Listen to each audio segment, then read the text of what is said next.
booze free these days. Plus, Kelsey and I are off sugar. So. Yeah, way more energy. Yahoo actually says sugar is extremely addictive. Well, I mean, sugar is bad for you. It's actually not addictive. That's just a myth. Oh, Dr. Jonah is in the house.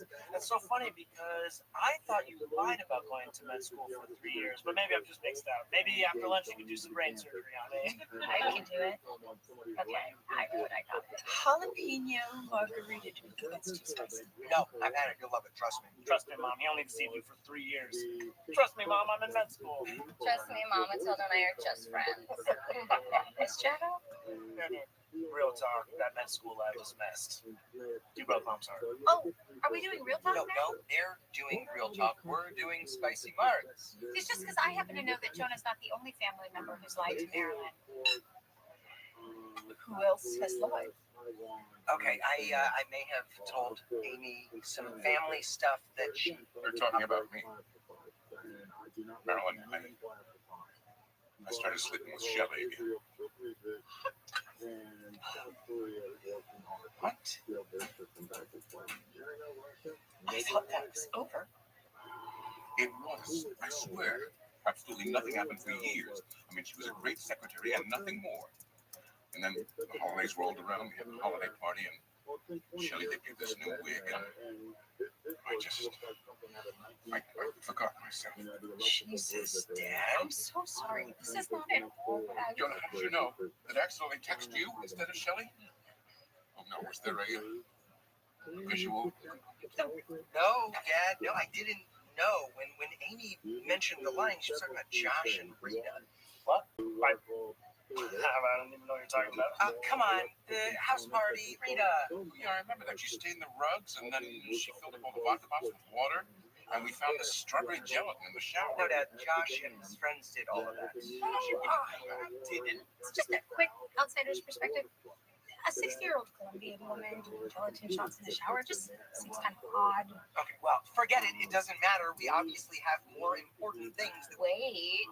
There were a ton of empty liquor bottles when I came home from Sam's wedding, and my place was trashed. You told me to fire my dog walker. Kelsey was the dog walker. Remember, I don't even drink. Okay.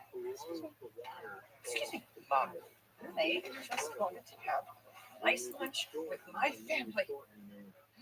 I should have told her. No, you don't see it. This is definitely not stop myself. No, Amy.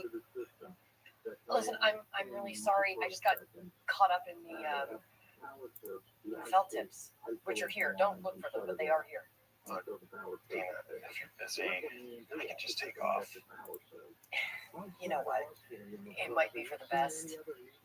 I'm just gonna come out and say this. I'm new to the whole relationship thing, and I know I'm supposed to be like a freewheeling pizza parlor roller girl, but that's just, it's not me. Oh, no, Dina, I'm the one who showed up unannounced. I totally get it, and we can do lunch another time. Really? Absolutely. Thank you. Because something's going on with the employees, and I need to interrogate this suspect. Oh, wow. You're not just the assistant manager, you're like a detective. That is cool. Do you ever need any backup? No, never work with a partner. No, they're either dead weight or they turn on you. Oh, wait, you meant you? If that's okay. Oh, yeah? Yeah. Yeah, no, this is great. Okay.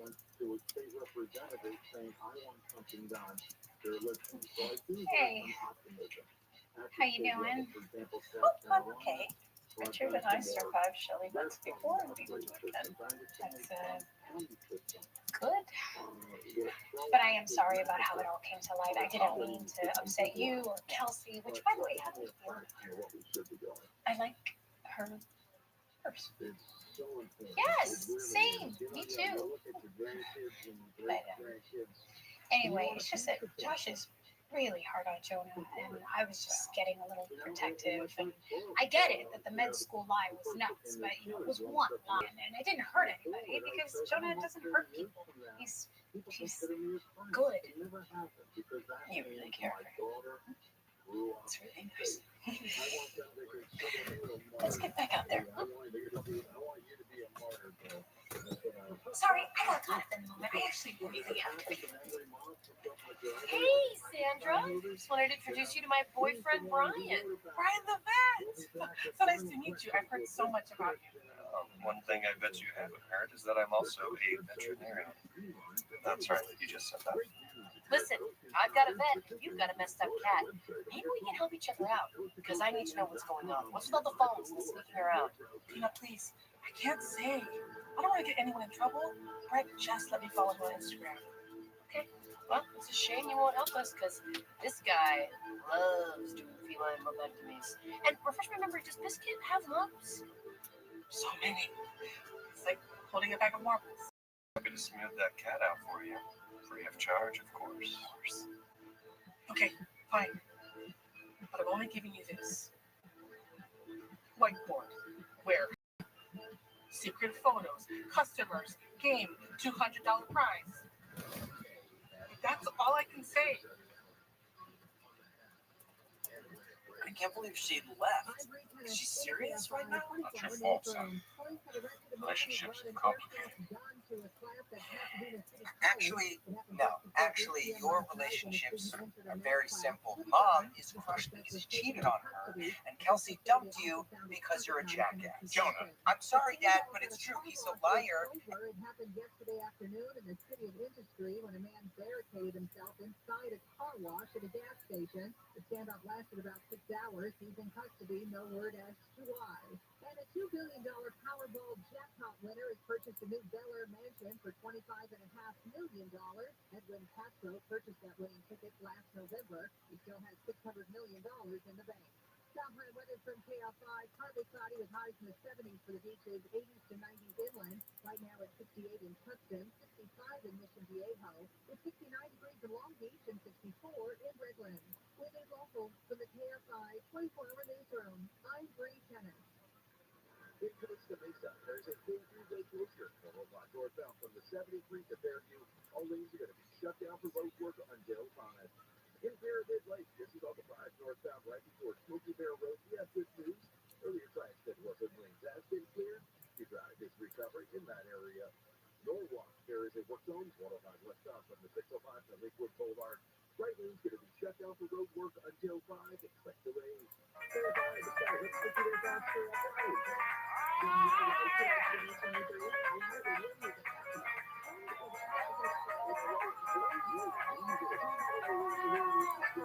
And a mile wide douche. Glad Kelsey figured that out. I mean, I just heard you talking about it. You know, she and Johnny have something very special. I deserve someone who loves me. Just let me know. I want nipples.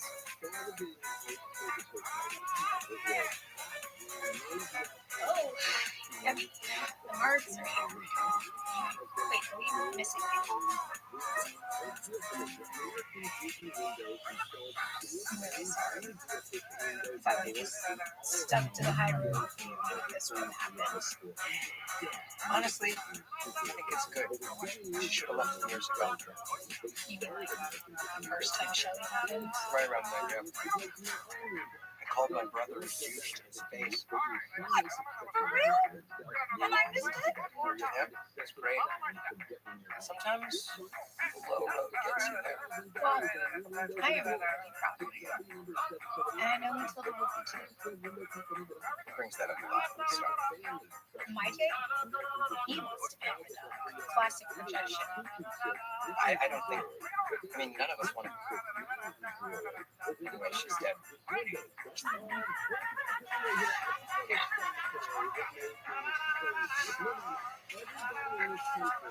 Did you just take my photo, you pervert? No, I'm not a pervert. You're not that cute. It's for a customer safari. You're just petting baby carrier. You stuck. This was a sting operation, and you confessing that means we now shut the whole thing down. Actually, I could shut down before, but I thought this would be You were right, because I loved it. Heck yeah. Game over, Scrubs. Yeah, Scrubs. Hi, I'm Ryan, by the way. I'm Jake's boyfriend. I met some of you, not everybody, and this is not mine. Part of her life. Me We know everything. Sorry, this guy tricked me into taking a photo for this stupid pig. So, can I pet him? Man, you guys, Cheyenne really good. Oh, yeah. All right, Garrett, give everyone their money back, and then all of you get back to work. But if anyone got Visco Girl, could you send that to me? I still don't know what that is.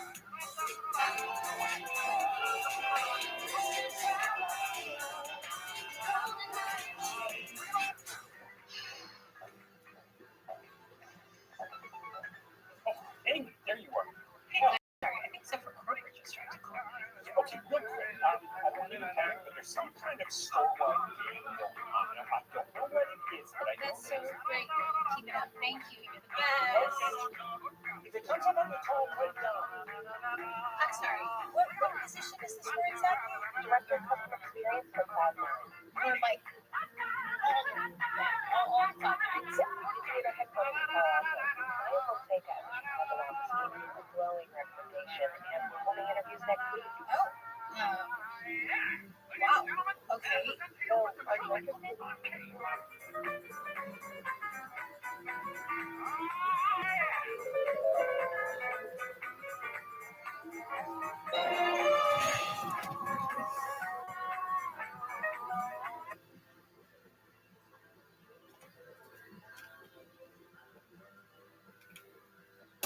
Talk to George Norrie. Call the Wild Oh, shit. 501-4109. The first-time caller line is 818-501-4721. To talk toll-free for East of the Rockies, call 800-825-5033. From West of the Rockies, toll-free, call 800-618-8255. To reach George via Skype, use Skype name George97313. Send George a text message anytime at 818-298-6521. From the gateway to the west, this is Coast to Coast AM with George Norrie. And we'll be back in a moment with William Forstchen and take final calls with him as we talk about his work protecting the power grid, such a necessary, important subject. Beyond Belief, that's our television show. We invite you to sign up at beyondbelief.com. We'll be taking some more episodes this weekend in Denver. So come on and sign up at beyondbelief.com. We have 564,000 members for our free YouTube channel. You should be one of them. Simply go to YouTube, put in the search bar Coast to Coast AM Official, and you can sign up that way, or just click the YouTube icon at the top of the coasttocoastam.com. And fill out the information that way too. Let's try to hit 600,000 in a couple months.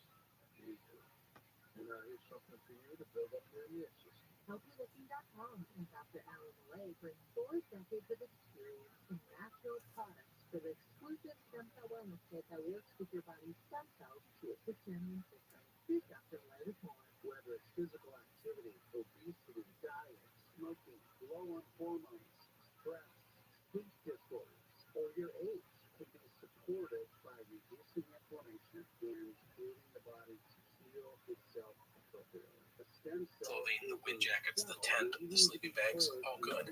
Which was important because after a long day hauling sledges, the last thing the men needed was to be cold or wet as they tried to sleep. By the way, the Sami would gift Nansen a pair of their native boots, which were made of reindeer hide. Nansen found them amazing, his feet rarely getting cold, yet still staying dry even when he worked hard. The one item that struggled was Nansen's stove. While it was better than previous polar stoves, it took a long time to warm things up, especially as the men moved to higher altitudes. And this would be important when they had to melt snow for water. That was not necessary now, but sooner than later it will be an issue.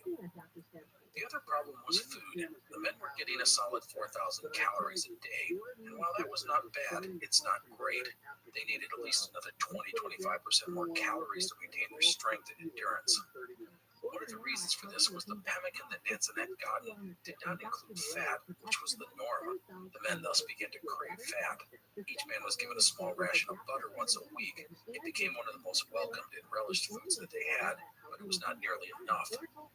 As a note, Nansen had not brought alcohol on the journey, believing it didn't help anyone in the long run. And the tobacco supply was limited, as Nansen felt it weakened a man's nerves and endurance. He only brought enough for a single pipeful for each man on Sundays.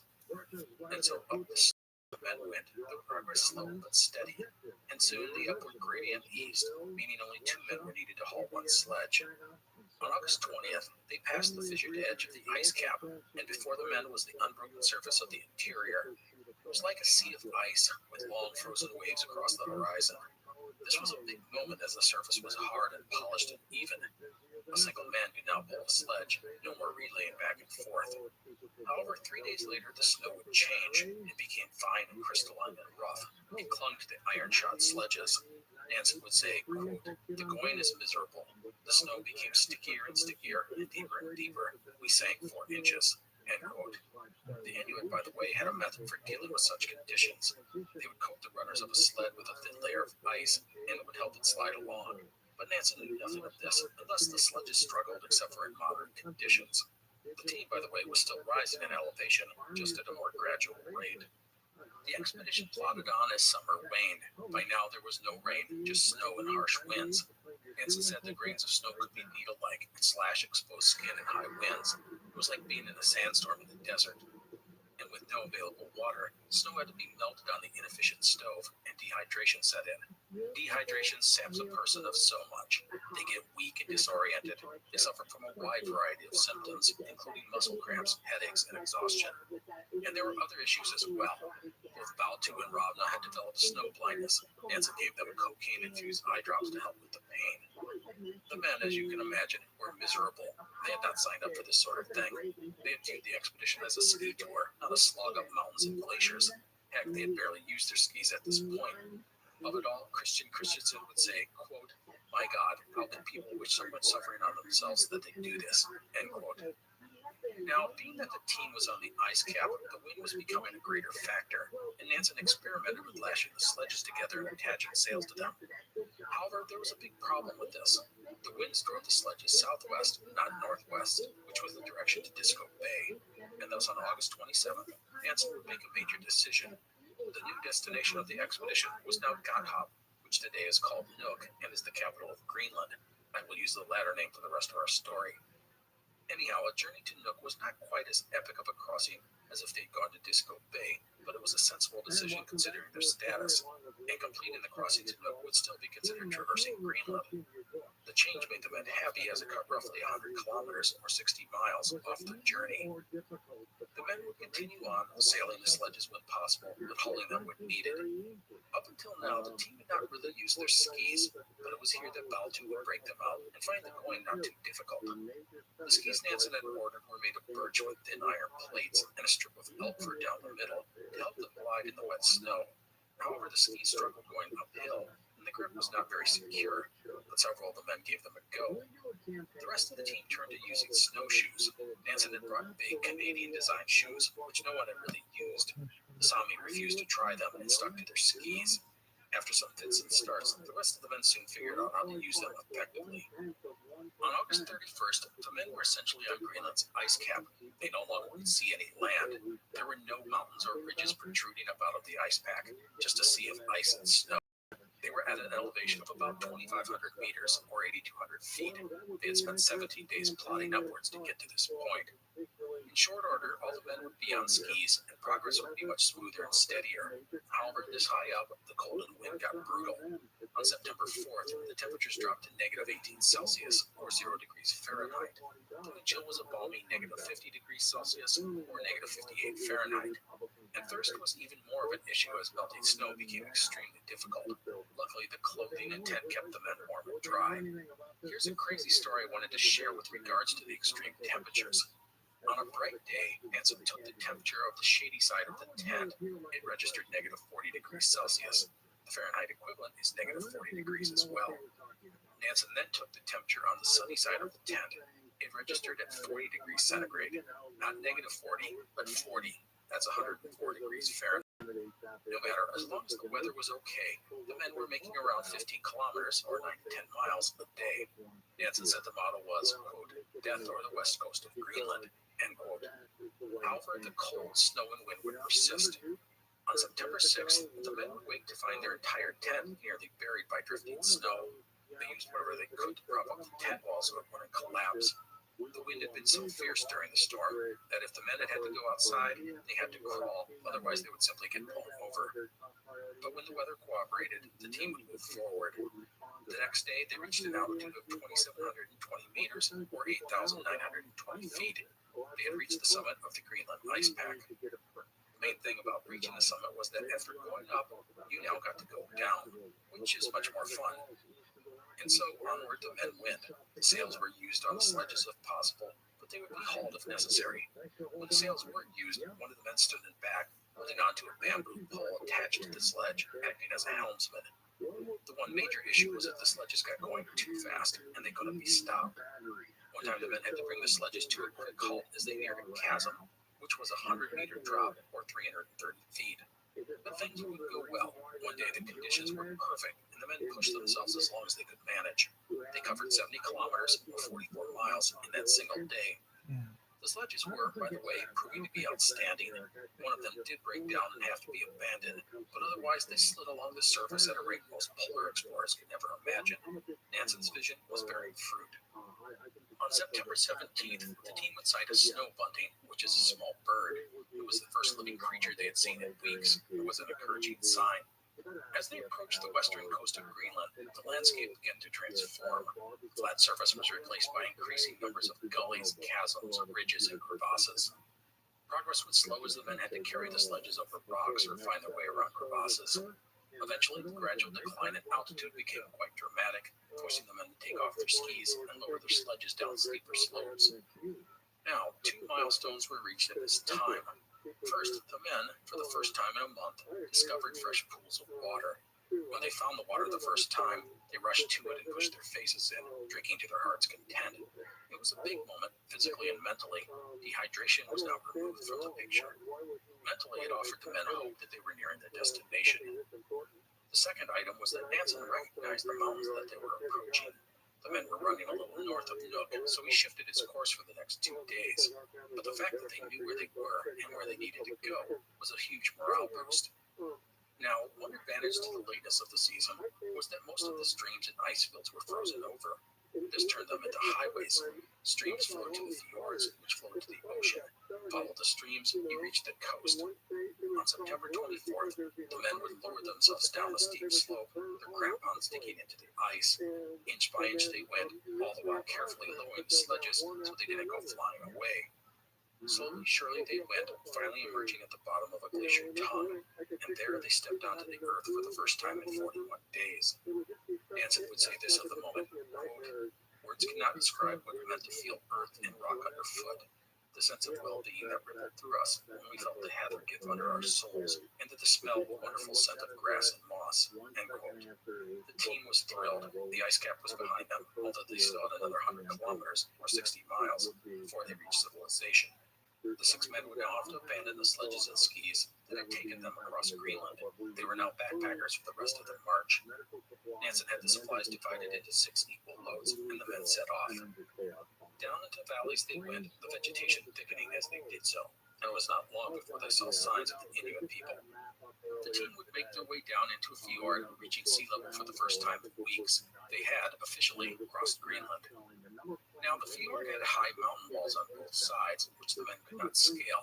This meant that they could not go overland to reach their destination. Nansen decided that he and Svedra would travel down the fjord and summon aid for the rest of the men. For this, they would need a boat. So that meant they would have to build one. The result was a 2.5 meter or 8 foot long vessel. Bamboo ski poles, brush, and branches were used for the hull, and the tent ground sheet was used to cover the boat. It was all lashed together, crude but effective. Nansen and Svedrup's journey would start off with a lot of challenges. The water was not yet deep enough to ride the boat down the fjord, so they'd have to carry it or drag it. This was a slog. The earth was nothing but sludgy mud, the men sinking ankle deep. On the plus side, game was now readily available in the form of seabirds. Early on, Nansen would shoot 6 large gulls. They would cook the birds, the first fresh food they had eaten in 46 days. As for the boat, once the water was deep enough, the men climbed on board and floated down the coast. The craft leaked and had to be bailed constantly, but it was seaworthy. On October 2nd, the men reached the mouth of the fjord, and And then the following morning, they would sight a building. It was a mission station just outside of Nook. Once on shore, Nansen and Svedru would be greeted by a swarm of Inuit women. They thought the two men were shipwrecked Americans. They were soon joined by a man, Gustav Bauman, who happened to be the governor of the area. He had, by chance, just arrived at the mission for a visit. Bauman reportedly said, "Are you Englishmen?" To which Nansen replied, "No, we are Norwegian." When Bauman asked his name, he replied, "My name is Nansen, and we have come from the ice cap." Bauman then said something rather unexpected. Quote, "I thought as much. May I congratulate you on your doctor's degree." End quote. I love that Nansen had just crossed Greenland, the first person ever, and the first thing they mentioned was his doctorate. Anyhow, the two explorers were greeted as heroes. A small cannon was fired to celebrate their arrival, and people came from all over Nook to see the men. Nansen and Svedru the way were filthy. Their hair and beards were long and tangled. Their faces were black from ashes and grease and dirt. It would have been quite the sight. The first thing that Nansen asked about was if the last ship had left for the year from Nook. He was disappointed to find that it already had, which meant he would be stuck here until spring.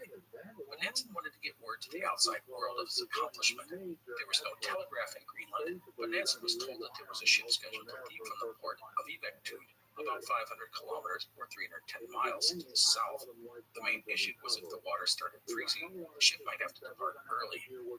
And thus Nansen quickly wrote out a few letters and had them rushed south by two Inuit in kayaks. As luck would have it, the ship was still in port. He could not wait for Nansen and his team, but it would at least be able to bring the letters. The ship, along with the letters, would arrive in the Norwegian port of Farsund on November 9th. A telegram of the contents was then sent to the expedition's backer, Augustin Gamel. The message: Nansen had done it. He was over the cap.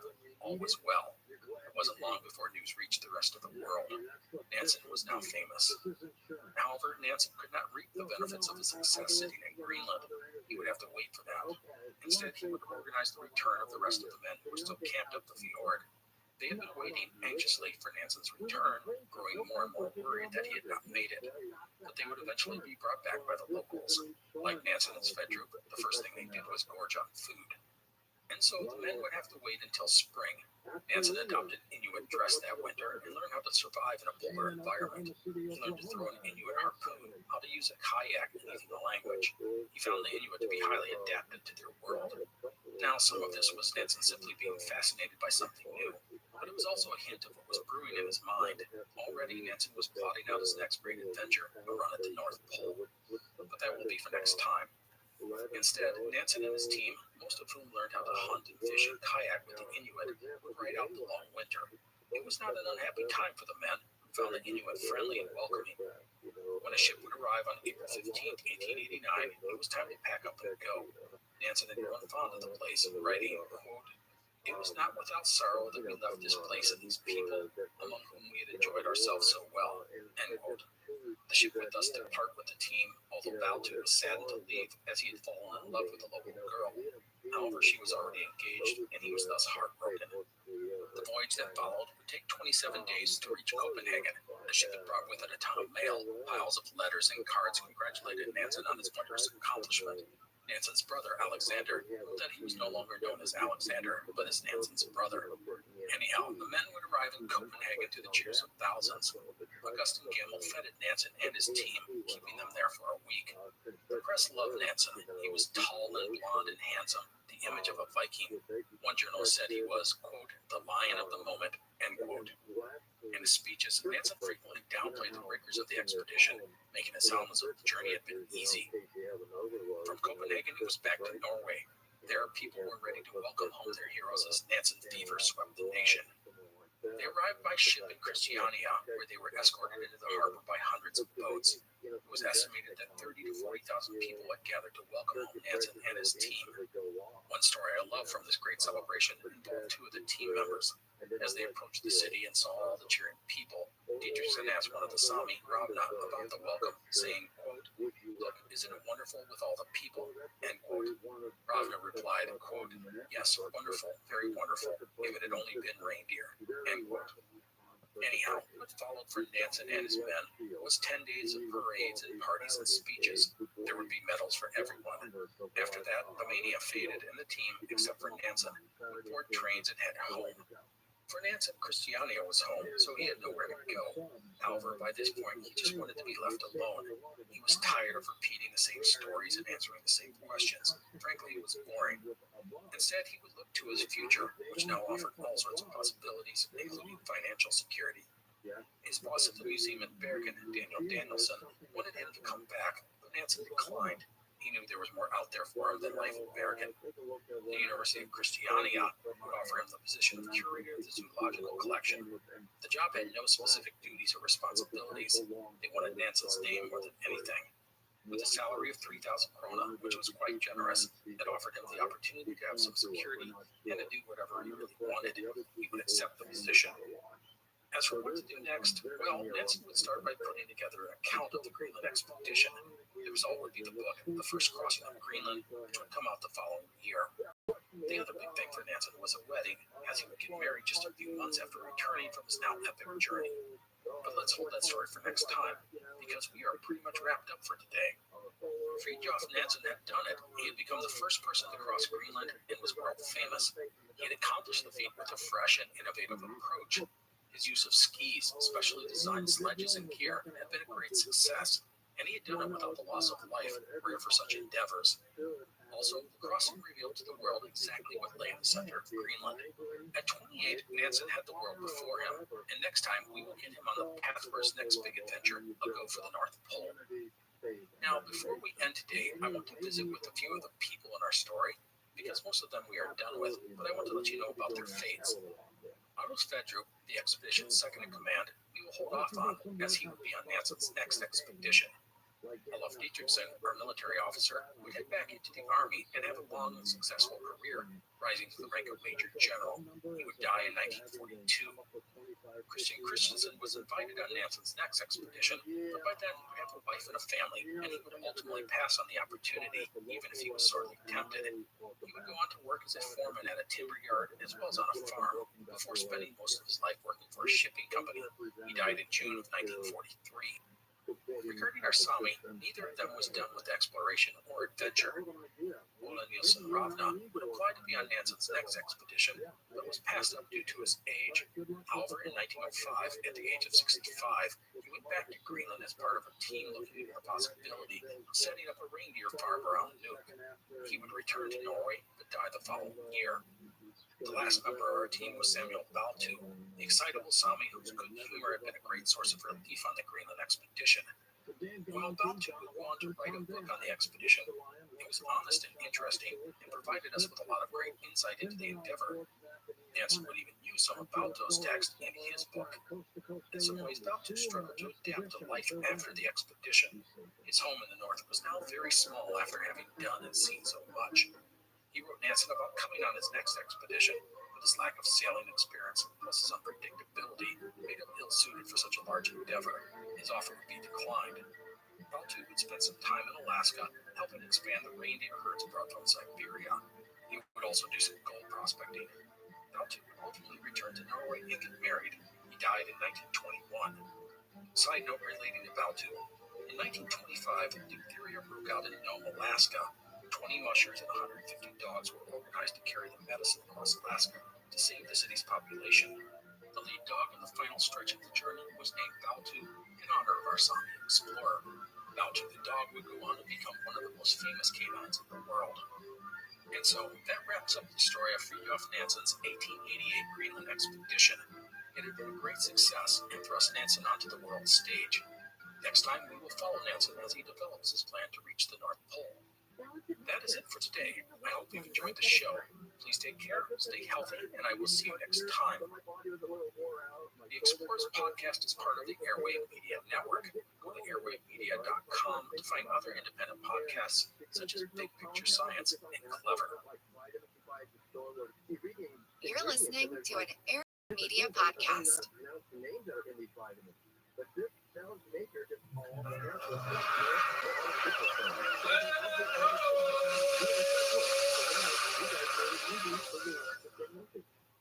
Hello, and welcome to the Explorers podcast. Today is part 3 in our series on Norwegian explorer Fridtjof Nansen.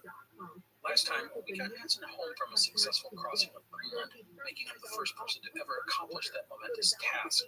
Nansen was now famous, the toast of Europe. He had a new position at Christiana University as the curator of the zoological collection, but there were no real responsibilities associated with it. He got a nice paycheck, the university got his name. It would give the 27-year-old Nansen a bit of financial security, but it's not like he was rich. So it was the summer of 1889. Nansen would head off to do some lectures about his Greenland crossing in Edinburgh and London, meeting with the Prince of Wales, aka future King Edward VII, and members of the Royal Geographical Society. The latter would give Nansen the prestigious Founders Medal, the Society's president saying that he had moved to, quote, the foremost place amongst northern travelers, end quote. The main thing for Nansen was to start to gather his thoughts on a book about the Greenland expedition. But awards and books aside, the thing that captured Nansen's attention at this time was a woman. As a note, Nansen had always been enamored with women, and they with him. He had a long string of female friends and relationships, which would continue throughout his life. Before departing on the Greenland expedition, he had reportedly been involved with Dagmar Engelhardt, reputedly one of the most beautiful women in Christiania. And so it was with more than a bit of shock that in August of that year, Nansen would announce his engagement, but not to Engelhardt. Instead, it was to Ava Sars. To say the couple's relationship was a whirlwind affair was an understatement. They would meet, get engaged, and marry all within a few months. And the union was even more surprising to Nansen's friends and colleagues, as he had often expressed skepticism, if not outright hostility, towards the institution of marriage. Ava, 3 years older than Nansen, was short with dark hair, a contrast to her husband. She was a professional singer, a mezzo-soprano, who had a growing reputation in Europe. Thus, she was an independent woman, having carved out a career for herself. It is said that she captured Nansen's attention due to her skiing abilities, with Nansen calling her the best female skier in Norway. A few things about the couple's relationship. First, it will be a tumultuous union. Nansen had numerous affairs in his lifetime, and Ava was constantly fighting to keep his eyes on her and their home. In fact, Ava's parents disapproved of marriage, as they thought Nansen would never be able to settle into a conventional life. He was a man of too many interests, and not just women. Second, Nansen, despite all his philandering, would forever express his affection for Ava, and he seems to have missed her tremendously when they were apart. No matter, it makes for an awkward and at times messy marriage. I'll touch on this throughout the rest of the series, but know that I will share only a fraction of the drama that surrounded Nansen's personal life. And so Nansen was married. Aside from that, he now had two major things on his plate. The first was his book on the Greenland expedition, and the second was his plan on another epic feat of exploration. For the latter item, Nansen wanted to be the first man to reach the North Pole. Let's deal with the book first. Nansen's book, The First Crossing of Greenland, would be published in 1890. It was a large, more than 1,000 pages, 2-volume set. The book would actually only spend about a third of the pages on the actual crossing of Greenland. The rest was on topics such as the life of the Inuit and seal hunting.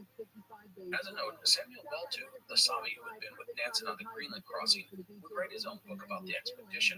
Nansen would even quote Baltu's book in his own. Nansen's book would be a success, and he would receive 7,000 krona for his efforts. The funds would allow Nansen to purchase a home for himself and Ava. Second item, the North Pole. The blue of the Arctic was not far from Nansen's mind. In fact, for years he had been concocting a rather bold plan to reach the pole. In February 1890, he would announce that plan at the meeting of the Norwegian Geographical Society. The idea was actually pretty simple. Take a ship to the waters off of Siberia, let it get frozen in, and then have the ice drift take the ship to the North Pole, or at least close enough that a team could do a quick dash from the ship to the pole. He finished the presentation by saying, quote, "May Norwegians show the way. May it be the Norwegian flag that first flies over the pole," end quote. Now, we need to do some background here before we just run off and start getting an expedition ready. Because you're probably saying, what the heck? Just drifting the ice to the pole? Is that real? Well, that is what we will talk about now. The genesis of Nansen's plan begins in 1879 when an American ship, the Jeannette, set out to reach the North Pole. The ship went through the Bering Strait, which divides Alaska and Russia.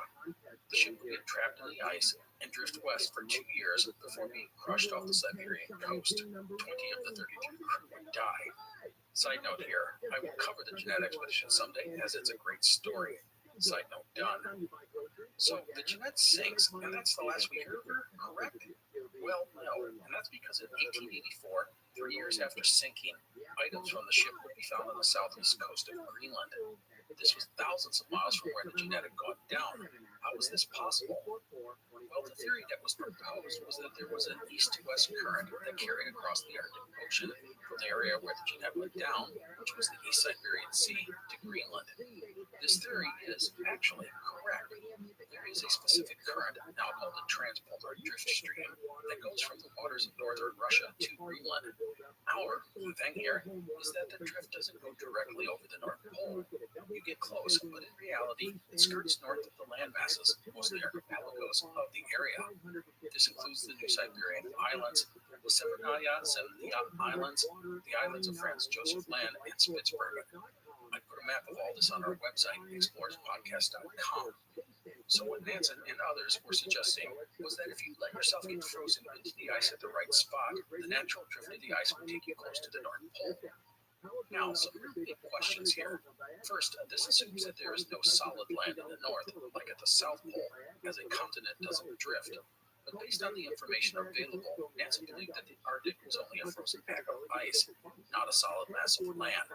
Yes, there were some islands here and there, but the transpolar drift stream demonstrated nothing significant. Second, how long would it take to drift across the Arctic Ocean? I mean, the relics from the Jeanette had taken 3 years to reach Greenland. Was that normal? What if the time frame varied? What if a ship took 5 or more years? Third, as noted, exactly how close did the drift get to the North Pole? Again, a huge question. Any expedition would not only have to be frozen into the ice, but have to, at some point, probably strike out on foot across the Arctic ice cap to actually reach the pole. No one knew how far such a journey would be. What if the whole transpolar drift theory was wrong? I mean, maybe the Jeanette relics got to Greenland in some other fashion. Well, if that was the case, that might do everyone who took part in such an endeavor. And finally, if you believe the transpolar drift stream theory was correct and were willing to live on the Arctic ice for 2, 3, 4 years, how do you manage that? Ships just didn't survive that long on the ice. The constant pressure they have to endure eventually crushes them. And this takes us back to Nansen's plan. He proposed building a small, strong ship that would not get crushed in the ice. And how was that possible? Well, in theory, the idea was to build a ship that would get pushed upward as the ice pressed in. Think of it this way. Let's say you have a bowl, one you use for eating cereal or soup. Let's put that bowl in a pond of water. As the pond freezes over, the ice forms around the bowl. The colder it gets, the thicker the ice gets. Over time, the ice presses harder and harder against the bowl. And when the pressure gets too much for the bowl, it does what? Well, in theory, it gets pushed upward. This is because of the curved shape of the bowl. The bowl isn't trying to resist the pressure of the ice. It's going with the flow, so to speak, and just slides upward as the ice pushes inward. When the ice melts, the bowl is lowered right back down into the water. Again, that's in theory. Nansen's proposal would generate all sorts of opinions. Some people thought it was absolutely nuts. They doubted the transpolar drift theory, and they said a person would be crazy to purposely get frozen into the Arctic ice. It was a disaster waiting to happen. No ship could withstand the pressure of the polar ice for such a long time. American polar explorer Adolphus Greely, whose team held the farthest north record at this time, would say the plan was, quote, an illogical scheme of self-destruction, end quote. But there were others who embraced Nansen's bold plan of using the forces of nature to execute his goals. Baron Oscar Dixon, a Swede, called Nansen's plan, quote, grand and brilliant, end quote. He was so enthralled by Nansen's ideas, he offered to finance the entire expedition, which would cost upwards of 300,000 krona. As a comparison, the total cost of Nansen's Greenland expedition was around 10,000 krona, or 1/30th of the price. Now, Nansen could have taken the money and been done, but as with his previous endeavor, he wanted this to be an extension of Norwegian nationalism. He was determined to make it an all-Norwegian affair, including the financing, if possible. The threat of foreign money would spur the Norwegian government into action. They would approve a grant of 200,000 krona for a polar expedition. The remaining 100,000 would be raised by private donations, and thus Nansen would get his Norwegian money. Next, he needed to get a ship, which was the most critical element of the entire expedition. For that, he would turn to Colin Archer, one of Norway's most distinguished ship architects and builders. Archer was on the cutting edge of shipbuilding theory and was famous for making ships to exact specifications. Nansen would visit the man in Larvik, Norway in late 1890. Archer was hesitant to get involved, but curious about Nansen's idea. In the end, he would agree to build the vessel. The resulting ship would be unlike anything ever constructed. The ship, which would be named Fram, which means forward in Norwegian, was not large. It measured 128 feet long by 36 feet wide. That's 31.5 by 11 meters. The unique thing about the Fram was its rounded hull. A ship is naturally curved, but Fram was exceptionally so. The idea was that when the ice pushed in on the sloping sides of the ship, it would force the ship upward instead of just pressing against the hull and crushing it. As a note, the Fram still exists today. There's an entire museum in Oslo dedicated to the ship and polar exploration. I put a link to it on our site and in the show notes. I recommend taking a look. Anyhow, Colin Archer put all of his thoughts and design skills into constructing Fram.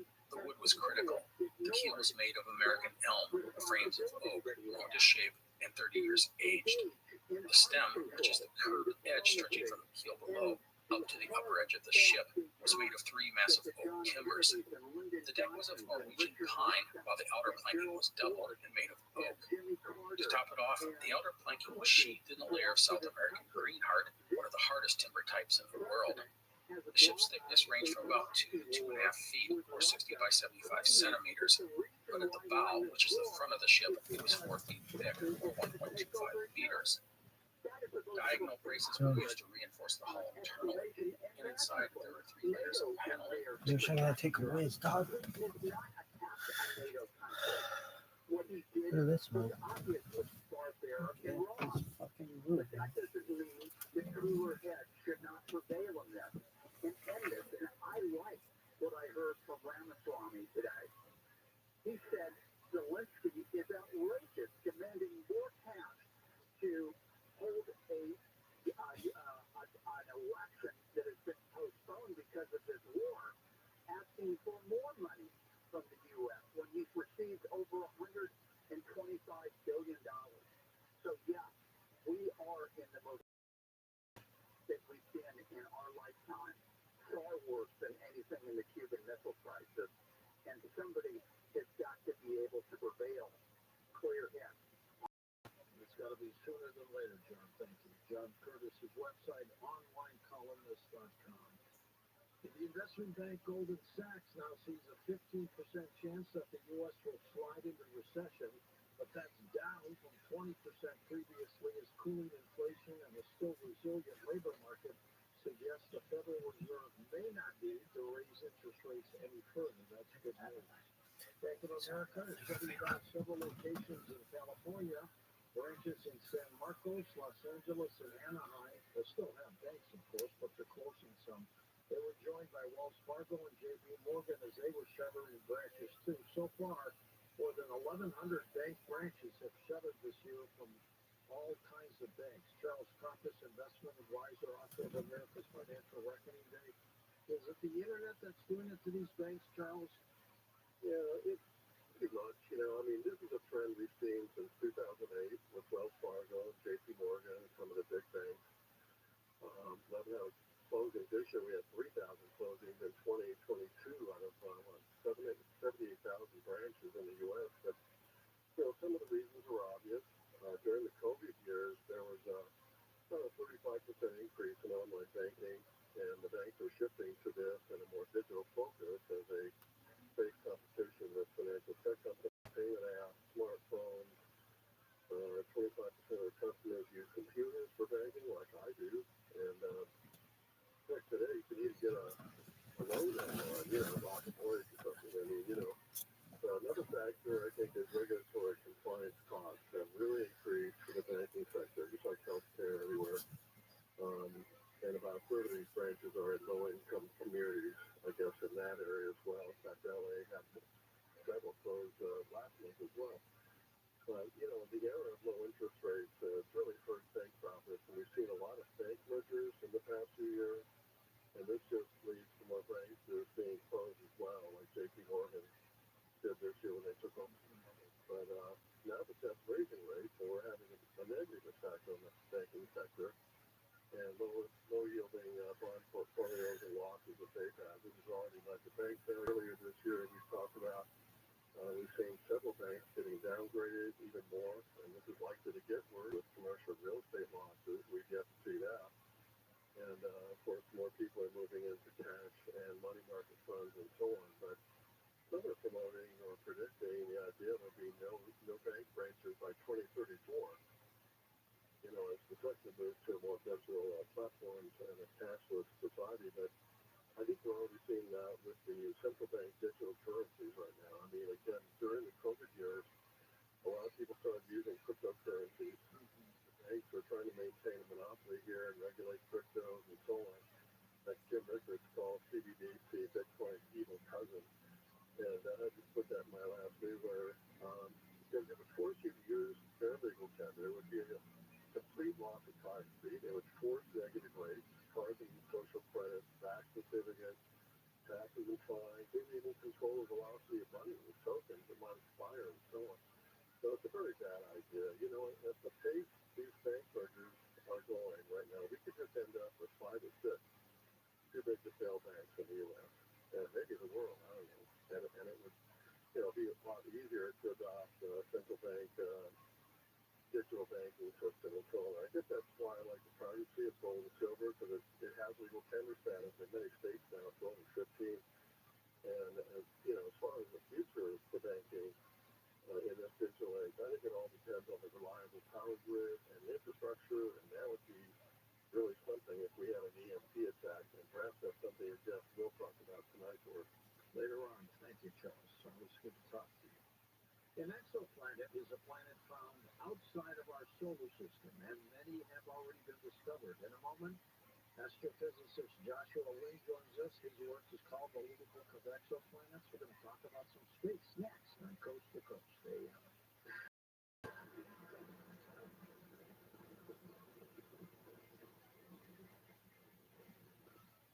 Like many of us, you might think identity theft will never happen to you, but consider this. There's a new identity theft victim every 3 seconds in the U.S. That's over 15 million people by the end of this year, equal to the populations of New York, Los Angeles, and Chicago combined. Even worse, identity theft victims often don't even know they're victims.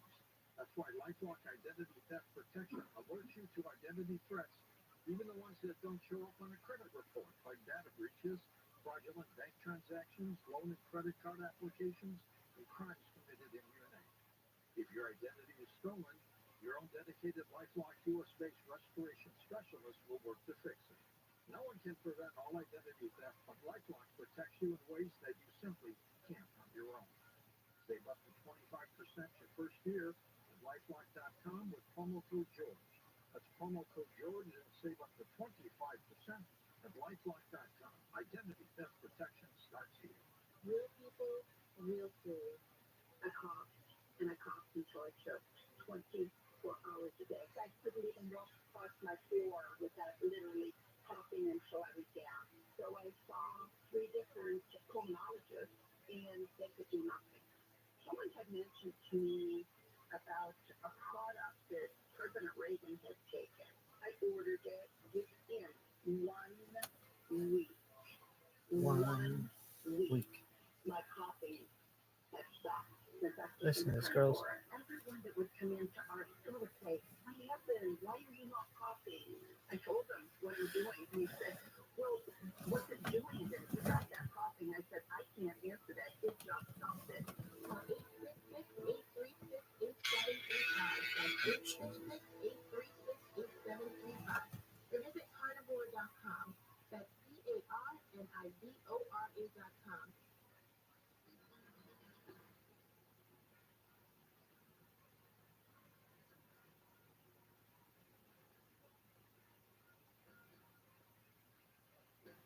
And welcome back to Coast, George Norrie with you. Josh Wynn is a professor of astrophysics at Princeton University. His research group explores the properties of planets around other stars and tries to understand how planets form and evolve and make progress on the age-old question of whether there are planets capable of supporting life out there. His latest book is called The Little Book of Exoplanets. Josh, it's a great book, by the way. Welcome to the program. Thank you very much, and I've been looking forward to this conversation. It's exoplanets. How many have been discovered so far? Well, NASA maintains the closest thing we have to an official list of exoplanets, and I checked just before the program, and the official number is 5,502.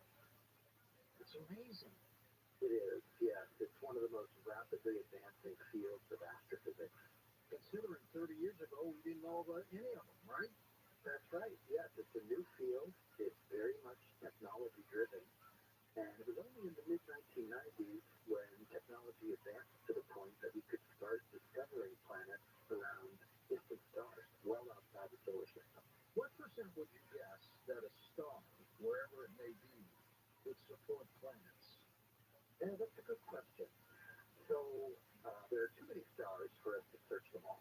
There's maybe 100 billion stars in the Milky Way. So what we do is we search the nearest, brightest stars. Those are the ones where it's easiest to find planets. And we do a kind of a census. And based on what we've seen so far, it seems likely that, at least for sun-like stars, most or all of them have some kind of planet. But to be a little more specific, if you pick a random sun-like star, there's at least a 30% chance that it has one of the types of planets that we can detect today. And we can't detect all kinds of planets. Some planets are much harder to find than others. Planets that are very small are difficult for us to find. Planets that are in very wide orbits are difficult for us to find. So there's like a 1 in 3 chance that it will have a detectable kind of planet, and that leaves plenty of room for the others that probably have the types of planets we're only just beginning to be able to detect. And Josh, of those planets that might be out there, what percent do you think might be Earth-like? Well, it kind of depends on what you mean by Earth-like. The one thing you need to know about exoplanet science is that we can only learn a very limited amount of information about each planet. So if we have a planet in the solar system like Mars, I can show you beautiful images of the surface of Mars, and you can see mountains and valleys, and you can look for water and see ice caps and so forth. For exoplanets, they're so hard to detect that we have none of that kind of detailed information. Most of the time, all we know is the size of the planet, the overall size, the mass, and we know how far away it is from the star. That if you look at it, we know how fast it's moving in its orbit, and we might be able to measure the shape of its orbit. That's about it. So when you say Earth-like planet, many of your listeners are probably thinking about a planet that has continents and oceans, maybe breathable air, that sort of thing. We have no way at the moment of knowing whether those things are true for any exoplanet. But if we just ask, okay, well, what about planets that are the same size as the Earth and that orbit a star like the Sun and are about the right distance from the star to have the same surface temperature as the Earth? That's kind of a working definition of Earth-like, based on things that we can measure today. And the answer is that they're probably not. We actually struggle to detect such planets. That's kind of right on the limit of our technology right now, to detect planets as small as the Earth. But it seems to be that maybe 10-20% of sun-like stars have such planets. Josh, how does a planet even form? That's a great question, and that is one of the big questions that motivates this field. Planets and stars, they didn't just pop into existence with the Big Bang. They had to form. The early universe was just a kind of formless sea of atoms. And somehow or another, some process must have created the sun and planets and other stars and their planets. And the current theory is that this happens mainly due to gravity. When we look around the galaxy, we see lots of clouds of material, mostly hydrogen gas, but all kinds of other stuff there too. And every now and then, one of those gigantic clouds of gas starts contracting under its own gravity. Gravity, as you know, is an attractive force. Everything attracts everything else with the force of gravity. And it's universal, right? And it's universal, yeah, as far as we can see. And so that will cause the cloud to start shrinking under its own gravity. And what happens is that if it contracts strongly enough and gets to be small enough and dense enough, then the material can ignite and become a star. It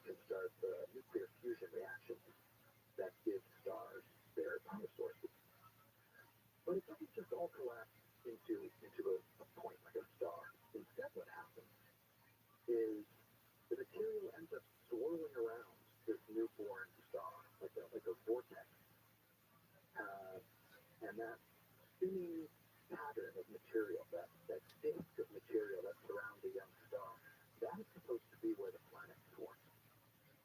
The planets kind of congeal out of this material that swirls around a newborn star for several million years. So that is the kind of essence of the modern theory of planet formation. You form a star by contracting a giant cloud of gas under its own gravity, and then the material that doesn't quite make it down all the way to the star Are you done? swirls around for a long time, Actually, billions of years in fact, and that gives enough could have been a time deep for fake. small That's one like Sean Astin already. objects within that That at the end of the beginning disk comes one level two. corroborate You know the fucking ROTHSCHILD and that for this fucking being added for they discussed. Neither here, not there, nor anywhere. You'll fucking murder, son of the universe. You know the fucking ROTHSCHILD. It's Mashiach. And center of the multiverse, perhaps. Why? Because anyone could be Mashiach and center of the multiverse, perhaps. Logically, back with lineage righteousness. asteroids and other Let's go. objects of similar size. One of them is between Mars and Jupiter. That's Yoda. the asteroid belt that you just referred to. Billionaires by August. We're looking at the material that would have come together under its own gravity to become a planet. But Jupiter is right next door. And Jupiter is a very massive planet. And that means that its gravity stirs up the material in the asteroid belt and probably prevented it from forming a full-fledged planet. The other region that's like that is out beyond Neptune. There's another zone where we find lots of small, rocky, and icy bodies, and that's called the Kuiper belt. And what happened there is that material might have become a planet eventually too, but everything happens so slowly out there. The further you are from the sun, the weaker the sun's gravity, and the slower all of the motions are out there. And so there's just, they couldn't get it together quickly enough to form a planet. Josh, you mentioned the Big Bang. And I got to tell you what, I have interviewed so many scientists on this program over the years. I still don't understand the Big Bang. How something would start from nothing. Have you come up with your own thoughts about that? Yeah, so I don't know why something started from nothing. I think that's one of the large kind of imponderable questions that we have today. But I do know the evidence for the Big Bang. The fact that we have pretty good reason to think that the universe is expanding. That is, when we look at distant galaxies, we see that the distances between galaxies are growing with time. And that means that if we trace back the clock about 13.7 billion years, I think is the current estimate for the age of the universe, that the universe was in an extremely dense state, that all of the matter that we see and spread all over in distant galaxies was actually quite close to each other. So it was a very hot, dense sea, as I called it before, an atom. There's actually a lot of very solid evidence for that. And the evidence can take us all the way back to the first few seconds after the Big Bang. We understand, we think, the conditions at that moment in the early universe's history. And the reason is that when we look around the universe, we see it's mostly hydrogen, but there's also some helium. Who the fuck is this Hydrogen and helium are the simplest kind of atoms that there are. Some fucking cocksucker. 3/4 of the universe is hydrogen, and the other quarter is mostly helium. And the only way to make sense of that is to suppose that these elements formed in that early hot, dense phase of the universe. And if you calculate, well, what would be the elements that formed from a hot, standing fireball with the conditions that we think existed in the early universe, you get the right answer. You get that, well, there should be about 3/4 hydrogen, and most of the rest is helium, and a little bit of lithium, and so forth. Does he? So the evidence can take us Kid back sucks to the cock. first few seconds. But then if you ask me, well, what about AKA the he's a cocksucker. That's where That's Joey Diaz. That kid sucks. He'd be like, oh yeah, that kid sucks. Really? Joey Diaz would be like, that motherfucker sucks. You dick. Spider-Man. Spider-Man. Man, I gotta piss again. Son of a bitch. Why? Because I got build up, Yosh. Because I got build up. Filled with cork shavings, felt, and reindeer hair. This would give the ship extra insulation, which was critical for the survival of the men who would have to live on the ship for years. The Fram was rigged as a 3-masted schooner and had a state-of-the-art 220 horsepower engine capable of 7 knots. There was even a windmill to run a generator, which would provide power for electric lamps. The end result was a stubby-looking ship. The key design element was the ship's roundness. No matter how strong a ship is, it will eventually buckle under the power of the ice cap. The rounded hull would allow the ship to evolve with its environment and, hopefully, survive. It was really quite amazing, as there was no real established rules or examples to draw upon. I talk a lot about Fram because it's very important to our story, and I think it reflects Nansen's thought process. Remember on the Greenland expedition, he had used custom-designed sledges, skis, clothing, and other gear. He looked at his environment and worked to adapt to that world. So often humans try and do things the other way around, and it often means failure. So with the ship being constructed, Nansen would have a million other things to do to make the expedition a reality. He had to get provisions and gear, hire a crew, and solidify his plans. By the way, his goal was to set out in 1892, but delays would force him to wait until the following year. But before we get into the planning of the expedition, let's take a moment to talk about some things going on in Nansen's life. First item, Nansen would have other opportunities at this time. An Australian group asked him to lead an expedition to the South Pole. He felt it could easily be achieved using skis and dogs, and Nansen's experience on a snow-capped landscape made him a perfect leader. But he would pass, saying that the North Pole, due to its proximity, was the important goal for his nation. However, he did express interest in the South Pole expedition after the North Pole was conquered. His dream was to be the first man to both poles. Anyhow, one of the reasons for Nansen delaying his expedition by a year was money. He had a nice salary, but it was not that much. He and his wife had a new home, and he was constantly traveling. In all honesty, he was living beyond his means. As a result, he rode the lecture circuit, at one point giving 21 lectures in 29 days. It made him some decent cash, but it was exhausting. Plus, Nansen found it boring. Telling the same stories over and over was not something a man like him wanted to be doing. Second item, his wife had given birth to a stillborn baby, casting a gloom over him and Ava's lives. Adding rumors of infidelity, and Nansen's home life was anything but calm. To be honest, Nansen and his wife would have a somewhat tortured relationship. Nansen was naturally argumentative and didn't like to compromise. She would work hard to manage his moods, but it wasn't always easy. The two relished each other's company, but travel and demands on Nansen kept him away, which upset both of them. Nansen was always writing to Ava and saying how much he missed her. It would send him into bouts of depression. As for Ava, she dreaded losing him. She had heard the rumors of his flings, and every time he traveled, those fears only grew. On the flip side, after recovering from the stillbirth, she got back into singing and started to give singing lessons. Also, whenever possible, she joined Nansen when he traveled, which helped both of them. However, one thing she dreaded was Nansen heading off on his expedition. She knew he would be gone for years. That idea scared both of them.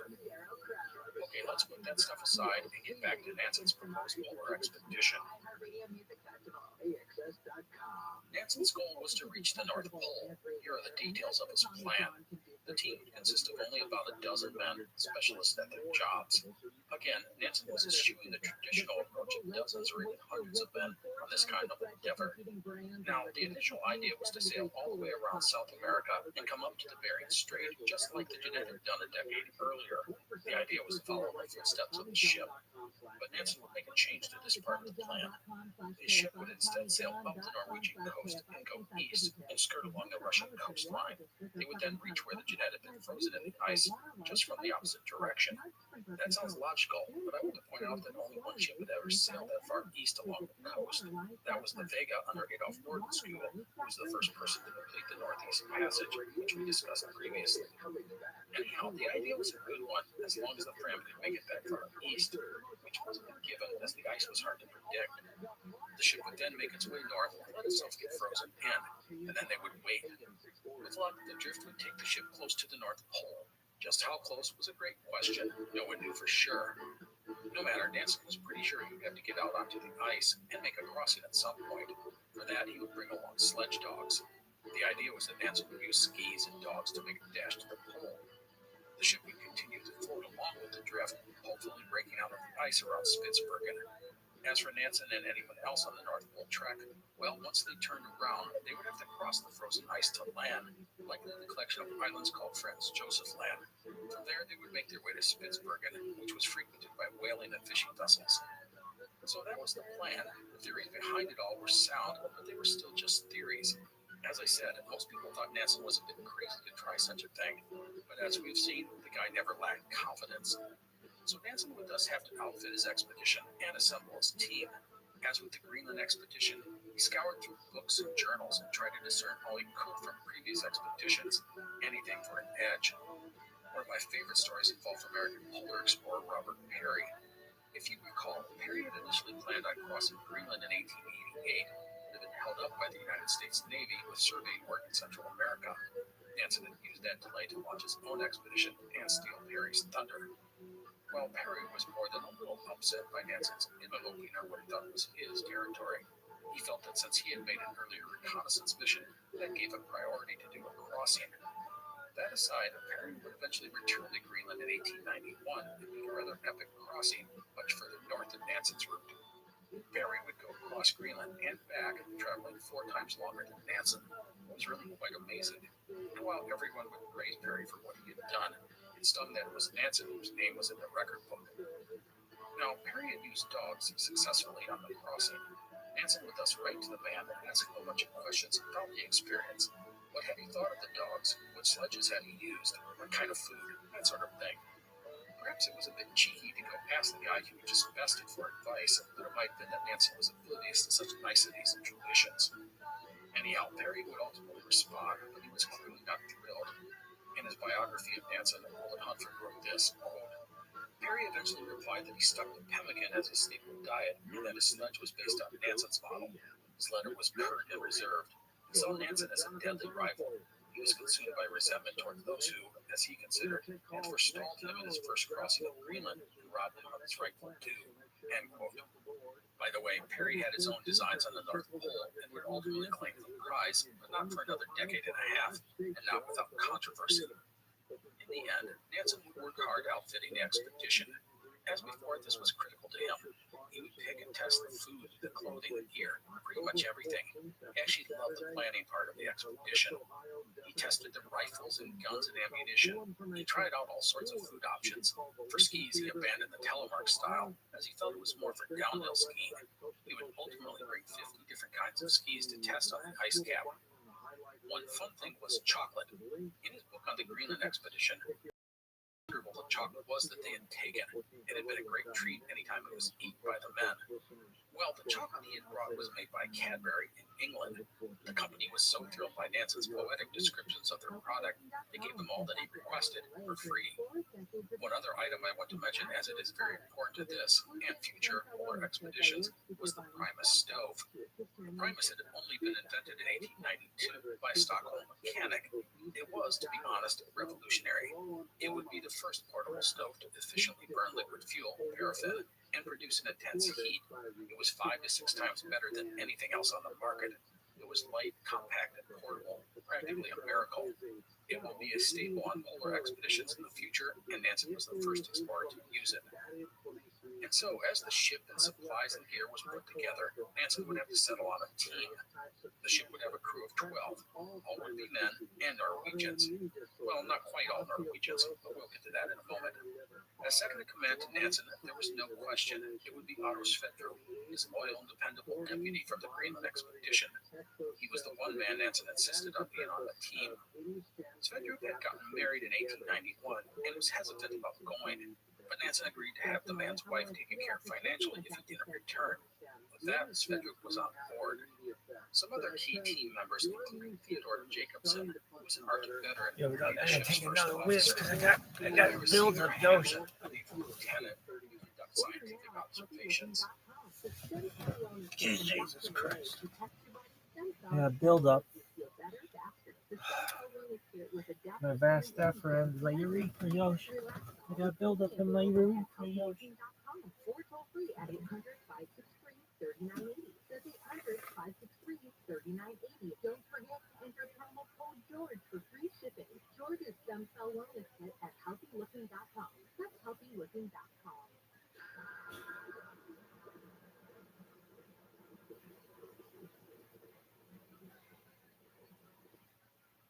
Like many of us, you might think identity theft will never happen to you, but consider this. There's a new identity theft victim every 3 seconds in the U.S. That's over 15 million people by the end of this year, equal to the populations of New York, Los Angeles, and Chicago combined. Even worse, identity theft victims often don't even know they're victims. That's why LifeLock Identity Theft Protection alerts you to identity threats, even the ones that don't show up on the credit report, like data breaches, fraudulent bank transactions, loan and credit card applications, and crimes committed in your name. If your identity is stolen, your own dedicated LifeLock US-based restoration specialist will work to fix it. No one can prevent all identity theft, but LifeLock protects you in ways that you simply can't on your own. Save up to 25% your first year at LifeLock.com with promo code George. That's promo code George and save up to 25% at LifeLock.com. Identity theft protection starts here. Real people, real food.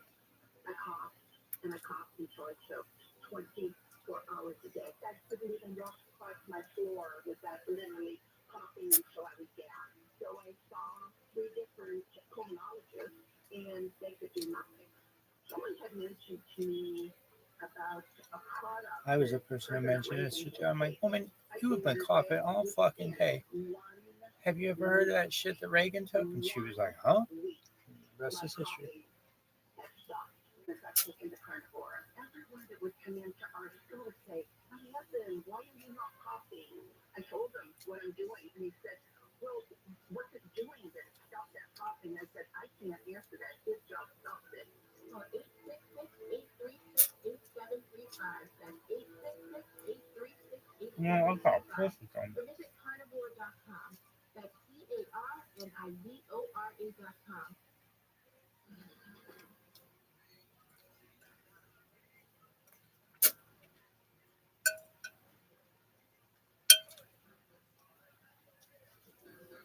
By the way, that's Jackson Brown who sang that great bumper song. It's one of my son's favorites. His name's Jonathan, but that was Jackson Brown who sang that song. We're back with Joshua Wynn. And Josh, we were just speculating on the beginning of everything. I mean, if you had to write a paper on just how everything started from nothing, how would you start it? Yeah, that's a good question.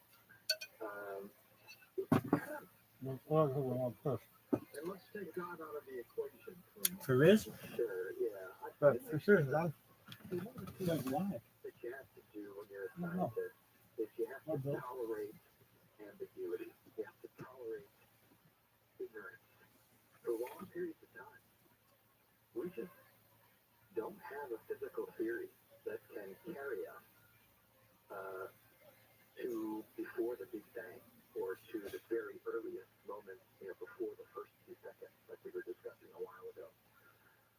My colleagues over in the physics department, they have plenty of ideas about what might have happened and whether the universe is quantum fluctuation and whether there are multiple universes and so on and so forth.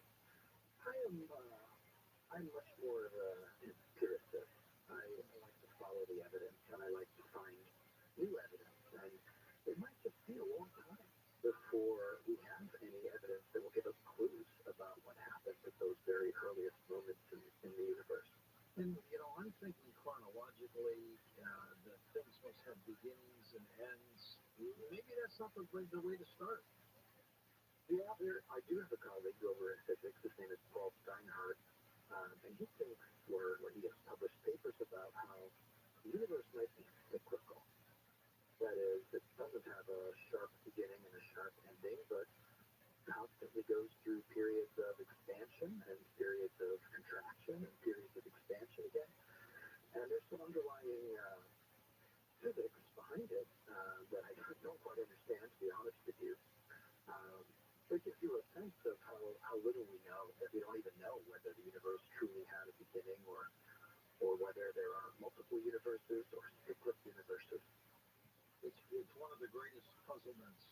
out there, I think. For sure. It really is. Tell us the need for exoplanets. Why must we study them? Good question. So, it's not very, astronomy in general is no longer such a practical field. It's not going to help us solve any kind of pressing problems we have here. But it does satisfy really deep, basic curiosity we have. I know a lot of people tune into this show because they like exploring. They like exploring topics, ideas that are sometimes far from the scientific mainstream, or that they like exploring. And that's what we're doing here. Astronomy is kind of the ultimate exploration. There really are other worlds out there. We learn about the planets of the solar system in elementary school. And there really are countless other worlds out there waiting to be discovered. And how can we resist? We have the technology to do it. Why wouldn't we? Speaking of technology, Jess, what kind of technology is allowing us to find these exoplanets? Yeah, excellent question. So, it's very hard to detect exoplanets. And the basic reason is that planets, although we think of them as huge, the Earth is this huge thing, they're actually much smaller than stars. The Earth is 100 times smaller than the sun. And also, planets don't emit much light of their own. They reflect a little tiny portion of the starlight of the star that they're orbiting, but they don't emit much light of their own. So, let's say you're an alien astronomer, and you're 10 light years away, and you're looking in your night sky, and you see the sun in the sky. How could you detect the planets of the solar system? How could you detect the Earth? How would you do it?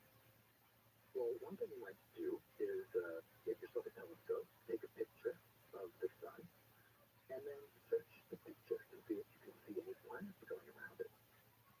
But in practice, that's almost impossible, because when you make the picture, all you see is this enormous bright glare from the star at the center, and any planets going around it are totally lost in the glare. It's like trying to find a firefly when somebody's shining a searchlight right in your eye. So that method doesn't work very well. It has worked in a few cases, the so-called direct imaging method, but most of the time we use sneakier methods. And my favorite method is based on eclipses. That is, every now and then, if you're looking at some distant star and it has a planet going around it, if you're lucky, the planet will go right in front of the star. It'll cross right in front of it. Now, we can't see that, right? It's too far away to actually see the little tiny planet move across the face of the star. But we can tell it's happening because the star appears to get slightly fainter. And then comes back. That's right. It's a miniature eclipse. And we've gotten very good at making precise measurements of the brightness of stars and tracking it over time. So remember I said before that there's something like 5,500 known exoplanets. About 4,000 of those were discovered through this method I just described, based on eclipses, or the technical term is transit. We say the planet transits across the star. Are there some planets, Josh, that move quicker than others around their stars? Yeah, so what determines the speed of a planet is how far away it is from the star. The closer you are to the star, the faster your orbit, and the less time it takes to go all the way around. So, for example, the solar system. Mercury is the closest planet to the sun. It goes around every 88 days. And if you get way out to, say, Jupiter, which is farther away from the sun than the Earth, that takes 12 years to go around. That's a long year. Yeah, and there's a lot of variation. We found planets that are very close to their stars. We found planets that are extremely far away, and everything in between. And that's kind of amazing. There are some planets, like that Mercury goes around the sun every 88 days, and we consider Mercury to be close to the sun, the inner planet of the solar system. But around other stars, we have found planets that only take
this theory, the only way to become a giant planet is to form far away from a star, because there's a lot more solid material out there that's available to form a planet. You have things like water and other molecules are frozen if you get far away from the star, and that adds to the inventory of solid material.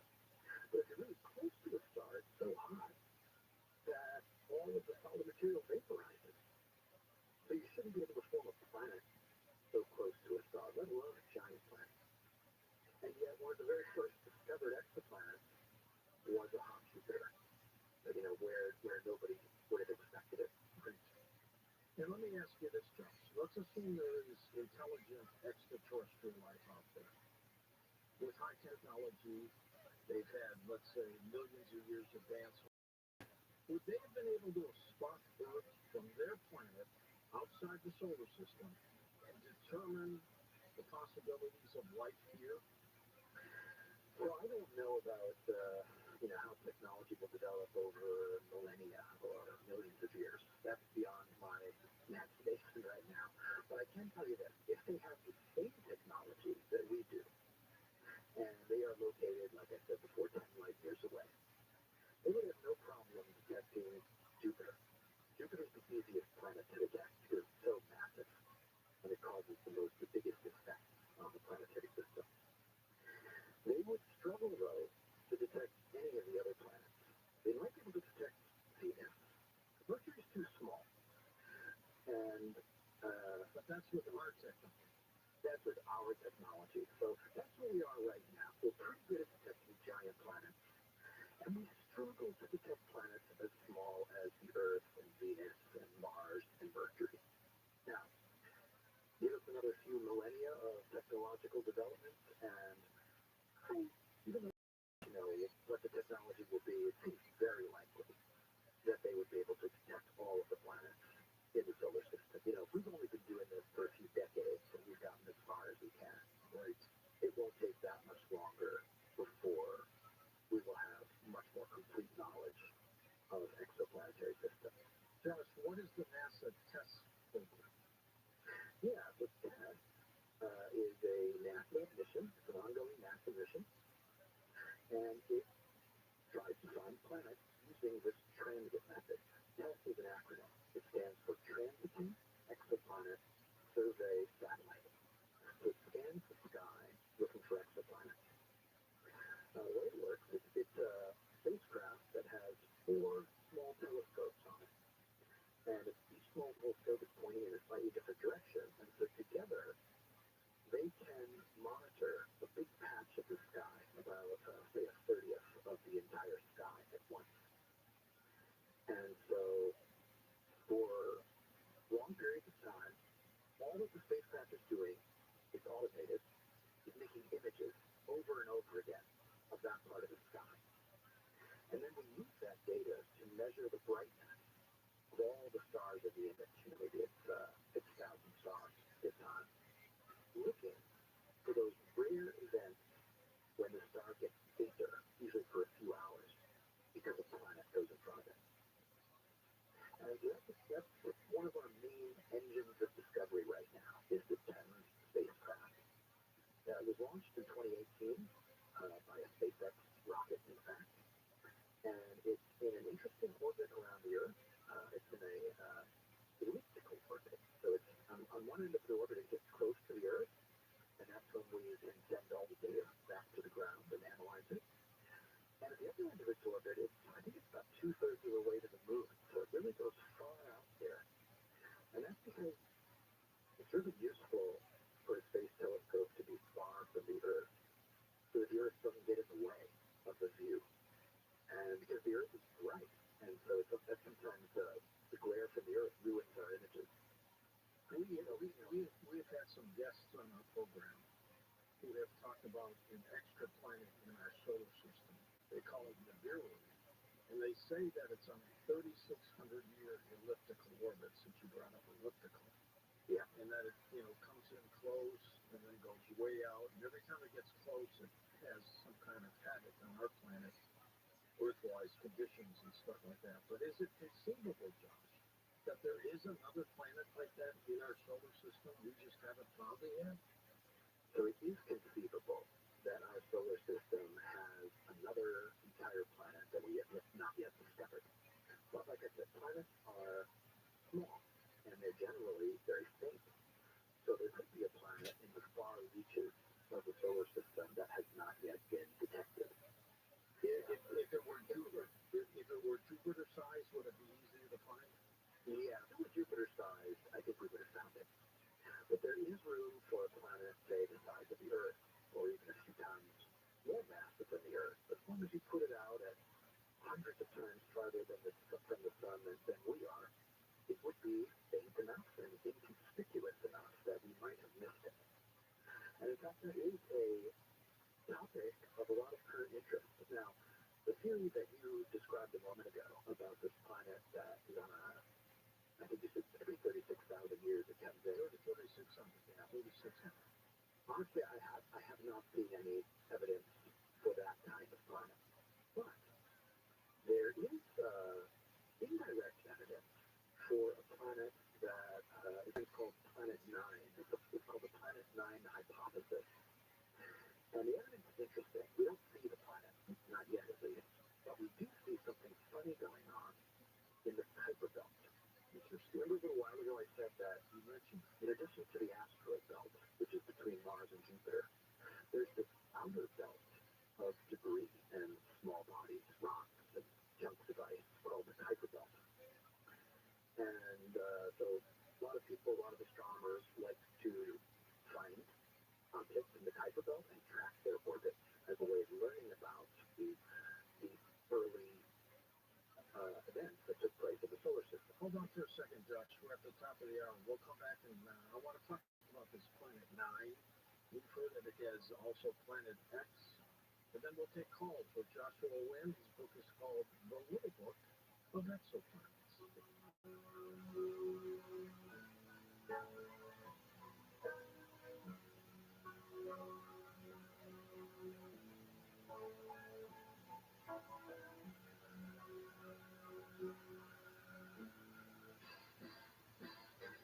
Labor Day was exhausting. The pool parties, the 24/7 casino action, the food. Yep, better stay another night for one though the rest of it. And now the top 5 reasons to visit Orlando. Number 5. This resort deal is for real. Get a room, take your cabana, and 25 cent slot play for as low as $1.99. Number 4. Kick off football season at Sideline Sports Bar with the best food, the best cocktails, and the best tequila. Well, some. 3. More fun. The 15th and 16th. Get your tickets now. And the number 2. Survivor Gifts giveaway. Get a cool camping cooker set where you earn 500 points on your rewards card to come. And the number 1 reason. Good time in the palm of your hand. You could win a weekend stay, $200 in dining, and a spa credit. Just download the new Orlando app and you'll automatically be entered. One winner every day. Orlando, good times for everybody. Hey, Team Shark, you know, for years now, I have told you that there are only 2 types of solar companies in Southern California, Sunlux and everyone else. And year after year, Sunlux proves me right. The same is now true of the newest addition to the Sunlux family, All-Guard Roofing. All that time on the roof, dealing with roofers, Sunlux knows how rare it is to find a roofer worthy Pretty massive of shit. your trust. Pretty impressed with Their myself. answer? Assembly Really? Oh, dude, this shit was great. Big time. professionals in For sure. Southern California and call it All-Guard Really? Roofing. Any roof Oh, yeah, you're, why wouldn't it be like it was? will replace decades of roofing What? expertise and GAF certified. Then the question is where to find a roofer worthy of your trust. The answer is All-Guard. Safeguarding homes. Hi, Nip Daddy. It is now 3 o'clock. Contact the Dream Team at All-Guard Roofing for a free Thanks, estimate girl. today. They're Josh. just a click away at allguardroofing.com. Something's gonna happen, or allguardroofing.com. I'm gonna die. 0661.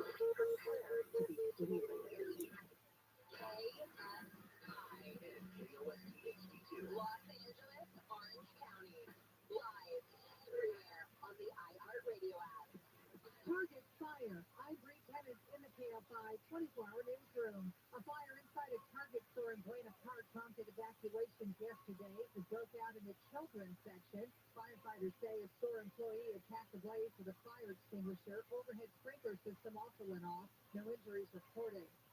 17-year-old girls involved in an attack on a bus driver in Escondido in northern San Diego County last week have been arrested. One charged with assault and taken into custody. The other two charged with conspiracy and released to their parents.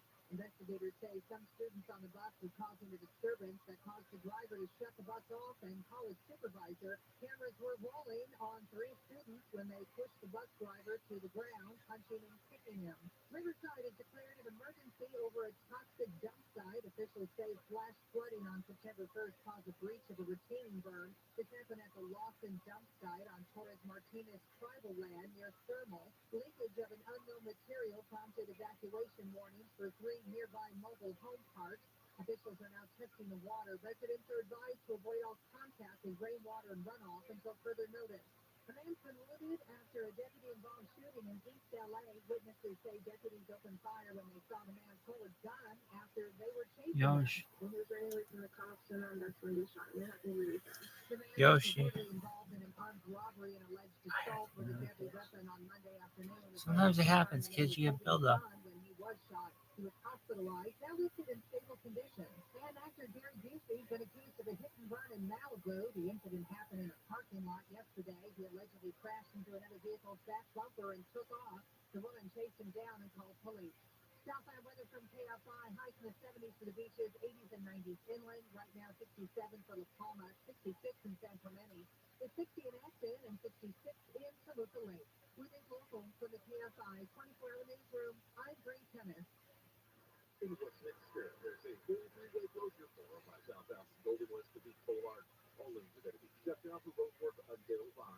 In Rosemead, this is on the 16 westbound at Rosemead Boulevard. We have a crash there. Outer lanes is on the right shoulder. Block for some Woody Little Legs as you approach this area.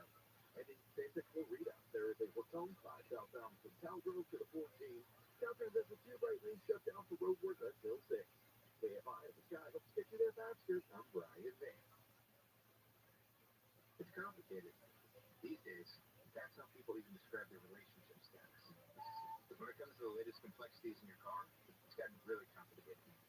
Because the experts at AMCO undergo the most rigorous training to stay on top of the latest car technologies. So there's nothing we can't fix. Well, except for that complicated relationship. When it comes to that, you're on your own. Double A, MCO. Check engine light on? We'll check it for free. Steam Shark. Imagine delicious water flowing from every tap in your home. That's what you get with a LightSource water system. And September is the perfect time for LightSource because LightSource is offering new customers a double dip. You get free basic installation plus an extra $250 off. That's up to Yo, dog. Look at this move. Yo, this motherfucker. I would be like, you want to do what? He'd be like, oh, I want to build a ship that's like a bowl, like a cereal bowl. And so when the snow and the ice come together, it lifts it up. I'm like, dog, that is the dumbest fucking thing I've ever heard. Who gives a shit about the North Pole? Be like, but it's really important for like humanity. I'm like, dog, are you fucking serious? You want to fucking like a cereal bowl? You want to lift this shit up? Like, yeah, man, it's like really fucking important. Like, dude, that is the dumbest shit I've ever heard. Like, why are you cheating on your wife? Like, oh, dog, like, dude, you're fucked up. You got this bowl idea. You're running around on this girl. She's doing singing lessons in fucking Oslo or some shit. What the fuck you got going on here? You got a kid who died of fucking stillborn child?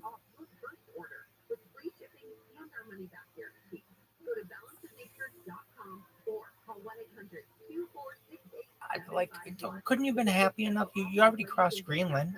That's fucking great. Nobody's gonna know your fucking name. I'm gonna have to make everybody know. 130 years are gonna go by. People are gonna be like, who's this fucking guy? You can ask 100 Americans right now, who is Fridtjof Nansen? Every single one of them will say, what in the fuck did you just say to me? Really? Not a single person? Not one. I'm not talking like, oh, most people won't. No, none. Not a single one. Not one. You can go to the highest levels of academia in the United States right now and be like, who's Fridtjof Nansen? They'd be like, what just did you sneeze? What the fuck is it? What are you saying?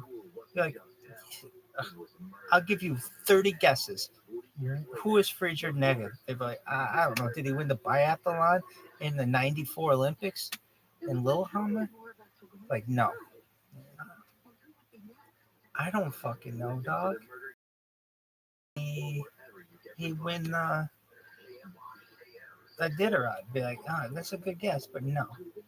Be like, was he Ernest Shackleton's lover? Another good guess. No.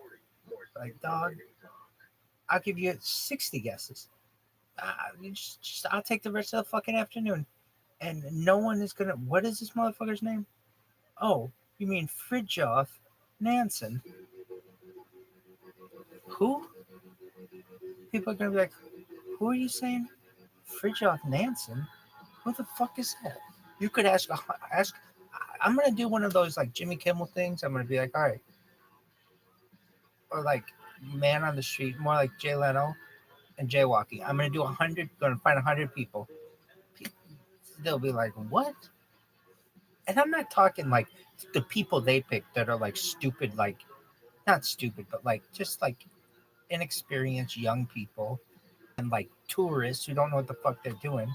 I'm gonna pick. I'll go to 100 colleges. I'll go to 100 universities in the United States, and I'll ask 100 people at each of the 100 campuses, who's Fridtjof Nansen? And they'll be like, huh? What the fuck are you saying? I'd be like, exactly. That's 10,000 people. I bet 5 people out of 10,000 could get that shit in the United States. Really? Dude, that's being fucking liberal. 5? I bet, yo, like, huh? I'd be like, do you know who Fridtjof Nansen is? He'd be like, what did you just say? I'd be like, do you know who Fridtjof Nansen is? He'd be like, I don't know what you're talking about. I'd be like, yo, do you know about like a cereal bowl? He'd be, oh yeah, it's like a cereal bowl. Yeah, okay. Take one of those and put it under it and then let it. I get that. But yeah, you're like, oh, he bathed in one of those. Like, no, he'd be like, George, this motherfucker. This guy did 2 important things. Like, George, he's the first person to cross Greenland. George should be like, what the fuck is that? I'd be like, Greenland is the world's largest island. He'd be like, isn't that Australia? I'd be like, good point. That's more a continent. And then you're like, huh?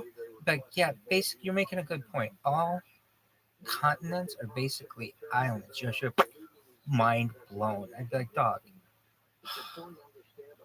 who the fuck is this guy? Huh? Like, yo, no one knows who Fridtjof Nansen is. No one. Yeah, does he live in Keenan? Like, no, yo, she doesn't live on campus. He's off campus. You live in Dublin Village? No. Oh, College Park? No, he doesn't live. Oh, international student. I'm like, no, he's not an international student. Like, who? What are we even talking about? Is this a guy? I'd be like, yo, it's not a. It is a guy. You should be like, who is this guy? I'd be like, yo, I could ask every person on his soccer team, went to a good school. No one's gonna know this guy. Nope.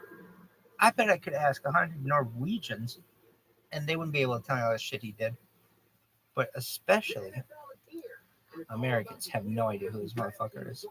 Like, yo, do you know who Fridtjof Nansen is? He'd be like, what are you saying? Like, yo, his name is Fridtjof Nansen. I'd be like, yo, do you know what Greenland is? He'd be like, huh? He'd be like, it's the world's largest island. He'd be like, I thought that was Australia. Like, God damn it, Yosh. Okay. It's a good point, and it's arguable that it is, and some people do consider it that. But what's the difference between the island and the continent? Like, another good question. It has to do with tectonic plates and stuff. Oh yeah, with things like this, and it's like this, and it's like this.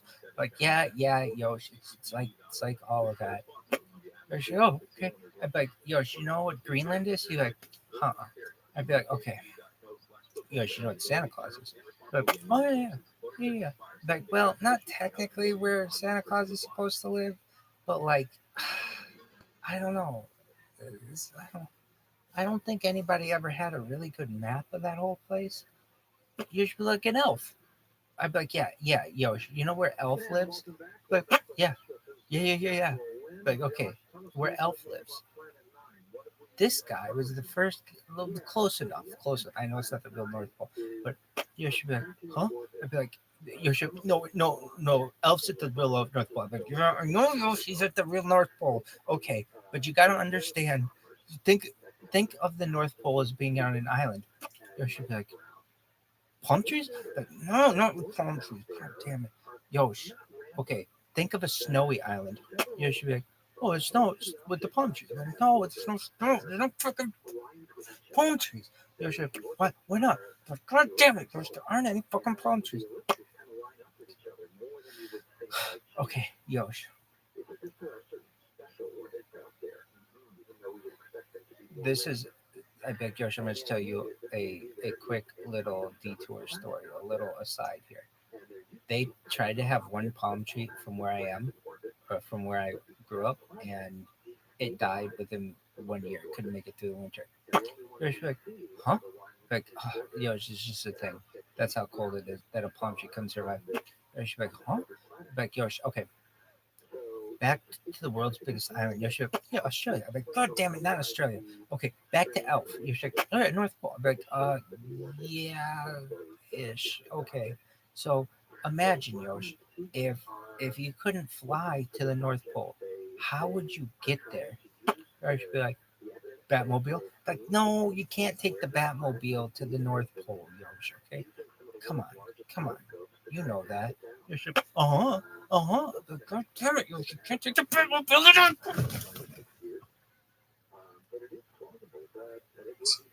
Henrik Blessing was the ship's doctor. Hjalmar Johansson, an army reservist, was the dog handler. Johansson will be very important to our story later on. One of the men, second engineer Lars Peterson, would turn out to be Swedish. Once his nationality was discovered, he was allowed to stay, the only non-Norwegian on the expedition. Yoshi, look at this one. Now, the list of Look people at us. Eddie Medina. Remember Medina. Eddie Medina is prettier than American Football. First person to reach the South I think so. He had applied, but his mother had stepped in and stopped her son from going. Another fascinating person was English explorer Frederick Jackson. Now, Jackson would be turned down because he was not Norwegian. But remember him, because he was so keen to be part of a polar expedition, he would go off and organize his own enterprise. And he will pop up later in our story, so again, don't forget him. And finally, two men turned down for the expedition, including the Sami for the Greenland expedition, Samuel Baltu and Ole Nielsen Ravna. Neither had the skill set needed for the journey, and in the case of Ravna, was too old. I do want to note that Nansen's team will, for a variety of reasons, change right up to the point of departing the last port in Norway. We'll talk about that when it happens. Now, I want to stress that all that I'm talking about, getting provisions and gear, hiring the team, building the ship, it was all happening at the same time over the course of 1891 through 1893. And that takes us back to Nansen's ship. The Fram would be launched in Lavik on October 6th, 1892. Nansen's wife, Eva, would do the christening. The ship would be towed to Christiania, about 75 miles or 120 kilometers away. There, it would be fitted and ready for sail. All the preparations would be completed by April of 1893. The first trials at sea went well. The ship could make 7 knots and was highly maneuverable. The round design did cause the ship to roll uncomfortably when in open sea. That was an acceptable trade-off. All in all, Colin Archer's design and build had been outstanding, and everyone was thrilled with the results. And so Nansen and his crew prepared to set off on their epic journey. However, 2 issues would arise. The first was money. The expedition was over budget. The price had risen from 300,000 krona to almost 450,000. This would cause a bit of a scramble right before launch. Ultimately, the Norwegian government would pony up 80,000 more, and the rest would be raised from private sources. Oscar II, the King of Sweden and Norway, would donate 20,000 krona and visit the Fram while in Christiania. This and other donors would step up, alleviating the issue, but not until the last minute. The other problem was the dogs. Nansen had difficulties obtaining sled dogs. He would ultimately settle on getting them from Russia. However, they had not arrived in Christiania and would instead have to be picked up on the Siberian coast. In fact, Nansen's contacts had arranged for 2 groups of dogs to rendezvous with the ship. Extra dogs were never a bad thing.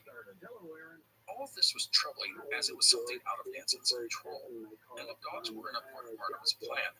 He would just have to trust that everything would work out well.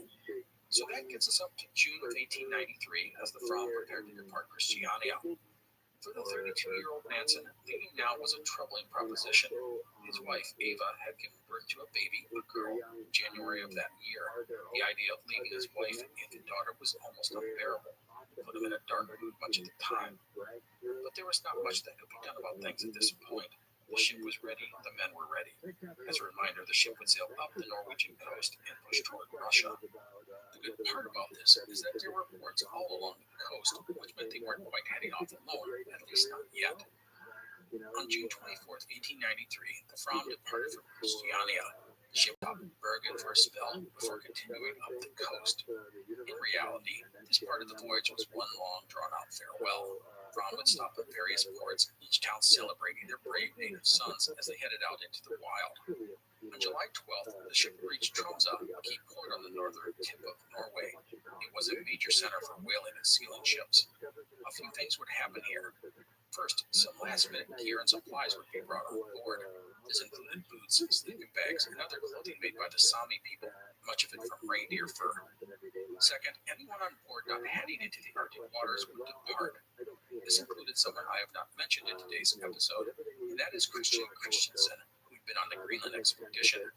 Nansen had wanted Christensen, a dependable man, on his upcoming endeavor. And Christensen had seriously considered the offer and had traveled to Tromsø, still undecided as to what he was going to do. The idea of spending 3 or 4 years away from his home was not attractive, but the clincher was when he met with Nansen and spent some time with him and the team. Christensen realized that he could not endure years under Nansen's command. Nansen's inability to relate to others, especially men, was just too great an obstacle. He would thus pass on the offer, which stung Nansen, who had been counting on Christensen to be a reliable and dependable part of the team. The final item was that Nansen would have to add a couple of replacement crew members, including one to take Christensen's place.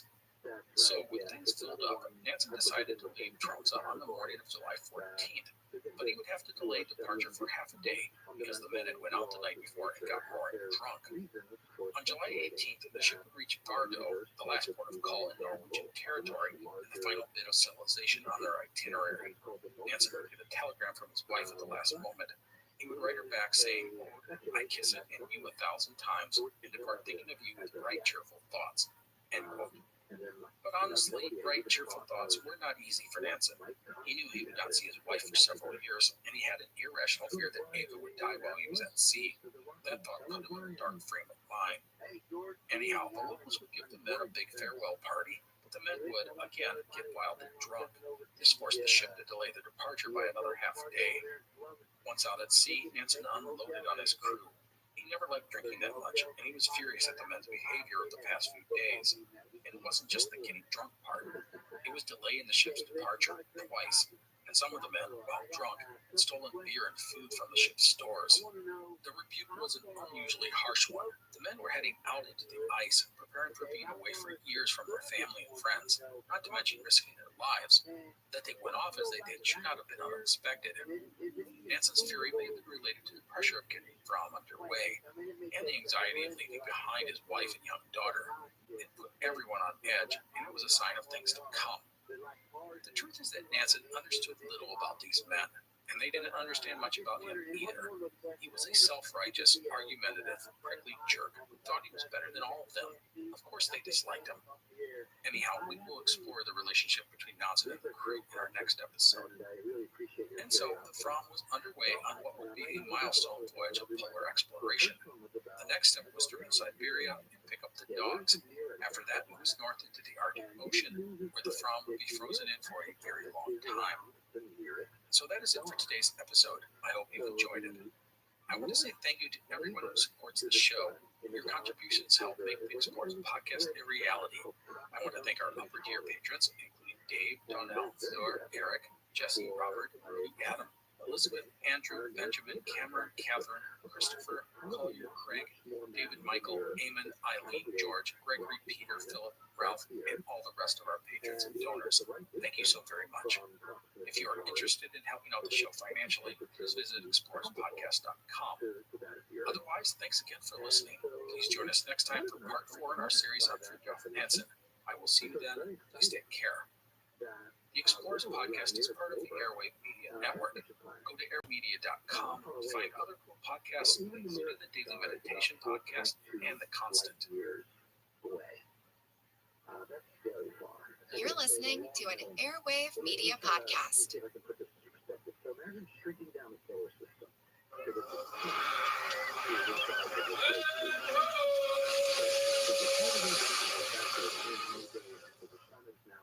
Hello, and welcome to the Explorers Podcast. Today is part 4 in our series on Norwegian explorer Jan Nansen.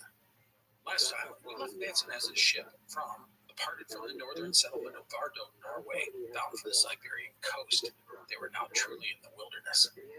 But before we set off with Nansen, there is one note for today. Go to our website, explorerspodcast.com, for a map of Frem's journey. It will very much help you understand Nansen's expedition. That is it for notes. Let's get going. It was late July of 1893. Fromm traveled east along the Russian coast, aiming for the remote outpost of Karbarova, where the team would pick up dogs for the expedition. From there, they would continue east and bring on a second batch of dogs at the mouth of the Olenyo River. After that, they would head north to the approximate location where the Jeanette had been crushed in the ice over a decade before. At that point, the Fromm would be iced in and taken by the transpolar drift to the North Pole. Nansen didn't expect to be carried right to his goal, but close enough that he could lead a team on skis and using dogs to the pole. The journey would take at least 2 years, probably more. The ship, the Fromm, had been specially built for the expedition. It had a crew of 12. Otto Sverdrup was the expedition's second in command. The Fromm departed Vardø on July 21st in the early morning hours. Many of the men had gotten drunk the night before, and Nansen lit into them for their actions. So it was the summer of 1893, and Fromm would push east. The expedition would cross the Barents Sea, reaching Novaya Zemlya, a big island off the Russian mainland. They would arrive at the settlement of Karbarova on July 29th.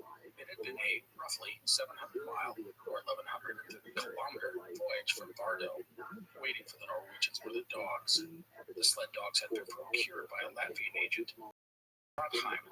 He had bought 40 dogs from Siberian tribesmen, although Nansen had asked for only 30. The reason was that sled dogs led hard lives. Disease and illness, as well as fighting with other animals and each other, was commonplace. Trondheim would lead the dogs across the Ural Mountains, following the reindeer herds of the area's nomadic tribes. It was a winding journey that had taken 6 months. 34 of the 40 dogs would survive the journey. For the dogs, the expedition hadn't even started yet, and 6 were already dead. They had reached Karbarova on July 10th and had been waiting for Nansen. Karbarova was a desolate and bleak place, 2 churches dominating a small settlement. It was inhabited only in the summer by tribesmen and Russian traders. A few things to note. 1, ice was already appearing in the area, an ominous sign. 2, the expedition was expecting a load of coal to be delivered to Karbarova, but it had not yet arrived. 3, the Fromm was experiencing mechanical issues as the steam pipes of the engine leaked, causing the boiler to fail. Also, the bilge pump broke. Repairs were being made at this time. 4, despite the problems, the Fromm had performed well. It was nimble and quick, and it was strong, able to push aside ice floes as needed. 5, to the east was the Igers Strait, which led into the Kara Sea. Few ships had ever gone to this region. Nansen would take a motorboat to the entrance of the Kara Sea and find heavy ice. However, the coastal area was clear. The Fram needed to get through the Kara Sea, which was about 1,000 miles wide or 1,600 kilometers. From the Kara Sea, it could sail into the Laptev Sea, which leads to the New Siberian Islands. North of those islands was where the Jeanette had gone down, and this was Nansen's destination. The big fear was that the ice would form early in the Kara Sea and block the way east. As a note, only one ship had ever managed to sail into the Laptev Sea from the Kara Sea, so this was no simple thing. And so Nansen and his crew prepared to head into realms where he ventured. Alexander Trondheim, the man who procured the dogs, was impressed by Fromm, the crew, and Nansen. Of our Norwegian explorer, he noted his commanding presence, plus his willingness to work hard and set a good example. He said that when coal was being hauled to the boiler room, a hard, dirty job, Nansen took part. However, despite Trondheim's praise, there was, without question, a barrier between Nansen and the rest of the crew. We'll talk more of that in a few minutes. So, the Fromm, engines repaired, would wait until August 3rd before departing Karparova. The dogs would be kenneled on the deck of the ship, except for one, a Vike, which had been brought from Norway. She roamed the ship freely and was Nansen's favorite. The other dogs had to be kept apart, as they would fight viciously with one another if given a chance. As for the coal Nansen had been waiting for, well, it never arrived, and while it was a setback, it wasn't critical to the mission. Before sailing, Nansen had been able to write some final letters, including one to his wife. He included some flowers he had picked from the Siberian plain. He wrote to Ava that he hoped to be home in 2 years, but to his brother Alexander, he said it would likely be at least 3 years, perhaps as long as 5. Fromm would sail east, disappearing into the fog, the vessel's last contact with civilization. The ship would pass through the Igers Strait and into the Kara Sea. The ice, fog, and unknown waters put everyone on edge. Fromm would sail wherever the water and ice allowed them. Through channels of open ice or along the coast, the ship went steadily east, although not necessarily in a straight line. And I want to note that the ship often had to turn around when the ice closed in, forcing them to retrace their steps. Through it all, Fromm proved to be everything she was made out to be. She was quick and maneuverable, as well as powerful. However, on August 6th, the ship would be stopped by the fog and ice. Fromm would not move for 3 days. But things would clear up on August 9th, and Fromm would press onward, reaching open water a few days later. In fact, things went so well, the ship would be able to sail east at a speed of 5 knots and just using the sails. On August 16th, Fromm rounded the Yamal Peninsula. A couple of days later, they sighted an island, the first discovery of the expedition. The island was dubbed Svetrup Island, as it was the expedition's second-in-command who had sighted it. And there would be more discoveries as the Fromm zigzagged its way east through the ice. One place was named after Clemens Markham, the president of the Royal Geographical Society. Another was named after Adolf Nordeskjold, the Scandinavian explorer who had been the first to complete the Northeast Passage. Fromm would continue to press east, but with each day, the ice thickened and snow began to fall. In the beginning of September, the ship would get stuck in the ice for 4 days. Frankly, the journey across the Kara Sea, which was shallow and known to be choked with ice, was touch and go on more than one occasion. Many of the men felt they wouldn't escape the clutches of the sea and get frozen in until spring. And then on September 9th, the men would sight a wide stretch of water. Nansen ordered the ship to ram its way through the ice, and in short order, the Fromm was in open sea. The next day, she rounded Cape Chelyabinsk, the entrance to the Laptev Sea. Fromm was only the second ship, after Nordeskjold's Vega in 1878, to enter the Laptev Sea in such a fashion. It was a great moment for Nansen and the entire crew. They had passed a major obstacle. Nansen would call the men together and fire off the ship's cannon to mark the moment. He would then declare a celebration, even breaking out the alcohol, something he didn't often do. The ship would then head to the mouth of the Ontario River to collect the second batch of dogs. From there, it was further east and north to the New Siberian Islands. Fromm continued to skirt along the coast of Siberia, but when they came to the region around the Ontario River, the ice was thick, adding unpredictable currents and unknown shores. Too risky to try and press onward. Nansen ordered the ship off. He would have loved to have had the second pack of dogs, but the uncharted waters, in conjunction with the ice, were just too dangerous. The Fromm thus headed northeast toward the New Siberian Islands. The Laptev Sea was much deeper than the Kara Sea, so there was a lot less ice pack to contend with. This allowed them to make good progress. Nansen now wanted to get north of the New Siberian Islands. This equated roughly with 80-degree north latitude. He needed the ice to hold off just a little longer to reach his goal. But luck would not be Nansen's friend. The ice would thicken, especially to the north and east. Then, on September 20th, Nansen would write, quote, "Ahead lay the edge of the ice, massive and tight-packed, gleaming in the fog," end quote. The Fromm could go no further. The northeast, which was where Nansen had wanted to reach, was blocked by solid ice. Faced with an impassable option to the east, Nansen decided to push northwest, where the ice wasn't yet completely packed tight. This would take the Fram further away from the current that Nansen had expected, but he decided that getting further north was the most important thing at this point. In reality, it would not matter too much, and and that's because within a day, the ice closed in around Fromm. To the men, it seemed inevitable that this would be where the ship would get iced in for the future. On September 28th, the dogs were transferred to the ice, and then about a week later, the rudder of the ship was raised to prevent it from being damaged by the ancient ice. Seeger Scott Hansen, the expedition science officer, would say this of the moment, quote, "Now we are well and truly moored for the winter," end quote. The position was 78 degrees, 49 minutes north. Nansen had wanted to reach the 80th parallel, and he was a little west of his desired location, but it would have to do. Now the men in the ship were at the mercy of the ice pack. On October 9th, the ice would press in and put Fromm under real pressure for the first time. Of it, Nansen would say, quote, "A great commotion began and the whole ship trembled," end quote. The noise and the shaking was unnerving. Many of the men experienced such a thing for the first time. But Fromm performed beautifully, exactly as expected. The ice slid cleanly beneath the rounded hull, lifting her up a few feet. As the pressure eased, the ship would settle down and break through the ice. Nansen was thrilled by the success of Colin Archer's design and construction, but it was just the beginning. Groans and creaks and rumbles would continue for days, but each time the Fromm would be pushed up and then settle down, the ice just couldn't grip the hull. On October 25th, the expedition would see the last of the sun. The Arctic night was upon them.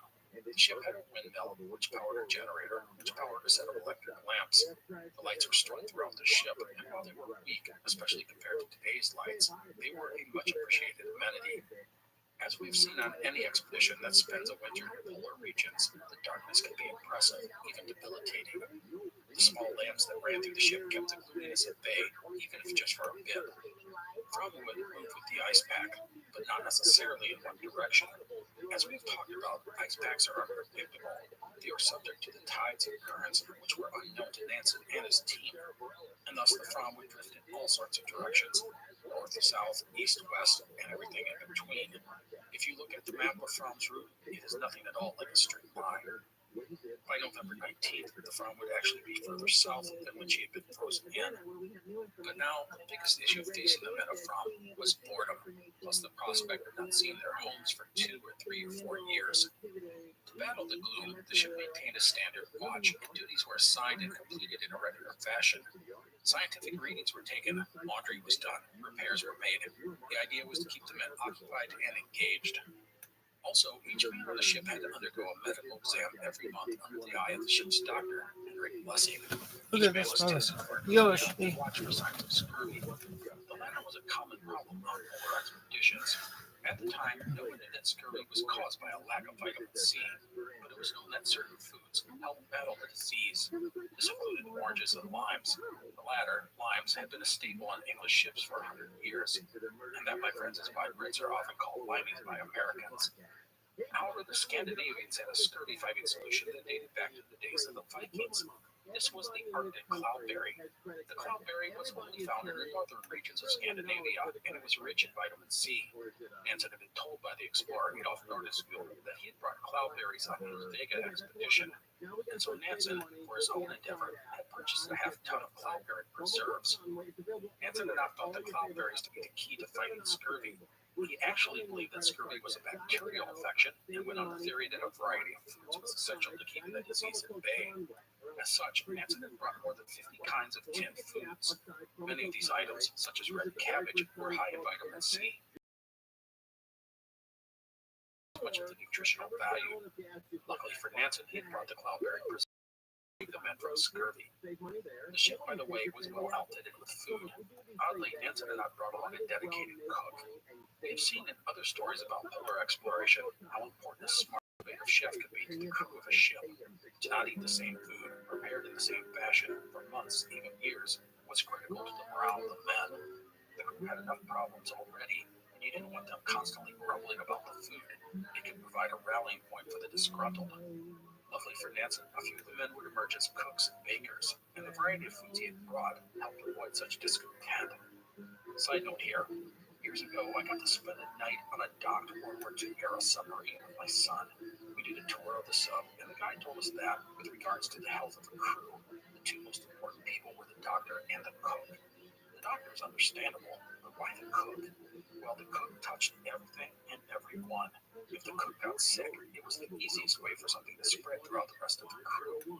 and thus the cook and the doctor were always the cleanest of anyone on a submarine, silent done.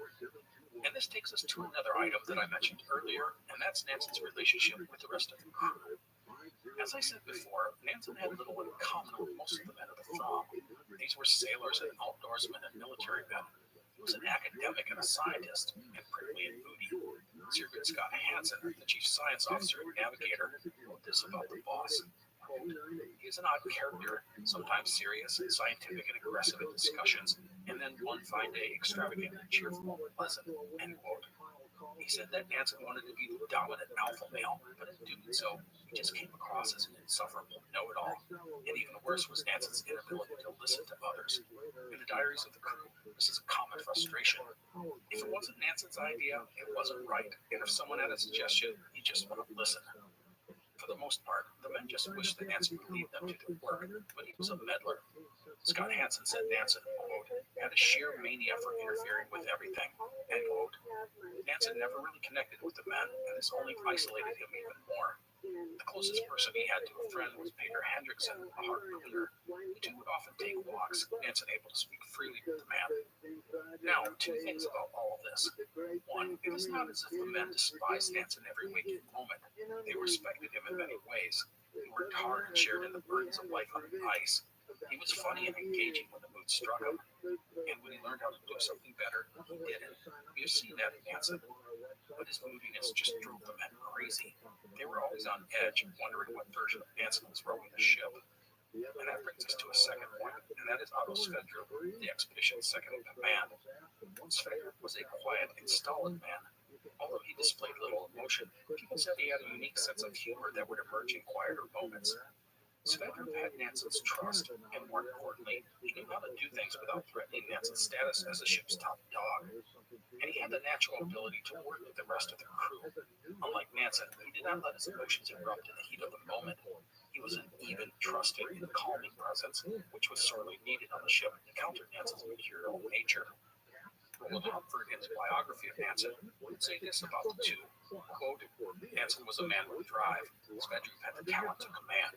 End quote. I think the thing I admire so much about Sverdrup was his ability to assess a situation and know when and how to make things work. He admired Nansen in many ways, but he didn't necessarily like him. Yet he understood what Nansen needed in order to succeed. That's an admirable quality. A few things I want to mention about life on the Fram. There were 4 single cabins which were taken by Nansen, Scott Hansen, Sverdrup, and Blessing. There were then 2 larger cabins which housed 4 and 5 men respectively. The ship, which was not that big, had one large room that served as the de facto mess hall and lounge. It featured many Nordic touches, such as dragon heads carved into the chairs. Now, the ship would provide things to occupy the men outside of their daily routine. There was a library with more than 600 books, and Nansen tried to get a newspaper going called the Fram Review, but interest was middling. Only 8 issues were published. Another distraction was an organ. When Nansen played, it invariably caused all the dogs to begin to howl along with him. I love that image. This tiny spot on the ice of the Fram in the dark of the Arctic, the sound of music and howling dogs drifting over the polar cap. And speaking of the dogs, they were another welcome distraction. As it always seems to happen, men grew attached to the animals. On December 13, 1893, Nansen's favorite dog, Kavike, would give birth to a litter of puppies. Even the hardest of men can't help but not love puppies. By the way, most of the dogs that Nansen had bought had been neutered, but he'd hoped to have some pups, which would give him more dogs in the future. Also regarding the dogs, there would be some initial test runs done on the ice with them. The first major test ended up with Nansen humiliated as a team of dogs dragged him across the ice. And so the men would spend the first Christmas in the Arctic, trapped in the erratic, slow-moving ice. And the passing of the New Year cast a aura of melancholy over the ship. In January of 1894, the crazy zigzagging of Fram would abate, and the ship would begin to move in a more northerly direction. The 80th parallel would be passed on March 22nd. The drift was slower than Nansen had anticipated. At this rate, Fram would not get near the pole for 5 years. One reason for this was the depth of the Arctic Ocean. No one had understood how immensely deep the Arctic waters were. Nansen's drift theory was based on the region having shallower waters. All of this uncertainty gnawed at Nansen.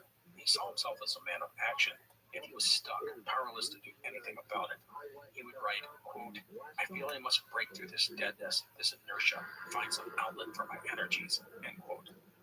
None of this helped Nansen's darker moods.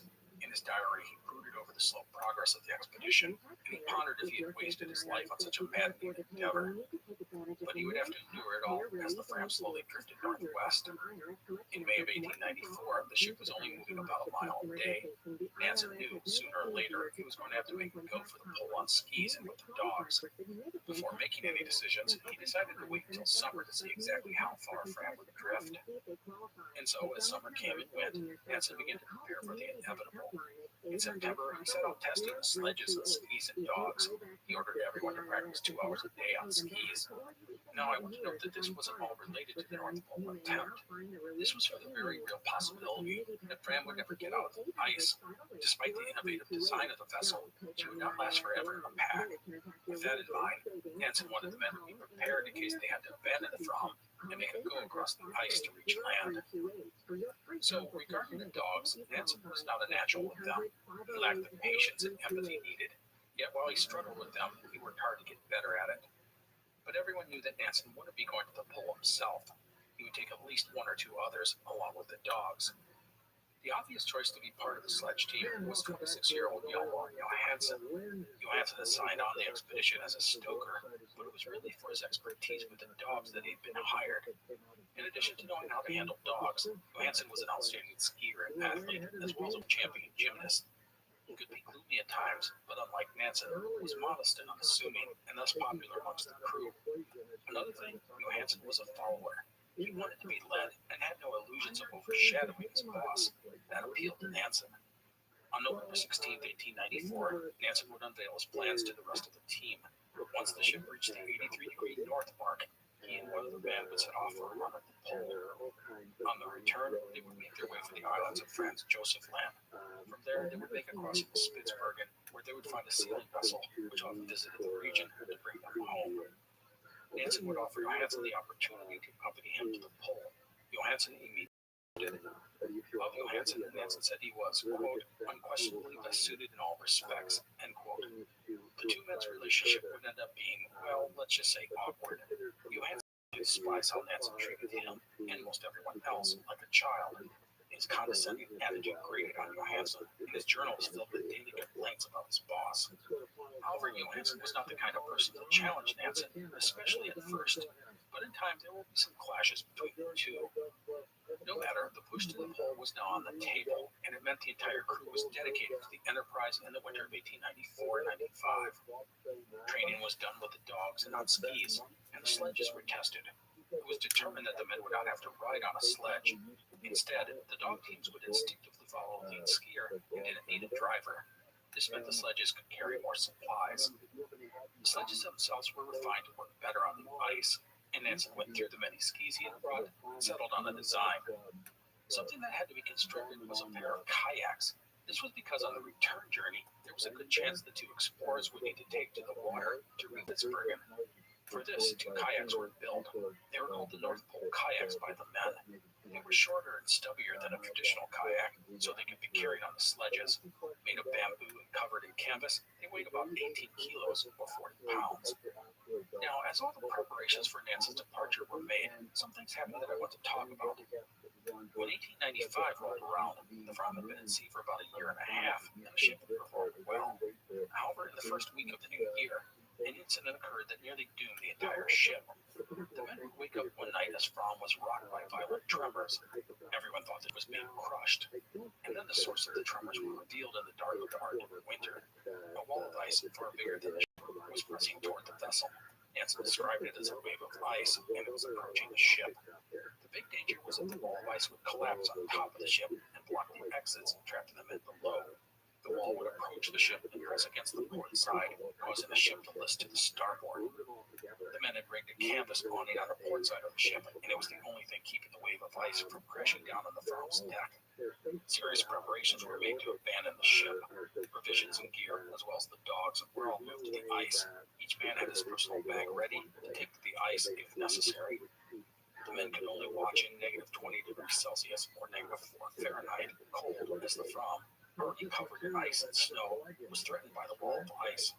If if the ship went down, they were 250 miles from land, or 400 kilometers, and would have to survive on the ice as it drifted west.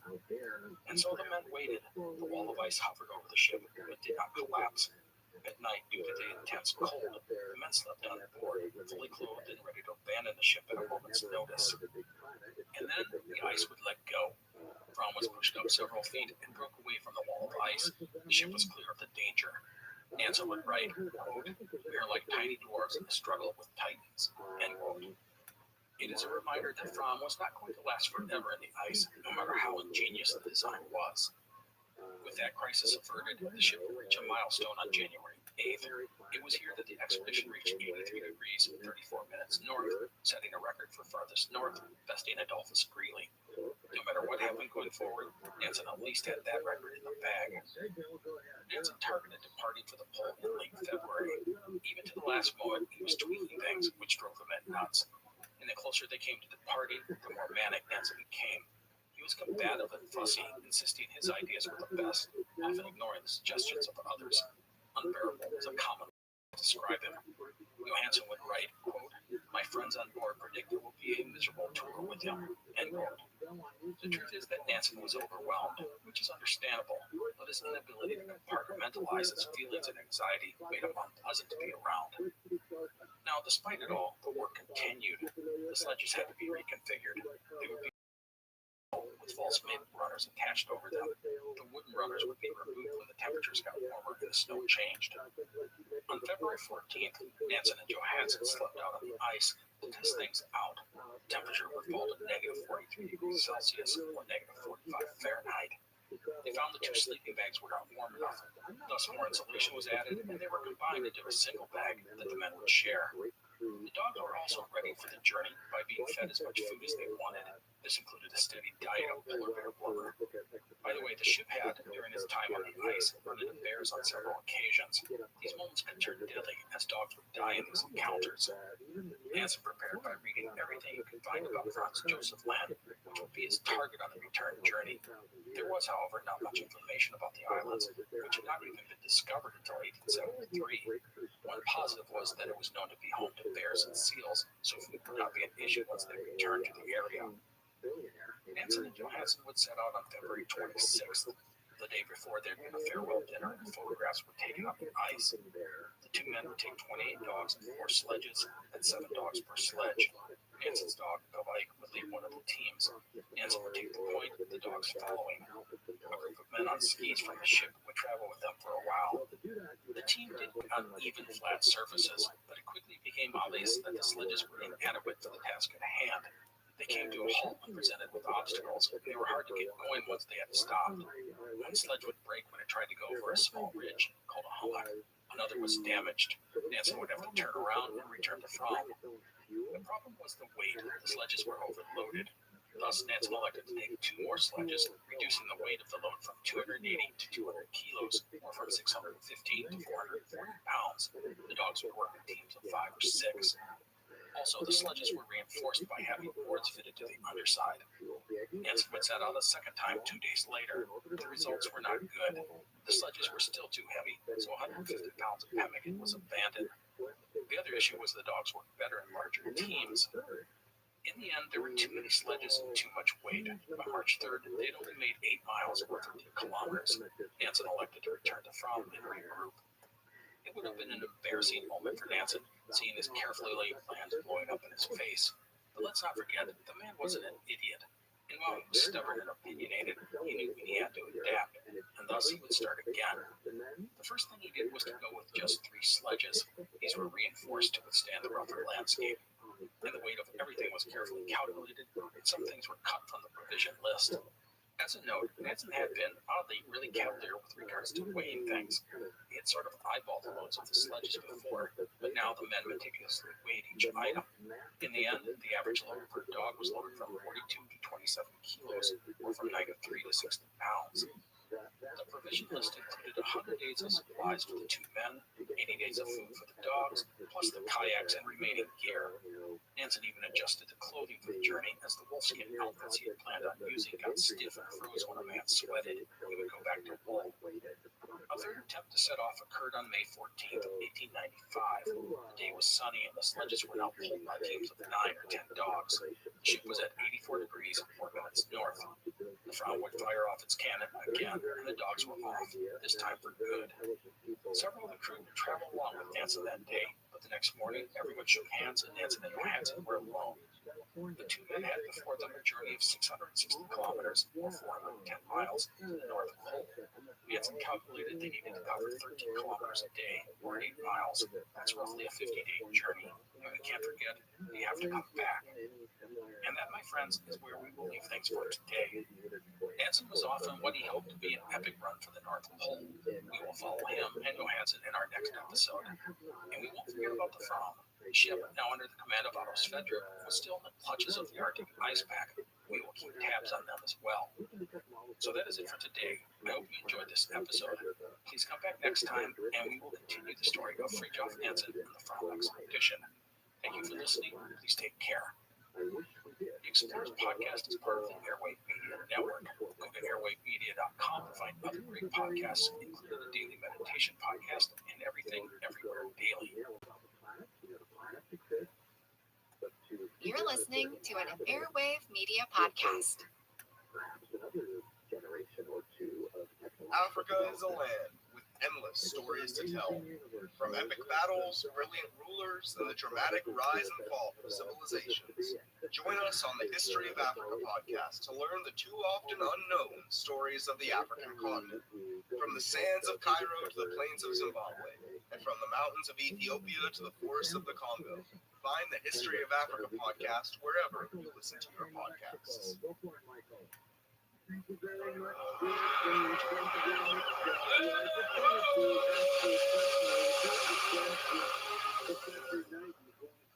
Hello and welcome to the Explorers Podcast. Today we are continuing with the story of Fridtjof Nansen and the Fram expedition. 2 notes to start. First, as usual, there is a map of Nansen's route on our website, explorerspodcast.com. I recommend checking it out. And second, today's episode is going to cover Nansen and Hjalmar Johansson's attempt at the North Pole, as well as their return journey. We will look at the fate of the Fram, which was still stuck in the ice, in our next episode. That's it. Notes are done. Let's roll. Last time, we left Nansen. I wonder what your take is on Oumuamua. Josh. Yo. What now? What happened? By people like Patrick Flanagan and whatnot, and I just want to hear what you have to say about that. Sure. Well, thanks for your question, and it sounds like you have lots of interesting connections in this field. So Oumuamua, another fascinating discovery. It was discovered in 2017. It appears to have been an object maybe about 100 meters. We left Nansen as he and Johansson set off onto the polar ice with 3 days and 28 dogs. Their goal was to reach the North Pole. They left the Fram at the location of 48 degrees and 4 minutes north. The pole was about 660 kilometers, or 410 miles away. Nansen figured it would take about 50 days to cover the distance. At that point, they would head back south, aiming for Franz Josef Land, an archipelago in the Arctic Ocean. From there, they would cross to Spitsbergen using the kayaks, which were packed on the sledges. There, they would find a sealing or whaling ship to get them home. So after 2 aborted attempts to set out for the North Pole, Nansen and Johansson, 3 sledges and 28 dogs, would finally get going on 14th, 1895. Initial progress was mixed due to the changing terrain. The sledges ran on the flat areas, but the ice was rarely flat. It was often littered with bumps and ridges. Ridges, called hummocks, were all too common. They could be a foot or 2 high, or 10 times that. Smaller ones could be crossed with care, but larger ones forced the team to stop and find a way around or over them. One time in these early days, the team ran into a field of hummocks 40 meters deep, or 130 feet. There was no way around the field, so the men had to carry the sledges through the field, sliding them along when possible, and lifting them over the outcroppings. It was slow and tedious work. Now, one thing that the men did do rather quickly was fall into a routine. From the outset, it was obvious that Johansson had a way with the dogs that Nansen did not possess. Nansen didn't have the patience needed when working with them, and was frustrated by any sort of erratic behavior, which, if you have ever owned a dog, is pretty much most of the time. This meant that Johansson would take care of the animals. At the end of the day, he would unharness them, feed them, and tie them up for the night. As Johansson did this, Nansen would set up the tent and then get the Primus stove going to make dinner. The Primus, by the way, would prove to be outstanding, and the men had no problem making food or melting water. This meant that dehydration was not an Greenland expedition. The men often added a dry milk protein to the water for extra nutrition. In the mornings, Nansen would make breakfast while Johansson readied the dogs. Breakfast tended to be porridge and hot chocolate, while lunch was crisp bread, butter, cold pemmican, or some other canned food. Chocolate was eaten as a treat. For dinner, Nansen had 3 hot dishes that he typically. The first was pemmican and potatoes. The second was fish gratin, which was fish meal, flour, and butter. And the third was pea, bean, or lentil soup. There was no coffee or tea. Nansen would keep a very careful track of the men's nutrition in his diary. It included 200 grams of protein, 220 grams of fat, and 450 grams of carbs. This amounted to 4,700 calories per day, which was a solid intake. The men may get cold and tired, but they would not be hungry. Cold and tired sucks. Cold and tired and hungry is far, far worse. In the evenings, the men both kept diaries, although they did so erratically. Also, there was a single sleeping bag made of reindeer fur, which the men shared. Now, aside from the issues with the mixed terrain, the big thing bothering the 2 men was the cold. The temperature consistently hovered at -40 degrees. And while a person can handle that level of cold for a few hours or even a day or two, it soaks into your bones after you endure it day after day after day. Johansson said it best when he would write, quote, "If only the cold would relent, it is miserable." The clothing and sleeping bag did not help matters. The sleeping bag, which was made of reindeer fur, was fine at first, but it would slowly begin to retain moisture, which caused it to become heavy and freeze and stiffen up. The same was true for the men's clothing. In the day, the men would sweat even in the cold, and as they worked hard, their wool clothing would absorb the moisture and then freeze up once they stopped. Another issue was the cuffs of the clothing. They would get wet from sweat and then freeze. I read that the cuffs became almost like sharp metal and scraped and cut the skin. The problem here was that their clothing was too tight. There was no room for air to circulate. One of the classic images of polar natives, such as the Inuit, is seeing them in their big coats. We often think of this as having a lot of layers or super thick insulation, but a major reason is to offer some room for the fabric to breathe, allowing air to circulate underneath. This helps prevent the sweating and freezing cycle. Anyhow, at night, the 2 men would get into their sleeping bag and cling together for warmth. The bag was half frozen, and so were their clothing. They'd have to lay there shivering and wait an hour or 2 before the clothing and bag be thawed, so they could feel warm and sleep. Now, despite these issues and the early setbacks moving across the ice, Nansen and Johansson would get better and more efficient each day as they learned how to tackle the problems in their path. Their daily run rose to around 9 miles or 15 kilometers. That was a little better than what Nansen had predicted. This was greatly aided by a changing of the landscape. The often broken ice would transform into flat ice and rolling snowfields. It was perfect for the skis and sledges. Nansen would write, quote, "The ice seems to get better and smoother the further north we go," end quote.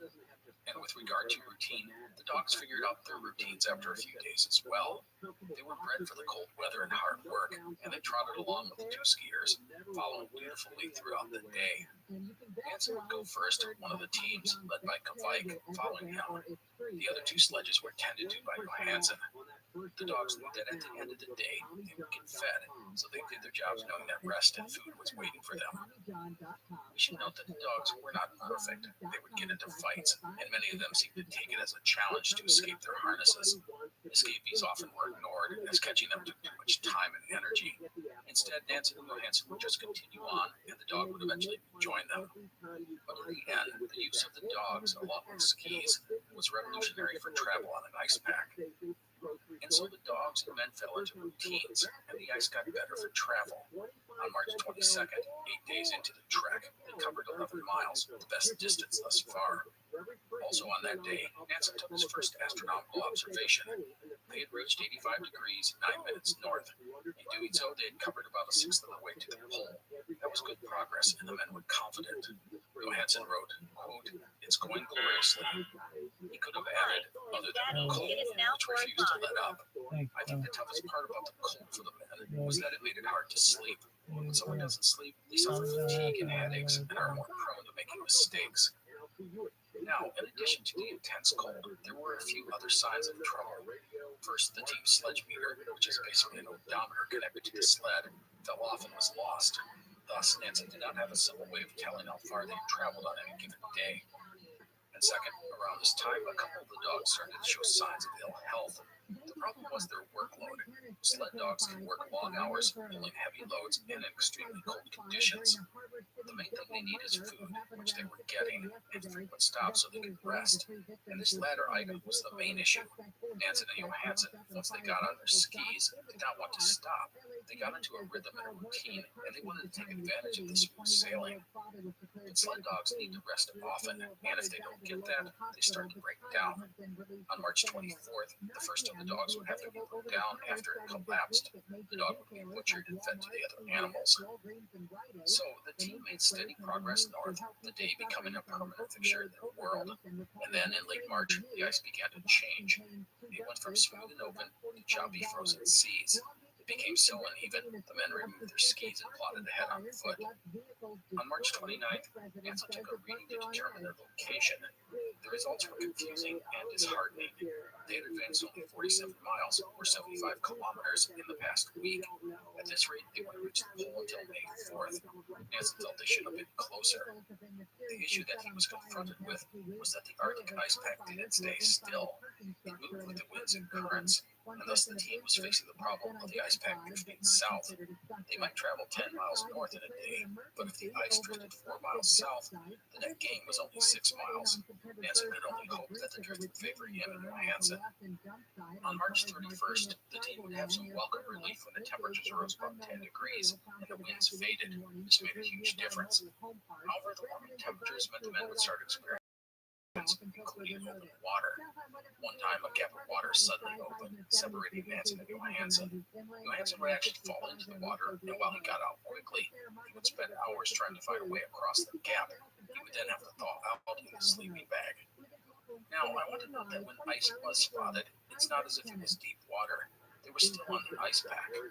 The water they encountered could be as deep as a few inches, or several feet, or a couple meters, or whatever. That means that even if the men did run into water, they could, if it wasn't too deep, cross it. The warming also contributed to dangerous and unpredictable terrain. Ice floes would push together and create big ridges. This made the use of skis difficult. This uneven terrain was the single biggest issue facing Nansen. It was essential to have a smooth surface so that the men and dogs could move quickly. But that is not what they were getting. On April 2nd, Nansen would again take a location reading. They still had 140 miles to go to the pole, and with the difficult ice pack conditions, their pace was slowing. Doubts about the expedition's success crept into his head. In his diary, Nansen would write, quote, "Beginning to have serious reservations over continuing northwards much longer," end quote. The next day, another dog would have to be put down. Johansson did the killing, but he hated it. He would cut the dog's throat in order to conserve ammunition. Both Johansson and Nansen were unnerved at having to kill the dogs. The team continued north, but things did not go well. The current was pushing them south, and the ice was not smooth. In fact, it got worse, becoming so convoluted, they advanced only a couple of miles on April 6th. Nansen wrote, quote, "The ice is growing worse and worse. Yesterday, it brought me to the brink of despair," end quote. The following day, the conditions deteriorated even more. Nansen would scout ahead to see what lay in the distance. It was not good. He wrote, quote, "I went ahead a good distance northwards on skis. It's all no reasonable way ahead. And from the top of the highest serac, no other kind of ice could be seen right up to the horizon," end quote. This means he was seeing nothing but broken and choppy ice, unlike crevasses and seracs. The smooth, flat, wide open ice pack he had predicted was in the north just didn't exist. Nansen knew it would be foolish to go on.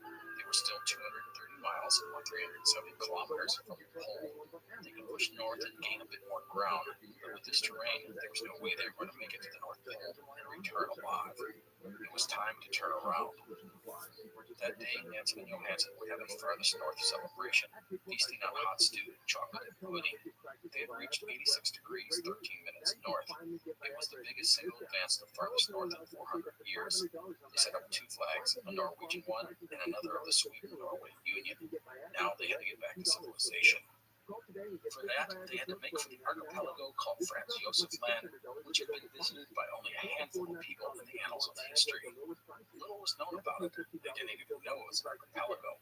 Many people thought Franz Josef Land was just one or two big islands, but Nansen didn't know that the southwestern edge of the region got you closest to Spitsbergen, which was their ultimate goal. Plus, near the same spot, there was a place called Ira Harbor. Earlier explorers had placed a supply depot at this location. They would likely find food and provisions, perhaps even a boat or other materials, to help them with the crossing of Spitsbergen. The return journey south went well in the first few days. The currents were with them, and the weather was warming, making things much more bearable. And the broken terrain turned into smoother and open stretches of ice. However, on April 13th, the men would commit move yours. That's so athletic, dude. progress was steady, and in the desire to press onward, both Nansen and Johansson would let their watches stop. This was a potential disaster. The reason is that you need to have accurate time for reliable navigation. For calculating your latitude, which is your location going north or south, time isn't that important. But for longitude, your east-west location, it's critical. Nansen would have to estimate how long his watch had stopped and take calculations from there. But it was only an estimate. If he was wrong, he could end up going too far east or west of Franz Josef Land. If the men did that, there was nothing but ocean before them. And if that wasn't enough, by the middle of April, other issues arose. The temperature was rising by the day, and the sun was intense. This caused the ice conditions to get worse. There were more ridges, and the snow became warm and sticky, not great for sledges or the skis. Also, the currents shifted again, pushing the ice north. On April 18th, the expedition would press on for 16 hours, weaving its way through the twisted terrain of crevices, ridges, and open water. The dogs were visibly straining. However, the men would find signs of encouragement. A large piece of driftwood was discovered sticking out of the ice. It was the first object the men had seen in 18 months. They carved their initials into the piece of wood. Also, a week later, the men spotted fox tracks, another encouraging sign that they were nearing land. Now, I want to mention something that I have talked about in the past, and that was the relationship between Nansen and Johansson. The two were, without question, not friends. Nansen's condescending attitude grated on Johansson. His diary is littered with complaints about his boss. However, Johansson was not one to confront a superior, although they had their spats. Thankfully, it was often minor, passive-aggressive comments from both men. But on the whole, the two men tried to stick to their duties and keep out of the way of each other, but know that it was not always easy. So, towards the end of April, there were a few major issues facing Nansen. First, the dogs were wearing down. 2 more had to be put down, and others were in bad shape. Plus, the dog food was running low. The problem was that every time a dog was put down, it forced the other dogs, who were getting weak themselves, to work even harder. This only sapped the strength of the dogs even more. With luck, the team would be able to find and kill some game. A polar bear or seal would do everyone wonders. The second issue was open water, which was becoming more frequent. This required extra effort as the team would have to find a way around such obstacles, but even that was getting difficult. On April 30th, the men would come to a wide stretch of it and find themselves trapped on an ice floe. Unable to move on, Nansen would elect to rest for a day. It was the first day the team had rested since they had started nearly 7 weeks earlier. The men would repair their boots and clothing and just try and relax. The next day they would set out when the water closed up. By the way, that same day would bring a blizzard. Remarkably, the two men had not run into a snowstorm since they had started. And so the men went south, even as the drift of the pack pushed them north. Also, food was running low, especially for the dogs. However, on the bright side, it was warming. On May 8th, the temperature was recorded at -8 Celsius, or 18 degrees Fahrenheit. On May 13th, Nansen would decide to abandon one of the 3 sledges. A major reason was the condition of the dogs. Only 12 remained. 4 tired dogs per sled just wasn't working. Plus, they were shedding supplies and lightening the load as they had moved south. The loads and the dogs would be redistributed amongst the 2 sledges. All of this would help the dogs and Johansson, who now only had to manage a single sledge. Food would remain the main issue, the men on the lookout for game. On May 17th, they spotted a narwhal. Nansen would snatch up a harpoon and race to the water's edge, but the narwhal never got within range, and the opportunity would pass. As May waned, the men would see more positive signs. Polar bear tracks, birds, more whales, and even a seal were sighted. Life was all around them. Unfortunately, nothing got within range for the men to hunt. This would take a toll on the dogs, and by the end of the month, only 8 remained. Amongst those put down was Nansen's precious Vike. He was crushed by this. He adored the dog, which was his last link to home. Like the other dogs, she had worked her heart out, but could go no further. Nansen would say that the only solace in her death was that she would provide 3 days of food for the remaining dogs. Now, the other thing that the end of May brought was warming temperatures and changing conditions. The ice was becoming loose and slushy. The men stayed on their skis, but it was slow going. If they tried to walk, they simply sank 1 or 2 feet into the wet snow and melting ice. Traveling on the skis distributed the weight of the men and kept them from sinking. Also, there were fewer and fewer solid ice floes to travel on. Roland Hunford, in his book on Nansen, described the terrain as, quote, changing from clearly defined channels into a confusing mesh like the delta of a meandering river, end quote. As if to put an exclamation point on this statement, on May 31st, the men would again find themselves marooned on an ice floe. At this point, the men had to wait for the floe to drift into another larger section of ice, and that signaled it was time to prepare for the future, and that meant unpacking the kayaks. As a reminder, Nansen had brought 2 kayaks with him. These had been made special so they could be packed on the sledges. Now, as the men waited out the drift of the ice, it was time to refit and repair the 2 boats. The past 2.5 months had been hard on the kayaks. They had endured brutal cold and endless jostling, and far too many crashes when the sledges tipped over. Thus, each kayak was relashed by hand, holes were repaired, and seams resealed. The big question that faced the men was the reliability of the boats. They had never been tested before, as there had been no open water available. The time on the ice floe allowed the men to adjust. But as you can imagine, food was a major concern. Nansen would cut his Johansen's rations for the first time. Johansen, by the way, would manage to shoot down a couple of seagulls during this time. It wasn't much, but it was better than nothing, and it was the first fresh food they'd had in months. On June 8th, the ice floe the men were on connected up to another floe, and the entire expedition could get moving. The team was now down to 6 dogs. The temperature would rise above freezing for the first time in months, which was welcome. However, it meant that travel conditions were terrible. The ice floes were crumbling under their feet. The team plowed through the mess, more dogs dropping as they went. By June 16th, only 3 were still alive. Nansen and Johansen, desperate for fresh food, ate one of the dogs that had collapsed. They said it made them feel like cannibals. Going forward, the men worked with surviving dogs to pull the sledges, but to be honest, hope was waning. Conditions were bad. Open water was thwarting them consistently. The dogs were almost all dead. Fuel for the Primus stove was nearly gone, and food was running low. On June 21st, the ice conditions were so bad, the men could not use their skis. Nansen had to make a change. They needed to reach land soon. It was time to take to the kayaks. Now, the men didn't just toss the kayaks into the water and start rowing. Instead, they would take the 2 sledges and put them between the kayaks and lash them all together, creating a catamaran sort of thing. This meant that the men could sit in their kayaks. The sledges created a platform between the 2 boats for transporting the supplies and dogs. The 3 remaining dogs, by the way, hopped right onto the catamaran without any hesitation, and the kayaks were soon moving into open water. And the kayaks, well, they worked. Not great, but they worked. They leaked badly, and the men had to constantly bail them, but at least they worked. Now, the big question facing Nansen was, where to go? He didn't know exactly where he was. He thought he was on the eastern edge of Franz Josef Land, but he was not positive. In the end, Nansen could only push southwest, hoping to sight land. They could not stay in the kayaks for long. They were taking on too much water. As the makeshift catamaran made its way toward a large, subtle-looking ice floe, the team would get a much-needed gift. A large bearded seal, curious about the odd-looking object floating on the water, popped up its head. Johansen would grab a rifle and fire a single shot at the animal. He would later say it was, quote, the best and most useful shot in my whole life, end quote. The kayaks were dragged onto the ice floe, as was the carcass of the now dead seal.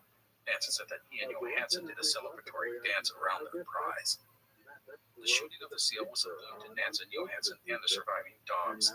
Everyone would gorge themselves on seal meat, and the seal blubber was used in the Primus stove to conserve paraffin, and leftover meat was cut up and used for traveling rations. Nansen would make pancakes using seal's blood and fry them in blubber. Johansen would write of us, quote, the most wonderful meal we had had during the whole trip, end quote. A second seal would be shot 4 days later. And on that same day, the team found a pool of fresh water. It was was the first time they had drinking water without melting it. On this ice floe, Nansen and Johansson would relax and recuperate. They took their time to regain their strength and get ready for the continuing journey. Nansen needed the ice to come together to give him and Johansson a solid path to walk or ski on, or he needed the water to clear of ice so they could use the kayaks. Neither was happening. The stay on this big ice floe would turn from days to weeks. The men called the place home sickness camp, as their idle time allowed them to think of better days, family, and friends. By the way, the temperatures were now common. On July 6th, the men would awake to find a polar bear sniffing around the camp. Nansen would shoot and kill the animal, plus 2 cubs. They now had more meat, plus the bear skins were used as an under mattress for the sleeping bag. Also, another of the dogs would have to be put down. While there was now plenty of food, it had simply lost the will to keep going. There were only 2 remaining. Nansen and Johansson would finally depart on skis from homesickness camp on July 22nd. They left unused items, including the spare skis. The reindeer sleeping bag was abandoned as well, as it was worn and falling apart. Some blankets were sewn together for a good bag. The next day, Nansen would see a dark, hazy shape on the horizon.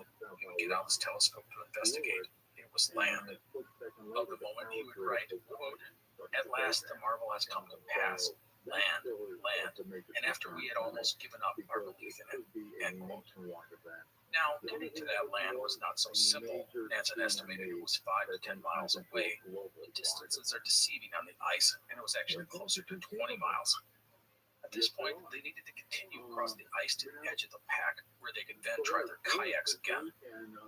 So as the fog descended on the explorers, they had to carefully pick their way through the ice, which was deteriorating around them. They were literally jumping from one ice floe to the other. It was slow going, as they were often at the mercy of the winds and currents, but they were getting closer. It didn't help that Nansen's lumbago flared up. Lumbago is a chronic pain in the lower back. Nansen could move slowly, but that was about it. Johansson would have to take over all the camp duties. By early August, food for the dogs ran out, and the men's rations were running low. Johansson would even shoot some seagulls to feed the dogs. And then on August 4th, the men would sight open water. The edge of the ice pack was near. As the men were getting the kayaks ready for the open water, they would suddenly face disaster. A polar bear burst into the camp, completely surprising everyone. The bear made a rush for Johansson, who would shout out an alarm. Nansen went for his shotgun. The bear, Johansson wrote, quote, "gave me a cuff on my right cheek with its giant forepaw, so that my head rang with the blow, and I was on my back with the bear over me," end quote. Thankfully, the bear was distracted by the barking dogs, or else Johansson would have been badly mauled or even killed. Instead, with the bear distracted, Nansen felled the animal with a single shot. Johansson was stunned, but was unhurt, save for a few cuts and bruises. It had been a close call, and the men were shaken by the encounter. But on the positive side, the killing of the bear would give the team plenty of food for the near future. In the early morning hours of August 5th, the men struck out from their camp. They went over the ice on foot, excited at what lay ahead, despite sinking into the slushy snow and ice, which was often ankle or even knee deep. The next morning, the team would reach the edge of the Arctic ice pack. It had been a 600-plus mile trek, or nearly 1,000 kilometers, covering 146 days. It was the longest journey over the Arctic ice ever recorded at the time. The men were ecstatic. Nansen broke out some chocolate, which was running low, to celebrate. After that, they didn't dally. They wanted to move on while conditions were good. And thus, as before, they fixed the sledges to the kayaks, making the improvised catamaran. It was time to go. But there was one last dreaded task to be done. 2 remaining dogs were no longer needed. Each of the men would shoot one of the dogs, the only time they used valuable cartridges for such a thing. Both Nansen and Johansson were close to tears when they put the kayaks into the water. Johansson would write, quote, "You were faithful to the last, and if you come to another world, may you enjoy yourselves in the eternal hunting grounds," end quote. The deed was done. The 2 men moved on, alone. The kayaks on the open water were nothing short of amazing. A bamboo pole with a makeshift sail was raised on the catamaran, and the men glided effortlessly across the surf. Nansen would write, quote, "For 2 years we have not seen such a stretch of water," end quote. And let's be clear, the Arctic ice pack was done.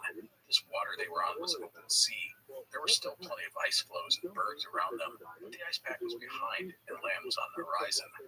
Now, what land was before them, they didn't know. Nansen hoped it was Franz Josef land, but he wondered if it was an undiscovered archipelago. But that didn't matter a lot at this point. They were free of the pack. Johansson would write, quote, "It was an abrupt change from the struggle over the ice pack, and we were as happy over it at the thought of having finished with it," end quote. The land the two men neared would not be easily gained. The island ahead was covered in ice, and glacier walls lined the coast before them. It was going to be difficult to find a place to land. Again, I recommend looking at a map on our site to understand Nanson's progress. Anyhow, the two men would head west and then south. They would not land on any of the islands they saw due to the high glacial walls. When they needed to set up camp and eat and sleep, kayaks would be pulled onto a stable ice floe. For several days, the kayaks would move forward. Where exactly they were going, Nansen wasn't sure. And then, after 3 days of heavy fog, day, Nansen would climb to the top of a big ice floe and sight 3 more islands. It was not what he had expected.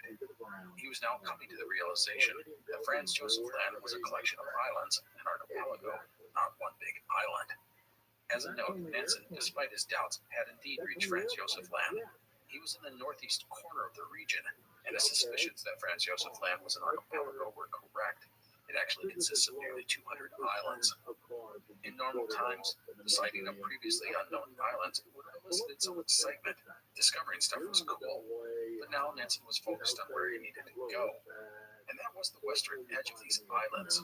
Reach the Franz Josef Land, and you can then take the kayaks to Spitsbergen. The latter, by the way, was a huge undertaking, as Spitsbergen was at least 200 miles away, or 320 kilometers. The other thing is that the two men needed to set out for Spitsbergen sooner than later if they wanted to reach it before the winter ice took hold of the region.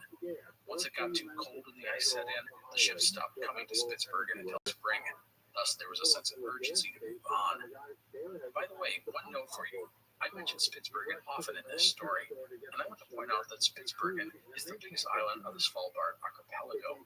Svalbard consists of 9 main islands. Reach one of those islands, and it's relatively easy to get to Spitsbergen. Anyhow, I just wanted to make sure that was clear. So the men moved on, and all around them they saw signs of life. There were bear and fox.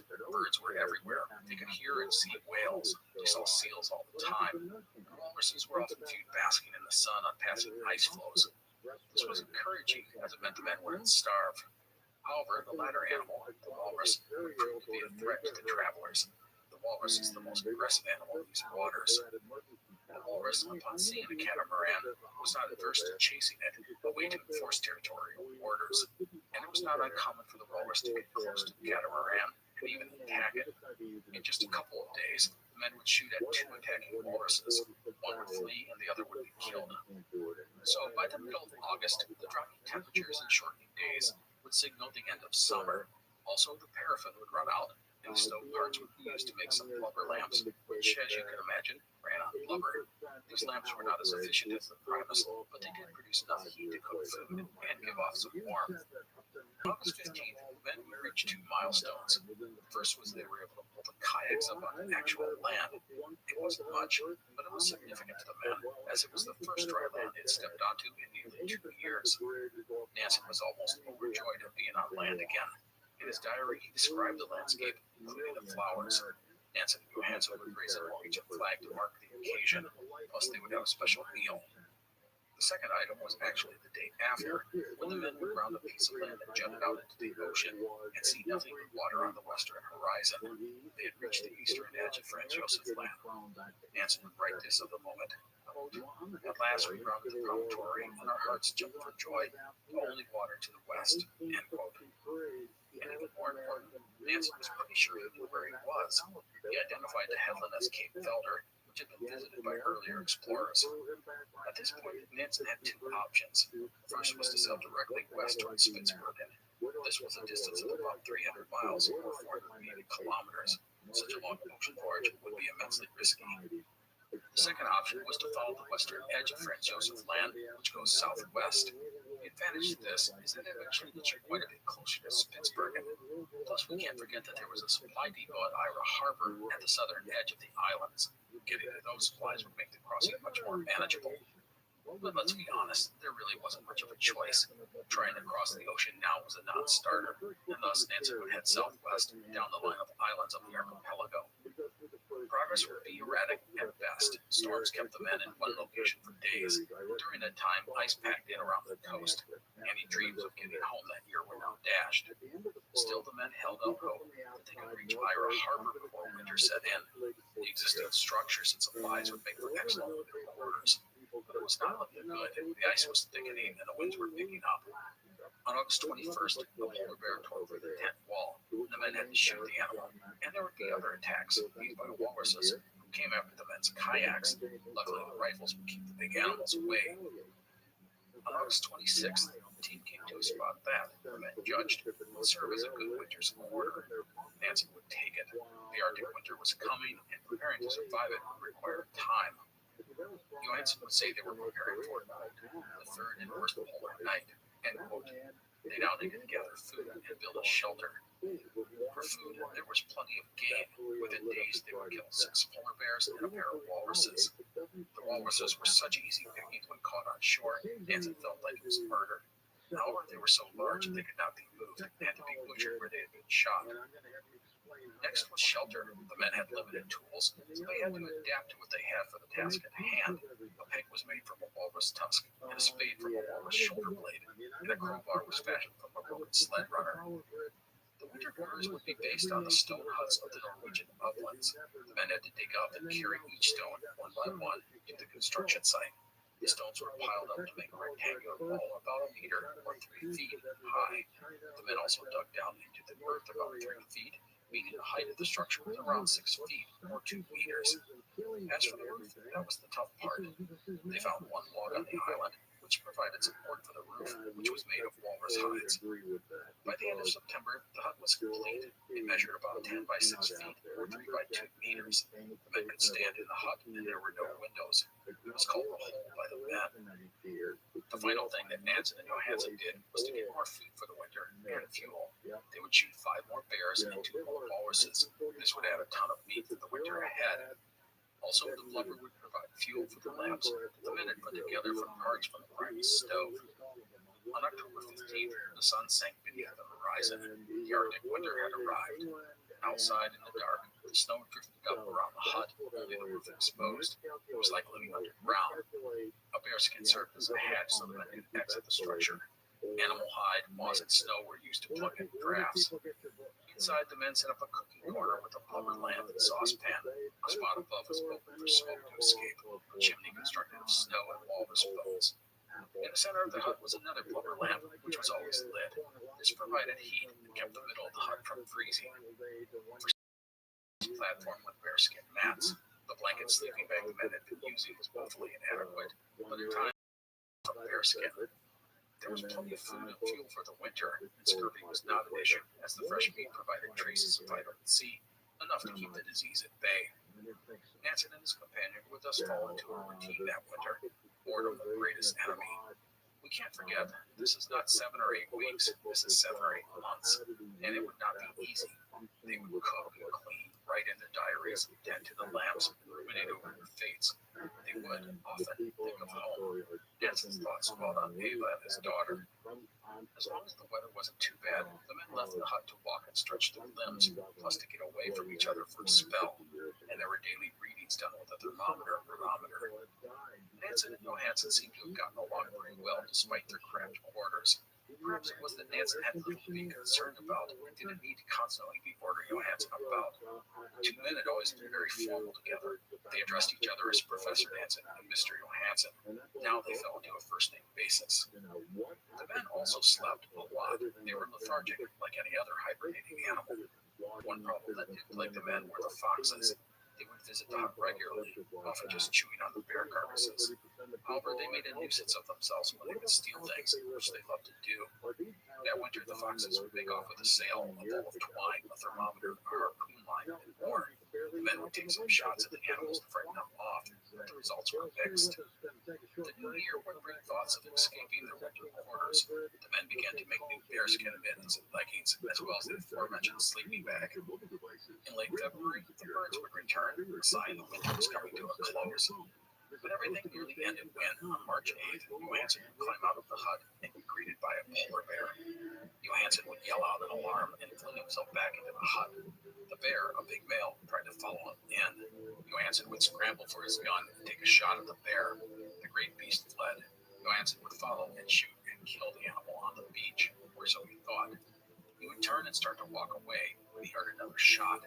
The bear had gotten up, and it was Nansen who would finish him off. The bear was so large the men could not drag it to their camp. Instead, they spent 12 hours cutting up the animal where it lay.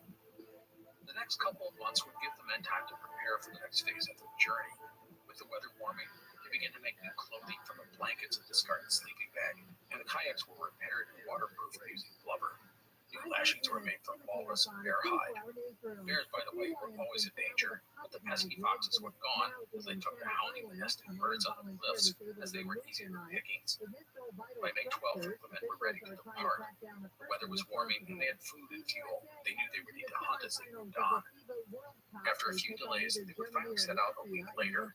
Before leaving, they would photograph the hut they had lived in for nearly 8 months. Nansen's final act was to leave a note in the hut. It said, quote, "We are going southwest along the land to cross over to Spitzbergen," end quote. There was still a lot of ice around the islands, so the men would begin by man-hauling their sledges. It was hard work, but they were thrilled to be on the move again. However, it was not long before a storm would hold them for several days.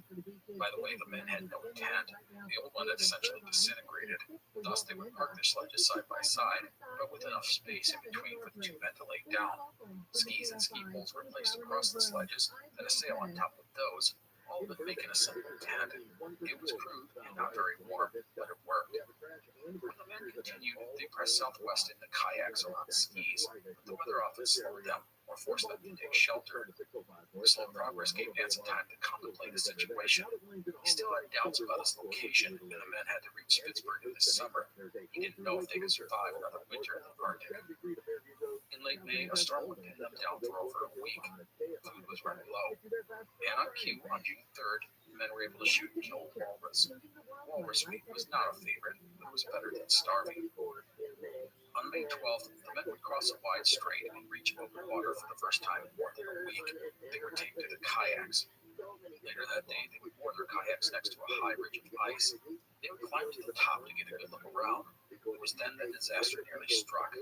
The catamaran broke from its moorings and started to drift off into the sea. The men rushed back to the shore, where Nansen took off some clothing, handed his watch to Johansson, and jumped in. The freezing water would nearly kill Nansen. He swam after the boat, but the cold shocked his system, and his limbs almost stopped working. But he knew he could not fail. Their lives were on those kayaks. They were dead if he couldn't reach them. Nansen would manage to get to the kayaks and grab a hold of them. He would then try to swim back, but he was too exhausted. Instead, he managed to get a foot onto a kayak and climb on board. Fighting the wind and current, the soaked and shivering Nansen struggled to row the catamaran back to shore. When he finally got close to the ice's edge, Johansson jumped into the other kayak and took over rowing. Nansen had almost died, but he had saved the two men. Johansson would get his companion out of his wet clothing and into a sleeping bag. Nansen would eventually fall asleep and would wake up tired but unhurt from the ordeal, and thus another disaster was averted. So have we had enough near disasters? Well, of course not. Another one would hit the men a few days later, this in the form of an angry walrus. The walrus would take umbrage at Nansen's kayak and attack it. They would chase off the beast, but not before its tusks punctured the boat, and thus they would spend 2 days repairing the kayak and drying out the gear. On June 17th, they were getting ready to depart, Nansen cooking a meal. He then suddenly walked up to a nearby ridge, saying, quote, "I hear dogs barking." Johansson rushed over, lent his ear to the situation, but heard nothing. Perhaps it had been the wind or some other natural phenomenon, but Nansen was not sure. He decided to go investigate on skis, taking with him a telescope and a gun, the latter in case he ran into a bear. It was risky for Nansen to go off alone, but they didn't want to leave the kayaks and the gear unattended. Nansen would proceed inland, doubt creeping into his mind, until he heard it again, the bark of dogs. And that was followed by something else, a human voice. Nansen said at that moment, he, quote, "jumped up on a hummock and shouted with all the power of my lungs," end quote. Then he heard the voice again, this shout, and soon he saw a shape, a dog. It was quickly followed by another shape, a human. The man was calling to him in English. The man approaching Nansen was Frederick George Jackson. He would say about their meeting, quote, "As I approached, I saw a man on ski with roughly made clothes and an old felt hat on his head, covered with oil and grease and black from head to foot. His hair was very long and dirty," end quote. Jackson had thought the man was a walrus hunter whose boat had been forced ashore by bad weather or ice. But as he got closer, Jackson saw the man better and realized who it was. He would say, "You are Nansen, are you not?" And the reply would be, "Yes, I am Nansen." The two men greeted each other, with Nansen, according to Jackson, saying, quote, "By Jove, I am devilishly glad to see you," end quote. Nansen, by the way, spoke excellent English. 2 episodes ago, I mentioned Frederick Jackson. He had applied to go on the Fromm expedition, but he had been rejected due to his nationality. But here he was, face to face with Nansen. Jackson is probably best described as a Victorian gentleman adventurer. He was 35 years old and had the backing of an English newspaper magnate. He had left on his own expedition to Franz Josef Land in 1894, a year after Fromm. Jackson's team, 7 other men, came out to greet Nansen. They gave him 3 cheers before setting off to go collect Johansen. It was here that Nansen learned that he had indeed reached Franz Josef Land. They were now at Cape Flora on Northern Island, not far from Nansen's destination, Rabbi. His calculations and estimates had been pretty spot on, which was pretty impressive due to the snafu of letting his watch stop. Nansen would also find out that Jackson had departed for the area, hoping to perhaps run into Nansen. He had even brought a letter from back home, which he gave to Nansen. Nansen was downcast when the letter turned out to be from his brother, Alexander, and not from Ava. However, Alexander's letter would explain that Ava and his daughter were in good health, and Ava had not written because she couldn't bear to send a letter that might not reach him. News of his wife and daughter's good health lifted Nansen's spirits. And so when Johansen returned, the 2 explorers would eat to their heart's content. There was bread, butter, milk, sugar, and coffee. And before the men cleaned up, a photo was taken of each of them. There was even a posed photo of Nansen on the skis, recreating the moment he and Jackson had met and shook hands. After that, it was hot baths, shaves, and haircuts. Dylan Humford, in his biography of Nansen, said, quote, "Out of the sooty troglodytes from the long winter in the half-buried hut, there emerged 2 fresh-scrubbed, barely recognizable Europeans," end quote. Now, Jackson's ship was not near the base, which consisted of about half a dozen huts, so it's not as if Nansen could depart Franz Josef Land, at least not yet. Also, in the aftermath of reaching safety, Nansen would suffer mysterious illness, likely to collapse after pushing himself physically and mentally for over 2 years. Otherwise, the men rested and recuperated. Other than Nansen's illness, they were healthy. They had actually put on weight, and there was no signs of scurvy. Meanwhile, the 2 men could only wait for Jackson's ship to arrive and take them home. By the way, 2 side notes here. First, the previous winter, Jackson's team had been exploring to the north and had almost reached the location of Nansen's winter quarters. They had come within 40 miles, or 65 kilometers, of the Norwegians before the ice forced them to turn around, so very close. And second note, Nansen and Johansen would later suggest that it was as if fate had caused the walrus to attack and damage their kayak, forcing them ashore near Jackson's camp. Without that incident, the 2 men may have continued on, forced to make the opens and crossing the Spitsbergen. So the potentially disastrous walrus attack had, perhaps, saved their lives. Anyhow, side notes done. And here, Nansen and Johansen safe and sound is where we will wrap up things for today. Nansen and Johansen had returned alive. In a lot of ways, it was a near miracle. There were so many times things could have gone wrong. And while they had not reached the North Pole, they had accomplished a tremendous amount. Nansen had proved that dogs and skis could be used effectively on polar ice packs. They had learned that there was no great continent in the north, just an unpredictable ice pack. They had learned that the Arctic Ocean was bigger and deeper than anyone had ever imagined. They had revealed to the world the vastness of the Franz Josef Land archipelago, mapping all sorts of islands. And finally, Nansen and Johansen had set a furthest north record that would stand for 5 years. Next time, we will get Nansen home, detail the fate of the Fromm and her crew, and talk about the legacy of the Fromm expedition. So there you go. I hope you enjoyed today's episode. Please take care. I will see you next time. The Explorers Podcast is part of the Airwave Media Network. Go to airwavemedia.com to find other great shows, including Food with Mark Bittman and Family Queries.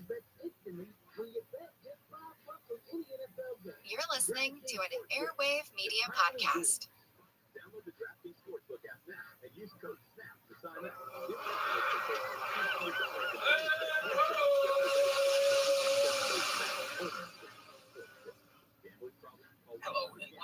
Explorers podcast. Today we are going to wrap up the story of Fridtjof Nansen's Fram expedition. Let's get right to things. Last time, in June of 1896, we got Nansen and his companion, Hjalmar Johansen, to the safety of Cape Flora on Northbrook Island in the southwest of Franz Josef Land. There, Nansen had run into fellow explorer Frederick Jackson, who had a camp on the southern shore. Jackson was an Englishman who had actually applied to go on the Fram expedition, but had been rejected due to his nationality. He was in Franz Josef Land at the head of his own expedition to explore the region.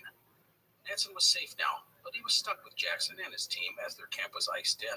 They would have to wait until later in the summer for things to warm up before Jackson's ship could arrive and take them back to Norway. But before we talk about that, I want to go back to March of 1895, where the men of the Fram watched as Nansen departed on his journey to the North Pole. With Nansen gone, command of the Fram fell to the reliable Otto Sverdrup. Sverdrup's orders were to continue with the scientific work being done on the Fram and prepare to take the ship out of the ice.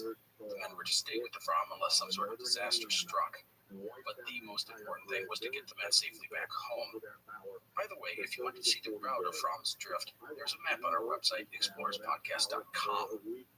Now, with Nansen gone, there was sort of a collective sigh of relief from everyone on the ship. Nansen's mercurial behavior had put people on edge, but now they could relax. Sverdrup's job was to not let the men relax too much. For that, he focused on keeping the men involved and engaged. Routines would be kept, such as maintaining watch, cooking, cleaning, and scientific work. Seaman Scott Hansen would take meteorological, magnetic, and oceanographic readings. This included measuring the ocean's depth and the thickness of the ice. Exercise was also required, with Sverdrup ordering the men to ski or walk at least 2 hours per day. Also, the sledges were repaired and overhauled, and the ice that had been built up on the ship over the winter was chipped away. The summer of 1895 proved to be worrisome. The ship was barely moving at times, and when she did, it was often to the north. Another winter in the ice pack was now likely. Throughout the summer and into the fall of that year, the Fram slowly drifted northwest, and then in early October, the currents and winds would suddenly push the ship onward at a much faster rate. On November 15, 1895, the Fram reached 85 degrees 55 minutes north, its farthest northerly reach. This is only about 35 kilometers or 22 miles short of Nansen's farthest north. If the Fram had ended up beating Nansen, that would have honked the man off to no end, considering how much he had gone through, not to mention his ego. No matter, the ship was now north of Franz Josef Land, and she was drifting southwest. With winter coming, the ice thickened, and Sverdrup prepared the ship for another year in the ice. Supply depots and the lifeboats were moved to the ice, just in case Fram would buckle under the pressure of the pack. Again, boredom was the men's greatest enemy. There were no electric lights this year, as the windmill had broken and could not be repaired, and some of the men took to drinking too much, and there were the occasional fights, but nothing major. One of the more disturbing situations that arose surrounded the ship's doctor, Henry Blessing. Blessing would start to use morphine and become addicted to the drug. Sverdrup would have to lock up the morphine, only let it be dispensed under his watchful eye, but Blessing seemed to find a way to feed his habit. The fact that one of the men had become an addict was troublesome. That he was the doctor was equally problematic. To be honest, the men were simply becoming stir-crazy. They had spent more than 2 years stuck in the ice. Another half year of darkness was before them. They were sick of the situation and sick of each other. Scott Hansen would say this of the third winter in the ice, quote, "It has got to the point where we can hardly stand the sight of each other," end quote. Like I said, this was a product of more than 2 years of living with the same men in close quarters. Thankfully, the men respected Sverdrup and he kept things in order. One major diversion was the dogs. After some puppies were born, there were now 18 on the ship. And as I said last time, who doesn't like puppies? Anyhow, the dogs would provide a welcome distraction. By the spring of 1896, the Fram had drifted further west towards Spitzbergen. Preparations were made for a breakout from the ice. In April, as did some warmth. Around the ship, the floes began to break up. The men were hopeful. On May 19th, Sverdrup ordered the ice in the rear of the ship hacked away to free the propeller. He would start up the engines 2 days later to test them out. Everything looked good. On June 3rd, the ship would find itself floating free in a pool of water. It was the first time she had done so in over 2.5 years. 10 days later, the ice would open up, offering the ship a chance to move under its own power. The Fram would only go 500 or 600 feet before the ice closed in again, but it was a start. Due to encroaching ice, the ship wouldn't fire up her engines again for another 2 weeks. The next month or so saw events unfolded at an agonizingly slow pace. Channels of water would open for a few minutes, sometimes hours, but always close. Over one 10-day period, the ship managed to make only 3 miles of progress. The men and the dogs kept busy by hunting. Birds were now a common sight, as were polar bears. The dogs loved nothing more than to go on a polar bear hunt. But eventually, the ice pack would loosen its grip on the ship. On one day in mid-July, the Fram would make a 3-mile run, the longest so far, and thus the ship zigzagged her way south and west, taking what was given to her. By early August, the ice was breaking up and was now unstable and dangerous. The ship had to be careful not to run into chunks of ice, some of it underwater. On August 3rd, the Fram would enter an area of water littered with a field of ice floes and bergs. They carefully wended their way through it. And then, 2 days later, August 13th, at 3:45 a.m., the ship would emerge out of the ice just north of Spitsbergen, exactly as Nansen had predicted. The crew cheered. The cannon was fired. It was not long before the ship was under sail and moving freely through the ocean. They had done it. Later that day, the Fram would sight another vessel, this whaler. Sverdrup approached the ship and asked if word of Nansen had reached the outside world. He was troubled when he was... December 7th, 1941. Generals are meeting and Admiral meeting with the president, and one of them points out, Mr. President, we got a problem. All of our planes are, made in Germany. All of our aircraft carriers are made in Japan. Now what do we do? We've targeted after who could possibly be one of our worst enemies. That's crazy. Our ships are made in Taiwan, and God forbid if we ever lose that country. Yeah. It's crazy. As a rational citizen, I know you're so on top of it. You're one of the best people in the world for getting this word out there. What's your answer? And I'm going to have a serious question to you. What's your answer? Why aren't we doing it? I can't put my finger on why this nation that is so heck-bent on building defense and military doesn't do this. What do you estimate the cost would be? Well, Peter Fry, God bless him and God rest him. Peter would love about $2 to $5 billion a year for 10 years of investment. That's nothing compared to what we spend. Yeah, I disagree. I'd say 30 to 50 billion a year to get into seriously harming the system. But hey, what's $1 billion more or less these days? We're spending $1 trillion on green energy.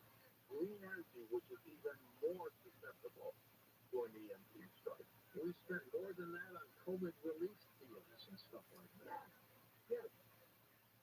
Again, I'll ask you the question. Why do we not respond better to this whole thing? I don't know. Are they so naive that they think nothing's going to happen, that nobody will ever launch, or that the sun will never hit? See, I'm more concerned about the sun. I think when push comes to shove, mankind will say, do I really want to push a button on this thing? Because, the retaliation could be just as bad. So I'm going to back off. But the sun is the sun. We can't stop that. Well, you're not have done this entire program just on CNN. Because, for the listeners, this is essentially a large solar flare. It blows from the sun's surface, travels at about 1 million miles an hour. So, 90 hours later, it hits the Earth's atmosphere, overloads the grid, not just locally, but across the entire nation, perhaps the entire world. It just blows us out. Yeah, this is even worse. Estimates are that every 150 years or so, a major CME hit. And we've been lucky lately. We had a coal shoot off the side of the sun. Thank God it wasn't directly facing us, or we would have been toast. It's happening all the time. The analogy I give is that if somebody was standing in the center of a football field with a loaded pistol, but he's blindfolded, and somebody is running around the edge of the field, what's the probability if once a day he fires a shot somewhere that he's going to hit that person? Next to nothing. But if it's 365 days for 100 years, 30, 40,000 chances, sooner or later he's going to win somebody or even kill him. So that's where we're at. It could happen tomorrow. It might not happen for 20 years. But we are going into a solar to a maximum now. The number of flares that are occurring is going up. We're going to take your calls next hour with William Fortune. Donna's in for Tom, who's on vacation this week. So the lines are open. She's studying the lineup calls for next hour. So jump aboard because the lines will be lit. Cool. What a situation. It boggles my mind that nobody, even I go back to Jeff Bezos again. God love him. He was a genius. He started selling books in his garage on e-commerce. But he's got enough money to say, my business depends on electricity. If the grid goes down, in addition to everything else being toast, so is his business. You can't buy anything online when there's no online. So everything is dependent upon electricity. That is the fundamental building block of our society for the last 130 odd years. And we have gotten so used to it, we don't even notice they exist. I'm sitting here right now, 3 o'clock in the morning here. So, nice hot cup of coffee, my dog goes to sleep on the sofa, the lights are on. It's just part of our lives. It's the background noise of our lives. When are we going to wake up? It doesn't happen necessarily that way. It could be a lot worse. We don't realize how important electricity is until the power goes out, even if a quick storm goes by for a couple hours. It's a disaster. It's a mess. But all those storms, remember, they're local. Even Katrina, or the one that hit New York 10 years ago, or the big flood down in California a month or two ago. Told the answer was no. As the two ships swapped news, some of the men in the From wept and talked to another human being. Where does your support come from? It doesn't. No, it doesn't. This for the first time in nearly 3 years. Next, Frederick would guide from Spitsbergen, reaching it on August 14th. The stay would be a short one. One side note here. In Spitsbergen, Frederick would meet Swedish explorer/engineer Solomon Andre. Andre was preparing to fly a balloon to the North Pole, a scheme that experts today say was doomed to fail. Anyhow, Andre would run into issues with his balloon and have to wait until the following year to attempt his flight. I mention this because people at the time were unsure if Andre's scheme would work. For Nansen, he was worried that Andre would fly off, reach the pole, and make him yesterday's news. By having to wait until 1897 to attempt his flight, it would give Nansen at least a year to exploit his achievements. Spoiler here, Andre's balloon flight was doomed to fail. He and his 2 companions would take off and not be heard from again until their bodies were found on the remote island of Capdideo in northeast Svalbard. From the journals found with the bodies, the balloon had stayed afloat for just over 2 days before crash landing on the ice. The men had died after making their way to the island.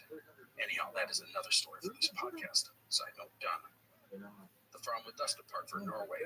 The plan was to get supplies, send out messages, and then head for Franz Josef Land to look for Nansen. And that is my cue to head back to Nansen, who was stuck on Northbrook Island in Franz Josef Land at Frederick Jackson's camp. Once Nansen and Johansen were settled, they simply had to wait for the ice to clear up around Jackson's camp for a ship to arrive. The ship would bring supplies to Jackson, who was spending another year in the area, and then return to Norway. Nansen fell ill for a while once at Jackson's camp, likely a collapse from the mental and physical fatigue of the past 3 years. But it was nothing serious, and he would soon be preparing for his journey home. For this, he would prepare telegrams and letters and organize the notes for the book that he would write. In his free time, he explored the area and spoke often with Jackson. The 2 men got along well. They were, in a lot of ways, cut from the same cloth. They both had an aura of superiority to them, which made those who worked for them dislike them. Thankfully, Nansen did not need to prove himself to Jackson, so he didn't have to put on the Mr. Know-It-All hat that he wore for so many others. Instead, they just enjoyed each other's company. Regarding the 2 men's relationship, each would have one area of concern. Jackson would be a little perturbed that he would forever be just the guy who found Nansen. He would, however, handle the situation without any bitterness. As for Nansen, he didn't want anyone to think he needed to be rescued. He even made comments that he could have gotten to Spitsbergen faster if he and Johansen had not encountered the Englishman. That was sort of silly, as a voyage to Spitsbergen would have been wildly risky. In the end, the narrative that emerged was that Nansen had not really needed any help, but he had been having to accept aid from Jackson since the opportunity arose. Anyhow, a few notes about this time. Nansen would map many of the islands to the north, would name some of them. In honor of Jackson, he would dub the island where he and Johansen had spent the past winter, Frederick Jackson Island. Another item. Remember how Nansen had forgotten to wind his watch and it had stopped running? Nansen had been forced to guess how long it had been stopped. Well, it was determined that he'd only been off by 26 minutes, thus his longitudinal calculations had been pretty accurate. Another note, amongst the team of Englishmen was Reginald Keswick, a geologist and doctor. Keswick would go on to serve on Robert Falcon Scott's discovery expedition. Next, regarding Jarl Mario Hansen, despite not speaking English, he fell in easily with the rest of Jackson's team. Johansson would take the time to learn English, which allowed him and the others on the island to gossip about their bosses. So, on July 26th, Jackson's supply vessel, the Windward, would arrive at the base, the ice now open. The crew would cheer Nansen when introduced. When Nansen asked about Fromm, he was told she had not returned, which greatly disturbed him. The Windward would depart on August 7th, Nansen and Johansson eager to be home after 3 years. The Windward would reach Vardø, Norway on August 13th, 1896. Nansen's first visit was to the telegraph office. There he would trumpet his accomplishments to the world. Also to his wife he wrote, quote, "Here you have your boy at last, all well. Expedition successful as expected," end quote. As you can see, Nansen was glossing over the elephant in the room, and that was that he had not reached the North Pole. But to be honest, he didn't need to worry about what others were thinking. As we've said, Nansen had accomplished a lot, the farthest north record the plum rise. Still, Nansen would try and downplay the fact that he had not reached the pole. In a letter to Otto Imringer of the Danish Geographical Society, he said that he was happy with the results of the expedition, but he acknowledged that there had been issues. He said that he regretted not getting the second batch of dogs from the Siberian coast, and if he had done so, he might have reached the pole. Now, by coincidence, Henrik Mohn, the man behind the transpolar drift theory, was in Vardø for a short visit at the time of Nansen's arrival. The two men were ecstatic to see each other and shared a bottle of champagne. Mohn must have been thrilled to have had his theory proven correct. Next, Nansen would arrange to take a mail steamer down the Norwegian coast to the port of Hammerfest, right at the tip of Norway on the Arctic Sea. There he arranged to meet with his wife, Eva. Nansen would arrive at Hammerfest on August 18th. There, the locals had the first of many receptions waiting for Nansen and Johansson. They were true Norwegian heroes. Eva would arrive later that evening. For Nansen and Eva, it was a happy reunion. The issues that might have plagued them were sidelined for now. By the way, Eva had endured a tough 3 years, not knowing if her husband would ever return. And there had been several incidents, one an April Fool's joke, where supposed messages had been found or received saying Nansen had reached the pole. They had all been false, so that the couple was now reunited was an amazing moment. 2 days later, Nansen would get a much welcome telegram. Fromm had reached the port of Scharber, only about 70 miles west of Hammerfest. Nansen was thrilled and relieved to find that the ship and her crew were safe. The same was said for Sverdrup and the crew of the Fram. That Nansen had returned meant their mission was almost done. They wouldn't have to go searching for Nansen and Johansson in Franz Josef Land. Fram would head west to the port of Tromsø, Nansen on her heels. The next day, there would be a joyous reunion, a celebration that would last for days. After that, it was down the Norwegian coast, parties and celebrations at every stop. That Nansen did not reach the pole was not a big deal to these people. He had made a great step forward in the process, and he returned home after many thought he would never come back alive. The Fram would sail into Christiania on September 9th, 1896, escorted by naval warships and hundreds of boats of all sizes. It was reputedly the biggest gathering in the city's history. From there, it was on to the Royal Palace, where Nansen and his team were received by King Oscar. It was an elaborate celebration, people cheering them all along the route. When going into the palace, the men passed through an arch made up of more than 200 gymnasts. At the palace, Nansen was met by his daughter, Liv, the first time he had seen her since she was an infant 3 years earlier. And so Nansen mania swept up Norway and the world. All around the globe, newspapers hailed the accomplishments of the Nordic hero. The public ate up the daring tale. It didn't hurt that Nansen was a tall, handsome Viking, a hero in the minds of many. In the immediate aftermath of the Fram expedition, Nansen would become a very in-demand guy. He would begin writing a chronicle of the expedition and prepare for the inevitable return to the lecture circuit. As for Nansen's crew, they would technically be done, but he would fight to have them all paid an extra year's salary, recognize what they had done, and the sacrifice their families had made. One thing I want to mention regarding Nansen and the crew, he was very loyal to them. Over the years, he would help various members get jobs and even loan them money when needed. And the animosity that existed between him and the men faded over time, at least for some. Now that they were home, they remembered the good times, the things they had accomplished.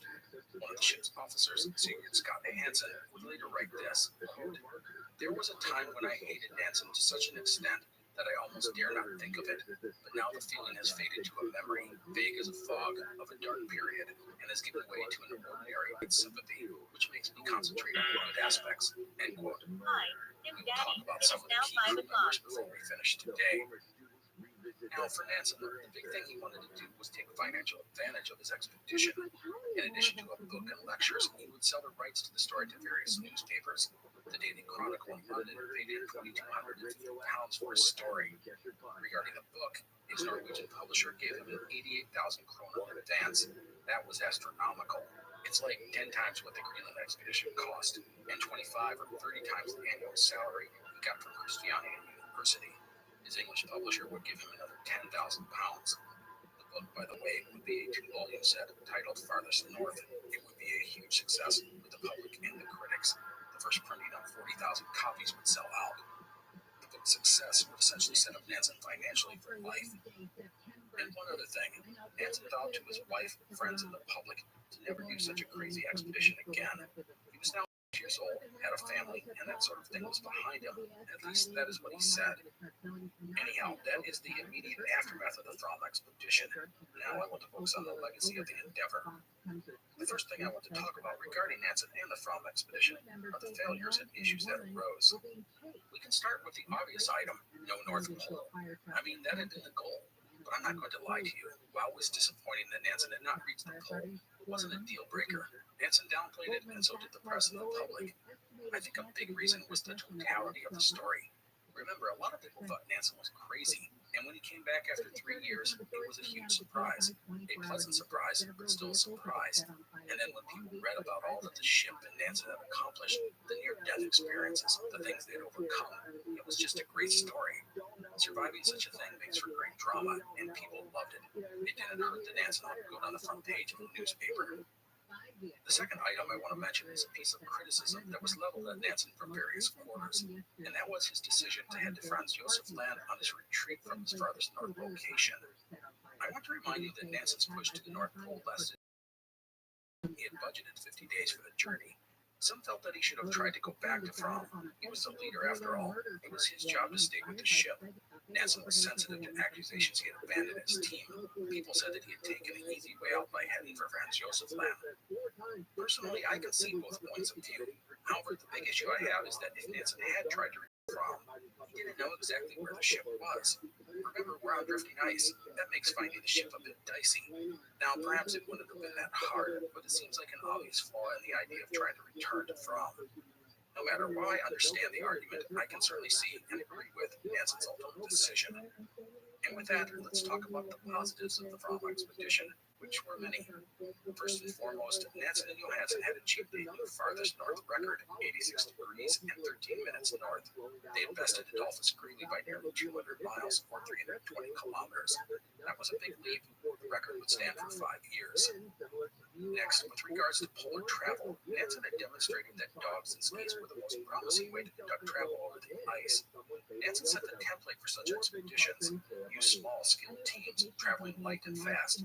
He had gear and supplies designed for the specific needs of the team. Over the next 15 years, the North and South Poles would be achieved in this exact fashion. Now, regarding scientific and geographic discoveries, the Fram expedition had come back loaded with information. The Fram had gone farther north than any ship in history, and the crew had been taking meteorological, oceanographic, and magnetic readings for 3 years. That was a boon to science. They found that the Arctic Ocean was far deeper than anyone realized, and because of this depth, it proved that there was no great landmass at the North Pole. Also, the voyage proved the transpolar drift theory was correct. And regarding discoveries, Nansen had mapped all sorts of islands in Franz Josef Land, and he helped prove it was an archipelago. And we can't forget that the Fram had sailed along the Siberian coast, discovering and mapping all sorts of islands and coastline. It opened the world's eyes to places we knew very little or nothing about. And another thing, Nansen had done it all without losing a single life. That's admirable. The attention to planning and outfitting the expedition was outstanding. This includes the design of the ship, which was revolutionary. The thought put into all the preparations allowed the expedition to succeed. Now, 2 final items I want to mention with regards to the legacy of the expedition. First, the success of the Fram expedition was a great boost to Norwegian pride. As we noted, Norway was the junior partner in a union with Sweden. Well, the emergence of men like Nansen and his deeds would help fuel Norwegian pride and nationalism. And in less than a decade, Norway would be an independent nation. Nansen will play a role in the creation of what is the modern Norwegian state, but we will talk about that next time. And the second item is that Nansen's Fram expedition would be one of the biggest sparks in the push for exploration of the polar regions. The heroic age of Antarctic exploration would get started in 1897. Men and nations began to make plans to conquer both poles. Nansen's tactics would inspire many, including a young Norwegian named Amundsen, the man who would be the first to reach the South Pole, as well as the first person to sail the entire Northwest Passage. These would be the glory days of polar exploration, and Norway was at the forefront. All of this will make Nansen a leading figure in polar exploration, and over the next couple of decades, most men seeking to head into the ice will turn to him for advice. Too bad they didn't always listen. So that wraps up the legacy section of the Fram expedition. Now, before we finish, I do want to mention a few of the men on the expedition, because we've spent a lot of time with them. Here we go. The first person I'll talk about is Otto Sverdrup, Nansen's solid and dependable second in command for 2 expeditions. I didn't read any books on Sverdrup, but I liked the guy. He was adaptable and smart and proved to be a quality leader.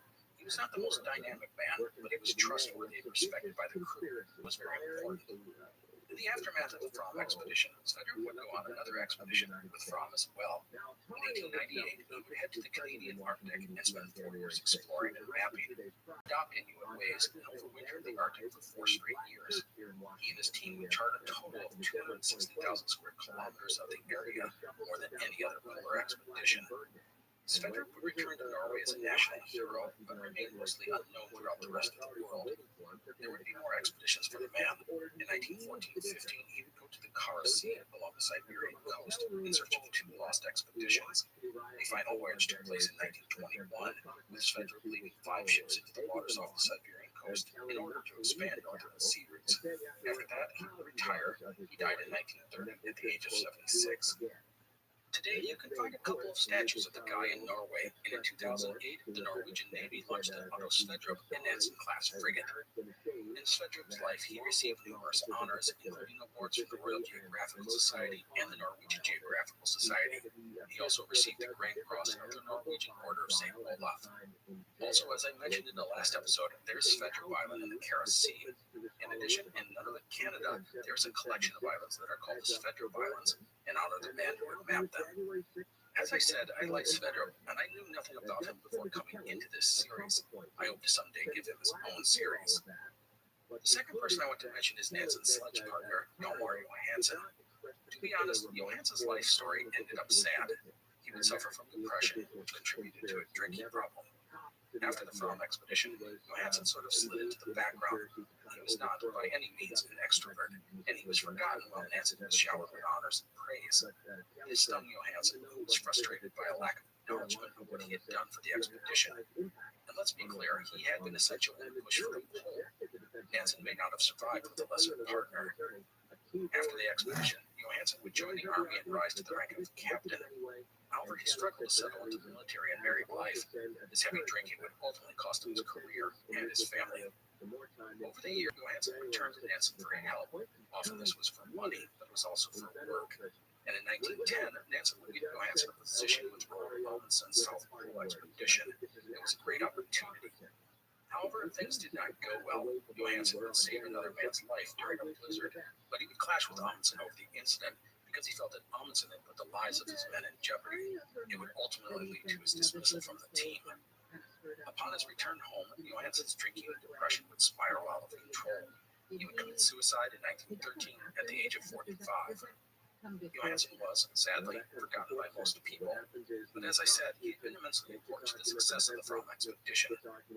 In 1997, a biography of Johansen was released, and it sort of rescued him from obscurity, and it has given him his rightful place in the annals of polar exploration. The next person on our list is Sigurd Scott Hansen, one of the ship's officers. Scott Hansen would return to the Navy after the expedition and remain in active service until 1931. When an effort was started to preserve the Fram, Scott Hansen would aid in the interior restoration of the ship. Scott Hansen would die in 1939. 3 small islands on the Kara Sea off the Siberian coast are named after him. They are very cleverly named the Scott Hansen Islands. The last person I want to mention is Frederick Jackson, the gentleman explorer who encountered Nansen in 1896. Jackson's work proved that Franz Josef Land was an archipelago. This would get Jackson a knighthood, and he would write a book about his experience. After that, Jackson would be done with polar exploration. He would join the army and rise to the rank of a major in World War I. Later, he would travel across the Australian deserts. He died in 1938 at the age of 78. Despite all the work he did in mapping Franz Josef Land, he is best remembered as the man who found Fridtjof Nansen. As I mentioned earlier, the island that Nansen and Johansen wintered on in 1895-96 was dubbed Frederick Jackson Island by Nansen in honor of Jackson's role in the Fram expedition. And so, that is a wrap-up of the people of our story, but there is one final thing to talk about, and that is the Fram. The Fram is a unique character. Her innovative design would prove to be critical to the success of Nansen's expedition. After her epic polar drift, Fram would go on multiple polar expeditions over the next 15 years.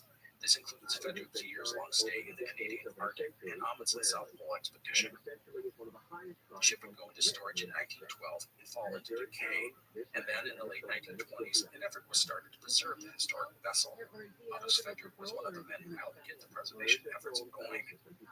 In 1935, the Fram Museum opened, the centerpiece being the historic vessel. I have, sadly, never been to the museum, but people say it's amazing. Ross, who edits the Explorers podcast, has actually been there, and he attests how awesome this place is. You can even go check out the website, where there are tons of photos and videos where you can go through the ship. I put a link to the museum in the show notes, as well as on our website. And so that wraps up part 6 in our story on Norwegian explorer Fridtjof Nansen. This is the final chapter in the epic Fram expedition. However, we are not done with Nansen. There will be one more episode about the man. He is done with big expeditions, although he will toy with the South Pole endeavor. But beyond that, he will be very important in the world of polar exploration. Over the next couple of decades, Scott, Shackleton, Amundsen, and others would turn to him for advice and guidance. Wikipedia dubbed him a polar oracle. So we'll cover that, plus his extensive scientific work, which will shift primarily to oceanography. And we will touch on Nansen's personal life, plus his time as a diplomat and politician. And we won't forget his humanitarian efforts, which will net him a Nobel Peace Prize. So that is it. I hope you enjoyed today's episode. Please take care. I will see you next time. The Explorers podcast is part of the Airwave Media Network. Go to airwavemedia.com to find other first-rate independent podcasts, including Fork in the Road and Good Job Brain, as they would get, and form a republic. To convince Charles to go through with the coronation, Nansen was sent by the Norwegian government to Copenhagen to try and help assuage the concerns of Charles. Nansen would turn on the charm and convince Charles that he and his wife would truly be welcomed in Norway. Charles and Maud took a liking to Nansen, and with his encouragement, they would make the final leap and accept the throne. And thus Charles, taking the name of Haakon VII, along with Maud, would become the king and ruler of Norway in June of 1906. By the way, Haakon would reign for 52 years. He would be a key leader in holding together a young and fragile nation in these early years, and then be an unwavering champion of freedom during World War II, establishing a government in exile during the Nazi occupation. The current king of Norway, Harald V, is the grandson of Haakon. Nansen would remain close with the royal family for the rest of his life. In the wake of Norway's rise to independence, Nansen would be named the nation's first minister to London in 1906. These times were crucial as Norway needed recognition from the various powers to secure her status as a free country. Nansen did well in London. He was comfortable there and admired the English people. The admiration was returned. People liked Nansen's honest and simple manner, and they found him a breath of fresh air, albeit a little naive. Nansen, due to his growing friendship with King Haakon and Queen Maud, became a regular guest with the members of the royal family, even hanging out at the country estate of King Edward. However, no matter how well Nansen was doing as a diplomat, he was not happy with the job. It was, after all, politics. And he would finally resign his position in November of 1907. Now, at this point, I want to back up a bit and talk about Nansen's personal life, because big things are on the horizon. As I have said, Nansen and his wife, Eva, had a troubled marriage. Both were insecure and filled with mistrust. From the moment he got back from the Fromm expedition, rumors and whispers followed the two. Nansen was known to have had many affairs in his life, and his constant travels put a strain on their relationship. The other thing that hung over their heads was the possibility of Nansen's heading off on another grand adventure in the Arctic or Antarctic. And while Nansen said this wasn't going to happen, Ava dreaded any such expedition taking shape. Despite all of this, the two went on to have 5 children, 3 sons and 2 daughters. One of the boys, Osman, was born with severe mental disabilities and would die at the age of 10. In 1901, Nansen and Ava would move into a grand home outside of Christiania named Bolhagda, which means Polar Heights in English. Nansen designed much of the estate himself. It would be his home for the rest of his life. Nansen would be, for the most part, financially secure, but some bad investments would strap him for cash at times. Plus, he would end up supporting some of his family members and spend his own money on scientific projects. I want to note that Nansen's relationship with his children would often be fractured, not unlike his relationship with his own parents. Nansen proved to be no better of a father than a leader of men. He was moody and unpredictable, and overbearing and rigid and stern. He believed children should be toughened up to face the realities of the world. He often wouldn't allow the home to be heated, even in the winter, and he would serve the children gruel twice per day. When I say gruel, I mean gruel. That's a crappy, watered-down version of porridge. And showing signs of affection to the children was not allowed. Like I said, Nansen thought he needed his children to grow up like Spartans. It didn't help that Nansen and his wife would often host elaborate balls and dinners at their home, a stark contrast to the strict and plain lifestyle he insisted his children maintain. When all was said and done, Nansen's children ended up not liking him very much. Most of them got the heck out of the house the first chance they got, happy to be free of their father's despotic rule. Otherwise, in addition to the new home outside of Christiania, Nansen would buy a mountain in the wilderness. He had a piano hauled up to the cabin for Ava. It was there that the two had some of their happiest times. They were away from prying eyes, newspapers, and gossip. Nansen could ski and hunt to his heart's content. This gets us back to late 1907. Nansen had just handed in his resignation as Norway's minister to Great Britain, but was hanging around before returning home. It was then that he received a telegram that his wife was ill. Nansen thought nothing much of it and put off leaving. However, in early December, another more urgent message arrived. Ava was seriously ill. He had to return home. Nansen would leave immediately, but before he got back to Norway, word reached him. Ava had died on December 8th from pneumonia. She was 48 years old. Nansen was decimated by Ava's death. He lamented not coming home earlier and sank into a depression. Ava's body would be cremated, her ashes spread in a place only Nansen knew. The mountain retreat the couple loved would be cleared out and sold, Nansen never to return. The death of Ava would cast a gloom on Nansen's life, something that would, in some ways, never be overcome. It had been far from a perfect marriage, but her death seems to have rattled Nansen. He was seeing that life passes people by. They get older, and some depart far too early, and the years you thought you had with those people are suddenly gone in the blink of an eye. The year was 1908. After the death of Ava, Nansen was done as a diplomat. To occupy his time, he turned to science and Antarctica. It is the latter which I want to mention now. At this time, Nansen again contemplated another epic polar expedition, specifically a run at the South Pole, but he was torn about the idea. He was 47, no youngster, and he had a family without a mother. But every year, someone was doing something to make Nansen less and less relevant to the world of exploration. Ernest Shackleton had come within 100 miles of the South Pole in early 1909. Robert Falcon Scott was plotting a new expedition to the region. And that takes us to Roald Amundsen, Nansen's fellow countryman. Nansen viewed Amundsen as a sort of protege, giving him advice and helping him raise funds. It was at this time that Amundsen came to Nansen and asked to use the Fromm on an expedition to the Arctic, not unlike what Nansen had done more than a decade earlier. He would get frozen in the ice pack and drift across the polar sea, plus get a chance to reach the North Pole. Nansen would waver at the request, but in the end, he would let Amundsen use the Fromm. It would signal an end to Nansen's flirtations with the polar expedition. Fromm, by the way, was technically owned by the state, but due to Nansen's prestige, no one used the ship without his permission. Now, I do want to take a sidetrack and talk a bit about Amundsen. The man would put together his expedition, Nansen helping with funding and support. But then American Robert Peary would claim to reach the North Pole in 1909. Dr. Frederick Cook, also an American, said he had reached the pole a year earlier. It was a mess, with claims ultimately dismissed, and Perry's claim was called into question in the next few years. But Amundsen didn't know this at the time, and only saw that his goal of the North Pole was already claimed. And thus he would shift gears. Instead of the North Pole, he would go to the South Pole. Only he wouldn't tell anyone. He wouldn't reveal his intentions until Fromm was well out to sea. This was a controversial move, as Amundsen was now racing Robert Falcon Scott to see who was going to gain the pole first. Many thought the move unsportsmanlike and opportunistic. Amundsen, by the way, had not told Nansen about his plans, sending him a detailed letter explaining his decision upon departing. As I said, there was a lot of criticism of Amundsen's decision, and while Nansen was not entirely comfortable with what Amundsen had done, he fully supported him in the press. Amundsen would end up reaching the South Pole first, using Nansen's blueprint of dogs, sledges, and skis to win the prize. Scott would reach the pole about a month later, crushed to find the Norwegian flag already there. Scott and his team would die on the return journey. As for Amundsen, Nansen was proud of him for what he had accomplished, and he was proud of his old ship, the Fram, plus the fact that it was a Norwegian who had claimed the prize. He would even write the foreword to Amundsen's book.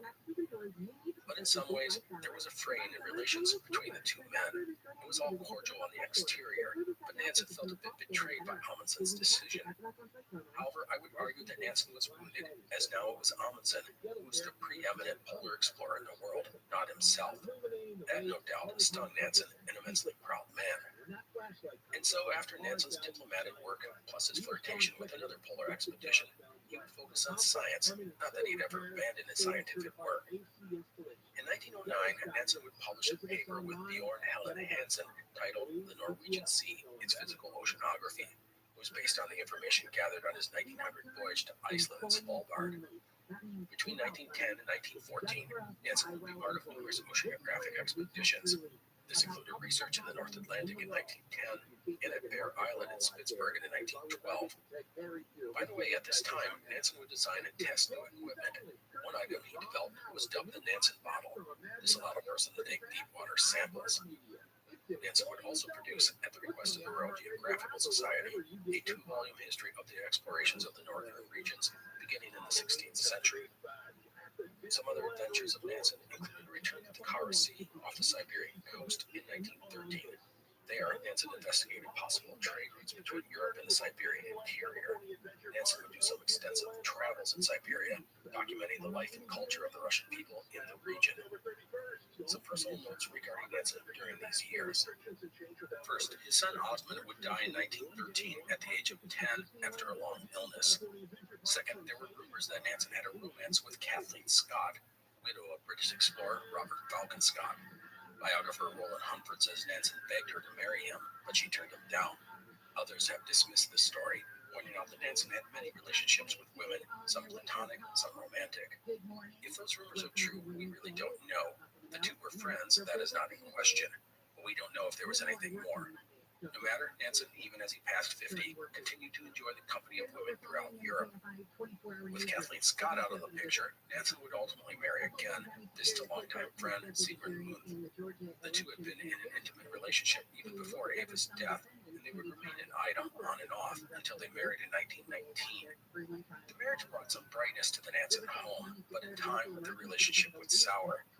Several of the children did not like Nansen's new wife, and she reportedly drove away old friends. In the end, the two ended up bringing out the worst in each other, and neither was happy. That aside, World War I would bring to a crawl scientific work and exploration. Norway would remain neutral during the war, but Nansen was, without question, against the Germans. In the war, Nansen would not do much. He tackled some projects, including trying to write a novel, which was never finished. And regarding the war, he was approached by a German agent about asking Norway to be a mediator in peace talks, but nothing ever came of the idea. The one thing the war did do was spur Nansen's interest in international politics. And so, when the League of Nations was proposed by American Woodrow Wilson, Nansen was interested. The League was, if you do not know, sort of the forerunner of today's United Nations. Nansen would start a chapter in Norway and become the chairman. The League, Nansen felt, would be critical to resolving the political mess that resulted from the recent war. New nations were being formed as old ones were divided and borders redrawn. It was chaos. As a result, Nansen would work to help get Norway involved with the fledgling League of Nations. For Nansen, it wasn't just about preventing another great war, but also a way to deal with the humanitarian crises that resulted from the conflict. To that end, the League would ask Nansen to lead an effort to organize the repatriation of roughly 500,000 prisoners who were still stranded in various parts of the world. The primary focus was on Russia, where there were 300,000 men stranded throughout the empire. However, Russia was in the grips of civil war, and they didn't have the time, money, or resources to worry about these men. Through the efforts of Nansen's group and other organizations such as the Red Cross, 200,000 men in Russia were returned home by the end of 1920.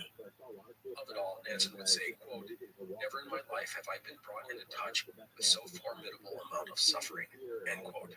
The efforts of Nansen's office would conclude in 1922 with more than 425,000 men and women repatriated to 30 countries. And the conclusion of the prisoner repatriations would segue into another international humanitarian crisis, and that was a famine that engulfed Russia.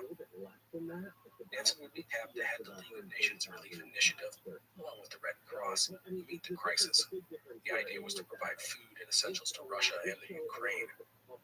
These efforts would not be without criticism. Nansen was seen as being used by the Bolsheviks, which was true in many ways. And some believed his office was redundant with work already done by the Red Cross and the American Relief Administration.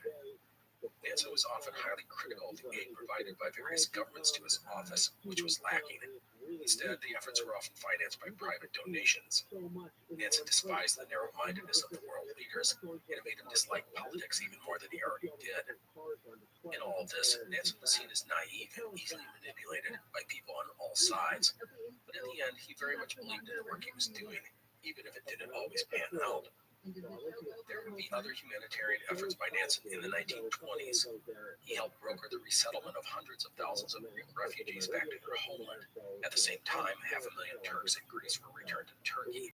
The swap had been controversial, but it was successfully implemented. Another major effort by Nansen was to try to help Armenian refugees. His goal to establish a homeland for these people as Russia had annexed their nation. The efforts would ultimately come to nothing, primarily due to a lack of funding. By the way, Nansen's top assistant on the project was Vidkun Quisling. Quisling would later be a Nazi collaborator and head the Norwegian public government during World War II.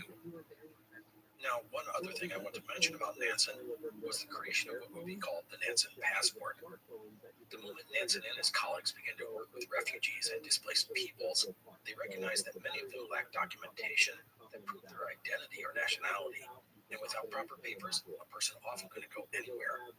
To combat this issue, Nansen's office devised an identity document for stateless persons called the Nansen Passport. It would ultimately be recognized by more than 50 governments and allow refugees to travel legally across borders. The Nansen Passport, issued through the League of Nations office, would be used from 1922 through 1938. Millions would be issued.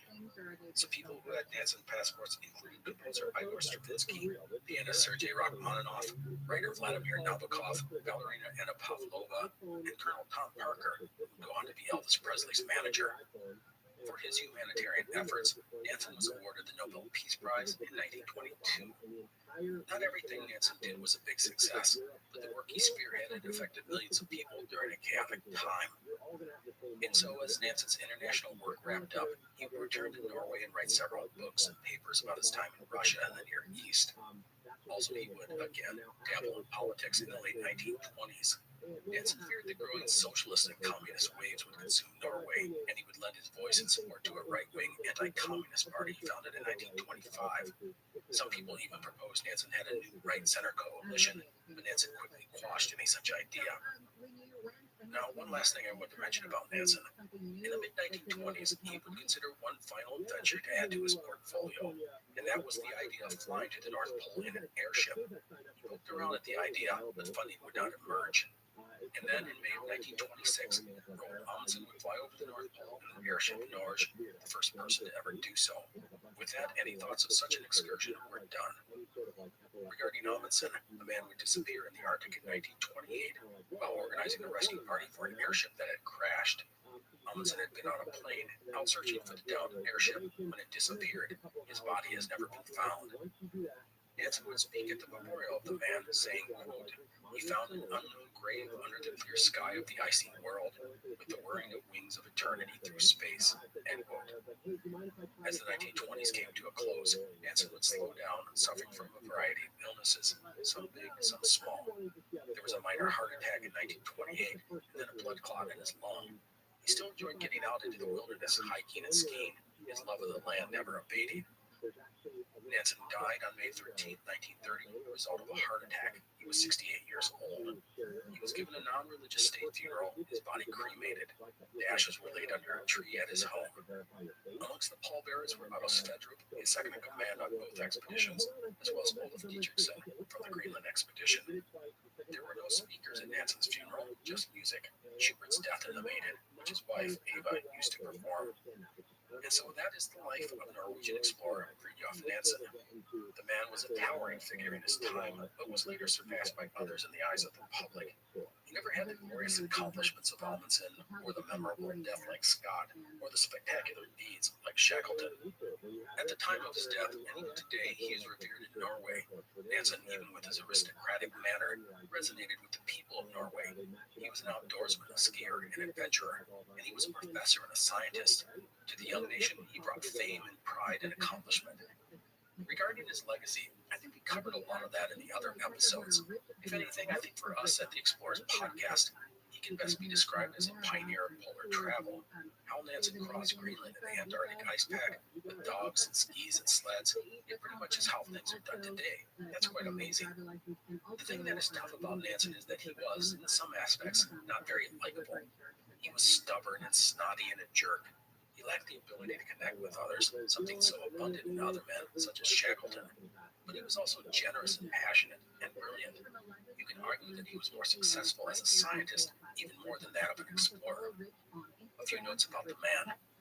First, regarding his family, Nansen never had a great relationship with his children, and it was further strained by their dislike of Nansen's second wife, Sigrun Munthe. Nansen's two daughters would head off to America for college, but eventually return to Norway and start their own families. Nansen would, as he aged, mend fences with his girls. Nansen's relationship with his eldest son, Kare, was extremely fraught. Nansen was reportedly very hard on the boy, who was often the focus of any physical punishment handed out by his father. Kare would leave home early and become involved in forestry, eventually moving to Canada. Nansen's youngest son, Odd, would move to New York in the late 1920s and become an architect. He would return to Norway and become involved in the resistance of World War II, even being captured and sent to a concentration camp. He would survive the experience, and after the war, he would be part of several humanitarian efforts, just like his father. He is credited with being the co-founder of UNICEF and worked to aid Jewish refugees in the early years of World War II. Odd's daughter was a book publisher and politician, and his son was an architect and humanitarian, just like his father and grandfather. Second note, Nansen is remembered in so many ways, it's impossible to name them all. Here's a few things. In 1930, the United Nations formed the Nansen International Office for Refugees, which was in charge of refugees from war areas from 1930 to 1939. The office received the Nobel Peace Prize for its work in 1938. Also, there are many places named after Nansen. This includes Mount Nansen in the Yukon. In the Antarctic, there's another Mount Nansen, plus Mount Fridtjof Nansen and Nansen Island. You'll find a Nansen Island in the Kara Sea off Siberia, as well as in Franz Josef Land. In Greenland, there's Nansen Land. Nansen's home, Haga, is now home to the Fridtjof Nansen Institute, an independent foundation that specializes in research involving environmental, energy, and resource management issues. Another item includes a biographical film made about Nansen in Norway in 1968. Also, the Royal Norwegian Navy launched 5 Fridtjof Nansen-class frigates beginning in 2004. Fridtjof Nansen is the lead ship. And finally, there is a cruise ship named after Nansen that was launched in 2020. A few final comments and acknowledgments before we wrap up today. First, thanks to friend of the podcast, Pedro, and his Norwegian friends for helping with some of the Norwegian pronunciations. I appreciate the guidance. Second, as I mentioned earlier, I really recommend reading more about Nansen as he led a fascinating life. And finally, I'll finish by saying that this series was just really, really interesting. As I said, Nansen led a fascinating life, but at times he was not an easy man to like. Nansen wanted to be a great explorer, but his inability to relate to other people severely hampered such efforts. But he was so important to this era of polar exploration. It is because of the earlier work that Nansen did that the moles were ultimately conquered. And that, my friends, is a wrap on our series on Fridtjof Nansen. I hope you enjoyed things. Please take care, and I wish you the best of health. Thanks again for listening. The Explorers podcast is part of the Airwave Media Network. Go to airwavemedia.com for information on other great podcasts in the network, including Historical Blindness and History is Everything. You're listening to an Airwave Media Podcast.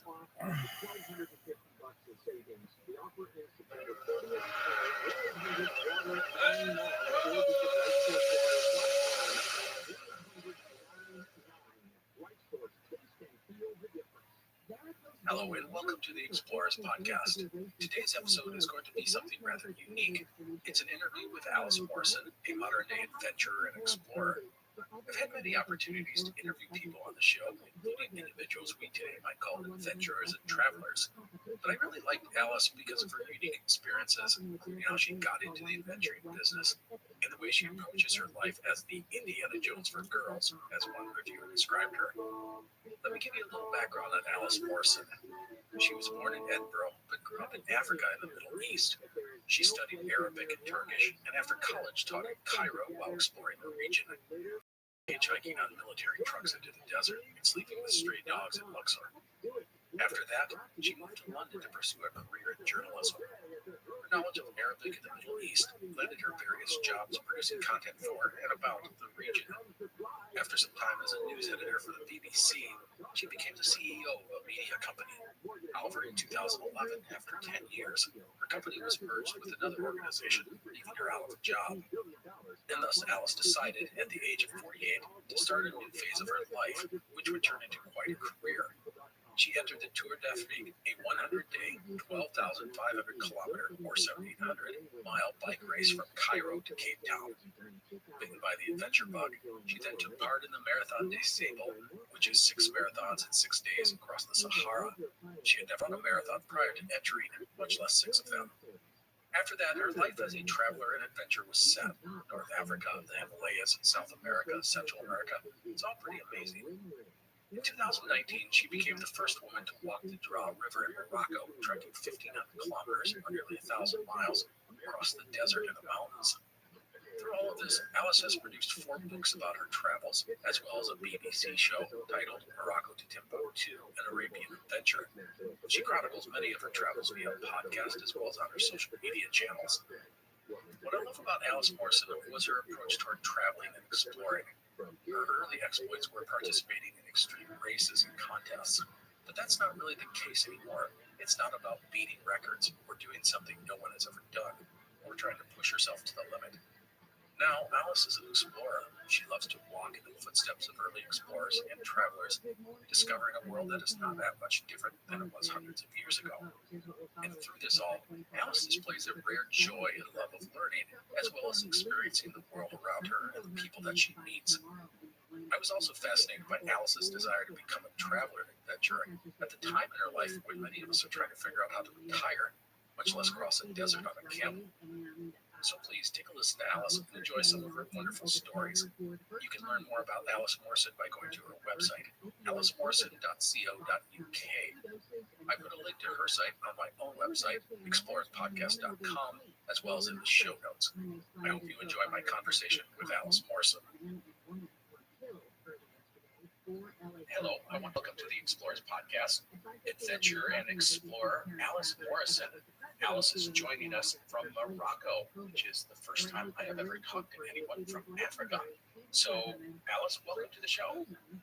Thank you very much for having me on. Alice, as you heard from the introduction, is quite an interesting lady. And so I have just a bunch of questions I want to talk to her about being an explorer and being an adventurer and a traveler in this day and age. So I'll just kick things off. Alice, exploring as we think of on this show is very different than what it was 100 or 200 or 500 years ago. In the past, it was mostly men heading off into the unknown in search of often fame and glory, but usually money. But they were filling in the map of the world. They were filling in the blank spaces. most of that is done nowadays. And with that in mind, what is exploring today and what does it mean to you personally? Yeah, that's a great question to kick off with, and it's quite a philosophical one, actually. I believe we all have an explorer within us, and exploring is really about opening your eyes, opening your ears, opening your mind, and going out into the world to see what you can see, hear, and experience. You know, we have fantastic information now about lots and lots of different places. And of course, the map is really filled in. So exploring has become different, and it always feels a bit strange to me because we've still got this pressure on us to do something for the first time, to be the first to. But I'm heavily aware where, you know, I'm very interested in the Middle East and North Africa. That's my patch, really, and Africa generally. And of course, people have walked this continent, these continents, since humans first got off of both their legs. So saying that you've been somewhere for the first time, for example, is no longer what exploring is about, because A, it's probably not true, and B, it's irrelevant. So for me, for what I like about exploring is I go and see things for myself, and then I also try and communicate them in as authentic and genuine and kind of live in the moment a way as possible to other people who won't have the luxury that I have of time and the ability to do these things. And I really like to go to the very, very wild places, you know, where I hope actually there haven't been footprints before me. And then sometimes where there have been footprints, and that is a complete delight. So exploring is definitely a different thing than it was. And I think we have to be very aware as well of the age we live in and the different world we live in, even from 100 years ago. It's very, very different now. So exploring really is, I think, for everybody, and something that we can all do, but it still has that excitement for me. You have a very human approach to exploring. I think some of the great moments are with the people as much as the places and stuff like that. Is that a big difference now than, say, what we would have done, you know, like you say, 100 or 200 years ago? Well, actually, I don't know is the answer to your question. I wonder if it's partly that, you know, I'm immersed in the culture that I'm looking at. So I'm living in Morocco. I speak Arabic. I'm learning one of the Berber languages, Tashlahid. I'm very interested in the area I live and work in. So for me, I'm able to communicate with the people in a way that perhaps explorers in the past wouldn't have been able to, but some of them weren't. Many, you know, for example, the guys that went to Timbuktu, they went in disguise, they spoke Arabic. One of the French ones went in disguise as a Jew and was asked to be a rabbi at lots of different events. So I think for me, the people are really important because I always need to make a human connection. I don't know if it's a gender thing. I'm often walking with men, and then, you know, I get that excitement and pleasure of working in a male environment. And then whenever we get to a community, of course, I'm shuffled off with the women because the area I work and explore in, men and women are often living very socially separate lives. So I have that interest as well. So is it that I'm very interested in people? I love landscape, I love walking, but also I think when I'm trying to communicate my experiences outside of myself, I think most humans like to know what other humans are thinking, so I do focus on that. Then let me ask this: what are advantages or disadvantages, or the unique things about being a woman who does go out and do this as opposed to a man? And I know you've talked about this in some of your stuff, and it's really fascinating, so I wanted to hear that. Well, first of all, I'd like to pay tribute to all my male colleagues that I work with and that I've been inspired by, and those amazing explorers who, you know, were so brave and risked and often lost their lives in order to fill out that map. But I guess what I can do as a woman now in these times is, number one, is my superpower is I can talk to men and I can talk to women. And we touched upon it lightly. The societies I'm particularly interested in, Middle East, North Africa, Africa, men and women are separate. They have separate roles. They have clearly defined roles still. And as a woman, I can talk to the women, and I'm also treated as an honorary male, so I can talk to the men as well. Whereas a man in my position would never be allowed to talk to the women. And in fact, one of the funny things when I was doing my second last expedition actually across Morocco, we had to rely on the nomads from water because there just was no water. The climate change is deep and brutal in the Sahara. So we were relying on nomads to get us water. We'd see a tent in the distance, we'd head straight for it. And when we got near the tent, the who's one of my team was like, they call me Zahra in Arabic. Zahra, get out to the front, you're our key. And what he meant was that as a woman, I could approach the tent because, of course, usually the women would be in the tent and the men would be out working with the herd, in this case, usually the herd of camels, perhaps of sheep. And one day we got to this tent. I was the key. I went to the front. I went into the tent. The Sahrawi women were there. We're having a lovely glass of tea. And suddenly I heard a kind of a yell, Zahra, get out here. So I zipped out of the tent. And there was the husband, clearly running towards my men and our camels, my 3 men and our 6 camels, all from Roosevelt, with a massive, great big stick. Because what he had seen was men approaching his women folk. So I think that gives you an idea of what it was like. And, when he saw my little head bob out the tent, I was like, no, it's okay. I'm here. I'm with the women. Peace was restored and we all had a glass of tea together. But it's that kind of society. So I think what I bring really mainly is that I'm able to access women and girls and their stories. And those stories are often not told.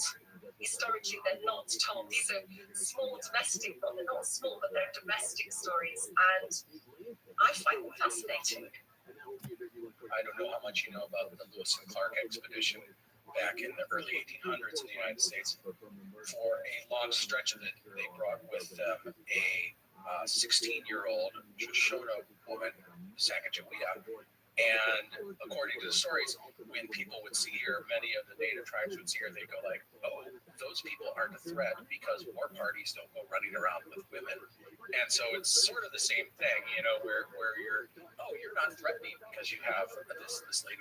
That's great. I love that story. So yeah, I've read something like that in one of your blogs or listened to it on one of the podcasts. I love that idea that you have this uniqueness to get deeper into the culture than typically that a man might do. So now I'm going to ask another question, and that is, you have been to a lot of different places, and I know you mentioned a lot in the Middle East and in North Africa and Africa, but also, you've been to the Himalayas, you've been to Costa Rica, you've been to South America, so you've been all over the world. What are the places that surprised you? That you were either good or bad. One of the places where you just go, I never expected that to be so great or so disappointing or whatever. One of the places that really surprised me was Guatemala. I went on a mountain biking adventure there, which was insanely difficult because we're mountain biking up and down volcanoes. So you're either dying going up the hill or taking your life in your hands going down the hill. And me and my bike actually fell off the side of a mountain at one stage and were saved by a tree. But Guatemala surprised me because I knew very little about it, and getting there, seeing the culture, seeing the indigenous people with very strong history, culture, traditions, the national dress, and the way people were with us. And again, just back to the women thing, we were in a very small village, really in a remote area, and we were with the bikes. We were actually walking with the bikes. I think we'd gone to have lunch at a cafe. And these 2 women came up to me, and my Spanish is very rudimentary, but I got what they were saying. They were like, because I was with a group of 6 men, in fact, 2 guys and 4 male guests, and no other women. And they came up to me and they said, are you okay? Are they beating you?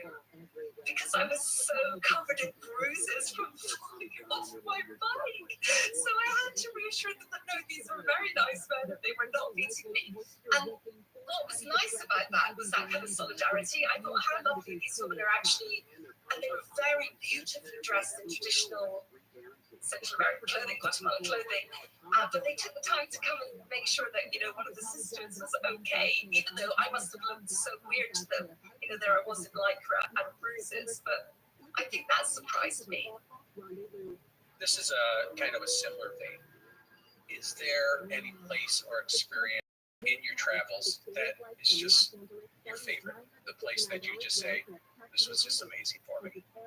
I mean, I love Morocco. I have a very special place in my heart for Morocco because I live here and because I've walked the full length and it took such a long time and I got to know it so deeply and I formed such a strong bond with the people here. But I can't say somewhere's the best. Some things have really touched me.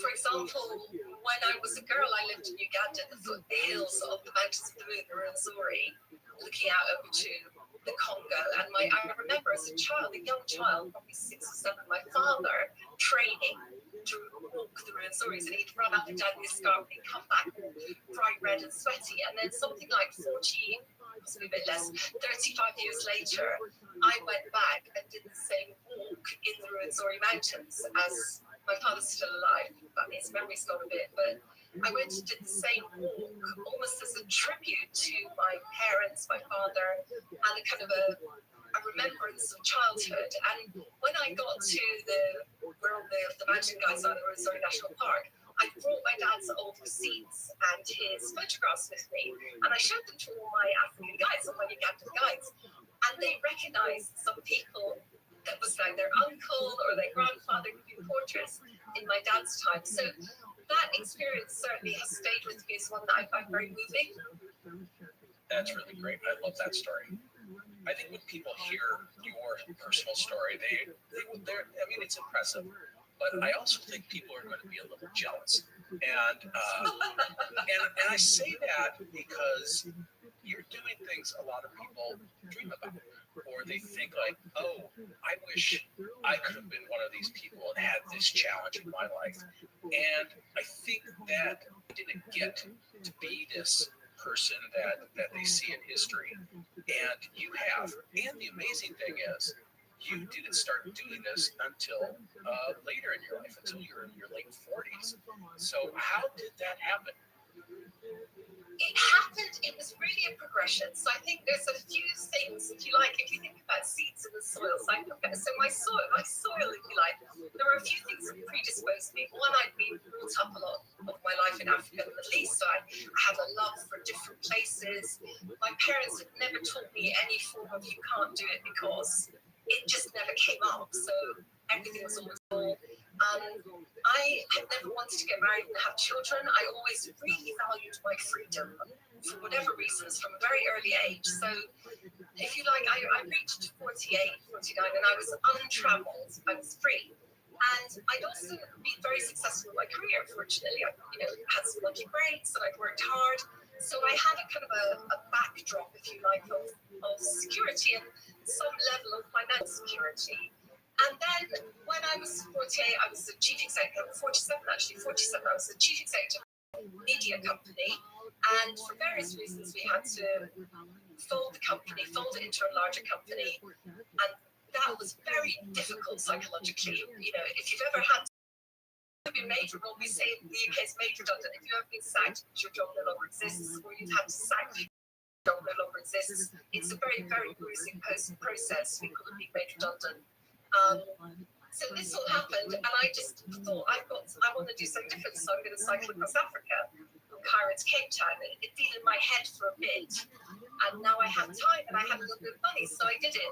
So it really took off from there. So what I came to move along this path towards becoming a full-time adventurer, time explorer, and it was all the things I'd learned in my life up until this point have all continued to help me. But I got some financial security, and I was free, and I thought, you haven't done things that give most people the most joy in their lives, like get married and have children.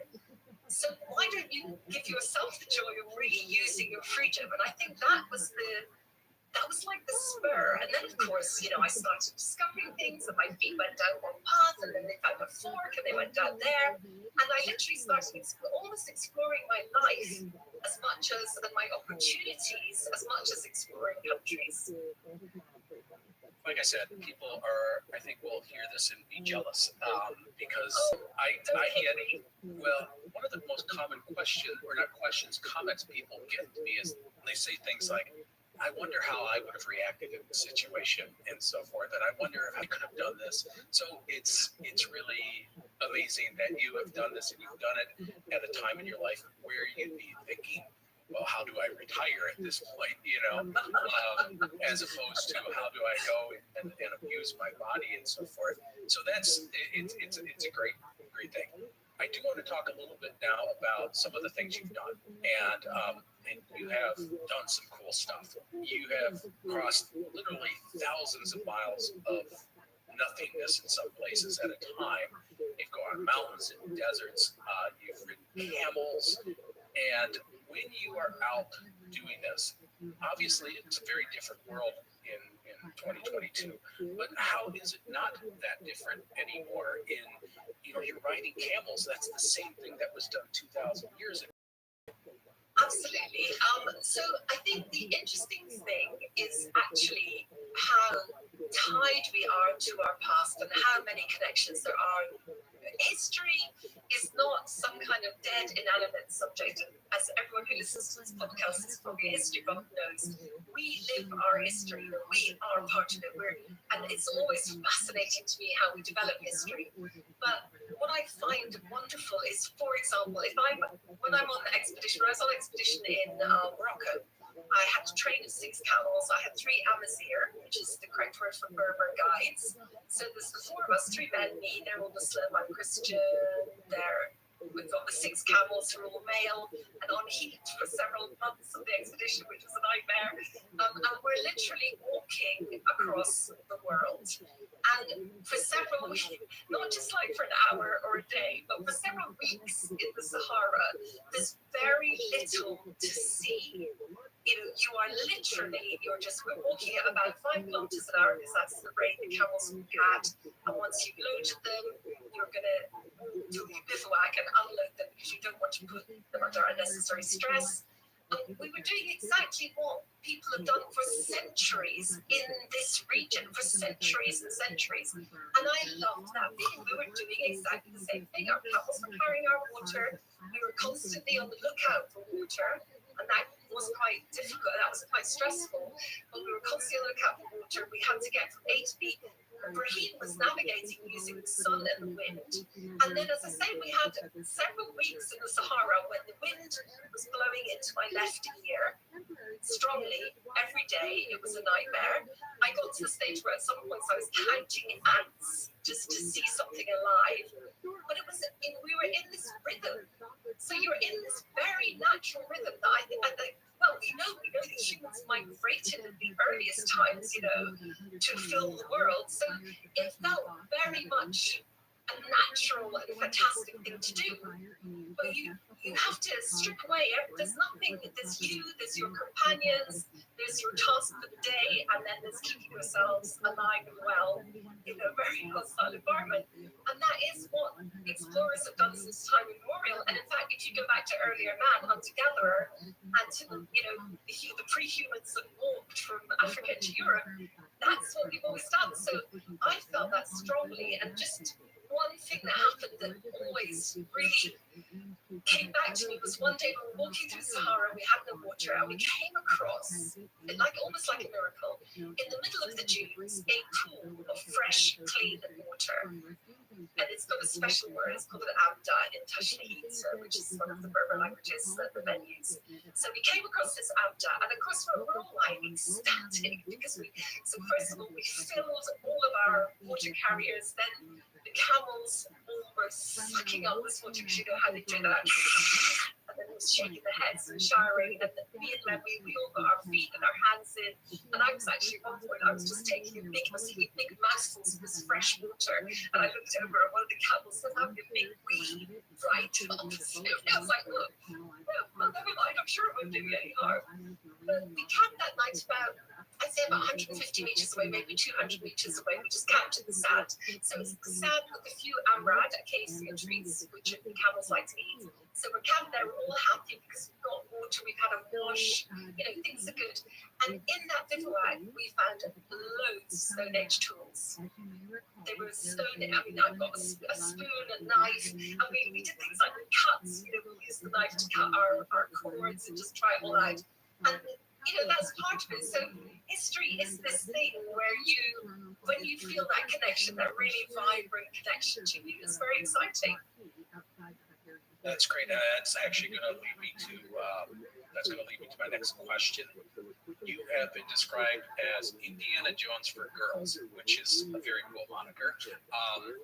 Are there moments where you actually felt like that, where you felt like you were discovering something, where you found something that no one had ever seen, where you had been someplace that had been lost? What does that feel like? I mean, Indiana Jones for girls is cool because everyone kind of gets what we're doing. You know, there's snakes, there's deserts, there's temples.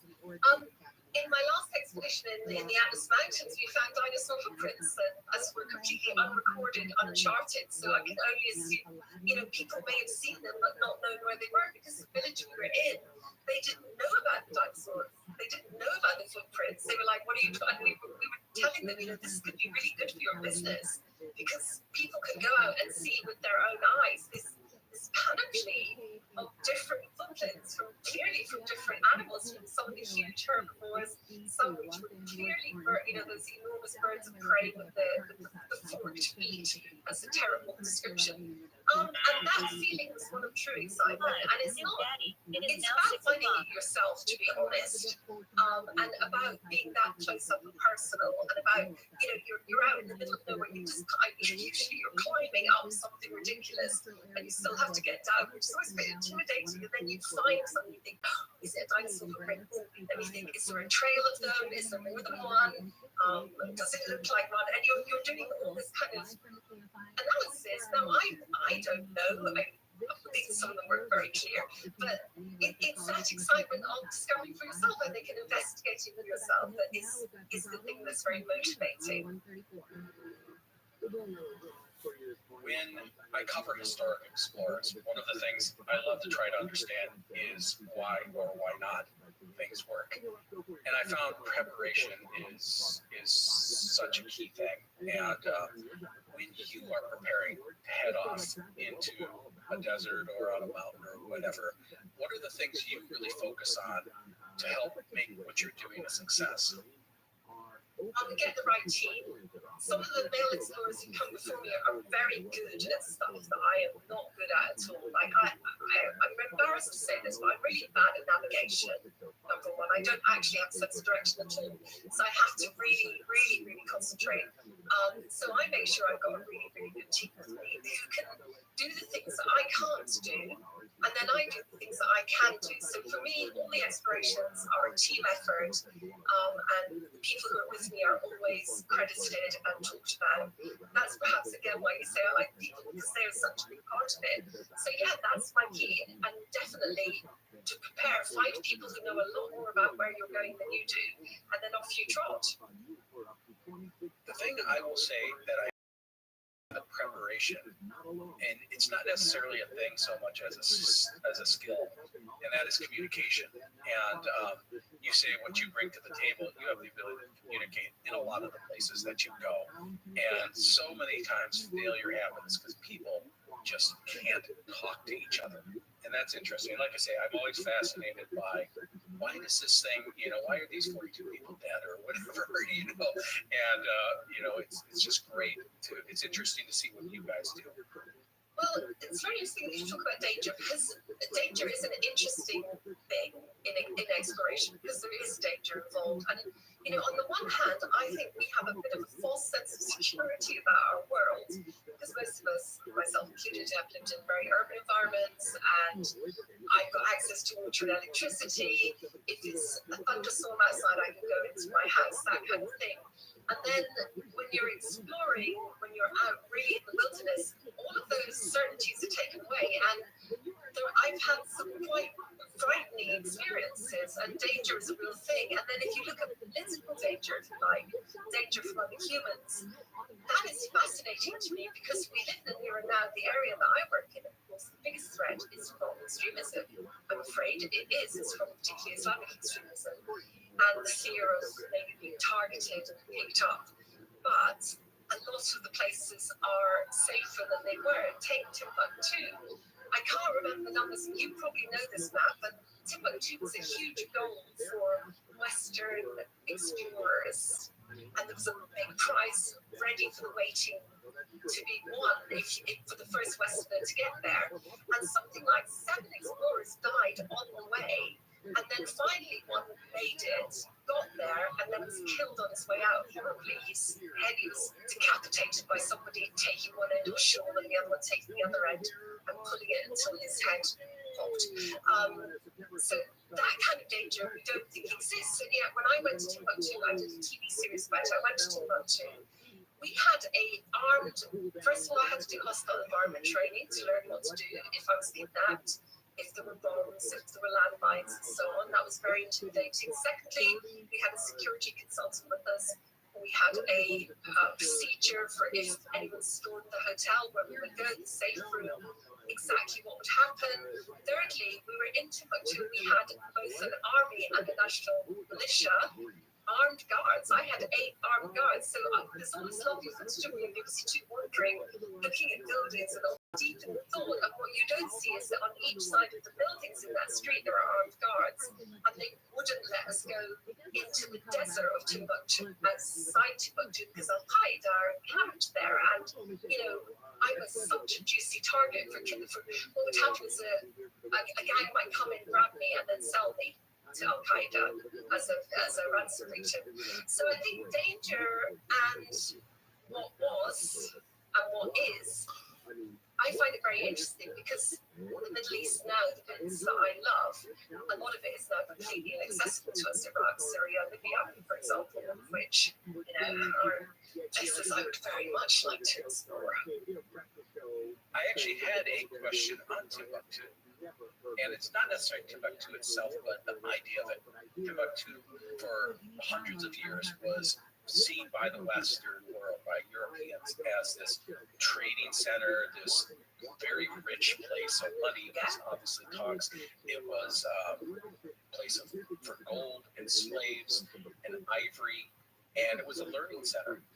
And then when they finally got to it, and as you said, there was, I think it was a 10,000-pound prize by the Royal Geographical Society, and I think it was, maybe I'm getting his first name right, Gordon Lang, I think a Scotsman, who had his head, as you said, removed, and then a Frenchman, Rene, and I'm not sure if I'm pronouncing it, Callier or Calid.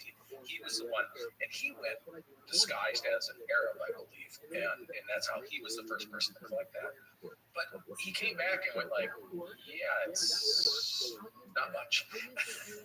So it was well past its prime. And I guess my question is, are there any places like that you went to and they've changed so dramatically over the perspective of time? And maybe not, but is there any place like that where you got there and just went, really? This was what the excitement was about? Oh, poor places. I mean, I have to say, in Timbuktu's defense, it is a kind of a small, it's a very large town rather than a big city. It's dusty, but it has some fantastic mosques. It has the most wonderful library that I was in paroxysms of excitement as I read these law books from the 8th century, which had notes from the students at the side, and I could read them through in Arabic. And I thought, this is just like when I was studying Arabic. People go, what does this mean? I felt I hear your pain. Are the places I've been that I've been really quite disappointed? Not necessarily the disappointment, but they've changed so different dramatically over the course of the centuries.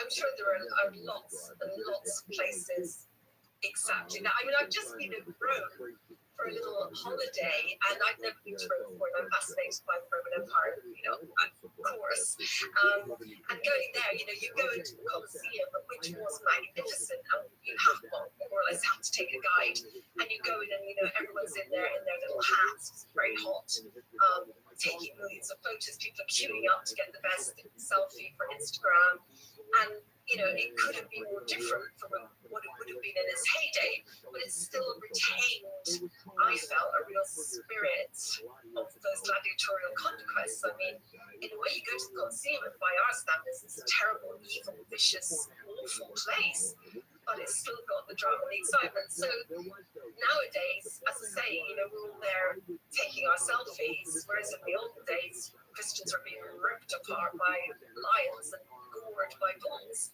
But yeah, that was a change. My son is a classics major, so I've heard all the stories of Rome and Greece. So, you talk about some of the dangerous things in there, and in your books, in your blog, and podcast, you have all sorts of great stories. Some of them scary, a lot of them very funny. But what are some of your favorite moments, or what are the stories that people just always love to hear from you? Well, everyone loves to hear about the camels, to be honest. I think that's the main thing. So I did my expedition across Morocco with 6 camels. They weren't for riding, they were for carrying our baggage, and particularly our water, because the planet is drying out and we were under water stress, we couldn't always get water. And so my favorite camel is called Hamish. And the notable thing about camels is they can be very bad tempered. So I adored Hamish. But it was an unrequited love, and it was unrequited. He spent the whole expedition trying to bite me. And I would ride him. Camels love orange peel, bizarrely. And every day, if we've been reprovisioned, we have an orange for our 11 seeds. And then we would divide up the orange peel exactly and give it to each camel. Well, I would, Andy would try and steal all the orange peel and give it to his favorite camel, but that wasn't allowed. So I think people love the stories about the camels and about camel sex, because our poor boys, they were on heat. I don't know if you're aware that it's male camels who go on heat, and it's kind of November till February. And when they go on heat, all they can think about is sex. And very sadly for our poor male virgin camels, baggage camels, they're never allowed to have it.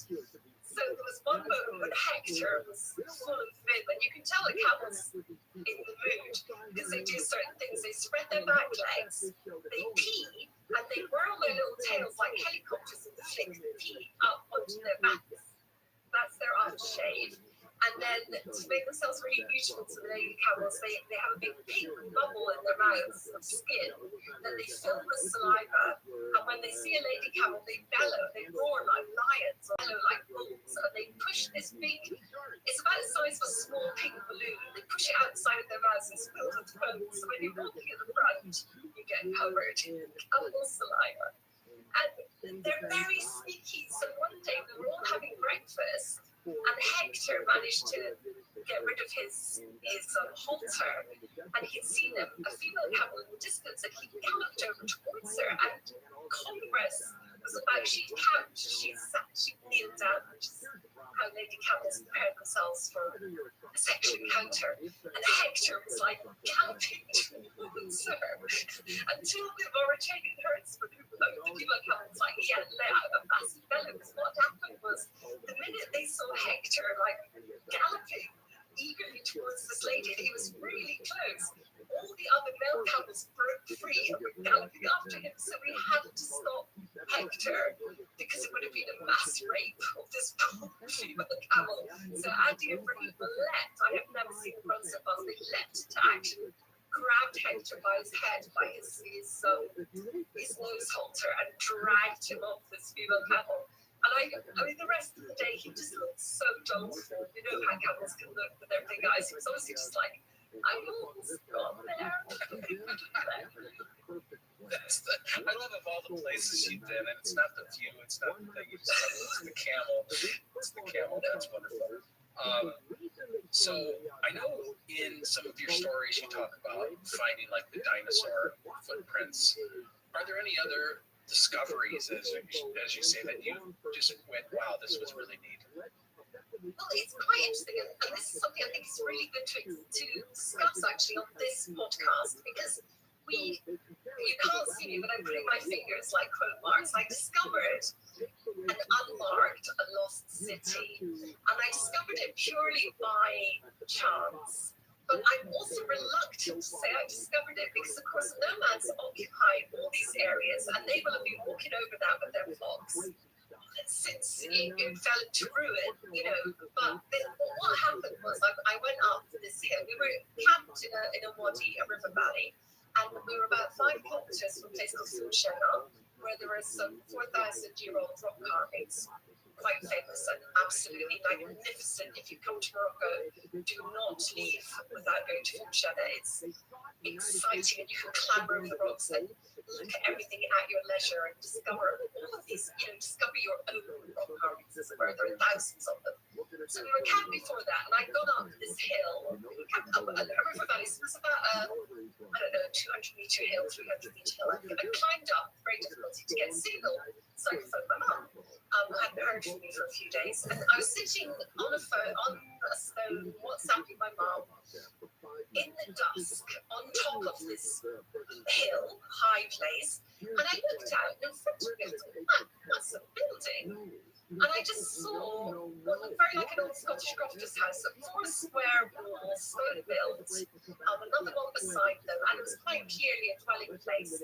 Now, when in Morocco there are lots of azim, which is shepherds' dwelling places, and but this wasn't one of those. I've seen enough of those to know it wasn't. So I was like, oh. And then I walked around the corner, and it was getting quite dark, and I had to get back to camp before dark was, and then freaked out, like, where is she? So it's dangerous to go down this cliff dark. So I went around the corner, and I saw more of these buildings, and I was like, this is something. So I zipped back down to camp, and I was like, TRUMAN, been to Fukushima like hundreds of times, because you don't have to do it as part of a long trek. You can come in from the other side of a 4x4. And I was like, guys, do you know about this town up on the hill? What is it? They went, what town? And I was like, ooh, this sounds good. And I went, the town up on the hill. Just I think there's no town up there. I went, no, there really is an old town up there. So the next day, Jean-Pierre, my expedition organizer, Jean-Pierre Dachary, who has 40 years of experience in the Moroccan desert, he's probably the world expert on that, I would say. He's really knowledgeable, and he's been all over it, crawled all over the place. And he came, and I said, Jean-Pierre, before we go and see the rock carvings, can I take you up this hill to see what I found? And he was like, oh, don't be ridiculous, Alice. You haven't found anything, there's nothing out there. I was like, no, honestly, I really have. And I had to put my foot down quite hard. So we went up, and we had a cameraman coming with us just to film the rock carvings, so we took him up as well. Everyone was moaning at me. They're like, we've got to get to the rock carvings. I was like, no, it's worth it. So we get up to the top of this hill again, panting our way up, and I'm like, look, Jean-Pierre. And of course, in the daylight, you can see it's a very large settlement going over 2 hills ahead of us, 1 hill to our left, and over the other side of the valley, there were all sorts of buildings on the right. It was quite clear in daylight that there were streets, there were configurations of houses, and the junkyards. Voici un nom, c'est magnifique! And then he got hugely excited, and we explored together. And it's somewhere that's not marked in any map. Couldn't find any information about it, but it must, common sense would tell you that, at some point, those rock carvings, this big settlement, obviously built up high for defensive purposes. It was about 1.5 kilometers from the river, so water was not a problem. And it's just one of those places that you kind of long to go back with the proper archaeologist and, have some information about it. Has someone done that, or is it kind of like, well, we get all sorts of places like this in the middle of the mountains, so that's low on our list? It's not that, it's that I couldn't find, I say that I discovered this lost city, but with all the caveats that I've just mentioned, there's no mentions of it anywhere, because I've searched as far as I can in English and in Arabic and in French, because Jean-Pierre also did his research. But there are lots of places like that. Morocco is a treasure trove of undiscovered places and artifacts and rock carvings. But it would be one of those ones, I think it would be really fun to go back with some experts and really have a look at it. And I would hope to do that one day. It's on the list, it's on the new list. The Sahara Desert has changed quite dramatically over the centuries. How's that affecting this area, this place that you live in, and so forth? Well, this is, I think, if you like, again, just thinking about history, one of the sad things about history is when history comes to an end, or is coming to an end. It's a very mournful, I find it a very mournful time. And what's happened is the Sahrawi nomads, the people in the Sahara, have lived there for centuries across the whole of the Sahel. Camel herders, sometimes very cheap, but particularly camel herders. They live in tents, they herd their camels, they drink milk, they eat the meat, and the camels have been able to graze on the very thorny, dry shrubbery of the Sahara that has been enough to sustain life. And quite quite a lot of different things have happened. One, desertification is happening at 60% a year. The Sahara itself, which used to sustain life, is drying, so it can no longer sustain life. And if it rains, that whole place just greens up in about 3 days because there's seeds everywhere. When you're walking, your legs and your ankles get completely covered with dried seeds. But when it doesn't rain, which it doesn't, it's going to die. And what we found was the desertification meant that wells were drying up, the shrubbery was too dead to eat for the camels, and social change. Education is now compulsory at primary level in Morocco. So, for example, the nomads' children had to go to school. So that meant that the women moved to the cities with the children so they could go to school, and the men did kind of bachelor herding. And then the women would come back for weekends, or the older women who didn't have children. So many, and then the mobile phone, the advent of the mobile phone. In general, there's a move to urban, away from rural. So what I saw was this way of life, which is so deeply rooted for millennia, is coming to an end or is changing significantly. And that was, I'm not trying to deny any more progress, and God knows, if you've got teeth that need attention, you want a dentist, so I would never deny any more progress. But inevitably, as history changes, I think that you're allowed to also mourn what has been and what is passing. And what we're seeing is a passing of the way of life. Let me ask you this. What is the longest adventure or expedition that you ever put together, both distance-wise and time-wise? So cycling across Africa, Pirates Cape Town took from January till May. So I think that wins is the longest one. And that was actually a bike race. That was the Tour de France, like the Tour de France, but a lot longer. Not harder, but feistier, I suspect. I don't think there are any elephants chasing you in the Tour de France. But the Moroccan one was 7.5 months altogether, but I split it into 3. So the longest we were out for that was about just shy of 3 months. How far did the Moroccan trip end up being? Again, it's actually very difficult to calculate exactly because we're going to get back so much. We're often looking for water. We calculate it at around 4,000, 5,000 miles. When you're out in the field like that, when you're going thousands of miles, other than water, when you're planning this and when you're out in the field, what are the things that are really the most critical things to success? Definitely your equipment. So both your clothing, it has to be comfortable, it has not to rub anywhere, it has to be able to sustain heat and cold. You have to have the correct clothing for heat and for cold. It gets very, very cold at night. And your footwear. You must take care of your personal comfort. You're not going to make it. It's not a kind of a vanity thing or a comfort thing, actually. It's like a necessity. So your clothing, your tent, if you have a comfortable tent, absolutely vital. For example, in the Sahara, the sand was so strong all the time. We had to eat in our tent in the dry expedition. We could eat outside, which is great. But it was boiling hot, but we all clambered in there, cooked in there, ate in there, because we'd be overwhelmed by sand otherwise. So your tent's very, very important. Transport animals that we had. It's very much like single equipment. And then being very organized and very clear. I think organization, routine, and discipline. And then you can play with it, but really, you want to be very clear about what you're doing, and everyone needs to know, and then progress together as a team. What do you miss most when you're out in the field like that?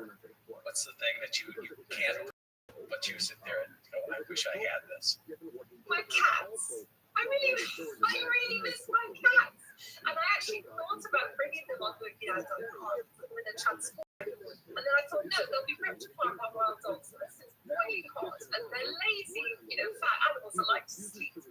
Well, they're not fat at all, actually, very slim, but they like to sleep all day in the comfort of the house. But that's my miss. And it's great if you've got animals on an expedition. So, like the camels, that was fantastic because that made up for it a bit. But that's the thing I would miss. Are there any explorers or people or stories from history that you love and that perhaps have you to do what you do today. And do you have any books that you recommend for people who are interested in this kind of thing? I've been very, very inspired by people from history. So I think as an adult, well, as a student, I read some of Ibn Battuta, who is a very famous Arabic. I don't know if you've covered him in the podcast yet. Not yet. He's an amazing Arabic explorer who has been around more of the world than Marco Polo. And he was alive in the 1300s, and he wrote in Arabic. And I just love his books. Both, of course, if you read them in the original Arabic, it's really, it makes you very cool. And you get the full flavor. But he has all these stories that really resonated with me. And he also went to Timbuktu, so he's one. When I was younger, when I was like about 13, 14, I got given 2 books by my dad. One was the Kon-Tiki expedition by Thor Heyerdahl, traveling in that boat. And I mean, that just has stayed with me all this time. And the second one was Arabian Sands by Robert Messenger. He crossed the empty quarter of Saudi Arabia, well, loosely Saudi Arabia plus, with his Bedouin guides on camelback, and he almost died. I would recommend anything by Robert Messenger because he writes incredibly poetically and powerfully, and his crossing was extraordinary. I mean, he extremely brave, extremely hardy, just a real heroic, a hero figure. Certainly a hero. I'm nothing like him. I'm like, if you met me, you'd despise me, far too soft, but he's like a proper hard man of the sands. So him, and then my other ones are the female explorers of my region as well. Freya Stark, disguises herself, gets on a donkey and walks into the valley of the assassins in Syria when they're still working as assassins. And the reason they were called assassins is from the word hashish, because these guys in this particular valley, I'm sure you know that in Syria, used to basically get off their faces on hashish and then kill people for other people.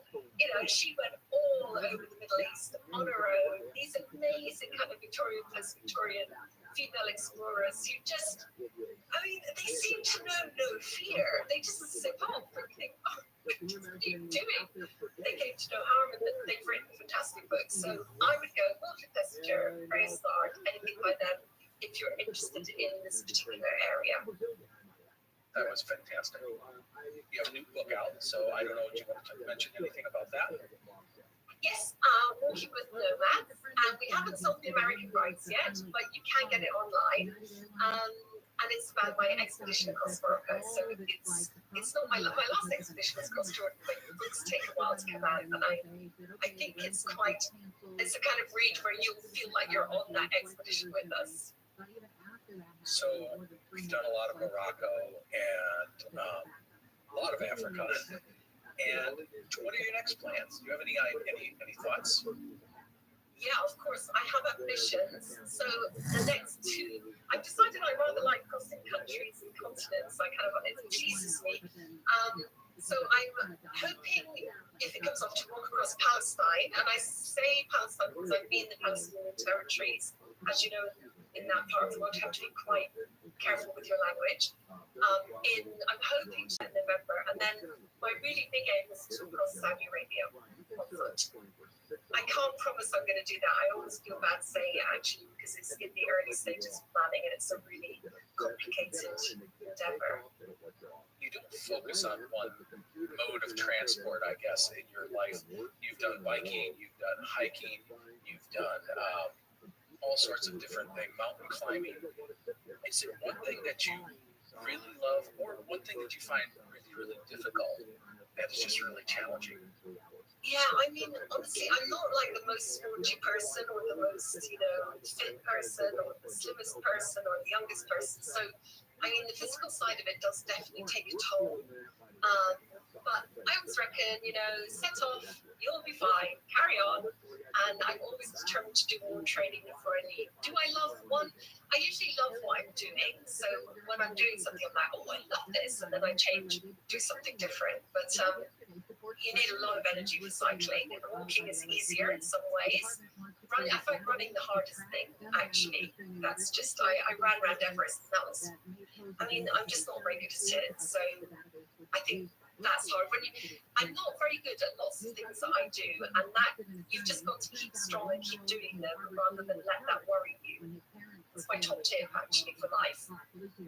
I like to point out it's hard for me to run around my house. So just that you can run around Everest means you can do it well, trust me. I guess that wraps up most of the questions I have for you. Do you have anything you want to add about what you do, about the things you've seen, or anything like that?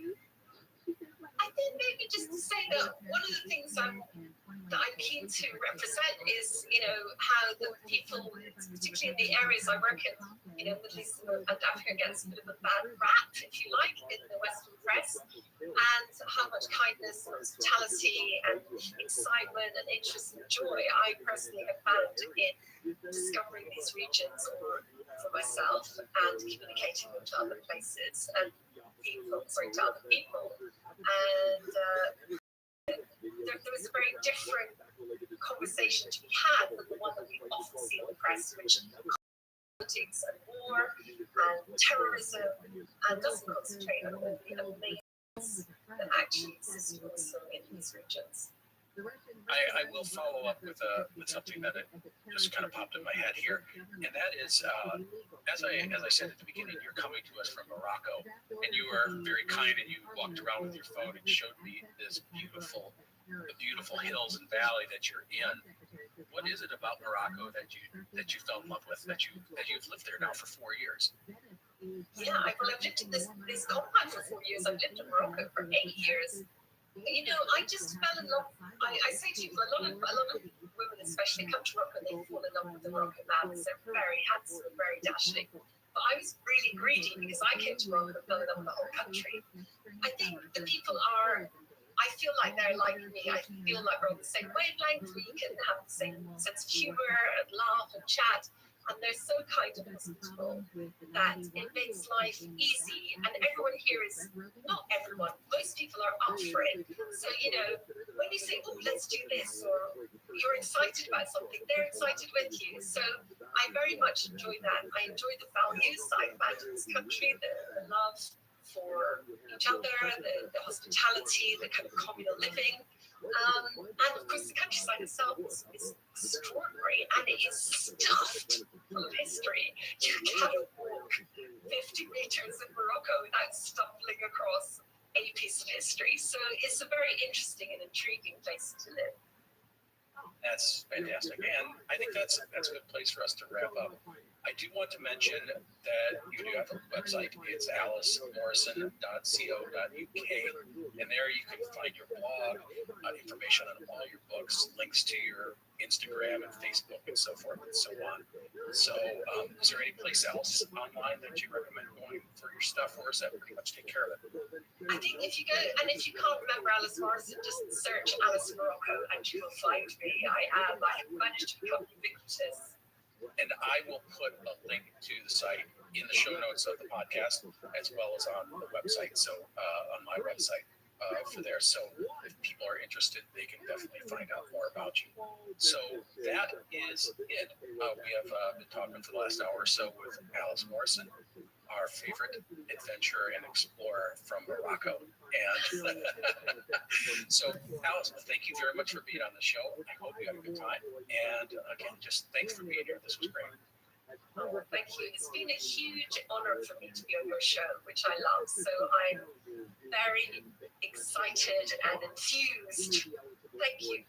You're welcome. Thanks very much. And everyone listening, we will see you next time. Thank you very much. So that is it for our interview with Alice Morrison. She was truly a joy to talk with. The stories we shared today are just a fraction of the things she talks about in her books, podcasts, blogs, and so forth. A couple of quick notes about our interview. I want to point out that in our conversation, we talked about how in the 1800s there was a reward for the first Westerner to get into Timbuktu and return alive.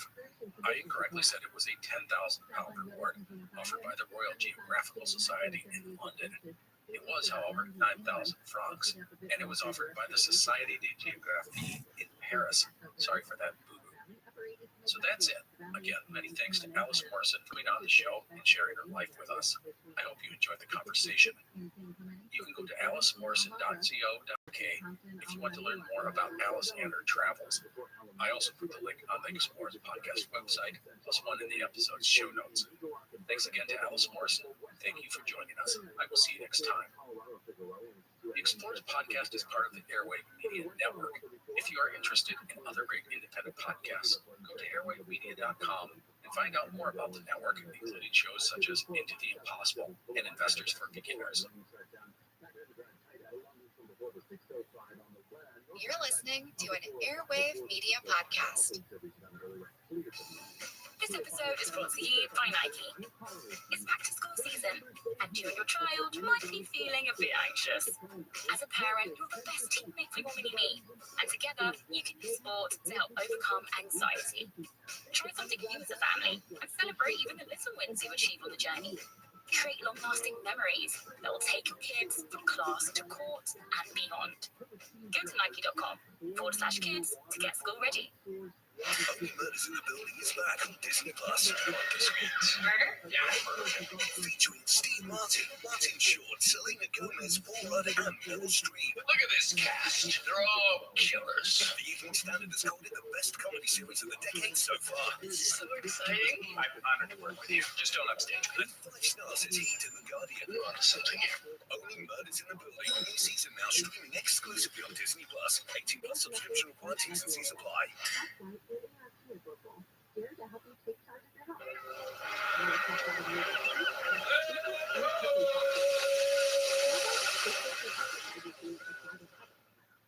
Hello and welcome to the Explorers Podcast.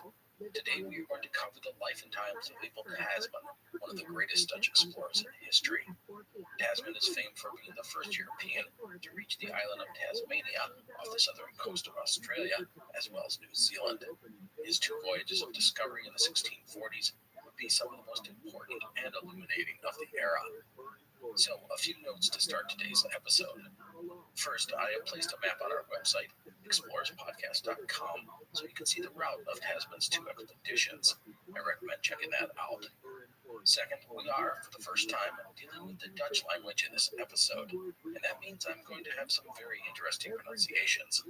I have enlisted a native of the Netherlands to help me with pronouncing some of the names and places involved in these next couple of episodes, but I can promise you my articulation of some of these words is far from elegant.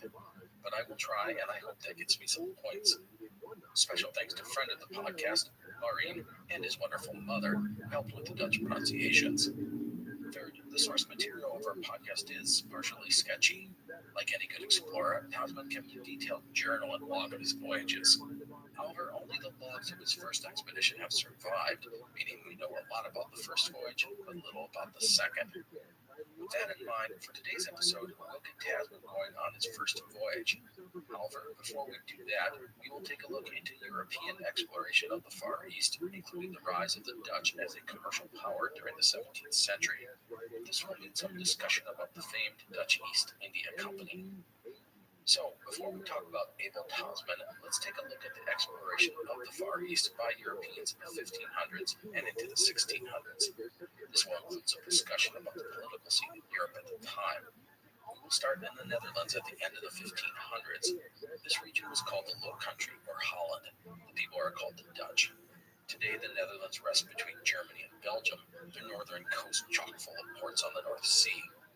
The Netherlands were controlled by the Spanish Habsburg Empire in the 1500s until a republic was established in 1581, people throwing off Spanish rule, at least in the north.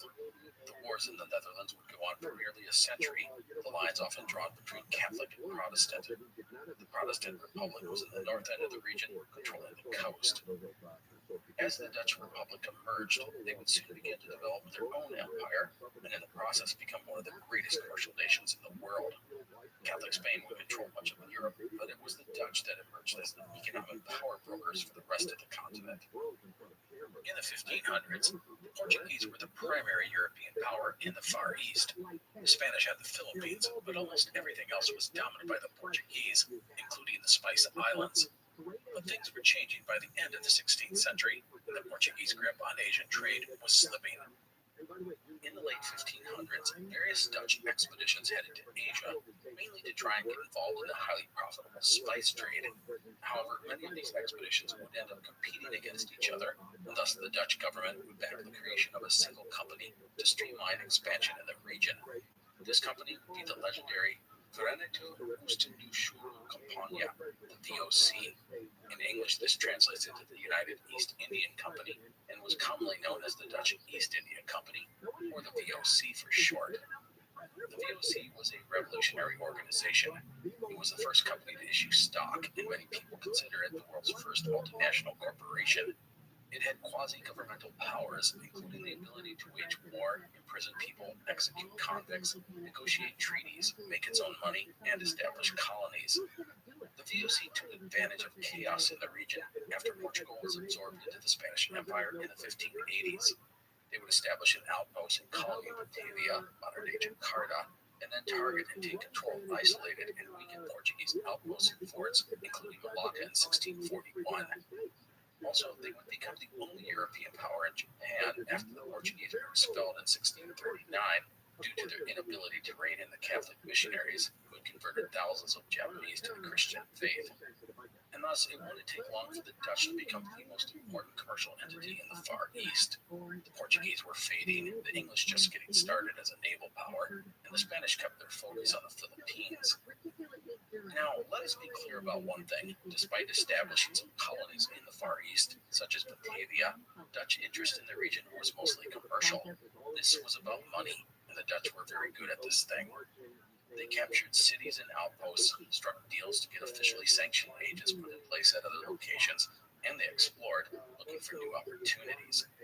Sir Walter Raleigh claimed the Dutch had 20,000 ships under sail, despite not having any trees to make those ships. These were privateers, traders, merchants, and explorers, and they searched out the world looking for new opportunities. They went looking for the legendary Northwest Passage and the Northeast Passage. Their ships ventured to the Americas, Asia, and Africa. In the book Abel Janssen Tasman, His Life and Voyages, Dr. James Backhouse Walker had this nice summary of the time and place, saying, quote, "In the 17th century, it was the Dutch who were the sailors and the merchants of the world and the masters of the sea. Not London, but Amsterdam was the great emporium for the products of the East and West, the center of the world's trade and the richest city on the globe," end quote. Walker wrote that back in the late 1800s, but it was very accurate, and I think it sets the stage for our story. And that brings us to the subject of our podcast, Abel Tasman. Abel Janssen Tasman was born around 1603 in Ootd, a small village in the province of Groningen in the north of the Netherlands.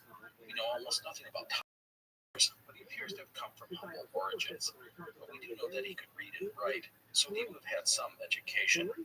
He married Clausie Hendricks, and the two had a daughter, Klaasje, who would be Tasman's only child. Tasman's wife would die at a young age, and he would remarry to 21-year-old Lichi Charles in 1632. The announcement of their engagement is the oldest source we have available mentioning Tasman, which identifies him as a 28-year-old seafarer living in Amsterdam. Around this same time, Tasman would make his first voyage to the Far East. He was now part of the Dutch East India Company, the VOC, and while we don't know much about his early years with the VOC, by his fast rise in the ranks of the company, it would appear he was a very good mariner. He began as a simple sailor and became a ship's master within 2 years. Historically, a ship's master is an officer who is responsible for the navigation of a sailing vessel. Anyhow, in the Far East, Tasman was part of the growing and lucrative trading network in the area, including the spice trade. It was all about acquiring nutmeg, cloves, cinnamon, ginger, pepper, and more from the Moluccas, Banda Islands, Maluku, Sumatra, Borneo, and many other locations. The great prize were cloves, only found in the Moluccas. I want to note that it wasn't just about spices. There was silk, hardwoods, gems, precious metals, porcelain, and much more. Dutch ships sailed to China, India, Japan, Sri Lanka, Indochina, and 100 other places. And at the same time, local merchants came to the Dutch trading posts to swap their wares for European goods. Now, I want to point out that what the Dutch were doing wasn't necessarily sailing to a specific location and then heading back to Europe. Often it was taking smaller ships and bringing goods from one location in the Far East to a major Dutch trading post, where in turn it would be traded for other items or sent back to Europe. In the end, it means the Dutch were going anywhere they could make a profit. As for Tasman, he was known to have sailed to Sarah Island, which is the largest of the Blue Islands. There he was almost killed in encounter with local natives. By 1636, Tasman was commanding a fleet of small trading vessels, so the guy was doing well. The next year, he would return to the Netherlands and sign on with the Dutch East India Company for 10 more years. He was based in Batavia, now the capital of the Dutch East Indies, and would bring his wife with him. In 1639, Tasman would be named second in command on a new venture, this a voyage of discovery. A quick note here, the Dutch, just like everyone else, were always looking for new trading opportunities. To the south, their ships had reached the northern and western shores of Australia, as well as the island of New Guinea.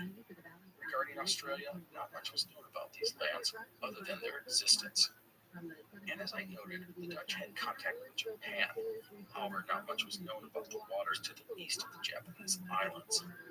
Japanese sources told tales of a pair of islands to the east, populated by friendly and sophisticated peoples, and they were rich in gold and silver. The Dutch called these islands Rica de Oro, or rich in gold, and Rica de Plata, meaning rich in silver. These were the exact kind of places the Dutch were looking for. They envisioned it would be a New Peru, near the endless fountain of riches. So, for this expedition, there would be 2 ships and 90 men. The expedition's commander was Matthias Quast. Tasman was second in command, and he captained one of the 2 ships, the Racht. Another note here, the ships used for voyages of exploration were often not the best. These journeys were speculative and dangerous. The VOC was not interested in risking the best ships on such endeavors. The good ships were used to carry the best cargo, such as spices. The little fleet departed from Batavia on June 2nd, 1639. They would head to the Philippines, and from there, on July 10th, strike out east into the ocean. For more than 3 months, the 2 ships crisscrossed the Pacific, searching for the legendary islands of gold and silver. They reached as far north as Hokkaido, the northernmost point of Japan, and to the east, the ships nearly reached what's now the international date line. That's 3,700 miles from the Philippines, or 6,000 kilometers. In all of this, the fleet would come across some islands, including the archipelago of the Bonin Islands, southeast of Japan. These islands include the famed Iwo Jima, site of one of World War II's fiercest battles. But most of these places were uninhabited and offered no trade opportunities. In the end, the expedition was never going to be a success because the islands of gold and silver did not exist. Quast abandoned his search on October 25th and headed west. The ship would reach Formosa, aka Taiwan, on November 24th. By this time, scurvy and other illnesses had set in, and nearly half of these men were dead. And so, the expedition to find the islands of gold and silver was a failure, but it did raise the profile of Adolf Tasman. He had gotten his ship home and proven his mettle in perilous conditions. After this expedition, Tasman would continue sailing the waters of the Far East for the VOC. This included trips to Japan and hunting down rogue Portuguese traders. By the way, trade with Japan was extremely profitable. The Dutch endured strict conditions in Japan to maintain their trading post because they made so much money from these deals, and thus they were extremely protective of their trade access. After Japan, Tasman would go to Palembang in South Sumatra to broaden trade opportunities and improve diplomatic relations with the local leaders. So Adolf Tasman was doing all right for himself. He was a successful and trusted mariner with a lot of experience in the region. And with that, I want to introduce into our story a new character, Anthony Van Diemen, the Governor General of the Dutch East Indies. Van Diemen was a driving force in exploration and expansion of Dutch power in the Far East. Ever since getting the job in 1632, Van Diemen had wanted to explore the lands to the south. For years, he had been trying to raise funds and find ships for such an enterprise. Now, a couple of quick background notes about Dutch exploration in the south of the Far East. First, Dutch navigator Willem Janssen became the first European to reach Australia in 1606. Over the next few decades, ships from various nations came into contact with long stretches of the western, northern, and southern coasts of Australia. And local sources spoke of a great land to the south, but no one knew if these often rugged coastlines were part of a greater continent. Second, this mythical southern continent was called Terra Australis, and it had been speculated about for thousands of years. Many people had thought that South America would connect with Terra Australis, but Dutch explorers had rounded Cape Horn in the early 1600s and proved they were not joined. Third, in 1611, the Dutch discovered an important sailing route across the Indian Ocean. Let me explain this. Usually, when ships rounded the southern tip of Africa, they would then sail up the coast over to Madagascar and then continue on to the Saudi Arabian Peninsula in India. These waters were often dangerous and filled with pirates. This new route took a ship directly across the Indian Ocean to Batavia. It cut off long and dangerous stretches of the journey. A ship could go 3,000 miles or 4,800 kilometers in about a month, and the voyage was across open waters with no pirates, no dead zones, no rocks, and no shoals. Thus, it was faster and safer than going along the coast of continental Asia. And so, in the early 1640s, Governor Van Diemen finally began to put together his expedition of exploration to the south. To lead the enterprise, he settled on Abel Tasman. The man had over a decade of service with the VOC, distinguished himself during that time, and proven his loyalty. The plan was to take 2 ships and head west from Batavia to the island of Mauritius. There they would resupply and catch the westerly winds east and south. There were several goals here. First, they were to find out about the land south of Java, Timor, and Guinea. Was this Terra Australis, or was it something totally different? Tasman was to chart everything and take possession of any lands discovered. Second, Tasman was to explore the seas to the east, meaning the waters that stretched roughly between Australia and South America. The Dutch had dreams of plundering Peru or setting up their own trading route between the Americas and the Far East, or both. Third, regarding indigenous people, Tasman was to gain their friendship and get as much information from them as possible. One specific thing he was instructed to do was ask them about gold, and if they had some, to try and downplay its importance. That way they could trade for it at a low rate of exchange. Tasman's expedition was, almost exclusively, a commercial voyage, the goal to make money. Short of charting the geography of the oceans, plus astronomical and meteorological observations, there was nothing scientific demanded of Tasman. For the voyage, Tasman had 2 ships. The 200-ton Heimskar with 60 men. She was commanded by Ejit Sharkson, who was also the expedition's second in command. The other vessel was the Zeehan. She was smaller and had a crew of 50. Her captain was Gerrit Janssen. The expedition's pilot was Frans Nischer, who was very important to the expedition. Tasman would command the fleet well aboard the Heimskar. The expedition would carry food and provisions for a year. The final orders to Tasman would include the following, quote, "We command you to the blessing of the Almighty, and we pray to endue you with manly courage for the accomplishment of the proposed discoveries, and to bring you back to safety, to the increase of his glory, the reputation of the fatherland, the service of the company, and your own immortal honor," end quote. The date was August 13th, 1642. Want to make the most of festival season?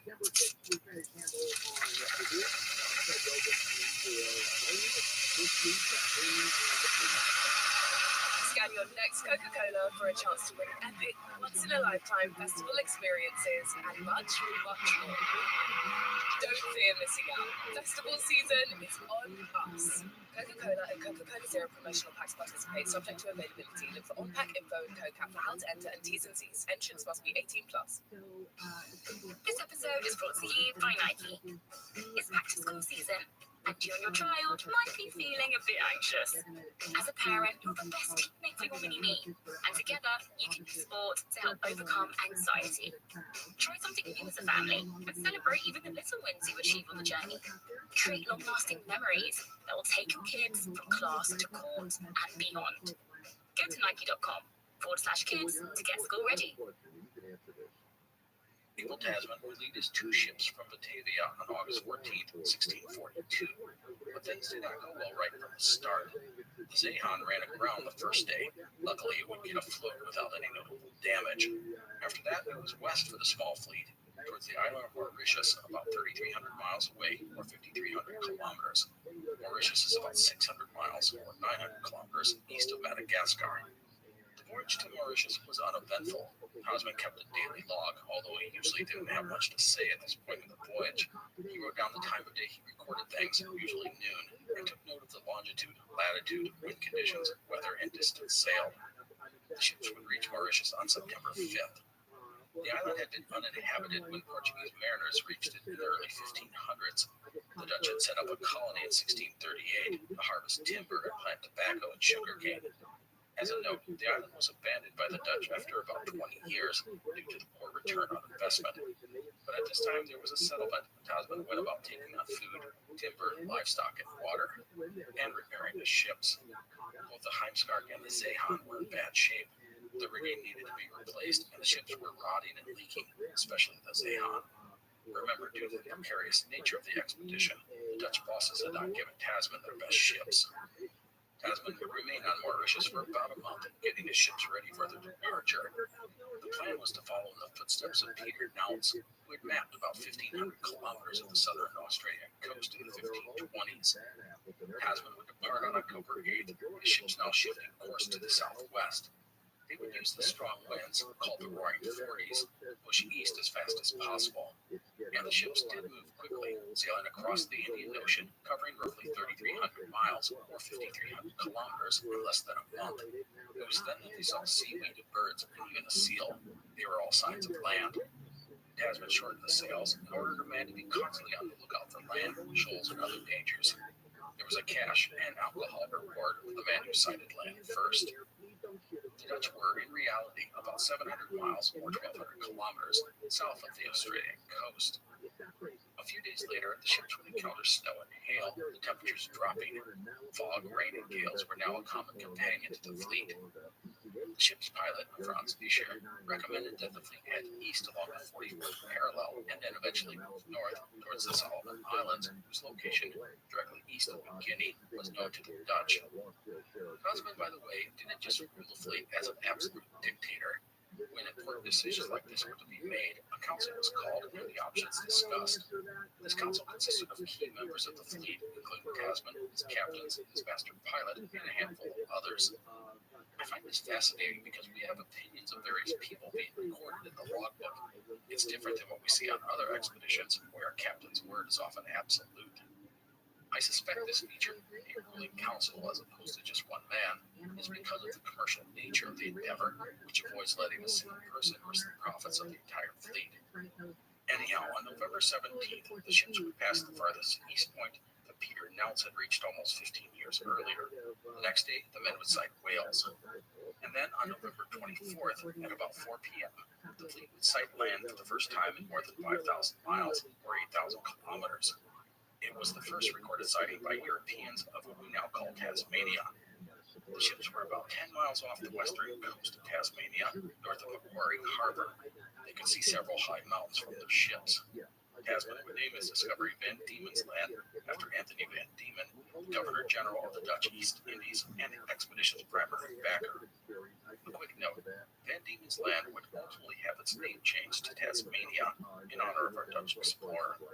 As for this podcast, I will mostly use Tasmania in our narrative. Tasman and his ships would skirt along the southern edge of Tasmania, all the while waiting for good weather and a safe place to go ashore. Easterly winds were an issue, the ships being pushed out to sea, even so far that the fleet would lose sight of land on occasion.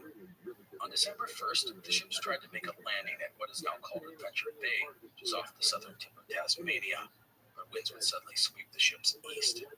And then, the following day, the ship sailed up the eastern coast of Tasmania and anchored at what is now Frederick Hendricks Bay. There, two small boats went ashore under the command of Franz Fischer, the pilot. They would return with a pile of edible greens and report scenes of geese and ducks. Water, which Tasman needed, was not readily available. Also, Fischer reported seeing signs of humans, including fire pits and notches in trees, saying he and his men had, quote, heard certain human sounds, and also sounds nearly resembling the music of a trumpet or a small gong, not far from them, though they had seen no one, end quote. The next day, December 3rd, Tasman tried again to land a boat at a different part of the bay, but the surf was too high and they could not make it through, and thus the ship's carpenter swam ashore and planted the Dutch flag, laying claim to the land for the Netherlands. 2 days later, after cruising up the coast of Tasmania for a ways, the ships would lose sight of land as the easterly winds carried them out to sea. Tasman conferred with his council and advisors and elected to continue east as well as north toward the Solomons. The lands Tasman had discovered were rugged and showed no sign of wealthy or advanced people. It did, however, demonstrate that these lands were separate from any southern continent. By the way, in pushing east at this time, Tasman wasn't able to figure out anything coastal along a large island. For decades, map makers would include Tasmania as part of a greater Australian landmass. So Tasman and his ships tried to head in a northeasterly direction, but the winds kept them going directly east. It was a rough voyage, with Tasman saying that his compass was the only thing that kept them alive. And then on December 13th, 1642, land was sighted to the east. This was the northwest coast of the South Island in New Zealand. If you don't know New Zealand's geography, it is dominated by two large islands, South Island and North Island, a narrow passage about 10 miles wide or 18 kilometers separating the two. Tasman and his crew were the first Europeans to reach these lands. The voyage from Tasmania to New Zealand had been about 2,500 miles or 4,000 kilometers. Tasman named this new discovery Staten Land in honor of the Dutch Parliament called the States General. He thought he had found the western side of the legendary Terra Australis, which stretched across the Pacific to the southern tip of South America, writing, quote, "We believe that this is the mainland coast of the unknown Southland," end quote. The two ships would sail north for 5 days, reaching the northernmost point of the South Island at a location called Golden Bay. Along the way, the ships took note of the native peoples, the Maori. Tasman described their clothing and physical appearance, as well as their canoes, some of which were catamarans. The canoes, called waka, ranged in size, but some could be as long as 130 feet or 40 meters and carry as many as 80 paddlers. War canoes were often elaborately carved and painted. The Dutch tried to entice the natives to come aboard their ships, showing them things such as knives and white linen. The Maori were close to the ships, a stone's throw from Tasman. They declined to come aboard. Still, they mostly seemed friendly, so the Dutch kept trying to engage with them. Now, Tasman needed to obtain food and water for his ships. He said the language of the Maori was unlike anything they knew, so communication was nearly impossible. And then on December 19th, the ships were moved closer to the shore looking for a place to eventually land. The Zahan put a boat in the water with the ship's quartermaster and 6 seamen on board. There were numerous Maori boats in the area, and the two would suddenly make for the Dutch boat. Before anyone could react, the Maori rammed the Dutch boat, and fighting broke out. The Dutch quartermaster, Cornelius Joop, would take a violent blow to the neck. In the scuffle, 3 of Zahan's seamen were killed, beaten with clubs and paddles. Another would die from his injuries. The quartermaster and 2 other seamen jumped into the water and swam for their ships. The Maori would take the body of the dead seaman and head back to shore, muskets fired at them in their wake, with no one being hit. Zahan's boat would be retrieved, and from the ship, the Dutch would see the Maori natives piling into the canoes. 22 boats would pull off from shore, heading for Tasman's ships. The Dutch would fire off several shots and attempt to drive away the attackers, but the Maori continued to advance. It wasn't until a musketeer hit a man standing at the front of one of the canoes before the Maori broke off their advance and retreated. Tasman would call this spot Murderous Bay. By the way, archaeological research has shown that the Dutch were likely trying to land in a major agricultural area, which the Maori may have been trying to protect. But we don't know for sure why they attacked. The lack of communication was likely a major factor. Tasman wisely didn't try to get revenge against the Maori and instead departed the area. His ships would head north inside what today we call Cook Strait, which divides the North and South Islands. However, Tasman thought the narrow strait was just a curve in the coastline, and he did not investigate it. Instead, he continued north along the western coast of the North Island. Reading Tasman's logs, he does not say exactly when and where it was met with a shore for the first time in New Zealand, but the 2 ships were always searching for food and water. The fleet would continue up the western coast of New Zealand, the explorers noting the native people, the landscape, and their location. Eventually, they reached the tip of the North Island. Tasman now had a decision to make. Does he go east into the ocean, or head down the other side of the North Island? Does he head back to Batavia, perhaps exploring the area to the north? There were a handful of reports of islands in this region they would be of interest. And thus, on January 6, 1643, Tasman and his council advisors would gather and discuss their options. They would select the third option, the decision to sit an area mostly unexplored by Europeans. And that, my friends, is where we wrote to leave things for today. To recap, Dutch mariner Abel Tasman had sailed from Batavia, modern day Jakarta, in Indonesia, and been the first European to discover the island of Tasmania off the southern coast of Australia. He had then headed west, becoming the first European to reach New Zealand. An encounter with the Maori had left 4 of Tasman's crew dead, and the little fleet had pushed north, reaching the northernmost tip of New Zealand. At this point, Tasman didn't know New Zealand was an island. He speculated that he'd been on the western shore of a great landmass, perhaps the legendary Terra Australis. The expedition was, however, done with New Zealand and set sail into the waters of the South Pacific, a region mostly unknown to the Western world. Next time, we will conclude the story of Tasman's first voyage of discovery. We will then recount Tasman's second voyage. We will then wrap up the series by detailing the rest of Tasman's life, plus his legacy. Before we finish today, I want to give a shout out to all of those who support the show. This includes some of our patrons, whose financial assistance makes this program possible. These people include Philip, Peter, George, Fleur, Elizabeth, Eileen, Eamon, Dan, Craig, Christopher, Catherine, Cameron, Chris, Benjamin, Andrew, Adam, me, Robert, Jesse, Eric, and Donnell. Thanks to all of you who help out the show. It is much appreciated. If you are interested in helping out the show financially, please go to explorerspodcast.com to find out more information. Also, if you want to help and just can't afford to do so at this time, no problem. I'd appreciate it if you could go on to whatever app you listen to your podcasts, such as Spotify or Apple Podcasts, and give the show a nice rating and review if they allow you to do so. Or take a moment to share the show on your social pages, such as Facebook, Twitter, Instagram, or wherever you communicate with your friends and family. A nice word from you is the greatest advertisement we can have, so thank you. So that is it for today. I hope you enjoyed the show.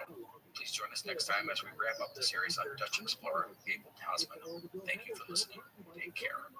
The Explorers Podcast is part of the Airwave Media Network. Go to airwavemedia.com to find out more about this curated network featuring some of the leading storytellers and thought leaders in audio entertainment, including I Know What Scares You and Infamous America. Let's start. Soon others would arrive in their canoes, which varied in size and opulence. One catamaran was decorated with shells and conches.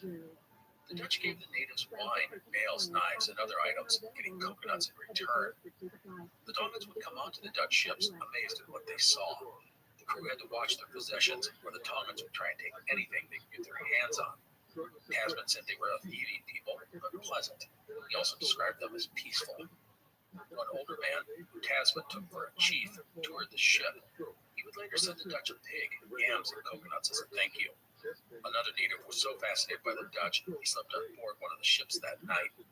What followed over the next day was a frenzy of trading, as dozens of boats sailed out to the Dutch fleet. The men would trade for 100 hogs, 150 fowl, yams, bananas, coconuts, and even milk and cream. It's exactly what the fleet needed. Also, there was water, which was also critically needed. The Dutch would go ashore and be shown a small water source. The well was dug out by the Dutch, and eventually 8 casks of water were gathered. It was a nice start, but Tasman needed a lot more.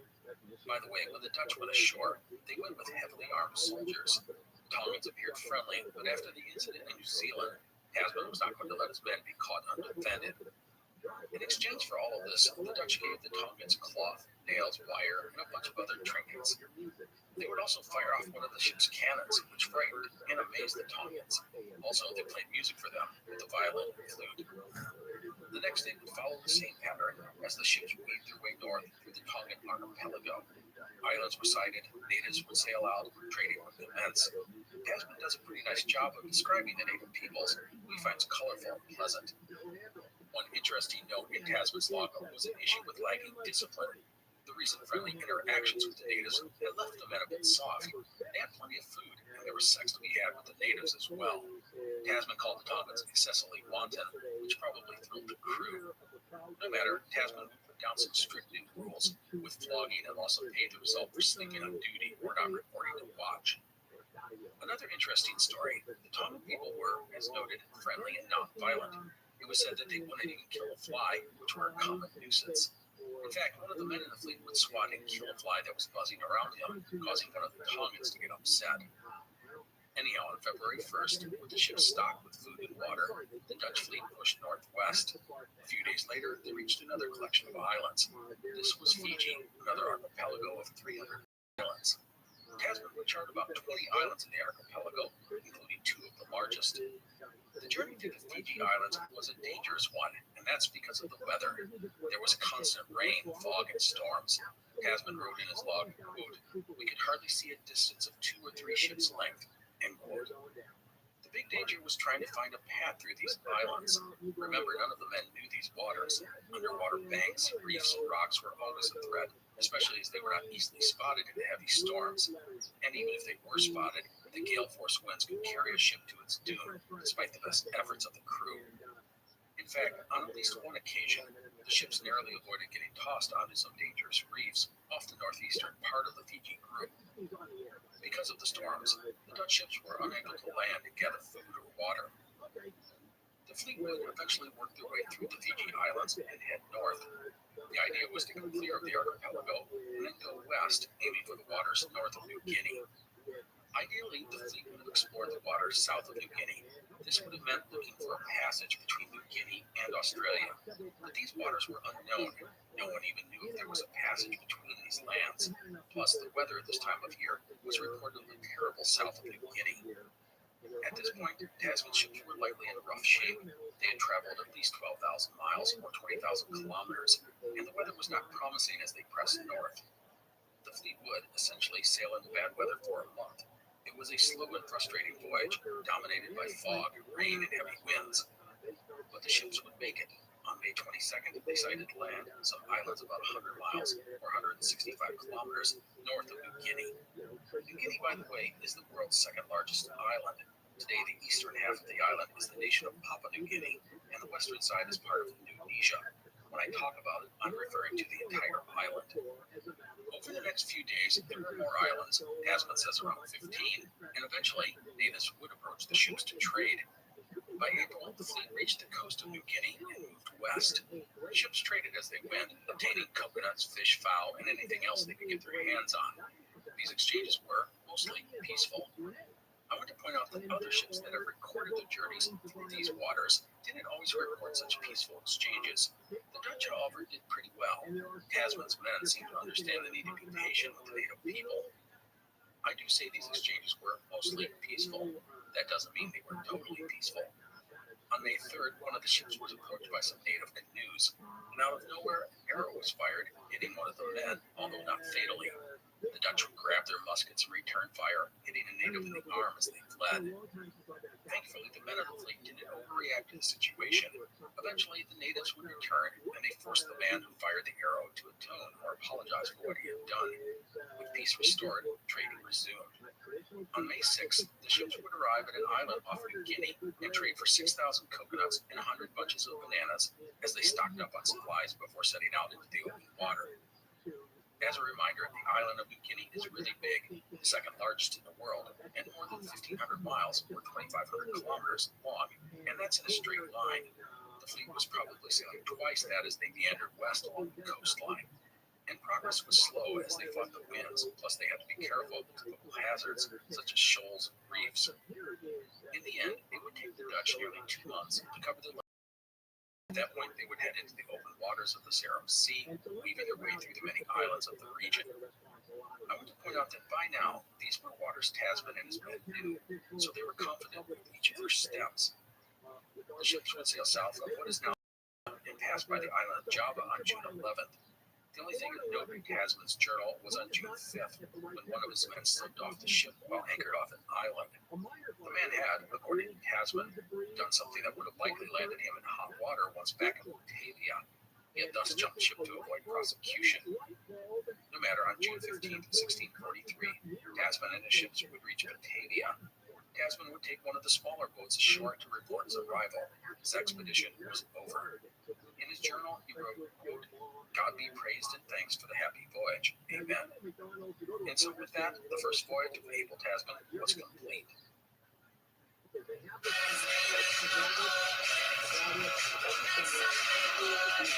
California's top casino and entertainment destination is now your California to Vegas connection. Play at Yamava Resort and Casino in San Manuel to earn points, rewards, and complimentary experiences for the iconic Palms Casino Resort in Las Vegas. Two destinations, one loyalty card. Visit yamava.com/palms to discover more.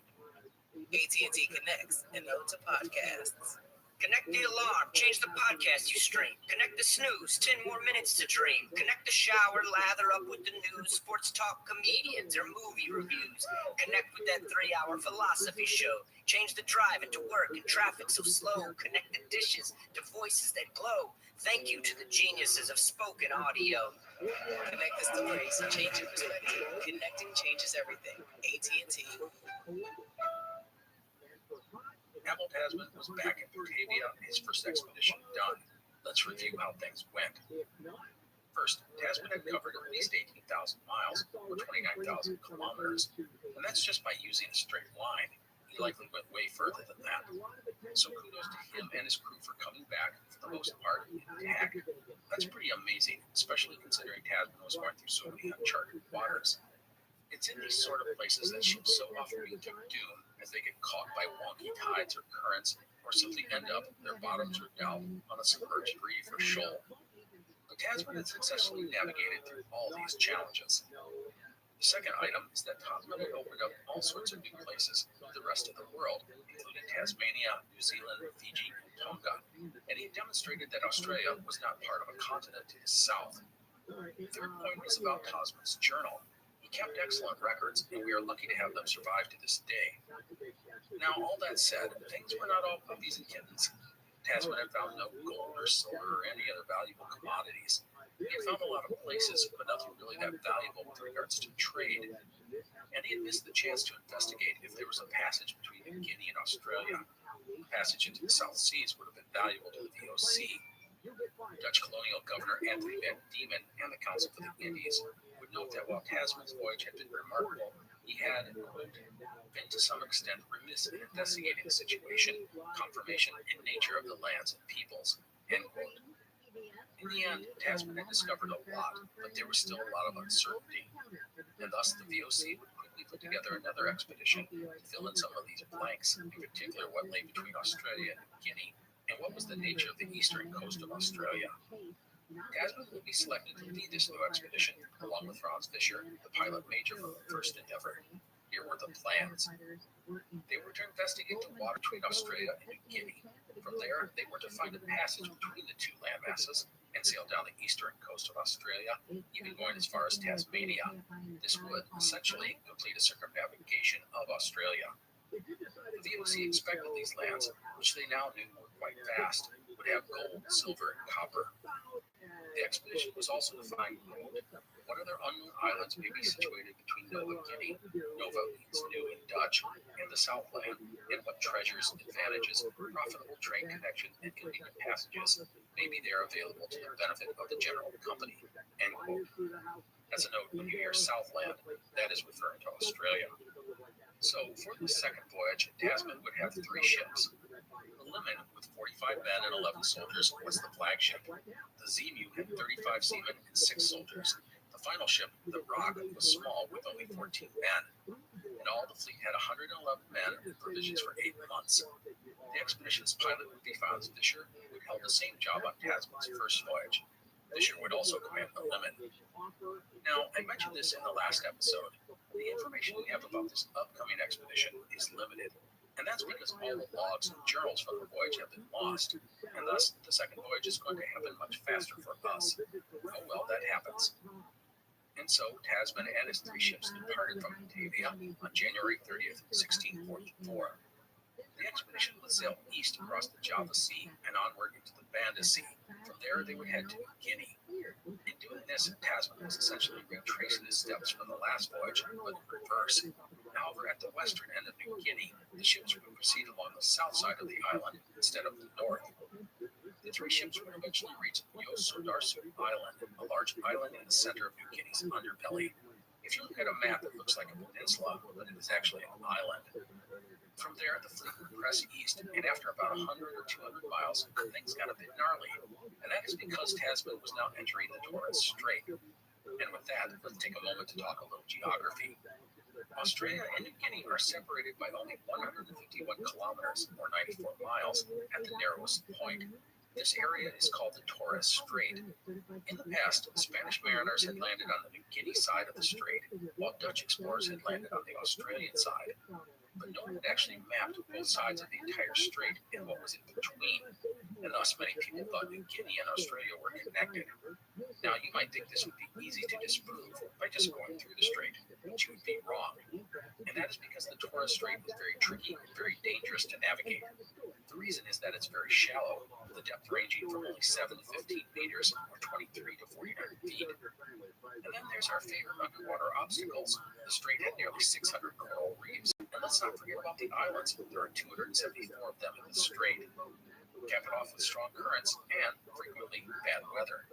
Even today, there are only 2 routes used for commercial shipping through the strait. And so Tasman would head east into the Torres Strait. There, he was thwarted. Every route into the strait was a dead end. Our explorer became convinced that New Guinea and Australia were one landmass. To risk his ships in this maze of islands and reefs was foolish. With that, Tasman turned south, reaching Australia on what today is the Gulf of Carpentaria, which you may remember from our Burke and Wills episodes. Over the next weeks, the ships would conduct a thorough charting of the northern coast of Australia. Once they reached the western edge of the continent, Tasman would head back to Batavia, reaching the Dutch outpost in August of 1644. He had been gone 6 to 7 months. So the second journey of Abel Tasman was done, and to be honest, it was a lot like the first. While we don't have the specifics of the expedition like we did the first time, Tasman appears to have brought his ships back in good order. He mapped thousands of miles of coastline along New Guinea and Australia. But again, he missed out on some critical things, at least in the eyes of the Dutch East India Company. He had not found the passage through the Torres Strait, and in missing that, he had not explored the eastern coast of Australia. Governor Van Diemen and the councilors of Batavia again reviewed Tasman, writing that he had, quote, found nothing that could be turned to profit, but only came across naked beach-roving wretches, destitute even of rice, and not possessed of any fruits worth mentioning, miserably poor, and in many places of very bad disposition. We are left quite ignorant what the soil of the Southland produces or contains, since the men had done nothing but sail along the coast. He who wants to find out what the land yields must walk over it in every direction. The voyagers pretended this to have been out of their power, which may to some extent be true. They would add that they intended to, quote, have everything more closely investigated by more vigilant and courageous persons than had hitherto been employed on this service, end quote. The criticism of Tasman is, in many ways, unjustified. It's easy for officials in government buildings, armchair quarterback men risking their lives as they push wooden ships in potentially dangerous waters. But the VOC wanted a return on their investment, and Tasman's journey was not going to provide that, at least not at first glance. I want to mention that missing out on the Torres Strait was really a pretty huge deal, not just because it would have given the Dutch a route into the South Seas, but more importantly, it would have revealed a picture of eastern Australia. Australia is an inhospitable place. There are deserts and swamps and lots of land that is just not friendly to farming or settlements. The exception is on the eastern side of the continent, where you'll find Australia's best farmland. If Tasman had been able to sail down the eastern coast of Australia, Dutch colonists may have followed, and the continent might still be called New Holland. Who knows? By the way, the eastern coast of Australia would not be mapped until James Cook reached the area in 1770, naming it New South Wales. Within 2 decades, the British would set down the first European settlement on the continent. Now, all of that said, Tasman's voyages did have immediate consequences to the world. First, his 2 journeys had proved that Australia was its own continent and not part of a long-imagined Terra Australis to the south. Second, his suggestion that New Zealand was the western side of the southern continent would cause map makers to start drawing a Terra Australis in the waters between New Zealand and South America. For more than 120 years, this theory would persist until disproved by later explorers. Third, while we have lost the journals and logs from Tasman's second journey, maps of Australia and the surrounding regions were produced based on Tasman's voyages. These maps were quite accurate, although the eastern coast of Australia is missing. Tasmania is part of the continent. I want to stress that Tasman didn't just map Australia and New Zealand. He traveled throughout the South Pacific, finding all sorts of islands, and nearly circumnavigated New Guinea. The charts he put together would be the most important geographical documents for this region for over 100 years, until Cook arrived and his work finally supplanting Tasman's maps. The final thing about Tasman's voyages is something I've said before, And that was that Tasman's expedition answered all sorts of questions about this region, but it left lots more unanswered and gave us a bunch of new ones. It will mean governments and explorers will eye up the area in the coming century. Now, before we go all in on Tasman's legacy, I do want to talk a little about the rest of his life, because Tasman was not a guy to head off on another expedition and never return. Instead, he became a wealthy and important man in the Far East. I'll start by saying that despite the disappointment of his bosses at the VOC regarding Tasman's voyages of exploration, he was still treated in high regard. He was obviously a good sailor and leader over multiple expeditions who had gotten his men and ships home. There's even a document expressing the VOC's, quote, reasonable contentment, end quote, with Tasman, and they lauded his courage and good service to the VOC. He even got promoted, rising to the rank of skipper commander. Thus, over the next decade or so, Tasman would work out of Batavia for the VOC. He had some jobs that were administrative in nature, and other times he ventured off on trade or diplomatic missions, but no more exploring. The biggest job that Tasman got was in 1648, when he was tapped to lead a fleet to Manila in the Philippines to try and capture the Spanish silver fleet coming from the Americas. For this expedition, Tasman had 900 seamen, 250 soldiers, and 8 ships with more than 200 cannons. The enterprise would be a failure. The Dutch would capture the fortress of Albay on the eastern coast of the Philippines, but eventually have to abandon it, and the Spanish ships, alerting to the Dutch fleet, successfully avoided capture. One Spanish ship, when faced with capture, was scuttled to deny Tasman a prize he said was, quote, as dear to us as our own life, end quote. There was some sailing around and looting and burning of Spanish outposts, but an attempt on Manila was called off due to the condition of one of the key ships. Tasman eventually departed the region and made for Siam, aka Thailand. By the way, the attack on the Philippines was the last official action of the Dutch East India Company against the Spanish in Asia. And so the expedition was a failure, and it would have some harsh consequences for Tasman, and not just because of his lack of success. In the course of the expedition, on some islands north of the Philippines, he executed 2 sailors without trial, who slipped out of camp one night to go carousing, likely meaning drinking and chasing women. Tasman would later say that the men had tried to desert, but no one bought that excuse. He would thus be fined, demoted temporarily, and forced to pay restitution to the sailors' families. Within a couple of years, Tasman would be done with the VOC, as records list him as a honorably discharged ex-commander in the company as of 1653. Not a lot is known about Tasman's life as a private citizen. He stayed in Batavia and became one of the colony's biggest landowners. Records indicate he invested in some private trading ventures and even went on some trade missions. Tasman would never leave Asia, dying in Batavia on October 10, 1659. He would have been about 55 or 56 years old. The cause of his death is not exactly known, but it was reported that while his mental faculties were intact, he was, quote, sick in body, end quote. He was survived by a second wife and his daughter from his first marriage, his estate divided equally between the two.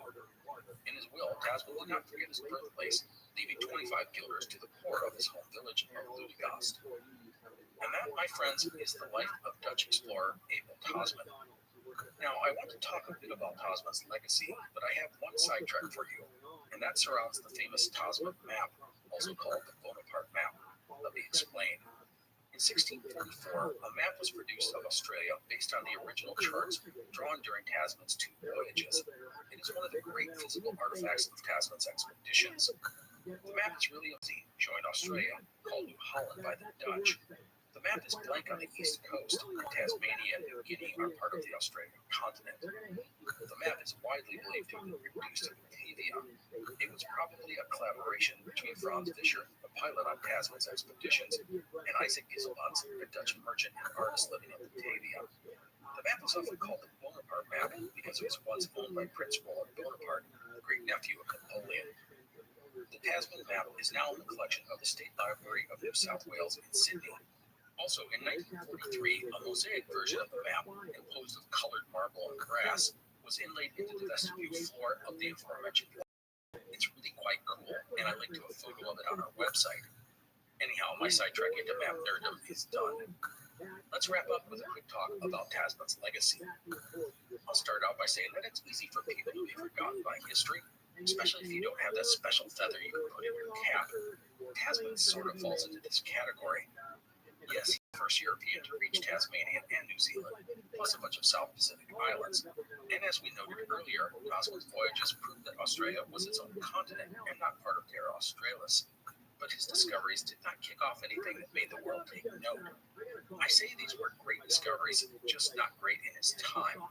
No matter, the man led a pair of small ships through nearly 20,000 miles or 30,000 kilometers of ocean, much of it uncharted and unknown. He mapped 8,000 miles of coastline, and he returned, dodging bad weather, dangerous waters, and 100 other obstacles. That is admirable.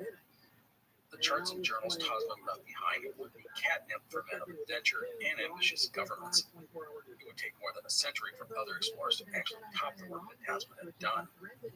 Now, I should stress that Tasman has not been ignored by history, especially in Australia and New Zealand. In Australia, there's the Tasman Bridge, the Tasman Highway, Tasman Peninsula, and the Tasman Sea. And we can't forget the ultimate prize, the Australian state of Tasmania, and the 26th largest island in the world. In New Zealand, there is a Tasman glacier, lake, river, mountain, and national park. You can find the Able Tasman Monument at Golden Bay. You'll also find Tasman's name on an asteroid and his face on postage stamps. Also, there's the HMAS Tasman, a frigate for the Royal Australian Navy.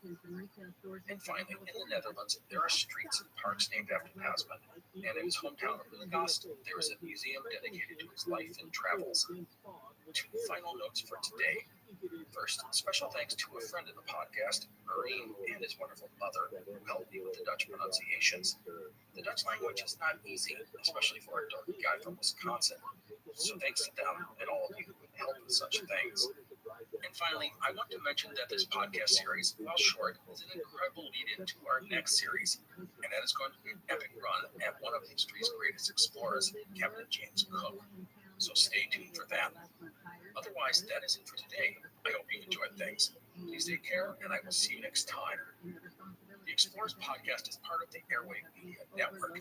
Please go to airwave.com, find other independent podcasts. This includes the two podcasts by the wonderful Wesley Livesey, who produces the history of the Great War, as well as the history of the Second World War. It's good stuff, so enjoy. You're listening to an Airwave Media Podcast. This episode is brought to you by Extra. A new semester means two things, midterms and finals. But don't worry, assemble your study group and let Extra Refreshers be your extra study buddy. Hit those late-night library sessions and chew away distractions together. Those exams won't know what hit them. Chew hard and study harder with Extra Refreshers. In store now. Tap the banner to learn more. No es fácil ser el hermano más chico. Todo lo tengo que compartir con mis hermanos, el cuarto, el baño. Lo único que no compartimos es la portería. Siempre voy yo. Por eso estoy feliz de que mis padres compraron el Atlas.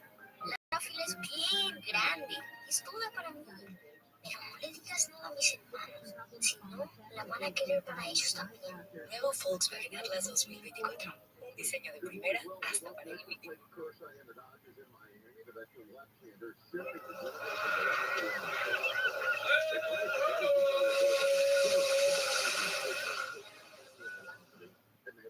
Hello, and welcome to the Explorers Podcast. Today we start a new series, one that many of you have been asking for a long time, and that is on British explorer Captain James Cook.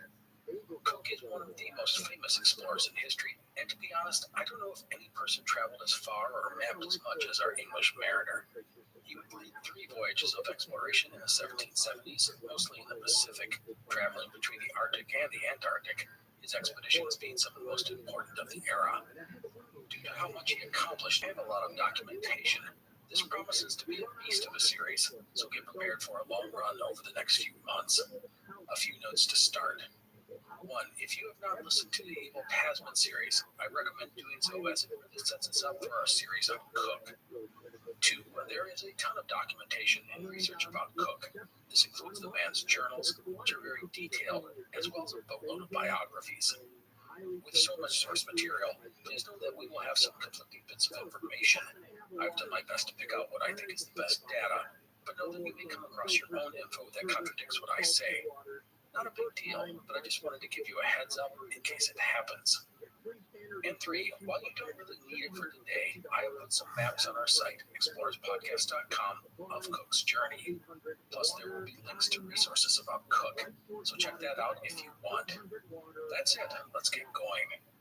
For today, we're going to focus on Cook's life up until his first voyage. James Cook was born on November 7, 1728, in the village of Marton in Yorkshire, on the eastern coast of central England, not far from Hull. He was the second of 8 children.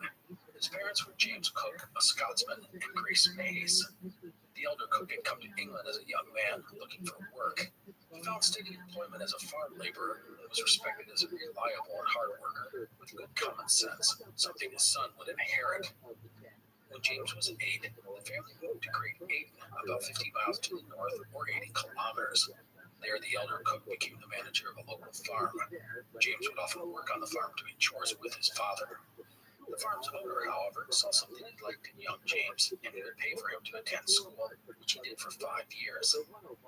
At 16, the Cook family arranged an apprenticeship for James with William Sanderson as a grocer at the seaside community of Stacey's, about 20 miles away, or 32 kilometers. James Cook thus left home to take up a new life, one with more potential than that of a common laborer. The young Cook was a tall teen with an angular, craggy face and prominent nose. He was a lot like his father, hardworking, reliable, and trustworthy. But he was also ambitious and smart, not to mention very confident in himself. At his new job, Cook literally slept in the store where he worked, under the counter, all that he owned tucked away in the back of the shop. It was here that Cook would be exposed to the sea. He got to know the local fishermen and even went on short trips with them. The idea of life at sea appealed to Cook, much more so than spending his days selling stuff in a store. And so after 18 months, Cook would be released from his apprenticeship. He was then introduced to John and Henry Walker, local ship owners and traders. The men dealt primarily in coal, mostly transporting it down the coast to London, where the city used 1 million tons a year. It took 1,000 ships to satisfy the city's demand, and there was a good profit to be had for entrepreneurs like the Walkers, who had a small fleet of transport ships. The Walkers' home would also be where Cook would stay in these early years, sleeping in the attic while studying math and astronomy at a small table. The Walkers' house, by the way, is now the Captain Cook Memorial Museum. Anyhow, Cook would be taken on by the Walkers as an apprentice in the Merchant Navy. It was a 3-year program. As an apprentice, Cook was assigned to one of the transport ships, hauling 300 and 400 tons of cargo down the east coast of England. These were strong, stout vessels called cats, with crews of around a dozen men. Cook's first voyage was in February of 1747. He was gone for almost 2 months, traveling nearly 300 miles, or 480 kilometers, to London and then back. Now, Cook's life as an apprentice wasn't just working as a seaman on a ship. There was a school for apprentices in town where he learned navigation and math. He would dabble in geometry, trigonometry, and astronomy. Both in the classroom and on the ships, Cook really stood out. Physically, he was tall and strong. He was reliable and had good sense, something very important on the ship. Cook would finish his apprenticeship and then start working his way up the ranks in the Merchant Navy, becoming an officer. He went on to serve on ships that sailed not just in England, but to the Baltic Sea, Ireland, and France. And then in 1755, Cook was offered a command of his own ship by the Walker brothers, and he turned it down. Instead, the 26-year-old Cook would enlist in the Royal Navy. Wow, that's a surprise, especially when you consider Cook was an officer in the Merchant Navy, and he had an offer to command his own ship. That was steady pay and a solid future. In the Royal Navy, he'd be a basic seaman. That seems like quite a step down in life. However, the move was something that Cook had been considering for a long time. Let's not forget, James Cook was an ambitious and confident young man. He believed that he would rise through the ranks of the King's Navy, just like he had done in the Merchant Navy. And then there was the money. Warships often got prize money for capturing enemy ships and cargo. Officers could make some nice coin by this. And that brings me to another note. Europe was on the brink of war, and Cook knew it. A war meant a good chance to rise up in the ranks of the Navy, plus make some money in the process.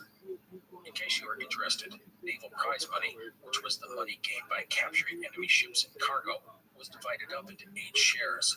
2 or 3 went to the captain, depending on the situation. 1 went to the commander-in-chief, meaning the captain's boss, such as an admiral, if he existed. 1 would go to the commissioned officers, and 1 to the warrant officers. And the final 2 parts would go to the common seamen. As a note, the commissioned officers were usually men of wealth and or position. A warrant officer or non-commissioned officer was usually someone of lower social standing.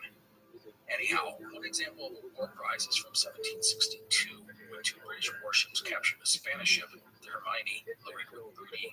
The ship and its contents were auctioned off for more than £500,000.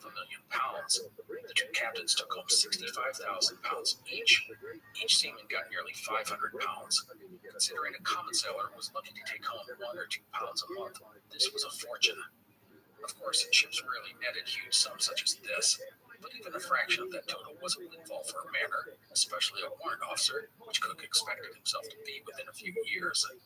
Another reason for enlisting in the Navy was for the excitement. Cook had grown up listening to stories about the great British captains of the age, such as Drake, Hawkins, and Dampier. Hauling coal and other cargo up and down the English coast just wasn't that exciting. Of course, Cook ignored the fact that life in the Royal Navy was hard and dangerous. The conditions were often terrible, especially for a common seaman, and there was no way he would ever command a ship, not when the commissioned officers were all men from rich or noble families who would purchase their position. The most Cook could even hope for was to rise to the rank of warrant officer. Anyhow, Cook signed on as an able seaman with the Royal Navy on June 17, 1755. He was 26 years old. It was a humble beginning for the man who would become one of the greatest naval explorers in history. From the start, Cook would, as he expected, stand out amongst the seamen, and he was quickly appointed master's mate, meaning he was a trusted seaman who helped out the other officers. Just 3 months after joining the Eagle, Cook's ship would receive a new commander, Hugh Palliser. Palliser was from Yorkshire, the same as Cook, and he would be instrumental in helping Cook throughout his career. He recognized Cook's talents and skills and made sure he learned more about navigation and charting. Now, the war everyone expected to happen didn't officially get declared until 1756, but England and France were getting into the occasional melee even before then. In October of 1755, Cook would see his first action, the Eagle helping capture one French ship and sinking another. And then in 1756, the 7 Years' War would break out. England and Prussia would war with France, Austria, Russia, and some German principalities. 2 notes here. First, in the United States, the 7 Years' War is known as the French and Indian War, and it was not a war between the French and the Indians, but an alliance of the French and native peoples against England and their American colonies. Second note, for our purposes, this war is about England and France, and our focus will be on Canada. Over the next couple of years, Cook would rise in the ranks, becoming a mate and then a bosun. He would pass his master's exam in June of 1757, which allowed him to navigate and handle a ship. The bosun is the officer in charge of sails, rigging anchors, cables, and any work on the deck of a sailing ship. It had taken Cook just 2 years to rise from the rank of common seaman to that of a warrant officer. In October of 1757, Cook, aided by the support of his captain, Hugh Palliser, was named master of the HMS Pembroke, a just-launched 60-gun warship. By February of 1758, the ship was heading west to the Americas, stopping first in the Caribbean and then heading up to Halifax in Nova Scotia. The voyage had been Cook's first crossing of the Atlantic, and he was able to witness the devastating effects scurvy had on a ship's crew. Cook noted that after about 6 weeks of salt rations, the effects of scurvy began to emerge. This included weakness, exhaustion, sore limbs, and bleeding gums. All of this was due to the lack of vitamin C. At the time, no one knew the specific cause of scurvy, but it was generally acknowledged that certain foods were helpful in fighting it off. Anyhow, by the time the Pembroke reached Halifax, 26 of her crew were dead, mostly the result of scurvy. Many more had to be transferred to the port's hospital. The Pembroke was part of a large force gathered for a move into the Gulf of St. Lawrence and up the river to break French power in Canada. The French had 2 key forts guarding the approach, including one at Louisbourg at the mouth of the Gulf, and the other being Quebec, over 600 miles upriver, 4,000 kilometers. For the task, the British had assembled 14,000 soldiers, 12,000 seamen and support personnel, plus 157 ships, including 40 warships. They departed Halifax for Louisbourg, but the Pembroke would not be with them. Too many of the ship's crew were ill, and they would have to wait before joining the main fleet. The fortress of Louisbourg was on the island of Cape Breton and controlled access to the Gulf of St. Lawrence. The French had 7,000 men, and the fortress boasted more than 400 cannon and 17 mortars. However, the French only had 5 warships to protect their harbor, and their troops were plagued by sickness. Cook and the Pembroke would join the siege of Louisburg, which went from June 8th until July 26th, 1750. The British would gradually establish a beachhead near Louisburg and drive the French into the fortress after a fierce fight. By the end of June, siege artillery was in place and the bombardment of the fortress began. Over the next few weeks, 3 of the French warships guarding the harbor were destroyed. And then on July 25th, the British, in a night attack, successfully destroyed another of the French ships and captured the final one. That allowed the British to enter the harbor. The French surrendered the next day. Quebec was next on the British agenda, but the capture of Louisburg had taken longer than expected, and it was decided a campaign against the city would have to wait until next spring. As a result, Cook would spend the winter doing 2 things. First, the Pembroke sailed around the Gulf of St. Lawrence, attacking and raiding the small French settlements, mostly fishing communities, that dotted the shores. And second, and more importantly for Cook, he learned how to conduct a survey. Now, when I talk about surveying a place, it's sort of a catch-all for creating a map or chart of an area. But it's really a lot more complex than that. Wikipedia says surveying is, quote, the technique, profession, art, and science of determining the terrestrial 2-dimensional or 3-dimensional positions of points and the distances and angles between them, end quote. Surveying requires specific tools and schooling and math skills. Anyhow, Cook would see one of the officers, Samuel Holland, doing some survey work and become fascinated. Holland liked Cook and his enthusiasm, and he would show Cook how a survey was done and teach him how to use the instruments of the profession. Cook loved the rigors of surveying and the ability to recreate things in minute detail. And as a sailor, he understood how important this was to mariners. And thus Cook would work honing his skills as a surveyor. His first survey was titled Survey of Gaspé Bay and Harbor by James Cook, master of His Majesty's ship, the Pembroke. The report was sent to the British Admiralty in London and published the next year. The Admiralty, by the way, is the department in the British government responsible for the Royal Navy. When weather permitted, Cook would spend the winter of 1758-59 helping create reliable charts and maps of the St. Lawrence River region. He and his fellow surveyors mostly took existing French documents and either confirmed or tweaked them so they were as accurate as possible. Cook's work as a surveyor is one of those happy accidents of life. He had the skills needed to be a surveyor, including a detail-oriented mind and a knowledge of geometry, trigonometry, and astronomy.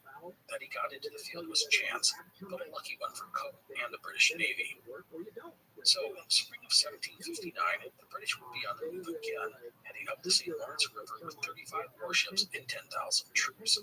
The destination was Quebec, the last great French outpost in Canada, and James Cook would have a part in that campaign. As the fleet approached Quebec, Cook was dispatched to survey a large section of the river, including a dangerous channel known as the Traverse. Cook's ship led the way, sounding the channel and guiding the rest of the ship safely up the river. The siege of Quebec would begin in late July 1759 and conclude on September 18th. There were some scary moments for Cook in the siege. During the initial landing near Quebec, the French sent some fireboats against the British ships. These fireboats were essentially large unmanned boats packed with flammable materials. They would be launched at a fleet, and the hope being that they would collide and set fire to an enemy ship. In this attack, Cook did well, launching boats with grappling hooks and towing away some of these fireboats. Weeks of fighting and bombardment would follow, but the French, under the Marquis de Montcalm, refused to be drawn from behind their walls and into a pitched fight. However, that would change in September when the British, led by General James Wolfe, landed 5,000 men upriver of the city at night and climbed up some steep hills to the Plains of Abraham. The Plains of Abraham were mostly undefended and offered a direct approach to Quebec. The French needed to dislodge the British quickly before they became entrenched and threatened the entire city. Well, in the battle that followed, the British would defeat the French, both Wolfe and Montcalm dying in the fighting. Quebec would surrender a few days later, the French troops fleeing or being taken prisoner. And while there was more fighting in Canada, the fall of Quebec was the beginning of the end for the French. Within a year, an attempt to retake Quebec would be repulsed, and the British would capture Montreal. Also, the French fleet would be destroyed, meaning no more supplies or reinforcements could be brought to the region. And with that, New France was now in the possession of Great Britain. The 7 Years' War would officially end in 1763, and the territorial gains in North America and India would put Great Britain on a path as the most powerful empire in the world. Now, after the siege of Quebec, Cook was not done in Canada. He was transferred to a larger ship, the Northumberland, where he served as master and continued to learn more about surveying. In the winter of 1759-60, he conducted a detailed survey of Halifax Harbor. For the next couple of years, Cook worked surveying other areas with other men. At the same time, he got to see and experience discipline problems that emerged when men were bored and lacked focus, and he saw the destructiveness of drinking. He also learned more and more about the dreaded disease of scurvy, which often struck the men at isolated outposts or on ships during a long Canadian winter. Cook would not return to England until late 1762, but much had changed since he had enlisted as a common seaman 7 years earlier. He had just turned 34 years old and had risen to the rank of warrant officer in the Royal Navy, acquiring some coveted surveying skills along the way. Also, he had accumulated nearly 300 pounds of pay. Not bad for the simple son of a farm laborer. If Cook had lived out his life in a nondescript fashion going forward, most people would qualify him as a success. But nobody, not even the always confident Cook, could have predicted what lay in his future.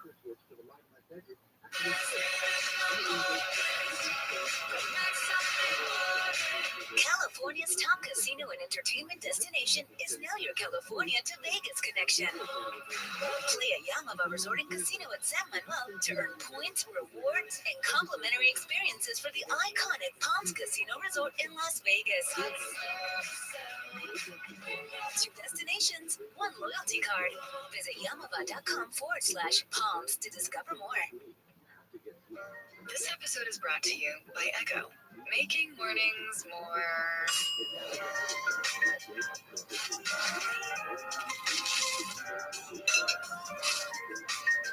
Lego with Echo.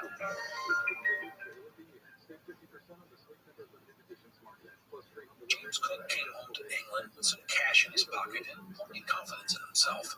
His career was on an upswing, and thus he decided it was time to turn to personal matters, which meant finding himself a wife.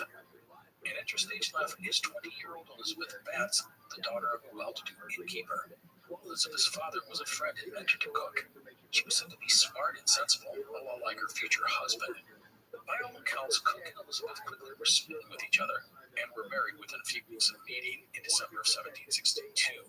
The money Cook had saved from his tour in Canada allowed the couple to buy a 3-story brick house near London. So as Cook was getting married, the wheels of an empire would be turning slowly, and our mariner would soon be caught up in them. Remember, Great Britain had just added the whole known Canada to its empire portfolio, and they didn't know that much about it. To help understand these new lands, the Admiralty was looking for some way to survey the coast of Newfoundland.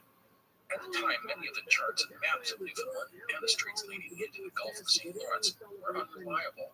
And so when people started asking who would be good for the gig, well, Lord Cole would write his bosses at the Admiralty and toss out Cook's name, saying, quote, "I beg to inform their lordships that from my experience of Mr. Cook's genius and capacity, I think him well fitted for the work he has undertaken and for greater undertakings of the same kind." End quote. Genius and capacity, that's quite the recommendation. And I should point out that while genius was not usually the word used to describe Cook by his commanders, he was routinely praised for the work he did, whatever the task.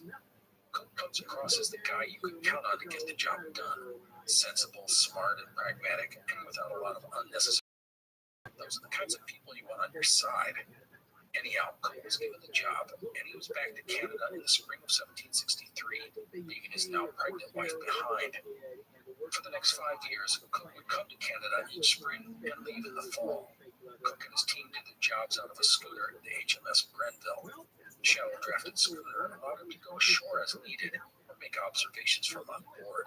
And thus, Cook meticulously mapped the coast of the notoriously jagged and dangerous island, which is the 16th largest in the world. He surveyed the northwest stretch of Newfoundland in 1763 and 64, the south coast in 1765 and 66, and the west coast in 1767. He often used local pilots to help him identify hidden dangers such as rocks. When he was home in England, Cook worked worked out at the Admiralty office in London, carefully putting together all the maps and charts of Newfoundland and the surrounding area. James and Elizabeth would have 4 children during this time, 1 girl and 3 boys. One of the boys would die in infancy. As for Cook, this long-term survey of Newfoundland was a chance to not only show off his skills as a surveyor, but as a leader. He proved to be stern but fair. He understood that men needed to be engaged and productive, and if they were idle, they often drank too much. A side note here, the drinking of alcohol was a time-honored tradition in the Royal Navy. This might be rum or grog or whatever, but it was booze. And in the British Navy, the alcohol ration was not an option. It was pretty much a requirement. And getting alcohol, legally or illegally, was big business on any ship. As a result, drinking was a major issue in the Navy, and we will talk more about this in our upcoming episodes. Side note done. So regarding Cook's time surveying Newfoundland, for most people it was boring and monotonous, but not for Cook. But it was not without dangers. The Grenville would be threatened numerous times during her ventures due to storms, tides, and other threats, and Cook would escape serious injury and even death in August of 1764 when a powder horn exploded in his hand. Luckily, there was a nearby French fishing boat with a surgeon on board. The doctor would operate on the hand and save it from being amputated. Cook's hand was so damaged he was laid up for a month, and he had a scar from his thumb to forefinger and high up the wrist. During all of this, Cook, ever the curious man, was always learning. It's one of those things I admire about the man. As a note, on August 5th, 1766, while surveying some islands on the south coast of Newfoundland, Cook would get the chance to observe an eclipse of the sun. He measured the start and finish of the eclipse and sent the results back to England, where they were forwarded to the Royal Society, who were thrilled at the data. This might seem sort of innocuous, but it will be important in a few minutes, so hang on. And so, in 5 years surveying Newfoundland and the surrounding area, Cook and his team would map more than 6,000 miles, or nearly 10,000 kilometers of coastline. The work that Cook did was groundbreaking. He produced the first large-scale and accurate maps of the island's coasts. These were also the first scientific, large-scale hydrographic surveys to use precise triangulation to establish land outlines. Hydrography, by the way, deals with the measurement and description of the physical features of oceans, seas, coastal areas, lakes, and rivers, all things very important to a mariner. The maps Cook produced were so accurate they were used into the 20th century. I am not exaggerating when I say they are amazing. You can put Cook's maps side by side with modern maps, and you can't help but be amazed at the detail and care put in by Cook and his team more than 250 years ago. I put some links on the website if you want to see some of these. Anyhow, Cook surveyed had caught the eyes of people at the Admiralty and at the Royal Society. Also, Cook had the support of his old captain, Palliser, going on to become the governor of Newfoundland and would aid in getting Cook's works published in 1768. So Cook had done well for himself. He wasn't from money or noble birth, and he had little formal education, but he had proved to be a smart, meticulous, and confident man, self-taught in many areas of science. He was going places in this world. The only question was where. And that gets us up to the spring of 1768. Scientists from all over the world were excited about a phenomenon called the transit of Venus, which was scheduled to take place in June of 1769. The transit of Venus is the rarest of predictable astronomical phenomena. Now, there had been a transit of Venus in 1761, but the next one would not happen until 1874. That's 100 plus years. The transit of Venus takes place when the planet Venus passes directly between the Sun and the Earth. When this happens, Venus becomes visible against the Sun, looking like a small disk. By recording the start and end of the event from locations around the world, you can use trigonometry to calculate the distance between Venus and the Sun. This allows people, who are way smarter than me, to start accurately measuring the size of the solar system.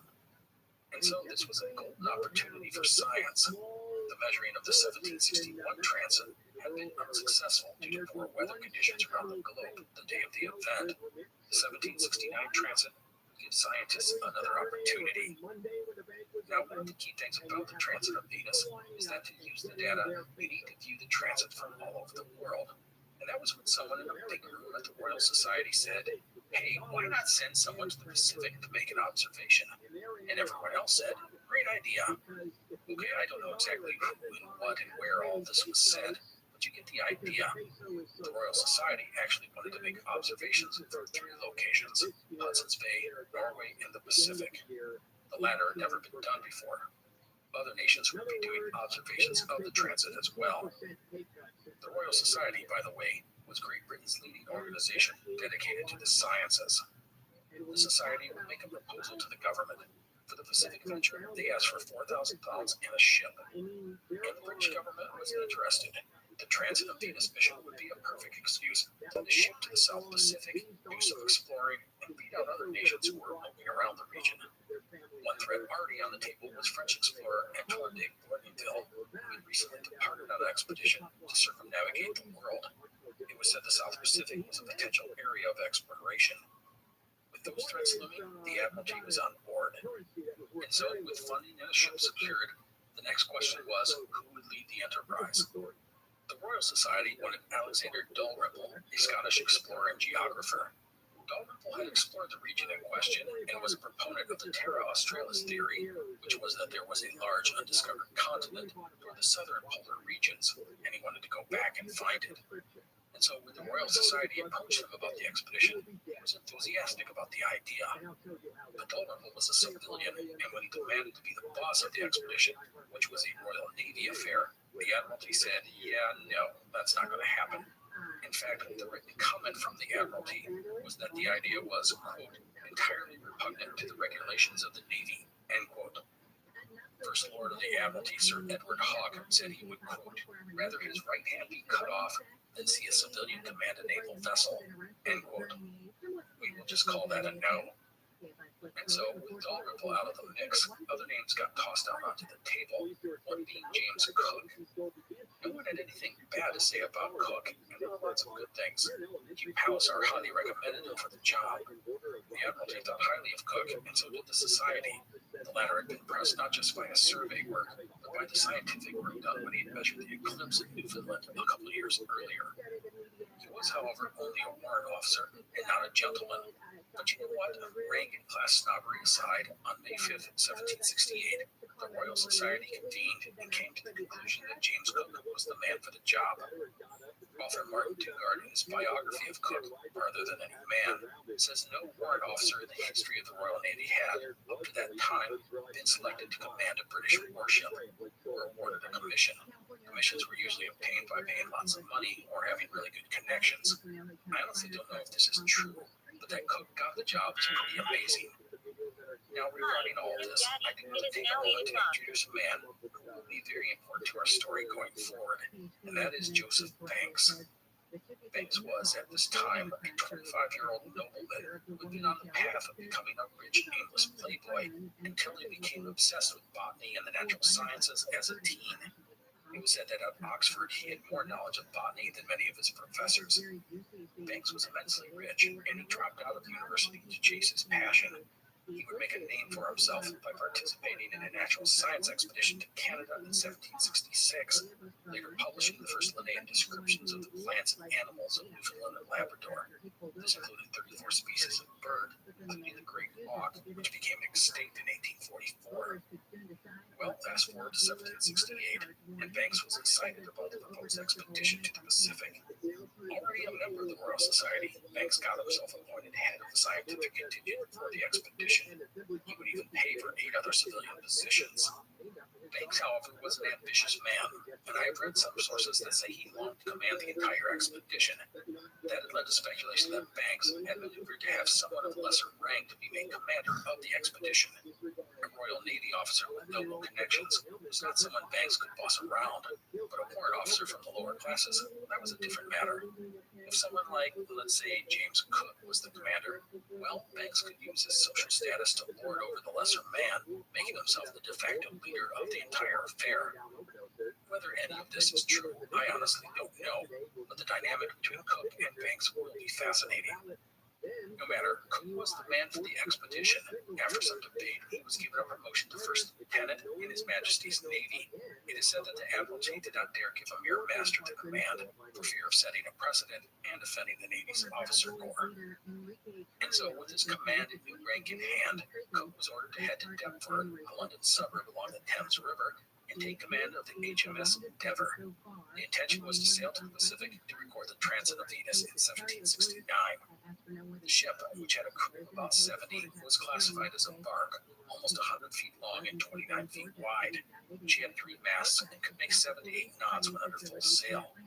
The ship boasted 10 4-pound cannons, as well as a dozen small swivel guns. The ship had been built in 1764 and recently purchased by the Admiralty. She was sturdy and had a broad, flat bow, square stern, and box-like body. The hull was built from white oak, the keel and stern post from elm. The masts were from pine and fir.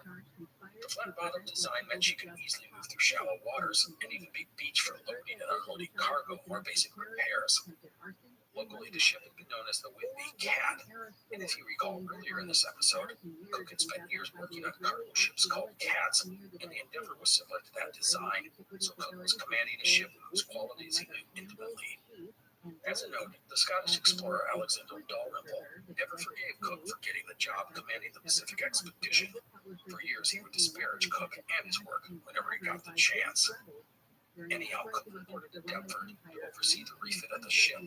In addition to the crew, there would be some Marines plus a contingent of civilians led by Joseph Banks, mostly dealing with the scientific element of the expedition. But we will speak about all of that next time. I do want to talk about Cook for a moment before we wrap up. He was 39 years old and was a veteran who demonstrated the ability to lead men in difficult situations. And he showed dedication and perseverance. It gave him gravitas and respect. I think he was, at this time, a very steady, respected, and even presence with an understanding of the big picture, and thus he was a very good choice to lead the Pacific expedition. I think today's episode brought out some important things about Cook going forward. First, he will be obsessive about the diet of his men under his command. He had seen how scurvy could decimate a ship's contingent, and he was determined to avoid the fate on his expedition. Second, Cook had seen how problematic drinking was in the Royal Navy, and he will work hard to curb its negative influences. Third, Cook had developed into a fair but stern commanding officer. It is something that will mostly endear him to his men going forward. And fourth, I don't think we can underestimate how ambitious James Cook was. He dreamed of sailing to the corners of the world. In fact, after returning from Newfoundland, Cook would say he intended to go, quote, farther than any man has been before me, but as far as I think it is possible for a man to go, end quote. It also means that Cook will be no pushover when anyone tries to encroach on his authority as captain of the Endeavour. And with that, I want to finish by discussing Cook's full mission. He had 3 objectives. First, he was to go to the recently discovered island of Tahiti to make the transit observations. This was the public explanation of the Enterprise. But Cook had 2 other objectives, both labeled as secret. After completing the transit observations, Cook was to proceed south and investigate the existence of Terra Australis, the southern continent people said existed, but no one had actually seen.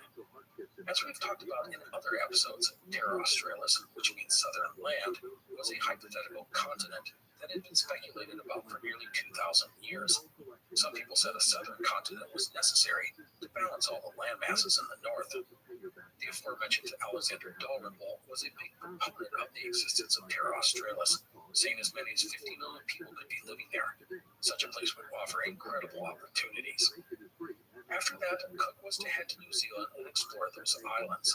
New Zealand had been visited by Abel Tasman over earlier, but surprisingly, no one had returned. In fact, most of the places explored by Tasman, including Tasmania, New Zealand, and the South Pacific Islands it came across, had not been visited by Europeans since these initial encounters in the 1640s. After New Zealand, Cook was to find his way home in the way he felt best for the ship. As a note, there was no mention of exploring New Holland, aka Australia, whose eastern coast was thus far unreached by Europeans. And there was no mention of circumnavigating the globe, but the idea was almost certainly discussed by Cook's bosses. I also want to mention that the South Pacific region was, at this time, really coming into the spotlight of several world powers, so any sort of expedition to this area would go a long way toward England staking a claim to any valuable lands that Cook might discover. It was all part of the great game of politics played by the powers of the day. And so that is where we will leave things for today.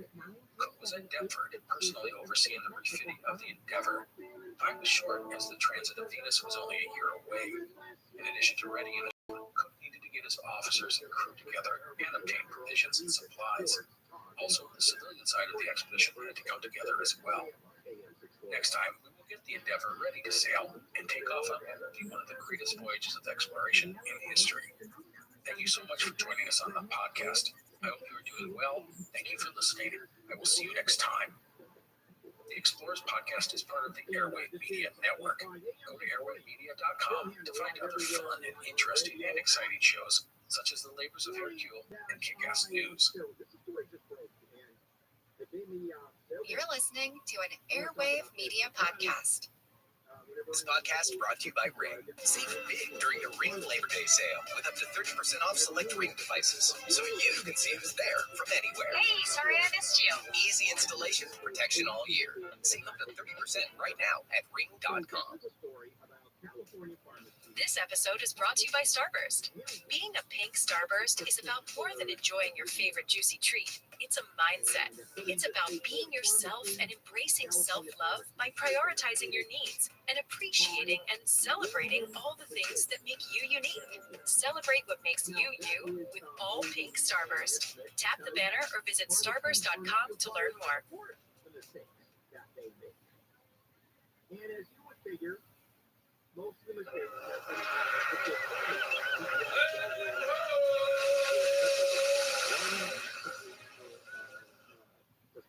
Hello, and welcome to the Explorers Podcast. Today is part 2 in our series on English explorer James Cook. In this episode, we are going to begin Cook's first voyage of exploration, which will take him to the South Pacific and eventually around the world. You can see a map of Cook's route on our website, explorerspodcast.com. Before we start, I want to talk about our source material. On all of Cook's voyages, he kept a detailed journal. Some of the other men on this ship kept journals as well, including naturalist Joseph Banks. These are all incredible sources for scholars and myself. All of this material is, however, not without issues. For Cook's first voyage, the initial publication of his journal was combined with notes from Banks and others. Essentially, all the information was given to one man, John Hawksworth, who wrote up his own narrative. This did not thrill Cook, and it led to an uneven publication. There were other books published about Cook's life, but it wasn't until 1955 that Cook's full journals were actually published by New Zealand historian John Beaglehole. The journals were released in 4 volumes and consist of more than 3,300 pages. It was quite the effort by Beaglehole, who also wrote a biography of Cook. However, Beaglehole and many others who have written about Cook idolizes his subject and glosses over the darker parts of Cook's voyages. But we have other sources to draw on as well to balance our view of Cook, which is pretty much what we do with any of our explorers. In the end, I have a lot of great material to draw on for this podcast, but I know that some stuff can be contradictory. Also, there's a lot of detail, and I mean a lot, that I don't share. Anyhow, none of this is a problem, just standard operating procedure for the show. I'll share what I think is relevant for the series and try to present the narrative in the most accurate and interesting way possible. Alrighty, let's get started. It was the summer of 1768. 39-year-old James Cook had recently been appointed commander of the Endeavour, gotten a promotion to first lieutenant as well, which the British, I am told, would pronounce a lieutenant. Anyhow, Cook's published mission was to sail the Endeavour to Tahiti and let the science team observe the transit of Venus, the rarest of predictable astronomical phenomena. This was a great opportunity to advance the world's scientific knowledge. But Cook had 2 other jobs as well, both labeled secret by the British Admiralty. First, after the transit of Venus was observed, Cook was to head south in search for Terra Australis, the continent that many people believe existed nearer to the southern pole. After determining the existence or not of the southern continent, Cook was then to go to New Zealand and map that area. He was also to explore any new islands or lands that he encountered in his travels. Any other orders he had were off the book. One area not mentioned in Cook's orders was in eastern Australia, which was unvisited to date by Europeans. But the Admiralty likely told Cook to go around there if the opportunity arose. Anyhow, Cook's job in the summer of 1768 was to get the Endeavour ready to depart for the expedition. The Endeavour, nearly 100 feet long and 30 feet wide, was a sturdy vessel whose characteristics were familiar to Cook, as she was similar in build to the transports that Cook worked on before joining the Royal Navy. These ships, called cats, were built to withstand the violent waters of the North Sea. They were made to take abuse. Plus, they had a lot of cargo space. All of this made the Endeavour a perfect vessel for the upcoming voyage. Endeavour was armed with 10 4-pound cannons, as well as a dozen small swivel guns. Not all of the 4-pounders were placed above the deck. Some were stowed below, which provided extra ballast and would only be brought up top if needed. As for the swivel guns, they were mounted at various spots around the vessel and could be attached to the ship's smaller boats. These smaller boats numbered 6 and included a longboat, a pinnace, a yawl, a barge, and 2 rowboats. They were of different sizes and configuration and used in different circumstances. Otherwise, Cook would supervise the refit of the ship, which cost the Admiralty about £3,000. He went to the docks and personally made sure that the work done on Endeavour was to his specifications and properly done. This included adding extra cabins for the civilians, making sure seams were caulked properly, and replacing rotted wood. Corruption was rampant in the naval yard, and contractors were notorious for cutting corners to make an extra dollar. Thus, Cook stayed on top of the refitting process to ensure that things were done correctly. And while the ship was prepped for sailing, there were 3 other major things on the agenda. This included assembling a crew, a science team, and obtaining provisions for the voyage. Let's start with the crew. The crew would comprise of 73 sailors and 12 Marines. Cook and most of the crew did not care for the Marines. They were seen as sullen bullies who sat around waiting while others did the work. But Cook understood why they were essential to the ship's complement. If shooting happened, it was those guys who would be in the front ranks. The Endeavour's second in command was 38-year-old Lieutenant John Gore, a 16-year naval veteran who had been born in America. Gore had already circumnavigated the globe twice. Between 1764 and 1766, he had circled the world aboard the HMS Dolphin under Commodore John Byron. His second circumnavigation, also done on the Dolphin, was under Samuel Wallace, who had just returned a few months earlier. It was Wallace's expedition that had been the first European ship to reach Tahiti, called King George's Island by the British.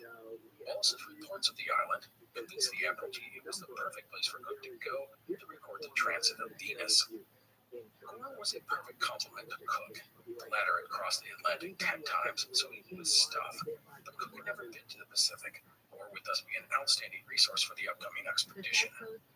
Gore, by the way, will be a major figure in 2 of Cook's 3 voyages.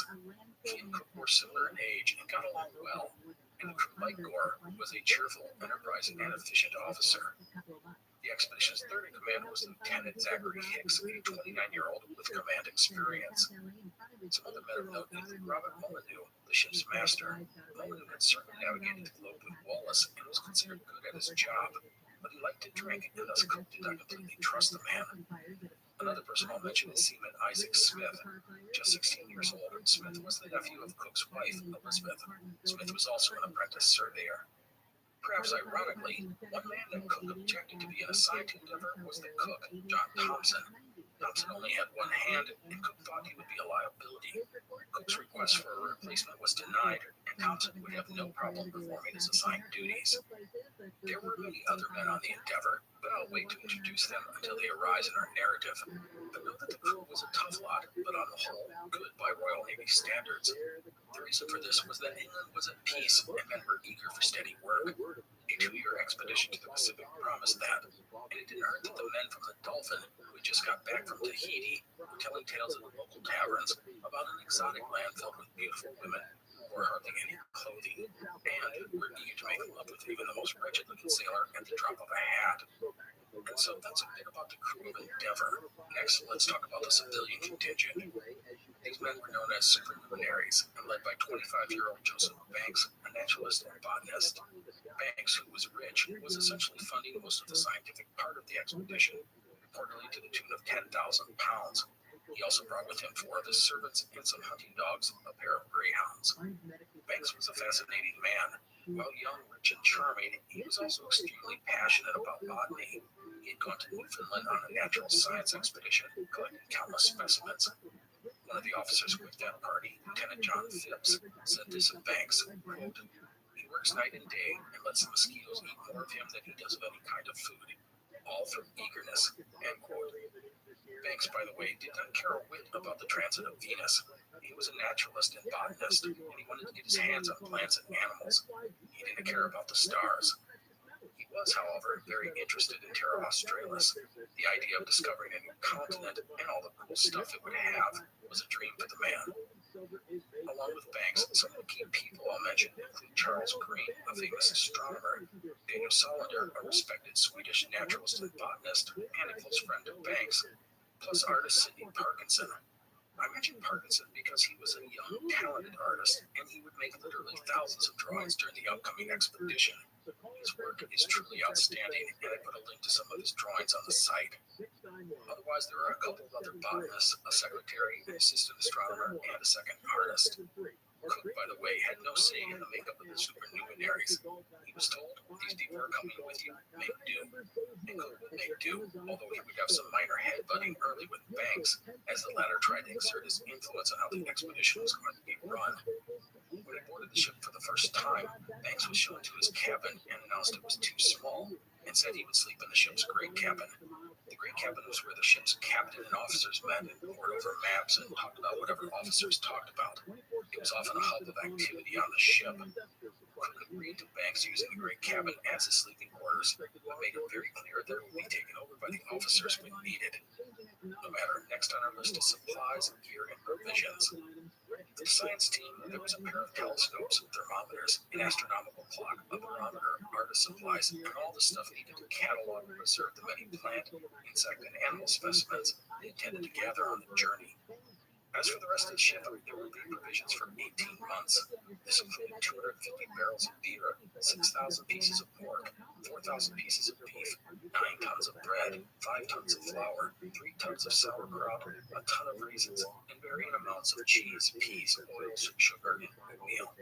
There were also more than 60 barrels of rum and brandy. Regarding the rum, this leads me down 2 sidetracks. Sidetrack 1. In the Royal Navy, each man received half an imperial pint of alcohol per day, half at noon, the other half at 6 p.m. If there was plenty of water available, the rum ration was often mixed with it, so the men wouldn't drink it too quickly. This was called grog. This also prevented the sailors from saving up their ration for several days and then drinking it all at once and getting blackout drunk. As a note, an imperial pint consists of 20 ounces of liquid. If you walk into a bar and order whiskey or vodka straight up or on the rocks, a bartender will pour you 2 ounces of your booze of choice. That means these sailors were getting 5 drinks per day, and the alcohol was usually very strong. And they worked hard to get more. There were double rations for special days and celebrations, and men would find ways to steal extra or make swaps with their fellow sailors. And thus, you can see why there was a drinking problem in the Navy. Anyhow, that leads me down sidetrack number 2. The rum that the sailors received was supposed to be at least 94 proof, meaning more than 50% alcohol. Sailors, to test their rum, would mix a little gunpowder with the alcohol and try and light it. When it flared up, it proved it wasn't watered down, but if it just smoked a bit and went out, it meant the rum was less than 50% alcohol. Bottom line, don't mess with the crew's rum ration. Sidetrack number 2, done. In addition to all the provisions and gear, the ship was crowded with animals, most to be slaughtered along the way to provide the crew fresh meat. But there were cats to catch the rats, hens for eggs, and even pet monkeys. Also, there was a goat specifically for the officers, which provided them milk for the journey. And that brings us down another sidetrack. This goat had been with Samuel Wallace when he had circumnavigated the world, providing milk for Wallace and his officers. Well, the goat was so good at her job, Cook brought her on his expedition, and thus she ended up circumnavigating the world a second time. Amazingly, the nanny goat continued to produce milk throughout her 2 voyages. The goat's name is not known, and she is often called the traveled goat. Sidetrack done. So with all the personnel, gear, provisions, and updates to the ship wrapping up, it was time to set sail. Cook's orders were to go to Tahiti to view the transit of Venus. As noted, Samuel Wallace had just returned to England in May 1768, and after his reports, the Royal Society determined the island was a perfect place to record the transit. The plan was to sail from England to the Portuguese island Madeira, which is west of Morocco. From there, they would go to Rio de Janeiro in South America, and then head down the continent's eastern coast. After that, the ship would go around Cape Horn and into the Pacific, and then west to Tahiti. On August 7, 1768, Cook said goodbye to his pregnant wife and headed to Plymouth with Endeavour. There, more supplies were loaded, vital repairs done, and the crew and civilians gathered for their departure. By the way, Cook's wife gave birth to a son, Joseph, 3 weeks later. However, the boy would only live a few weeks. On August 19th, the Endeavor was ready to put to sea, so Cook gathered his crew and read out loud the 36 clauses in the Articles of War, which detailed such things as punishment, responsibilities, and pay. Now, bad weather would delay the ship's departure for a week, but on August 26, 1768, the Endeavor, with 94 souls on board, would put to sea. Little did they know that they were setting out on one of the greatest voyages of discovery in history.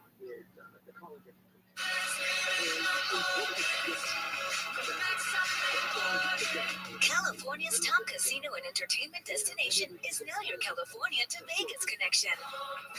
Play at Yamava Resort and Casino at San Manuel to earn points, rewards, and complimentary experiences for the iconic Palms Casino Resort in Las Vegas.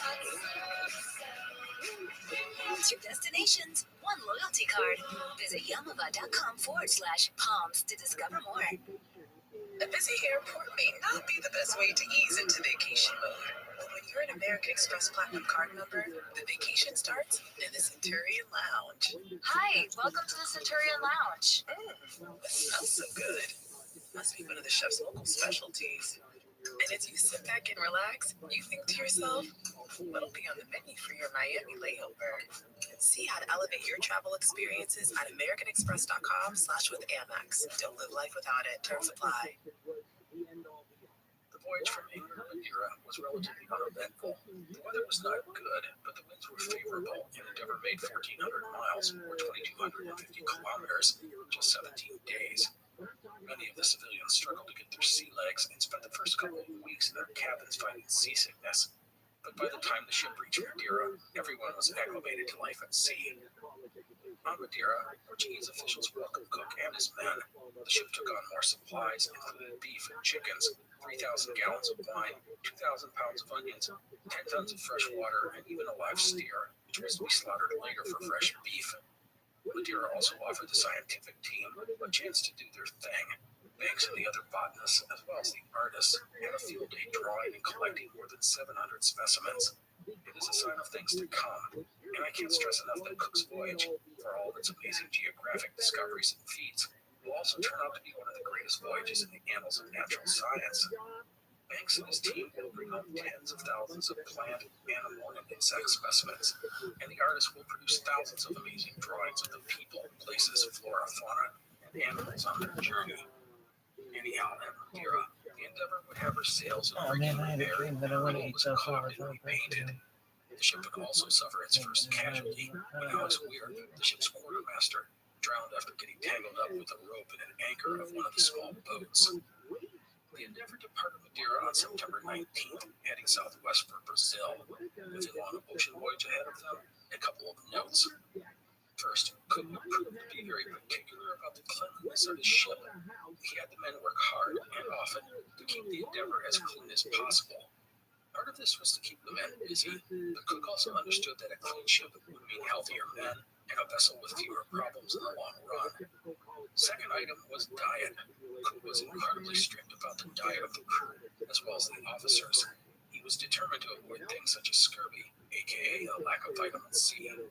To this end, he believed a variety of foods was important, as well as certain kinds. Cook brought along a lot of sauerkraut, as it was thought to help fight scurvy, and he was right, as it was high in vitamin C. Another thing he insisted on was fresh meat, not just the salted stuff. And again, Cook was right. Fresh meat often has small amounts of vitamin C. Not a lot, but enough for a person to not get scurvy. It's how people like the Inuit can survive in the extreme north, where there are no greens or produce available for half the year. Fresh meat gives them the vitamin C they need to stay healthy. As a note, foods that help fight scurvy are called anti-scorbutic. Fresh fruit is the best anti-scorbutic, but fruit didn't last long on the ship during this era. The problem with this diet was that many sailors were stubborn and set in their ways, and they thought food such as sauerkraut was revolting, which I agree with, but that's beside the point. Anyhow, Cook ordered the men, this included the officers and crew, to eat all the foods issued, but some refused. But Cook wasn't messing around. He expected orders to be followed. The result was a public flogging, as several men were charged with mutiny for refusing to follow orders. They were given a dozen lashes for their obstinance. This was really the only punishment that Cook could use. He couldn't really lock up the men. They were needed to help run the ship. So a painful lashing with the cat was the answer. The cat, by the way, is the cat of nine tails, a sort of whip with with 9 separate rope deals. Thus, one swing of the cat got you 9 smacks. It was not fun.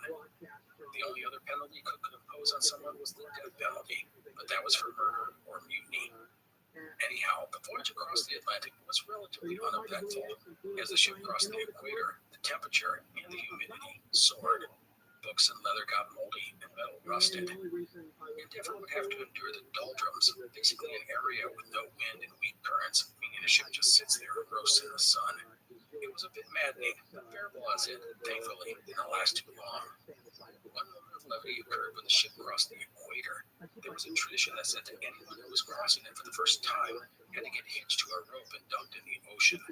This included everyone on the ship, civilians, officers, and seamen alike.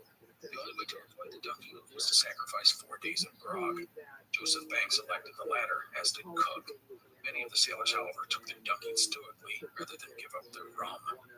The event was, of course, turned into a big party, everyone drinking too much. Thus, most of the crew ended up drunk and cheering on each man who got dropped into the ocean. Those wacky sailors.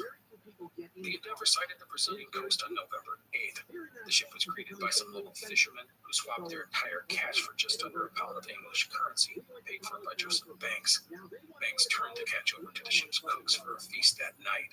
Endeavour would reach Rio de Janeiro on November 14th.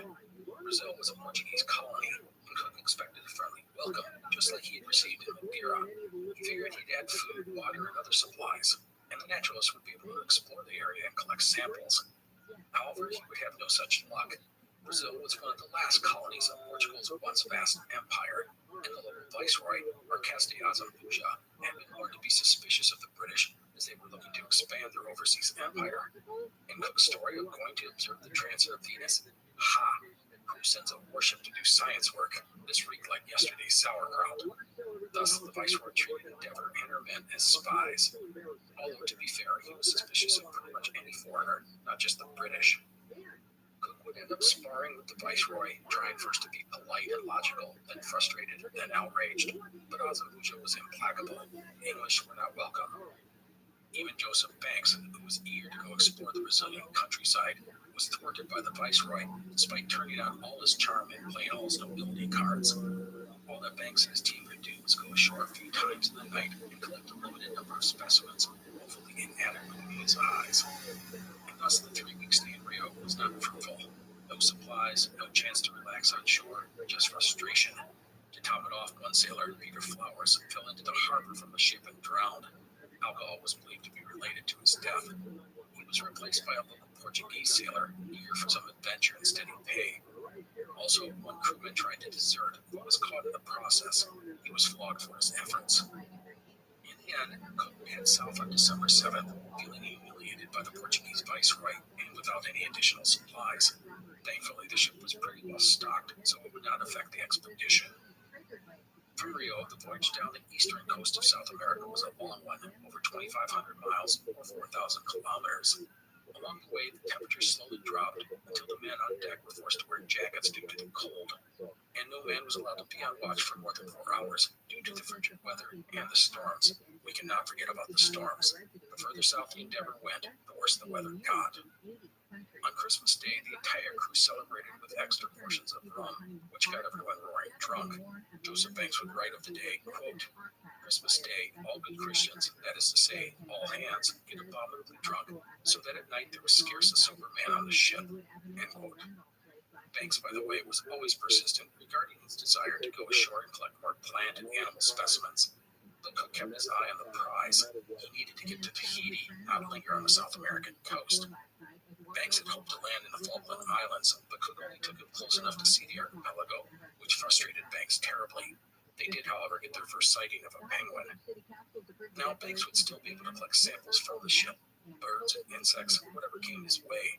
On December 30th, a swarm of butterflies and moths and other insects were caught in the ship's sails. In exchange for a bit of rum, Banks got some of the sailors to help out by collecting as many as they could. Some of the samples would turn out to be new to science. All of this demonstrates the passion and curiosity that Banks and the rest of the civilians had for the natural sciences. Banks was known to stand on the deck of the ship, hours at a time in bad weather, just to collect some bugs and moths or whatever. He may have been a rich dandy, but he was not afraid to work hard at his profession.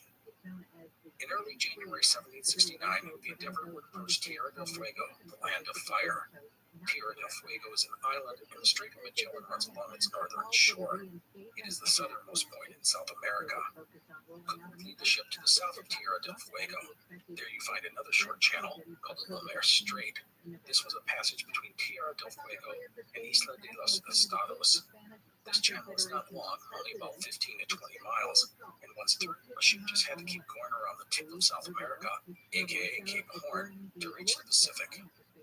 Why take this route instead of the Strait of Magellan? The answer was speed. The Strait of Magellan is a 350-mile or 565-kilometer maze.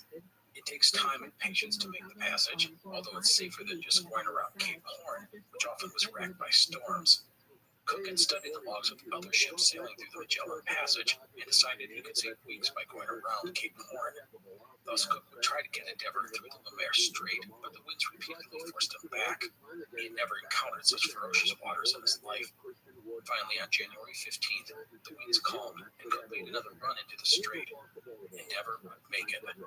Once on the other side of the strait, Cook anchored in a bay and let some of the men go ashore. The English were quickly visited by the local natives, who wore sealskin clothing and lived under terrible hardships. The English would give them gifts and invite them onto Endeavour, while the crew would gather timber and water. From this and future encounters, Cook would give some of the best and most detailed descriptions of the natives of Tierra del Fuego from the time period. Cook would call us, but he was wrong to apply that moniker. And that's when Joseph Banks would end up leading a group of civilians ashore, along with two sailors, eager to find new plants and animals. The team quickly collected more than 100 specimens, and then, with the crew busy, Banks decided to head inland for more samples. He sent Cook a message saying he would buy dinner. Amongst Banks' group was a couple of the scientific team, his two servants, and his two dogs. When they departed, the skies were clear, but soon Banks and his group found themselves in a tangle of trees and brush and mired in bogs, and then the clouds moved in. The temperatures dropped, and in short order, snow began to fall. Alexander Buchan, one of the expedition's artists, would have an epileptic fit, but Banks would push on, set on collecting more specimens, leaving Buchan with his two servants, Don Richmond and George Doralton. Banks would give the men some rum to keep them warm. The result was a disaster. The two servants would get drunk and end up passing out in the freezing cold, and in the night, it got even colder. In the end, Richmond and Doralton would freeze to death. Buchan would survive, as well as the rest of the group. Daniel Solander, Banks' friend and fellow botanist, would almost die after collapsing in the cold, but Banks would manage to get him up and keep him moving. All the survivors were in bad shape by morning. For Banks, this was a disaster. In a lot of ways, he approached the expedition as the clear leader, even more so than Cook. He was a gentleman of the highest order. People, he felt, would naturally gravitate towards him as a leader, and to an extent, they did. But Banks' foolish excursion had cost two men their lives. All the charm and money in the world couldn't explain that away. Whatever the men thought of Cook, he would never let that sort of thing happen to a member of the crew. And to be honest, the rank and respect Banks thought he was due had been wavering as the ship had moved further and further away from the civilized world of England. Titles and money meant less and less as you ventured into the unknown. In some ways, this helped solidify the relationship between Banks and Cook. No more would Banks push or prod or try to exert his influence in a way that put himself above Cook. Instead, he could just focus on being who he was, which was good for all parties. Cook became more integrated with the civilians after this, attending their meetings and talking shop with them over dinner. He ended up enjoying and finding interest in what they were doing. While not a scientist, he was well versed in many subjects, including mathematics and Endeavour would sail from the Bay of Success on January 21st and enter the Pacific the next day. Cook made good time thanks to favorable winds and calm seas. Now to this point, Cook had pretty much been focused on Tahiti, but he felt that with, and thus instead of heading directly west, he gave orders to go south. Cook knew that he was probably at the furthest southern point he would ever attain on this voyage, plus the weather was uncharacteristically good. So why not go south? Perhaps they would find some proof of Terra Australis. It was, after all, part of his mission. Also, Cook looked at the reports of other mariners and felt that by going south at this point, he could catch better currents toward the South Seas. The currents along the western coast of South America tended to sweep you directly north, while Cook wanted to go northwest. And so Endeavour would venture Picture south for 5 days, and they would find nothing, just a lot of cold. To be honest, Cook doubted the existence of Terra Australis, and this only reinforced his opinion. Endeavour returned about and set sail to the northwest, the destination Tahiti, a journey of 5,000 miles or 8,000 kilometers. As a note, Cook had gotten to within 350 miles or 560 kilometers of Antarctica. Due to good weather and favorable winds, the Endeavour made excellent time across the Pacific, going as fast as 7 knots on a regular basis. Also, the temperature rose. By March, it was above 70 degrees Fahrenheit or 21 degrees Celsius. As the ship moved onward, the mood of the crew grew more anxious. Remember, there were men on the ship who had been to Tahiti, and they had, ad nauseum, told the tales of the beauty of the women and their willingness to grant sexual favors for a simple nail or two. Thus, the men waited on edge to get to this paradise they'd been told about. Now, I do want to mention one incident that remarked the expedition and took place during the Pacific crossing. I talked briefly about the Royal Marines. These were tough men, often contemptuous of everyone else and not afraid to show it. Well, amongst the Marine contingent was a youngster named William Greenslade. How Greenslade had become a Marine, I don't know, but he didn't fit the mold. He was sensitive and quiet, and thus he was preyed on and bullied relentlessly by his fellow soldiers. Anyhow, Greenslade just didn't fit in, and thus he was friendless. Even others on the ship, including Joseph Banks, had seen how horribly he was being treated. And then, one night, after a particularly cruel incident, Greenslade went to the edge of the ship and jumped overboard. The Marine commander, Sergeant John Edgecombe, didn't report his man missing until a half an hour later. Some have said that Edgecombe had seen Greenslade jump, but had waited to report it to ensure the ship wouldn't stop to search for him. If that's true, I don't know. No one had realized how badly Greenslade had been tormented by his fellow Marines. Banks had said the boy had been driven mad by his comrades, but he never thought Greenslade was suicidal. Edgecombe didn't appear to care about his fellow soldiers' death. It was likely his way of weeding out the weak elements of his unit. As for Cook, he was horrified. He respected Sergeant Edgecombe, but such behavior was a terrible thing in his eyes. However, he could do little about the incident, since no one, especially the Marines, had anything to say about the matter. It is a reminder that life in an 18th century sailing ship was often a terrible drama, but that was to be expected when you cram 90-some-odd men into a small space and expect them to live with one another for months on end. No matter, the Endeavour pushed west towards Tahiti. We should note that finding the island was not going to be that simple. Tahiti is only 33 by 16 miles in size, or 53 by 25 kilometers. Samuel Wallace's expedition had recorded the longitude and latitude of the island, but to be honest, they weren't that accurate. Latitude, which is the north-south location of a point, is relatively easy to calculate.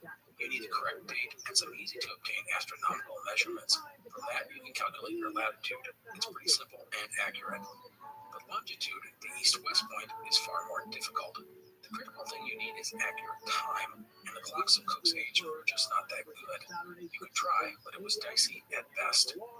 Cook was aided by using lunar observations and having some skilled astronomers on board, but it was not perfect. He would be forced to change course several times during his Pacific voyage. As March came to a close, there were signs of land, including birds.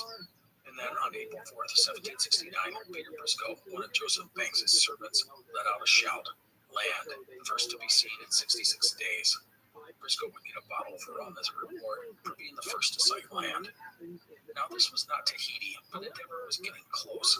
Soon there were more islands, some with people, some with not. Cook resisted the urge to land, entirely focused on reaching Tahiti and getting prepared for the transit of Venus. And then on April 11th, from a distance, 2 volcanic mountains were sighted. Tahiti had been found. The next day, Endeavour would sail into Matavai Bay on the north coast of Tahiti. It was the same spot Wallace had been to 2 years earlier. Tahiti, which was called King George's Island by the English, was everything the men of Endeavour had dreamed it would be. Along with the mountains, which were as high as 7,300 feet or 2,200 meters, there were crystal clear waters, black volcanic sand beaches, and lush green swaths of land. And there were people, including beautiful women, many with hardly any clothing on. To the men, many of whom had not been near a woman in 7 months, this was paradise. Cook had prepared for this moment, having been warned by John Gore and the others that the women were beautiful and, quote, free with their favors, end quote. I I do like how they just can't come out and say sex. Anyhow, Cook quickly gathered his men on deck and laid down the law. The men were to be fair when trading and interacting with the natives. They were to cultivate friendships and treat the people humanely and refrain from provoking them. They were also cautioned not to give away things too freely, as it would debase the value of the expedition's trade goods. Cook also warned the men that there would be harsh penalties for anyone trading away ship's stores or gear, or for stealing any of the ship's trade goods. To the men, this message was awesome, because the thing they feared most was being confined to the ship, like they had been in Rio. And so Endeavor entered Mandeville Bay as canoes, some intricately decorated, swarmed out to the ship to greet the newcomers. Cook said these people were polite and civil and happy to see the British. They brought out coconuts and breadfruit and fish and even apples. The men traded them nails, buttons, and beads. Artist Sidney Parkinson would say, quote, "The people in the canoes were of a pale, tawny complexion and had long black hair. They seemed to be very good-natured and not of a covetous disposition." As for Cook, he would have to strike up new relations with the native people, and then go about building an observatory so the details of the transit of Venus could be recorded by the scientists. The British had more than 6 weeks to get everything ready, but that story will be for next time. For now, we can be content knowing that Cook had gotten Endeavor to Tahiti in good shape and with plenty of time to prepare. The islanders were happy to welcome the British, and the men of Endeavor were happy to see the Tahitians. Next time, we will cover Cook's time in Tahiti, including the transit of Venus, plus his explorations of the neighboring islands. We will then get him going on his search for the legendary continent of Terra Australis. That is it for today. I hope you enjoyed this episode. Please join us next time as we continue the story of the legendary James Cook. Thank you for listening. The Explorers Podcast is part of the Airwave Media Network. Go to airwavemedia.com to find other shows, including Legends of the West and Monster Talk. You're listening to an Airwave Media Podcast. What if there was a portal to the future? And what if that portal let you move at the speed of electricity? Enter the fully electric Audi Q4 e-tron with an advanced touchscreen infotainment system. The Audi Q4 e-tron, the future awaits. When you're an American Express Platinum Card member, the trip starts in a Centurion Lounge. And as you enjoy the chef's local dish, you think what'll be on the menu for your layover? See how to elevate your travel at americanexpress.com/with-Amex. Don't live life without it. Terms apply.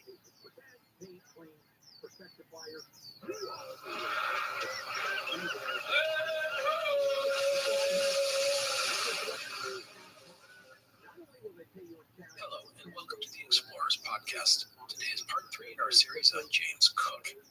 Just a reminder to check out explorerspodcast.com if you want to see maps of Cook's voyages. Otherwise, one note for this episode. Today's show is going to focus around Tahiti. When dealing with the Tahitian people, Cook and his team often used a mix of native names plus names placed on the locals by the British, oftentimes because a person's name was difficult to pronounce, or because they wrote out an English pronunciation of the person's name and just butchered it in the process. This means a person or place often has multiple names or spellings. It can be confusing, especially when reading through all the source materials. Know that I will try and use the local names, but if you read books about Cook or his journals, you'll find all sorts of alternatives. It just goes with the territory. Know that I will try to be as consistent as possible throughout the narrative. That is it for notes. Let's get on with the show. We left Cook and the Endeavor arriving in Tahiti on April 12, 1769. The ship had sailed into Mandeville Bay, where they were greeted by thousands. Today, we are to cover Cook's time in Tahiti, including the observation of the transit of Venus and then his exploration of the surrounding islands. We will then take him on his search for Terra Australis. So Cook and the Endeavor had reached Tahiti in good order. A few men had been lost due to accidents, but that was typical for a long ocean voyage. The good news, no one had caught scurvy. A big reason for this was Cook's strict rules about cleanliness on the ship and the crew's diet. Cook's insistence on the men eating certain foods to combat scurvy, such as fresh meat and sauerkraut, had paid off. In this time, Cook's personality had emerged, and it very much reflected his early experiences of his time in Canada during and after the 7 Years' War. Cook was sober, orderly, and meticulous. He prided himself in having good common sense. His ship and crew were a reflection of this. Things were well run, strict, but fair. The crew respected their captain, and perhaps his background helped him. We can't forget that Cook was a commoner who worked his way up to the rank of commander. That was a rare thing. I don't doubt the men felt a certain kinship to him and pride because of their shared background. and what he had accomplished. And so as the crew of Endeavour sailed into Matavai Bay and got their first look at the Polynesian paradise, they found it was everything they had been told. There were picturesque mountains and rivers, black volcanic sand beaches, crystal clear waters, thick green forests, and friendly people, which included beautiful women.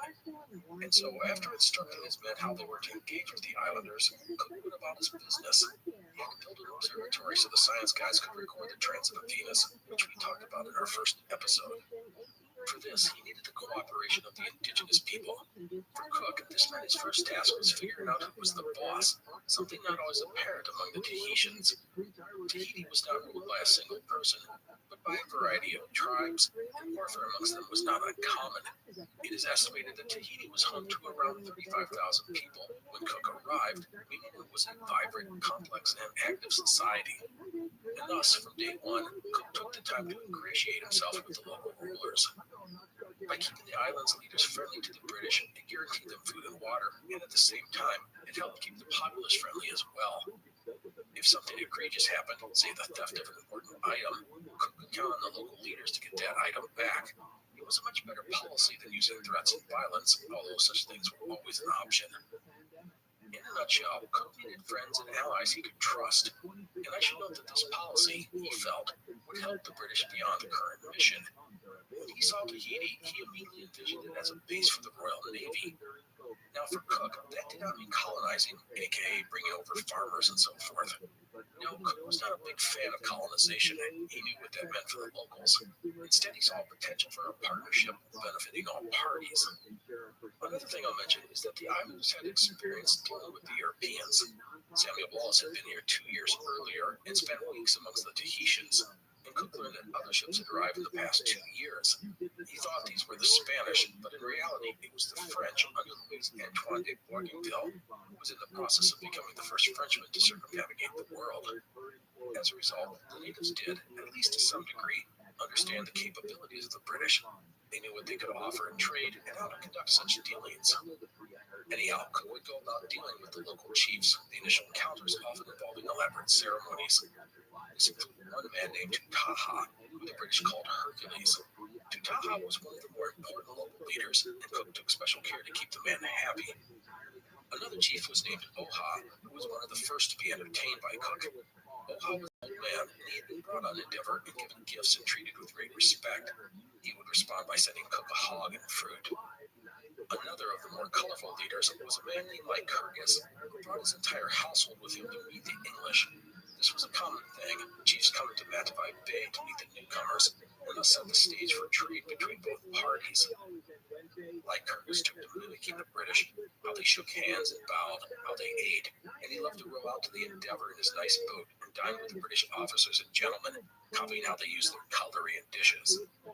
Anyhow, Cook went about playing diplomatic games with the locals, all the while never losing sight of the mission.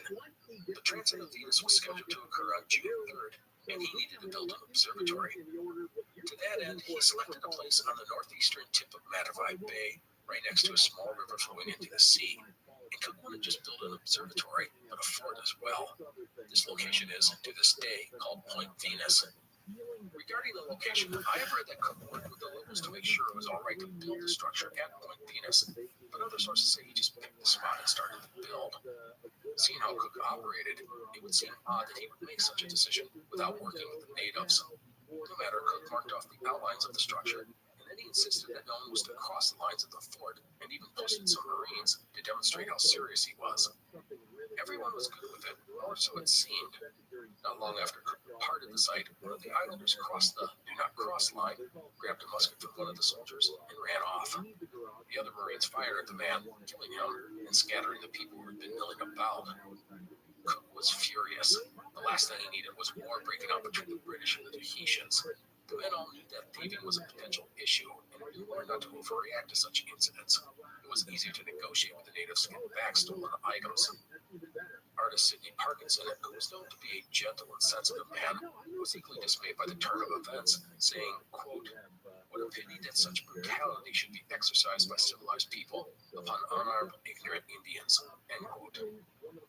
Cook, who worked quickly to mend fences with the islanders. He gathered a large group and explained, using sign language, that the man was shot for taking the musket, and he stressed that he wanted to be friends. It would, in the end, mollify the Tahitians, and relations gradually returned to normal. It was not exactly a great start to Cook's venture in Tahiti, but it was going to get worse. Alice Buchan, one of the expedition's artists, suffered an epileptic seizure later that day and fell unconscious. He died a short time later. Unsure of how the natives would react to the British burying a man on their island, Cook elected to bury Buchan's body at sea. This was a good bit of insight on Cook's part, as he didn't want to unwittingly offend the islanders. Despite the difficult start, Cook and his crew quickly began to work on the observatory and fort. He had 50 men felling trees and hauling timber and supplies to Point Venus. Some of the locals even helped out, enjoying being a part of the venture. Cook said he walked the Tahitians to each tree he wanted to cut down and made sure they were okay with it. He didn't want to inadvertently cut down some trees that were important to the islanders, a wise move on his part. Once they said yes, he gave them some minor gifts as a thank you. The fort of Point Venus was completed on April 22nd. It had 3 high walls, the river on the 4th side. Swivel cannons were mounted on the ramparts. There was a dining tent, living quarters, forge, and magazine, plus a room for the officers and gentlemen of the Endeavor. Next, they went about setting up the telescopes and other scientific gear and preparing for the June 3rd transit of Venus. And so, as the fort and observatory were being built, I want to talk about a few other aspects of the expedition. First, regarding the other civilians in the expedition, such as Joseph Banks and Daniel Solander, and the rest of the botanists and artists and naturalists, well, they would spend a good month swarming all over the island collecting plants, animals, and insect specimens. Sidney Parkinson would make thousands of drawings. It was a trove of information, and Banks was thrilled by it all. My second comment is about the relations between the islanders and the British. For the men of Endeavor, the big attraction was sex. And I'll start by saying that the depiction of the island's women as being willing to swap sex for a nail or two is overly simplistic. The islanders' culture was much more complex than what the Europeans saw. They had their own rituals and habits and customs. Yes, for some women, sex was very much a transaction, but for others, it was akin to a relationship. And as time passed, many of the men took what they would call temporary wives for their time on Tahiti. And some of these relationships would become quite serious. By the way, I mentioned that nails were important trade goods in Tahiti. And that is true, as the islanders had figured out how valuable iron was. So getting nails, or any iron, by any means, whether via sex or trade or stealing, was important to the locals. I should note that the interaction with the natives was a constant process, as people were always arriving at Matavai Bay to meet with the British. And for some of these visitors, it would be a reunion of sorts, as they knew some of the crewmen of the Endeavor, as they had been here 2 years earlier. In late April, the British were visited by a neighboring leader, a woman named Obadiah, who everyone called the Queen of the Island, although she was not actually the Queen of the Island, just an important chief. As I said, there was no single ruler. Anyhow, it was said that Robert Molyneux, the ship's master, had been the lover of Queen Obadiah on the first visit. And the Queen, who was judged to be about 40 years old, took a liking to naturalist Joseph Banks during this visit. But Banks begged off the advances of the woman, citing his fiancée back in England. Although we should note that it didn't stop Banks from carrying on with a long string of young ladies during his time on the island. Regarding these encounters with the natives, artist Sidney Parkinson was critical of how the men, just because they were away from England, eagerly pursued the relationships, writing, quote, "Most of our ship's company procured temporary wives amongst the natives, with whom they occasionally cohabitated, an indulgence which even many reputed virtuous Europeans allowed themselves in uncivilized parts of the world, with impunity, as if a change of place altered the moral turpitude of fornication." End quote. Anyhow, I do want to note that the relations between the British and the islanders is an important dynamic of our story, but we shouldn't dwell on all the sex stuff too much, even if it is interesting. So, as time passed, the fort and observatory were built, the botanists collected their samples, and the artists drew illustration after illustration. And while relations with the locals was mostly good, there were some issues that arose for Cook and the expedition. The first thing I'll mention was an outbreak of venereal disease, the result of all the relations between the crewmen and the islanders. At one point, 24 seamen and 9 Marines were diagnosed with the disease. As his crew had been vetted prior to departing England, Cook incorrectly blamed the Spanish for infecting the natives, who were now in turn infecting his men. The interesting twist here was that it wasn't actually venereal disease that was infecting the Europeans. The disease the men were suffering from was yaws, a chronic bacterial infection that affects the skin, bone, and cartilage. It is highly infectious and common in tropical environments. Another issue, as always, was drinking. At one point, Henry Jeffs, the butcher, got drunk and tried to buy Chief Lycurgus's stone axe. When the offer was refused, the butcher threatened to cut Lycurgus's wife's throat. Jeffs was flogged the next day, the chief and his wife present for the punishment. A third growing issue was thieving. It seemed to go in waves, and their frustrated Cook to no end. Much of it could be handled, but in early May, there was one robbery that was potentially a disaster, and that was when an astronomical quadrant was stolen. This was critical to the upcoming observations. Cook was furious about the theft, and he seized one of the chiefs as ransom for the instrument's return. The thief was identified, but it turned out he and his friends had taken the quadrant apart. Cook would thus march from house to house with armed men, retrieving each piece. Once all the parts were back in his possession, Cook released his hostage, and his astronomers would manage to reassemble the quadrant in time for the transit of Venus. Many of these problems were the result of both sides getting up and tired of each other. It's human nature when we start getting on each other's nerves and get frustrated by the eventual misunderstandings that arise from being in close contact for an extended period. Anyhow, towards the end of May, Cook became concerned about the weather. More and more, it had been stormy and cloudy. At one point, it rained for 24 hours straight. Worried about how the weather would affect the upcoming observation, Cook decided to set up 2 additional observatories. One was on York Island, just west of Tahiti, and the second was on a tiny island where the French had anchored at the previous year. And so the entire team would hold their breath as June 3rd came around. When the men woke that morning, it was perfect.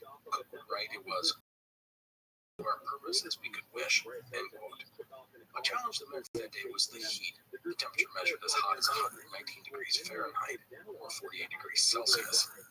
As the transit would need to be observed for nearly 6 hours, it would make for a long, long day. So let's talk about the transit of Venus. As I said in our first episode, it's basically Venus passing between the Earth and the Sun. 4 stages. First is when Venus begins to touch the outside rim of the Sun. The second phase is when Venus is completely within the Sun's disk, but still touching the outer rim. In the third phase, Venus crosses the Sun and touches the opposite rim. The final phase is when Venus exits the Sun, but is still touching the outer rim. And so the transit of Venus began. The astronomy team was ready, and the weather was good. And so the observation of the transit of Venus, which started at 9 hours, 25 minutes, and 42 seconds in the morning, began. It ended at 3 hours, 14 minutes, and 8 seconds in the afternoon. And the results? Well, let's just say they were problematic. Venus was not this sharp disk against the Sun as they had anticipated, but a dusky dot with obscured edges. It was originally thought there were storms on Venus that caused this murky effect, but in reality, it was something called the black drop effect. The smearing of Venus is caused by turbulence in the Earth's atmosphere. The black drop effect would be observed all over the world, and it would, mostly, make the observation of the transit of Venus a failure. The Royal Society would eventually blame Charles Green, the chief astronomer, for the problems, but there was really nothing anyone could have done. We will talk more about the issues with the transit of Venus when we get into our home, which means a later episode. But you know what? Cook had done his job. No matter what anyone else had thought about the transit, he had gotten them into Tahiti and completed the first phase of his mission.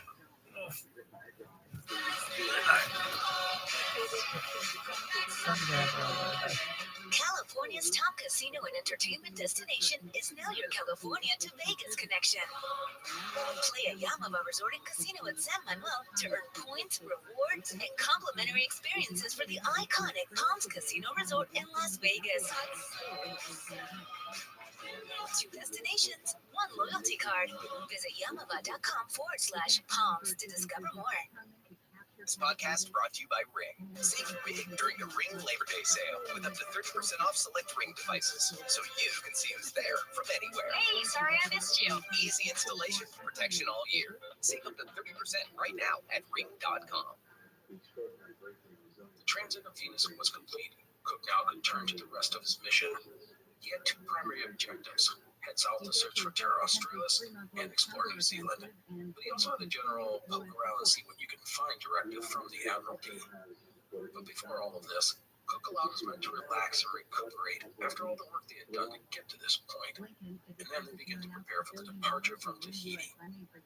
As for Cook, he did some exploring and surveying. On June 26th, he sailed the Pennant, which is a small boat usually propelled by sail or oars or both, around the island of Tahiti, mapping its coastline and doing some exploring of the interior.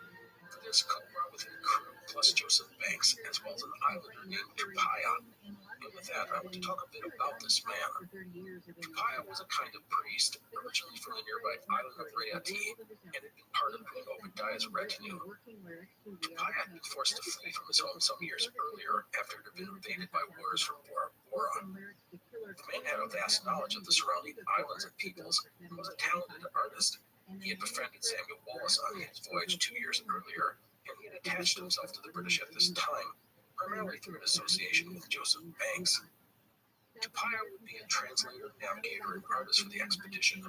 Some of his drawings, by the way, have even survived to this day. Anyhow, Cook and Banks would set off to explore Tahiti, Tupaya as their guide. Surprisingly, Cook didn't take any of the Marines with him. For about a week, the men explored, mapping the coast, including the shore to meet the island's people, many of whom had already been to Matavai Bay. This excursion offered some great insight to the island. Cook and Banks got to see firsthand the different peoples and kingdoms, and they saw evidence of the warfare that plagued the island. One time they came to a village and found a board with the jawbones of 15 men fastened to it, a victory trophy of sorts for a local ruler. Cook also describes finding some large and impressive array, which were religious sites. He described some of them in detail, including one with a step pyramid of stone and coral. In early July, preparations were begun in earnest to continue the mission. Endeavour had been at sea for nearly a year, and she needed to be scraped and painted. Rotting wood was replaced and leaks caulked, plus the ship needed to take on water and food. Now, a couple of things about these final weeks in Tahiti. First, while the interactions between the islanders and the British remained cordial, there were signs the relationship was fraying. Thieving became more and more of a problem, as the islanders got bolder and better at pilfering stuff from the crew. Amongst the island's stolen were a musket, a pair of pistols, a sword, and a rake. Cook's patience was being severely tested, and he responded by having his men seize 22 native canoes and threatened to put them to the torch if all the stolen items weren't returned. It was the most extreme position Cook had taken with the natives, but showed how frustrated he was getting. In the end, the British got a few minor items back, but nothing much. Cook, whose temper was fearsome when unleashed, would hold in his rage. It wasn't worth angering the Tahitians. Remember, he envisioned Tahiti as a British naval base, and he wanted to depart the island on good terms. The second thing I want to mention goes back to the relationship between the men of the ship and the island's women. Well, on July 9th, 2 of the expedition Marines disappeared. Both had fallen in love with local women, and with the departure of Endeavour imminent, they decided they would rather stay on the island rather than return to England. Thus, they had fled into the mountains with their lovers. Cook, as you can imagine, was not going to let any of his men desert. As the islanders were complicit in the desertions, Cook took the drastic step of detaining several of the local chiefs, including Queen Obadiah. The next day, a group of men headed ashore to bring back the 2 wayward Marines. However, the natives got wind of what the British were up to, and they seized and disarmed the group. There were no injuries. So each side had their own hostages. What was next? Well, Cook decided the show of strength was in order, and he sent another party ashore, this time with heavily armed Marines. That would end the matter. They would come back with the deserters, and all the hostages on both sides would be released. The 2 deserters would be flogged for their actions. And so as Cook got ready to depart, he could look back on the previous months with satisfaction. He had gotten Endeavour to Tahiti in good order. He had surveyed the island, helped the botanists do their thing, and set up the observatory to study the transit of Venus.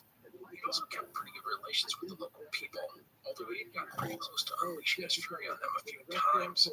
The truth is that Cook looked at the islanders sort of like a father would his children. These were mostly friendly people, but they lacked leadership and guidance, and Cook had seen himself as that wise and powerful father figure. Anyhow, the British would finally depart Tahiti on August 9th, 1769. With them was Tupaya, who was joining the expedition at the invitation of Joseph Banks. Tupaya brought with him his own servant, a boy named Tiata. Cook was not thrilled at the idea of bringing a native on the ship, but he realized that Tupaya's skills as a navigator and translator may be valuable in the future. From Tahiti, Cook's mission was to go south and search for Terra Australis, but first he elected to do some exploring of the region's islands. Endeavor would head west, coming into contact with various islands. This included Bora Bora and Raiatea, the latter the home of Tupaya.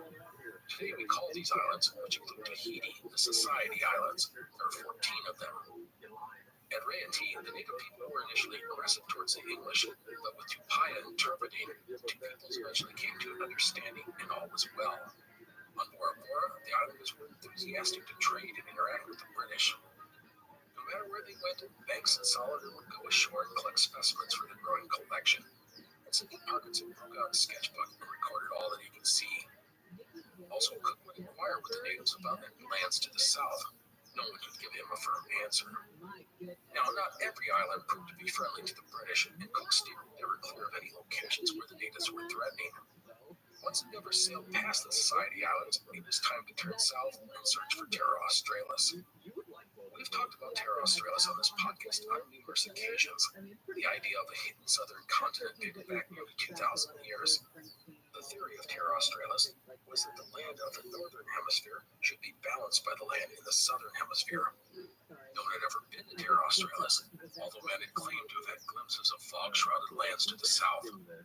As I've noted, Cook was skeptical of the existence of the mythical southern continent, but Joseph Banks was a great believer. Most of the crew, by the way, did not share Banks' enthusiasm. This meant that they were heading back into the cold. And so Endeavour would sail south, the temperature dropping day after day. Much of the livestock on the ship, pigs and chickens, would succumb to the cold and lack of proper fodder. Produce from Tahiti, such as yams and plantains, began to spoil. On August 25th, there was a small celebration marking the one-year anniversary of departing England. A big piece of Cheshire cheese was taken from the stores, as well as barrels of porter, and hidden stores of rum were broken out. Banks would say, quote, "We live like Englishmen and drank to the health of our friends in England," end quote. The men continued to find ways to drink too much, to their end. In the celebration, the boatswain's mate, John Reedy, drank 30 ounces of raw rum. That's 1.5 imperial pints. He was found dead the next day. Cook and Endeavour would continue south, but the weather grew worse and worse each day. Cook reported strong gales and heavy squalls of rain, and no sign of land. A plow bank here and there offered hope, but they were nothing in the end. Cook's order said he was to sail to 40 degrees south in search of Terra Australis, and on September 2nd, he had reached that point. He had traveled more than 2,400 kilometers, or 1,500 miles, from Tahiti, and he had found nothing, and the waters to the south held no promise of finding land anytime soon. Here at the 40-degree south mark is where ships encounter what is called the roaring 40s, strong westerly winds generally found between the latitudes of 40 and 50 degrees south. They are nasty and dangerous and best avoided, even to this day. And thus the search for Terra Australis was mostly over. Cook, ever the stickler for orders, had completed his mission by reaching 40 degrees south. He wasn't going to go any further, not in this weather, later writing, quote, "We had no prospects of meeting land, and the weather was so very tempestuous, I laid aside this design," end quote. Now Cook didn't quite give up his search for Terra Australis, instead sailing along the 40-degree south mark. He went in a circle, first going east, then northwest, and then southwest, even crossing his own path more than once. But there was no land to be found, and thus Cook would order Endeavour to set a new course, this towards New Zealand, the land first visited by Abel Tasman more than 100 years earlier. No European had returned since Tasman, but that was about to change. And I should note that it was possible that New Zealand was part of Terra Australis. Tasman had speculated such a thing, but we shall see. So with Endeavour pushing northwest towards New Zealand, that is where we believe things were today. Cook had, thus far, completed 2 facets of his mission. He had successfully reached Tahiti and allowed the scientific team to observe the transit of Venus. The results were mixed, but that was not the fault of Cook or anyone else on the expedition. Cook had also surveyed Tahiti, established decent relations with the natives, and then mapped some of the surrounding islands. His team had collected thousands of specimens and documented the people of these islands. He had then proceeded south in search of Terra Australis, finding nothing but cold and wind and disappointment. Next time, we will get Cook to New Zealand. After that, the man will freelance a bit and in the process become the first European to reach the eastern shores of Australia. So join us next time for the fun. That is it for today. Thank you for joining us. I hope you and your friends and family are doing well. Please take care. The Explorers podcast is part of the Airwave Media Network. Go to airwavemedia.com to find other great shows, including 2 film podcasts, Movies That Made Me and Movie Therapy. You're listening to an Airwave Media podcast. Start your electric journey right here, right now. With the Volvo XC90 Recharge, our plug-in hybrid SUV with extended range. For more everyday electric journeys on a single charge, with a hybrid option for longer adventures. Contact your local retailer to book a test drive or design your own vehicle at volvocars.com/US. The Volvo XC90 Recharge plug-in hybrid, the electric car with a backup plan. This episode is brought to you by Stasher. Imagine one thing to help you cook, snack, stay organized, and reduce waste. Stasher is the simple, reusable alternative to plastic bags. Seriously, their food-safe silicone bags and bowls cook your favorites, organize the playroom, and even store messy toiletries without leaks. Just one Stasher reusable saves the cost of 260 disposable plastic bags a year. Make the switch. Find Stasher at Target, Whole Foods, and StasherBag.com.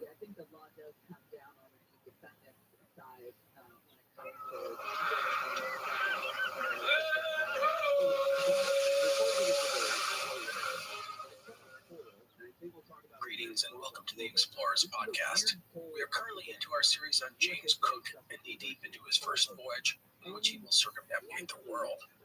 Cook had already reached Tahiti, gotten the astronomers a chance to catch the transit of Venus, mapped the region today we call the Society Islands, and ventured south in search of Terra Australis. He had not found the latter, and we left him last time heading towards New Zealand. Notes for today are simple. Go to explorerspodcast.com if you want a map of Cook's voyage. That is it. So Endeavour would plow through the choppy waters of the South Pacific in September of 1769. The crew was thrilled to have left behind the stormy and frigid Southern Ocean.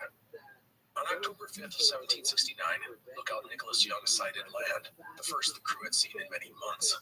Because of his keen eyesight, Young would earn himself a gallon of rum as a reward. Cook and his crew had reached New Zealand, the first Europeans to do so since Abel Tasman over 100 years earlier. A couple of notes. First, if you don't know the basic makeup of New Zealand, it consists of 2 main islands, the North Island and the South Island. Cook had sighted the eastern coast of the North Island. It was mountainous and rugged. Tasman, by the way, had never gone down the eastern coast of New Zealand, so this was all new stuff to the British. Second note, some people believe that New Zealand was part of Terra Australis. Naturalist Joseph Banks was excited about what lay before them, writing, quote, "All hands seem to agree that this is the continent we are in search of," end quote. Despite Banks's enthusiasm, Cook was skeptical that this was the southern continent. Endeavour would have to fight some unfavorable winds, so it took a few days for the ship to actually reach the coast. Cook arrived at a small bay next to a river that was part of a much larger bay, which today we call Hawke's Bay. It is located roughly halfway up the coast of the North Island. The first thing the British took note of were signs of habitation. Cook wrote, quote, "We saw in the bay several canoes, people upon the shore, and some houses in the country," end quote. Native people were a good sign. It meant that there was likely food and water, which the ship needed badly. But any encounters with indigenous peoples were a risky affair. Cook would lead 2 boats ashore, landing on the bank of the river. These natives were the Maori, and many were marked by distinctive tattoos. Abel Tasman had encountered some Maori on his voyage, and things had not gone well. The Maori were a fierce and protective people, and several of Tasman's men had been killed and eaten. Cook and his men knew these stories, so they were wary. So when Cook and his heavily armed Marines came ashore, the Maori fled. Cook and others on his team went to examine the huts of the Maori, and while they were doing so, shots rang out. Cook rushed out to find a dead native near the boats. Apparently, a group of Maori had approached the boats, and the guards had fired a couple of warning shots to scare them away. But the men had pressed forward, raising their weapons in an aggressive manner. A guard had thus shot one of the natives, the rest fleeing. The dead man's name, by the way, was later identified as T. Merrill. I am not sure if I pronounced that correctly. Anyhow, T. Merrill was the first Maori killed by Europeans. The next day would bring more drama between the English and the Maori. A large group of the latter would gather on the beach at a spot where their fellow tribesmen had been shot. They were shouting at the British in a warlike manner. Cook responded by sailing his boats toward the shore, landing on the opposite side of the river from the small village. Cook then got out of the boat and led a group of men to the bank in an attempt to talk to the Maori from across the river. Tupaya, the native brought from Tahiti, acted as translator. Tupaya, by the way, understood the Maori, who spoke a Polynesian language similar to the people in Tahiti and the surrounding islands. Through Tupaya, Cook tried to reason with the Maori, saying they wanted to trade and be friends. The Maori continued to gesture aggressively, and then one of the men would dive into the river, swimming towards the British. Others followed, and soon a host of men were splashing across the river. Cook had a group of men around him, including Joseph Banks, Charles Green, the astronomer, and Tupaya. As the first of the Maori approached, Cook tried to hand them gifts, including nails and beads, but the Maori appeared only interested in the muskets of the British, no doubt fascinated with them after seeing the death they could produce the previous day. And then one of the Maori reached towards Charles Green and took his sword out of its sheath. Sensing things were getting out of hand, Cook gave the word to fire. Banks fired first, and then others. One Maori man was killed, 3 others wounded. The rest fled in the face of such weapons, which they had never seen in their lives. Cook ordered his men back to the ship and elected to get out of there. They wanted to find better anchorage and friendlier natives. But it wasn't long before Endeavour came upon a pair of canoes and 7 men out fishing. Cook figured that this was his chance. He'd bring the men on board and give them a bunch of cool things and send them back to their people. They'd see the British only wanted to be friends. Well, that was easier said than done. The Maori fought back when the British tried to manhandle them, and soon shots were fired. 4 natives would be killed, the others captured. Cook would have these captives treated well, giving them gifts including cloth and beads. They were then released. All in all, it had not been a good start to their time in New Zealand. Of the day, Joseph Banks would write, quote, "And thus ended the most disagreeable day my life had yet seen, that such may never return to a bitter future reflections," end quote. By the way, Cook would name this place Poverty Bay because he got nothing from coming here. Endeavour would ultimately head north and up the coast. Along the way, there were numerous encounters with the Maori, some good, some bad. The Maori were unpredictable, friendly and agreeable one moment, then aggressive and warlike the next. More than once, the 4-pound cannons over the heads of the natives to frighten them off when they got aggressive. So north along the New Zealand coast with the British. It was a very twisty and bendy route, Cook mapping the coastline as they went. Due to the rough weather and dangerous shoals, Endeavour often had to stay well out to sea, but she would approach the shore whenever it was safe. On November 8th, Endeavour would spot what is now called Cook's Bay. It's around 400 miles or so, or 640 kilometers, to the north of where the British had landed a month earlier. Charles Green, the astronomer, wanted to go ashore and observe the transit of Mercury. As you can probably guess, the transit of Mercury is when Mercury passes between the Earth and the Sun. The phenomenon occurs 13 to 14 times every 100 years, much more common than the transit of Venus, but not exactly an everyday occurrence. Commander Green, along with Lieutenant Zachary Hicks, went ashore and made their observations, everything going well. However, as this happened, the British were trading with the locals. It was then that one man tried to make off with a length of cloth. Frustrated by the thieving that was going on, Lieutenant John Moore shot the man. A few days later, Lieutenant Hicks had another native flogged for stealing an hourglass. Cook was not thrilled by all of this, but to be honest, the patience he and his men had displayed in Tahiti was waning. The aggressive and unpredictable Maori had put the crew on edge, and they were tired of the constant pilfering of items.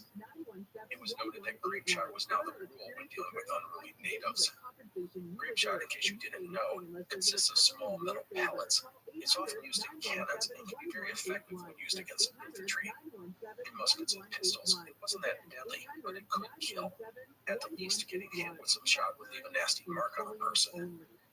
By early December, Endeavour reached the northern tip of New Zealand, Cape Reinga, which had been Tasman's last landfall on the New Zealand mainland. At this point, the weather and coastal conditions were difficult and even dangerous. The rounding of the Cape was a feat of seamanship. Richard Huff, in his biography of James Cook, wrote this about Cook's rounding the Cape.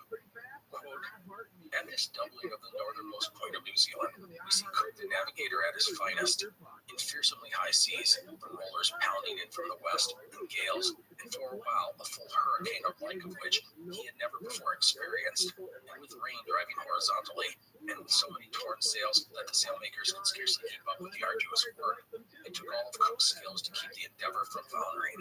End quote. And with the rounding of the North Island, Cook and Endeavour headed south down the western coast. By the way, I do have one interesting sidetrack I want to share. On December 12th, a French ship, the Saint Jean-Baptiste, under the command of Jean-François Marie de Surville, had reached the western coast of the North Island, not far from the tip. They had arrived in New Zealand just 2 months after Cook had landed, although on the other side of the island. Surville would spend only a few days on the western side of the island before sailing a short way up the coast and rounding the tip of the North Island. The Endeavour and the Saint Jean-Baptiste had thus passed each other right around the time they were rounding the tip of the North Island, coming within 50 miles of each other. Surville and his ship traveled a short way down the eastern coast before settling in for a couple of weeks, doing repairs and collecting food and water on shore. They eventually got into a fight with the Maori, burning 30 huts and seizing a chief. On December 31st, 1769, they would depart, striking out east. Using favorable winds, Surville would reach South America, but his crew was in bad shape due to scurvy. Desperate for supplies, the French captain would go to a Spanish port. However, he and a few men took a small boat ashore with the intention of asking for aid. Capsized and Surville drowned. The Saint Jean-Baptiste would ultimately be seized by the Spanish, her crew detained for more than 2 years. When they finally got back to France, only 66 of the original 173 men were alive. And that ends the sidetrack of Jean-François Marie de Surville and his ship, the Saint Jean-Baptiste, the third group of Europeans to ever reach New Zealand. Endeavour would spend Christmas of 1769 off the coast of the North Island of New Zealand. The seas were, for once, calm, and the men celebrated by drinking. As 1770 came around, the ship continued south, fighting difficult winds the entire way. By the middle of the month, Cook knew he needed to give the men and the ship a break. Now, as you sail down the western coast of the North Island, the coast takes a strong turn to the east. There you find a large body of water called Queen Charlotte Sound. Cook went into the sound, and on January 16th, anchored the ship in a cove. Here, Cook had the Endeavour beached, and thus a full refit of the ship began. By the way, this was an advantage of the design of Endeavour with its relatively flat bottom. Anyhow, leaks were caulked, and the bottom was cleaned and coated with tar, oil, tallow, and resin. Cask after cask of water was collected, as well as timber. There were, of course, interactions with the natives, but those went pretty well. On an excursion up the Sound, Cook and Joseph Banks stopped and had a meal with the Maori family. There they found a basket of human bones. The Maori explained that they only ate the flesh of those defeated in battle. This was not the only sign of cannibalism amongst the Maori. Banks was fascinated by it, and when the British came upon a canoe with 4 human heads in it, he bought one. The men were, as you can imagine, freaked out a bit by the practice. They had read accounts of cannibals in the journals of Abel Tasman, but here they saw the results of the practice, and it made them wary. And so, while the refitting of the ship was underway, Cook, Banks, and Dr. Solander and a small party of seamen would venture to an island further up the Sound. Now, I want to mention that Abel Tasman had, over 100 years earlier, not gone this far into the Sound, and thus he had not seen what was about to occur. The British would march to the top of a high hill on the island, which today is called Rabbi Island, to collect botanical samples. But from atop the hill, Cook discovered something very illuminating. He saw a passage to the east, leading to a wide expanse of open sea. The passage was only 22 kilometers, or 14 miles wide, at its narrowest point. It was then that Cook knew that he had just circumnavigated an island, which we now call the North Island, and he was becoming more and more convinced that the land to the south was an island as well. The strait, by the way, is now called the Cook Strait. It separates the North and South Islands. And so the men continued the refit of the ship and collected food and water and supplies. They would depart Queen Charlotte Sound on February 7th, 1770. However, before leaving, Cook, along with some of his men and a few locals, went to an island at the entrance of the Sound and climbed a high hill. Here a cairn was built with some silver coins, musket balls, and beads put inside. Then a flag was raised on a post, and Cook claimed the land in the name of His Majesty. To cap off the ceremony, a bottle of wine was opened and shared amongst the men. Cook gave the empty bottle to one of the Maori, who was thrilled at the gift. Tupaya spoke with the natives and extracted promises that they would not bother the cairn or the flag. Tupaya, by the way, had proved to be invaluable to Cook due to his ability to speak with the Maori. For the next month, Endeavour would go down the western coast of the South Island.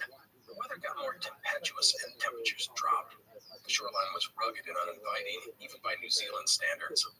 On land, the ship spied great mountains, some so high they were snow-capped even in the summer.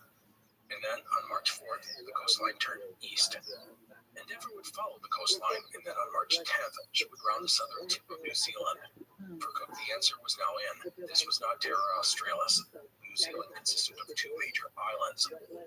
With that figured out, Cook was determined to continue up the eastern coast, to fully map the southern island, and put aside any ideas that this was Terra Australis. Endeavour would reach the eastern side of the Cook Strait on March 27th.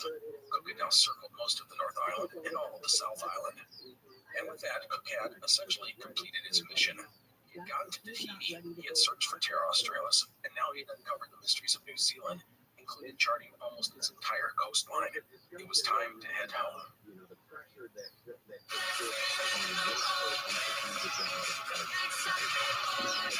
California's top casino and entertainment destination is now your California to Vegas connection. Play at Yamava Resort and Casino at San Manuel to earn points, rewards, and complimentary experiences for the iconic Palms Casino Resort in Las Vegas. 2 destinations, 1 loyalty card. Visit yamava.com/palms to discover more. This episode is brought to you by Joe Malone London. Bring the scent of fresh, juicy English pears wherever you go with Joe Malone London's new fragrance English pear and sweet pea. Light, fruity, and floral, it's made using natural pear fruit extract. In fact, every bottle contains the juice of one pear. It's a tempting, luscious scent you have to experience for yourself. Visit joemalone.com and discover the new fragrance English pear and sweet pea. That's JOMALONE.com. To return to England, Cook could have gone east and rounded the tip of South America again. This was the shortest route, but instead he elected to go west towards New Holland, aka Australia. The eastern shore of Australia had not been mapped by any European, so what was there, no one knew. For Cook, this appealed to him. Endeavour was still in good shape and his crew healthy. Once they investigated Australia, they would go through the Torres Strait and head to the Dutch settlement of Batavia, which today is Jakarta in Indonesia. From there, it would be back to England. Circumnavigating the world would be a big feather in the cap of Cook's accomplishments. And so, west it was, through the Cook Strait, which, by the way, is considered one of the most dangerous stretches of water in the world, due to a combination of conflicting currents, tides, and strong winds that all come together to create extreme conditions. But Cook and Endeavour would maneuver through the strait and head west on March 31st, 1770. For 20 days, Endeavour sailed into the unknown, covering 1,300 miles or 2,100 kilometers over what today is called the Tasman Sea. Due to strong winds and storms, the Endeavour was pushed a little north of where Cook had been aiming. And then at 6 a.m. on April 19th, Lieutenant Zachary Hicks climbed the rigging of Endeavour and let out a shout, "Land ahoy!" Endeavour was at the lower edge of Australia's eastern coast. Cook would call this land New South Wales. Due to powerful storms, Cook could not anchor Endeavour anywhere, and the currents pushed the ship north and away from the coast. And so Cook and Endeavour headed up the eastern coast of Australia. It would be 2,000 miles or 3,200 kilometers of territory never seen by any European. Now, one thing the eastern coast does not have, unlike New Zealand, is a lot of natural harbors. It frustrated Cook as he wanted to get ashore and replenish his food, water, and timber. It wasn't until April 28th, 1770 that the weather calmed and Endeavour finally found a suitable bay to drop anchor. From the ship, Cook looked at the region before him and found promise. The countryside was diverse, with marshlands, grasslands, and forests. The bay offered a safe place for a ship. Also, fish were plentiful, men later catching 300 pounds within a single day. The waters were also rich in oysters and clams.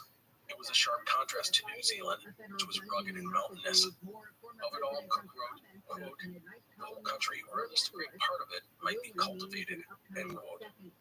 It wasn't hard to see the promise the place had for colonization. Cook named this place Botany Bay because of the large number of plant specimens Bank and Solander would collect.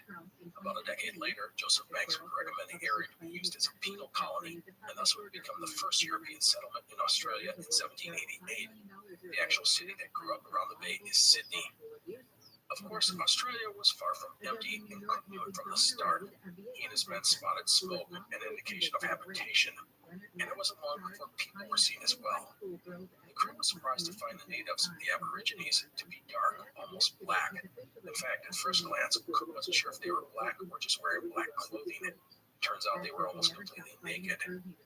As soon as the ship was secured, the boats headed to the shore to collect water, food, and supplies. Isaac Smith, Cook's wife's cousin, would be the first man from the ship to set foot on this new land. By the way, I have in the past inadvertently referred to Smith as Elizabeth Cook's nephew, when he was, in fact, her cousin. The Aborigines actively ignored the British, and when attempts were made to engage with them, they were a failure. They did not understand Tupaya and responded by making threatening gestures, such as waving spears in the air. Some even threw stones at the newcomers. Cook observed the primitive nature of the natives, noting how their crude canoes were inferior to the Maori. The English seem to have a special disdain for the Aborigines. I think much of this comes from the view of them as primitive and nomadic. They hadn't built cities or cultivated lands. The truth is that they survived by adapting to what the land gave them, moving from place to place in order to sustain themselves. No matter, the British saw the naked nomads who had no sort of culture, basic savages. So while Cook and his crew took care of reprovisioning the ship and making minor repairs, the expedition scientific team had a field day, collecting all sorts of new specimens. Here you get the first European descriptions of the dingo and the kangaroo. Side note, at this time, Forby Sutherland, one of Endeavour's crewmen, would become the first British subject to die in Australia. The cause of death, tuberculosis. Cook would eventually depart Botany Bay and move north, surveying the coast as he did. The further north Endeavour went, the land became more barren. Also, good harbors were hard to find. It didn't stop the botanists, who continued to go wild collecting specimens whenever they got the chance to go ashore. Now, I want to stop and talk about an incident that occurred at this time, one that greatly disturbed Cook. On May 22nd, Richard Wharton, the captain's clerk, would drink so heavily he would pass out. While he was incapacitated, someone cut off the man's ears as well as his clothing. This was an odd and troubling incident. Cutting off a drunk man's clothing could be viewed as a cruel prank, but cutting off a man's ears was malicious. This was payback. As I said, Cook was taken aback by the incident. He considered himself the kind of man who was in tune with the mood of his crew. He didn't want to lose them, for fear discipline would erode. Now, why Wharton was attacked in such a way, no one ever found out. But the truth is that the men had been together for nearly 2 years, and it was only a matter of time before petty jealousies and spats rose to the surface. These sorts of things could undermine the captain of a ship, and Cook knew he needed to stay on top of such problems. No matter, about halfway up Australia's east coast, north of modern-day Brisbane, the waters become trickier to navigate, and that's because Endeavour entered a chain of coral reefs. This is Australia's Great Barrier Reef, and it runs up the Australian coast for more than 2,300 kilometers, or 1,400 miles, and covers an area of nearly 350,000 square kilometers, or 133,000 square miles. It is comprised of nearly 300 individual reefs and 900 islands. When Cook entered this area, he had no idea what he was getting himself into. He would eventually call this place a great labyrinth, and that's an understatement. The Great Barrier Reef is one of the 7 natural wonders of the world, and wildly dangerous for any vessel that doesn't have proper charts and maps. And you know what? Cook had none of those things. He was going into this massive maze, not knowing when it would ever end. All it would take was one mistake, one unfriendly current, one unforgiving storm, and Endeavour could end up having her hull torn apart by the sharp coral reefs. Cook's luck would hold for a while as the ship moved slowly north up the coast, but not even the careful and meticulous approach of Cook and his crew could keep Endeavour safe forever. On the evening of June 10th, about 16 kilometers or 10 miles offshore, Endeavour would come to a grinding halt as she struck a reef, and she wasn't moving as the coral had cut deep into the ship's bottom. Cook, who had never been in a shipwreck, reacted quickly and with admirable calm. It was said that he was out barking orders even before putting on his pants. Time was critical for Endeavour as she was at high water. The longer she sat on the reef, the lower the water would get, and the chances of getting off the reef diminishing. The sails were taken in and boats launched to survey the damage. In short order, cables were tied between the boats in Endeavour, and an attempt was made to pull the ship off the reef. No luck. Coral, by the way, is one of the worst possible materials a ship can run into. It is sharp and jagged, and when stuck, the waves will rock the ship, causing it to grind against the razor-like coral reef, basically chewing itself to pieces. Cook understood that he needed to lighten the load of the ship so it could free itself from the reef. Thus, he ordered anything not necessary to be thrown overboard.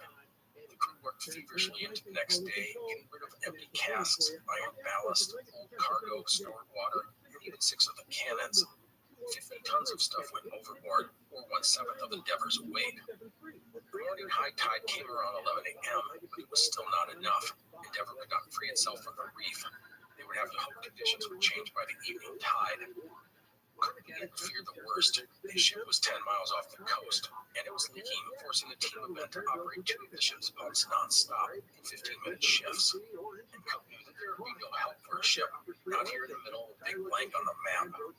He wrote about the prospects of being shipwrecked on the bleak Australian coast, even talking about building a ship from the wreckage of Endeavour. Things did not look good. By the late afternoon of June 11th, the tides began to rise again. However, by 5 p.m., the ship's third and final pump was put to work as the water was coming in at a dangerously fast rate. And then at around 9 in the evening, Endeavour righted itself at high tide. But at the same time, the ship's intake of water increased. Cook knew he had to act. He decided to try and heave Endeavour off the reef. At around 10 p.m., roughly 24 hours after striking the reef, the ship's smaller boats attempted to haul Endeavour off the reef, and it would work. This was outstanding, but now another problem arose. Water was pouring into the ship's hull, and it wasn't long before more than 4 feet of water was in the hold. The ship was sinking. The men were working the pumps for their lives. Cook needed to seal the hole in Endeavour's hull. For that, Midshipman Jonathan Monkhouse presented an idea. It's called fathering. To father something means to cover a breach in the hull or boat with a sail or cloth. In this case, a heavy sail was chosen for the job. So what happened was the men swam under the ship with the sail, spread out the sail, and placed it over the biggest hole. Ropes were then attached to the sail and then pulled tight up on the deck and secured.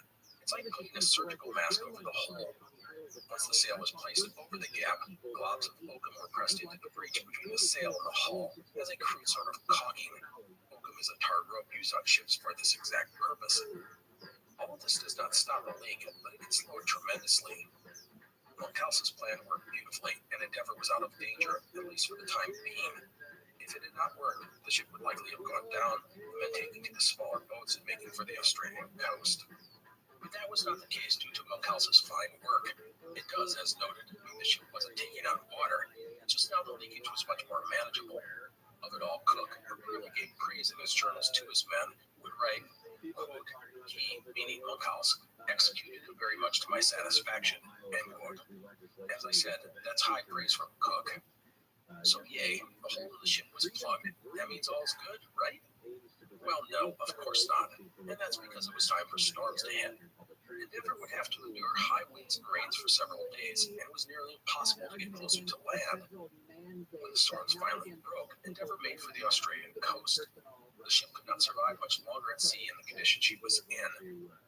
And so for days, the crew battled the leaks, the bumps never stopping. Different sources talk about these tense days, praising Cook and the crew for their calm and professional approach. On June 17th, Endeavour would reach the Australian coast and enter a natural harbor along a steep beach. This place is now called Cooktown. The entire crew went to work. Tents were set up on shore as well as a forge. Equipment was unloaded as well as all the ship's coal.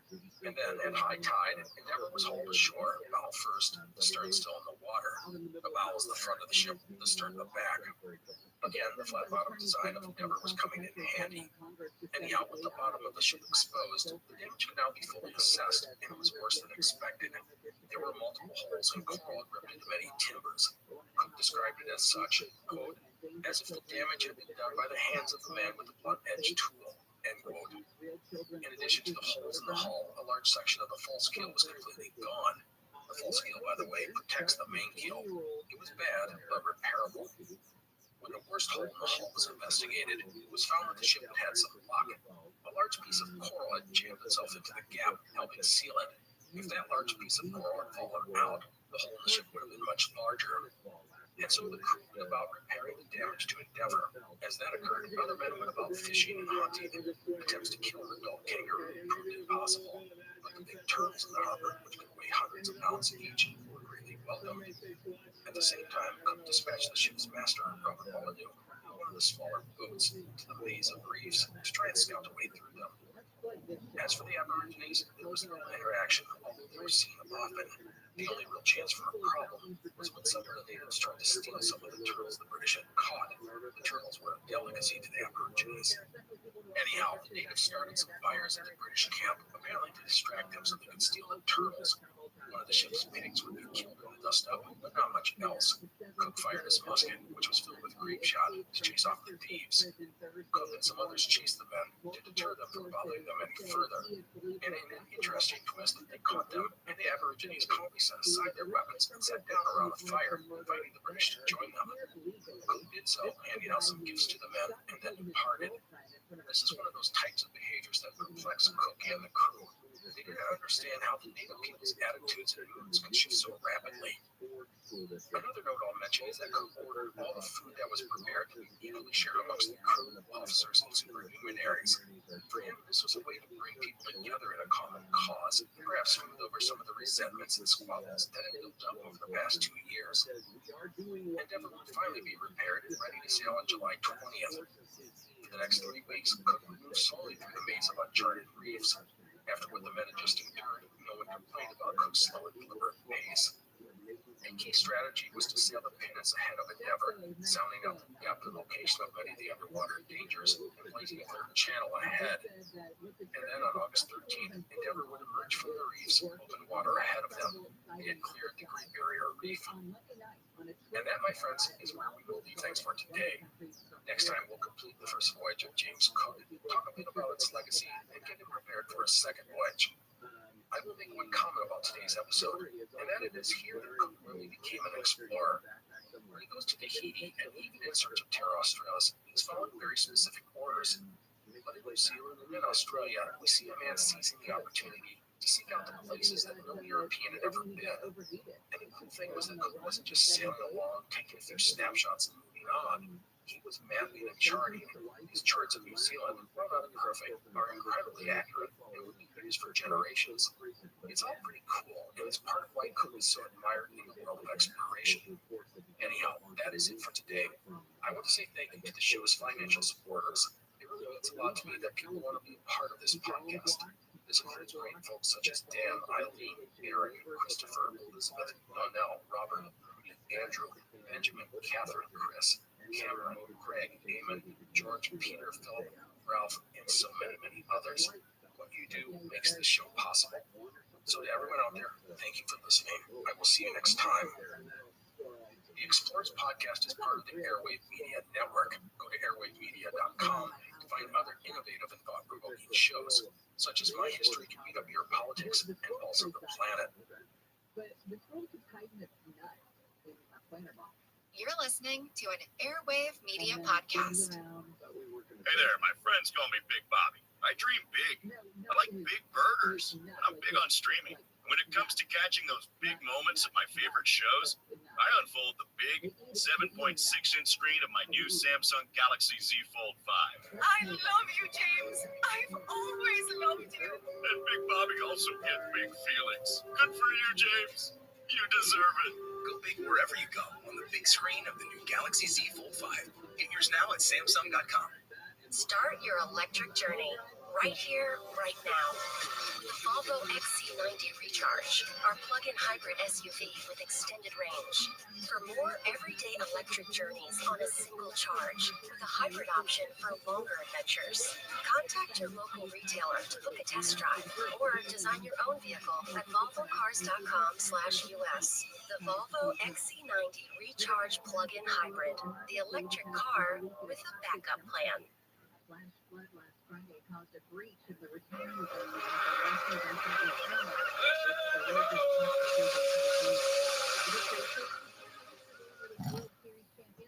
Hello, and welcome to the Explorers Podcast. Today we are going to wrap up the first voyage of British explorer James Cook. Just want to remind you to check out our website, explorerspodcast.com, if you want to see a map of Cook's voyage, as well as links to related resources. Last time we left Cook and the Endeavour as they worked slowly through the Great Barrier Reef near the northern tip of Australia's eastern coast. On this voyage, Cook and his men had been to Tahiti, some other Polynesian islands, searched unsuccessfully for Terra Australis, circumnavigated New Zealand, and then gone up the eastern coast of Australia. This had been an incredible bit of exploration on Cook's part, as he opened up all sorts of territory that had been unknown to most of the rest of the world. Cook's ship, Endeavour, had almost went to watery grave after striking a coral reef while trying to find a route through the Great Barrier Reef.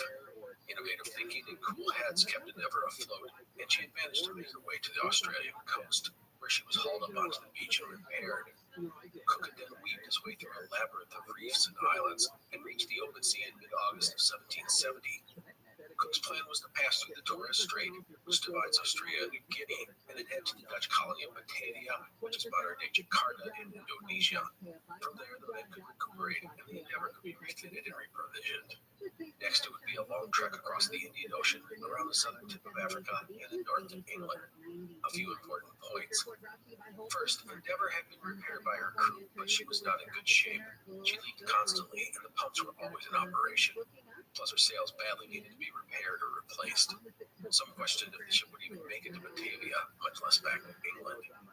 Second, as noted, Cook's plan was to take him through the Torres Strait. The problem with this was that in Cook's time, there were no concrete records proving the strait actually existed. Many people thought that New Guinea and Australia were connected. The reason for this is because of the physical nature of the strait. It is only 151 kilometers, or 94 miles, wide at the narrowest point. And the waters of the Torres Strait are very tricky and very dangerous to navigate. And that is because they are very shallow, the depth ranging only 7 to 15 meters, or 23 to 49 feet. This means that there are a lot of underwater obstacles, including nearly 600 coral reefs and 274 islands. The strait is also notorious for its strong currents and bad weather. Ships entering the strait were doing so at their own risk. The channel is so dangerous that even today, there are only 2 routes used by commercial shipping through the strait. Dutch explorer Ibn Tasman had failed to find a route through the Torres Strait and had come away convinced that New Guinea and Australia were connected.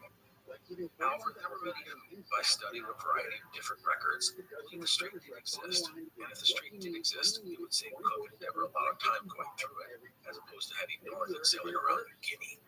On August 22nd, the Endeavour reached the northernmost tip of Australia. If you look at a map of Australia, there's a finger-like protrusion in the northeast, and that's where Cook had reached. Today we call that figure Cape York Peninsula. It was here that Cook decided to land on an island and make his way to the top of a high vantage in hope of seeing a water passage to the west. He would not be disappointed. He was now convinced he could sail through the strait. Cook then planted a flag and claimed the entire eastern shoreline of Australia for Great Britain. He would write, quote, "I may land no more upon the eastern coast of New Holland, and on the western side I can make no new discoveries, the honor of which belongs to the Dutch navigators. But the eastern coast from the latitude of 38 degrees south to this place, I am confident, was never seen or visited by any European before us," end quote. Cook would appropriately name this place Possession Island, and he understood that he was doing something historic. He was laying claim to over 2,000 miles of coastline, which could and would expand Great Britain's empire in ways no one imagined. Anyhow, Cook and Endeavour moved west, carefully weaving through the Torres Strait. The ship went slow as no one was anxious to make a mistake and strike another reef. Much to the chagrin of Banks and the other botanists, Cook mostly avoided stopping and landing, and he didn't need to map these coasts or islands, as much of it was already done by Dutch navigators. Instead, Cook focused on getting his men and ship to safety as quickly as possible. He knew his crew were homesick and tired and eager to reach a port, which would provide them some semblance of home.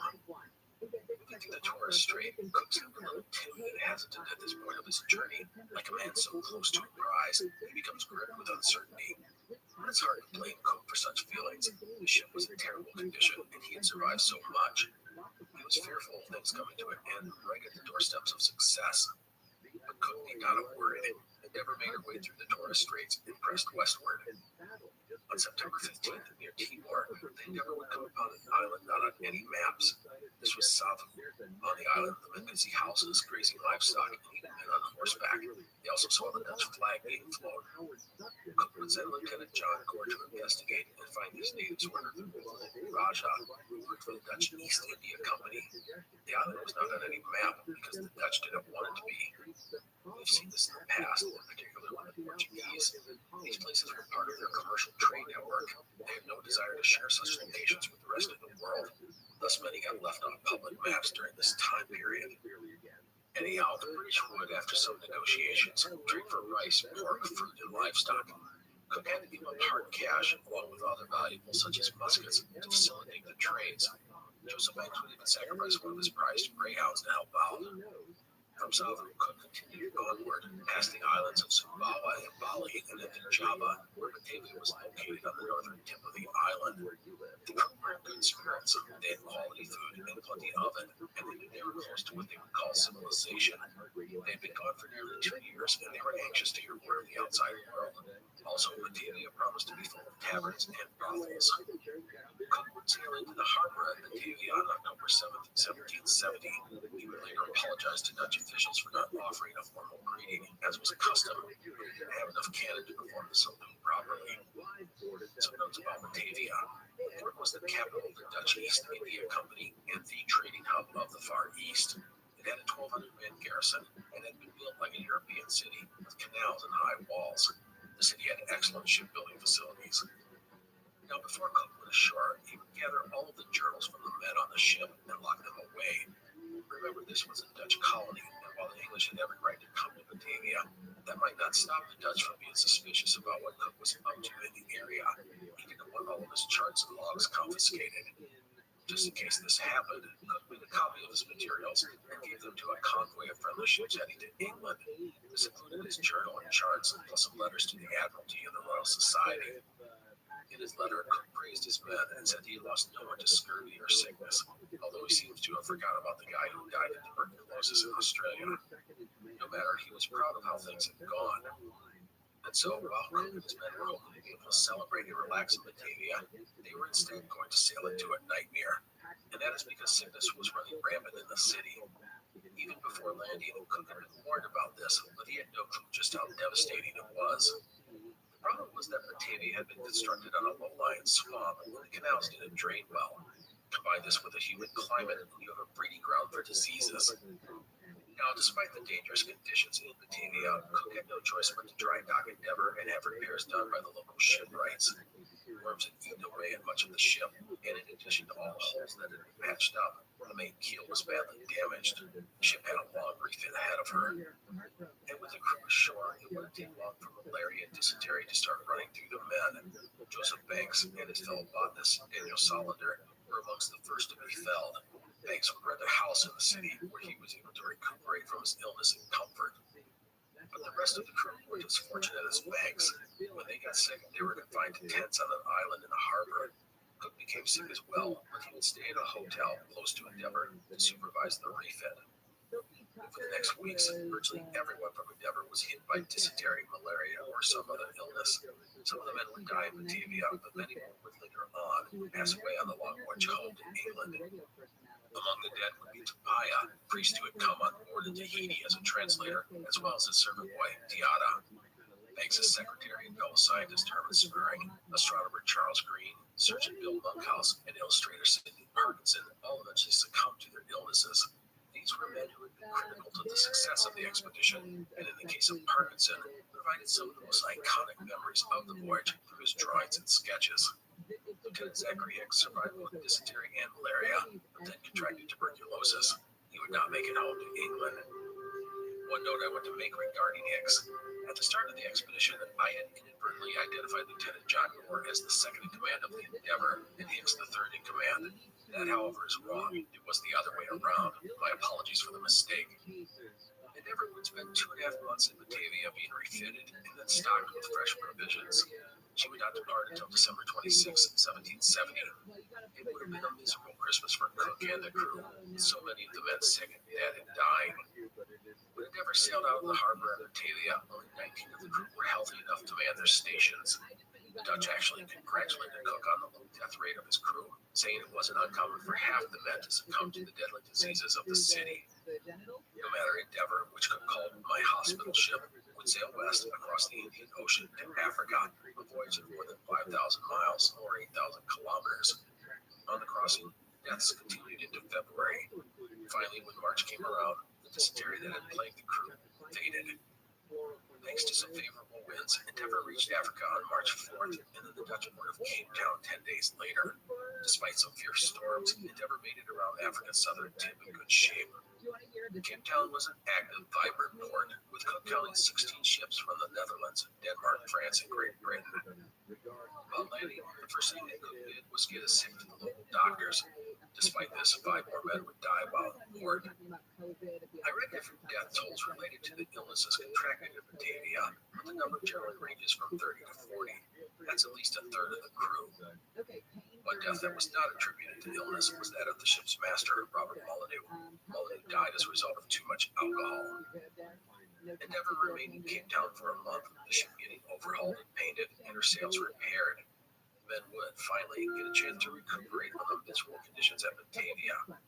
However, even with proper rest and medical attention, 11 of the ship's crew were unable to report to work when Endeavour left port. While in Cape Town, reports arrived saying that England and Spain were on the brink of war. And when Endeavour sailed on April 16th, the first thing Cook did was prepare the men for combat. But make no mistake, Cook desperately wanted to avoid any sort of naval engagement. Endeavour was not a warship. She only had a few cannons remaining, and the ship was slow and frail. And so ahead of Cook and his crew was a long journey to England, which stretched over 7,000 miles or 11,000 kilometers. Endeavour would make for St. Helena Island in the South Atlantic. The isolated and desolate island is probably most famous as the last home of Napoleon Bonaparte. Anyhow, due to favorable winds, Endeavour would make a great time across the ocean, 440 miles or 700 kilometers in just 3 days. She would reach St. Helena on May 1st. There, Cook would discover a dozen British East India Company ships being escorted in Europe under the protection of the HMS Portland, a 50-gun warship. Cook would thus join up with the convoy when they departed. By the way, one thing I'll mention is that even now on St. Helena, Joseph Banks was still searching for plants and animal specimens. He spent an entire day collecting stuff, even hiking to the top of the island's highest peak. Banks doesn't always come across the best when you read stories about him, but you have to admire his passion for the natural sciences. Anyhow, Endeavour would sail with a convoy of ships, but the stumpy bark was not built for speed, and she soon fell behind. But before losing contact with the HMS Portland, Cook gave her captain a copy of his journals and charts, plus a letter to be delivered to the Admiralty, just in case Endeavour couldn't finish the journey. And so up the African and then European coast went Endeavour. By the way, the war with Spain had been averted, so the threat of a hostile encounter with an enemy ship never materialized. John Gore, the expedition's second in command. Cook promoted Charles Clerk to acting lieutenant. Clerk will be important on both of Cook's next 2 voyages. And one final death to report occurred just a week before Endeavour reached the coast of England, and that was Lady, the last of Joseph Banks' beloved greyhounds. At noon on July 11th, 1771, England was sighted. Endeavour sailed along the southern coast for 2 days, then anchored off of Deal, just north of Dover on the English Channel, on the afternoon of July 13th. Here, a pilot would come on board to guide Endeavour up the Thames River. Cook, Joseph Banks, and Daniel Solomon would depart and head overland to London. Once there, the 3 men would depart on good terms, Cook heading directly to the Admiralty. His time there would be short, but by the late afternoon of July 14th, he arrived in his home for the first time in nearly 3 years. And so, James Cook had done it. The Endeavour was back in England, completing one of the great voyages of discovery in naval history. But it would not be long before the machinations of powerful men would put into motion another expedition, one that would equal, if not surpass, that of Endeavour.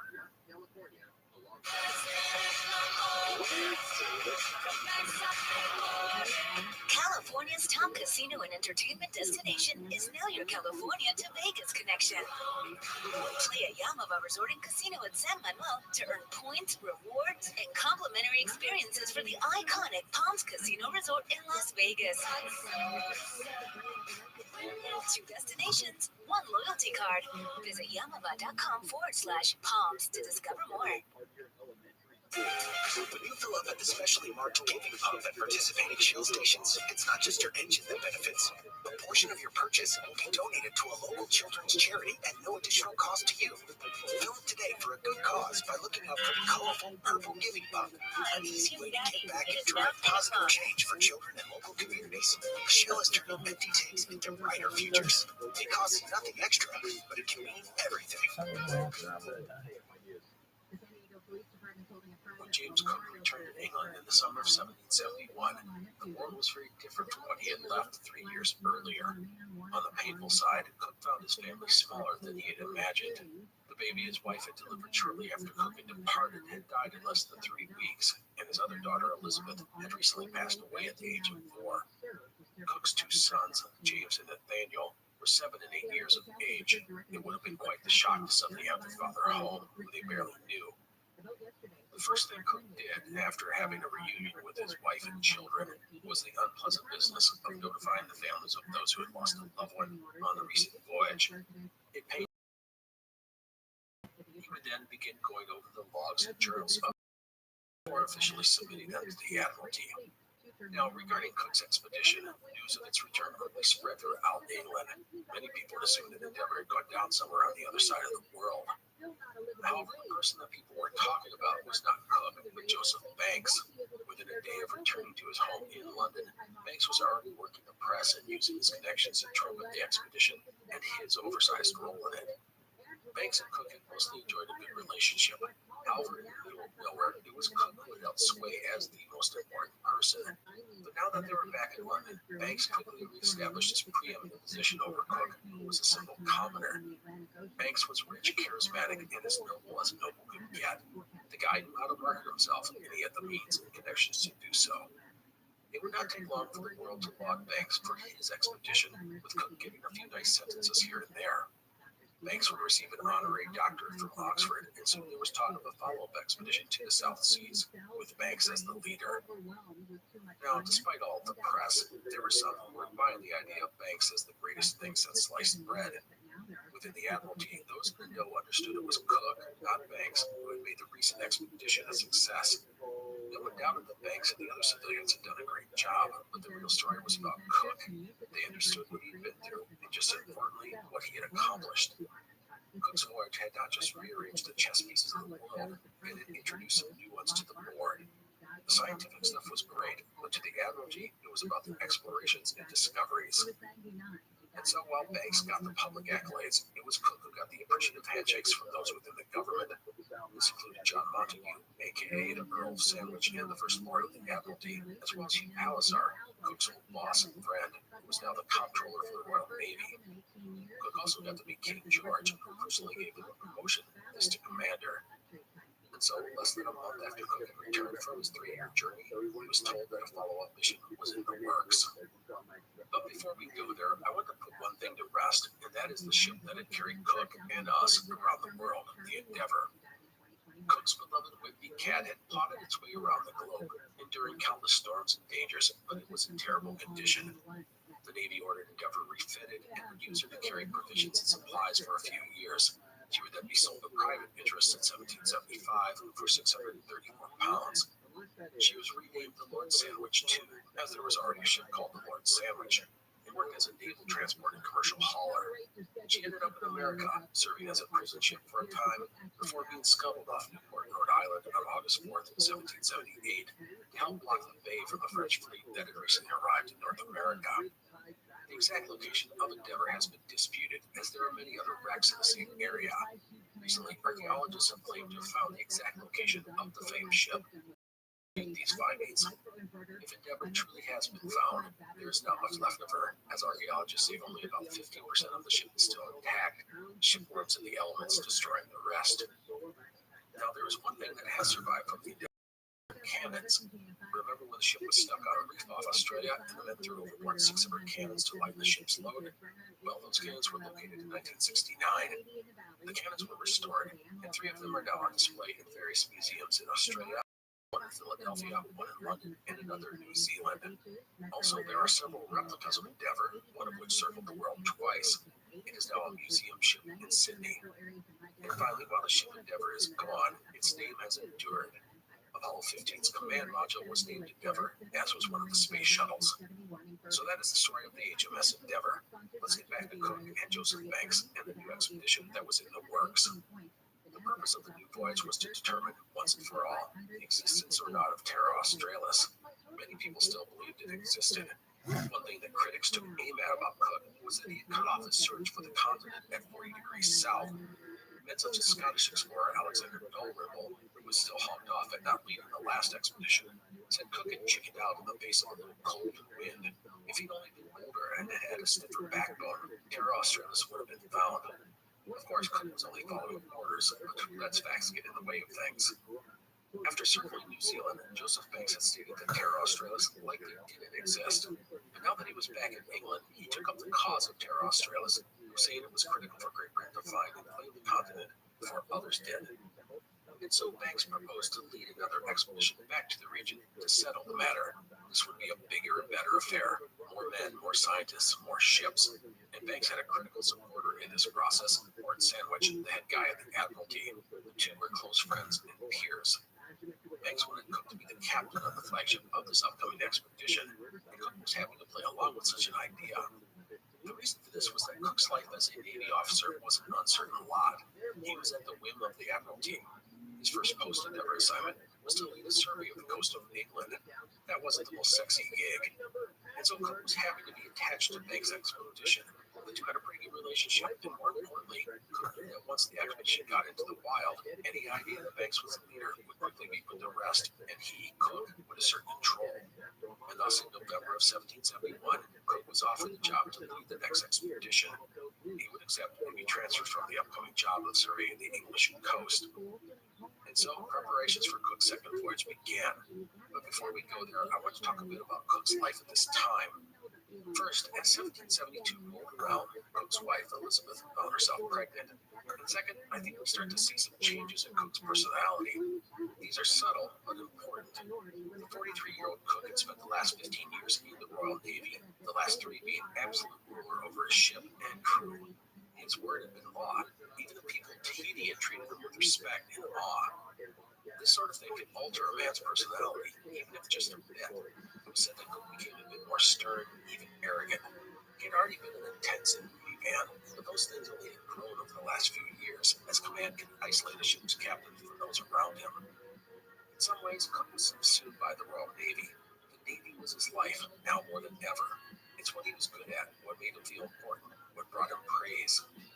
Some people suggested that Cook, having experienced running his little fiefdom for the past 3 years, missed that sort of life. He'd come home to England and was forced to deal with clueless nobles, rambunctious children, and conniving politicians. And another thing, Cook's success allowed him to rise above his station in life. He wasn't just the son of a farmer and a simple warrant officer. He was recognized in the streets and in the halls of power. And while he wasn't a high-profile figure, he subtly played the games that went on within the Admiralty and the government.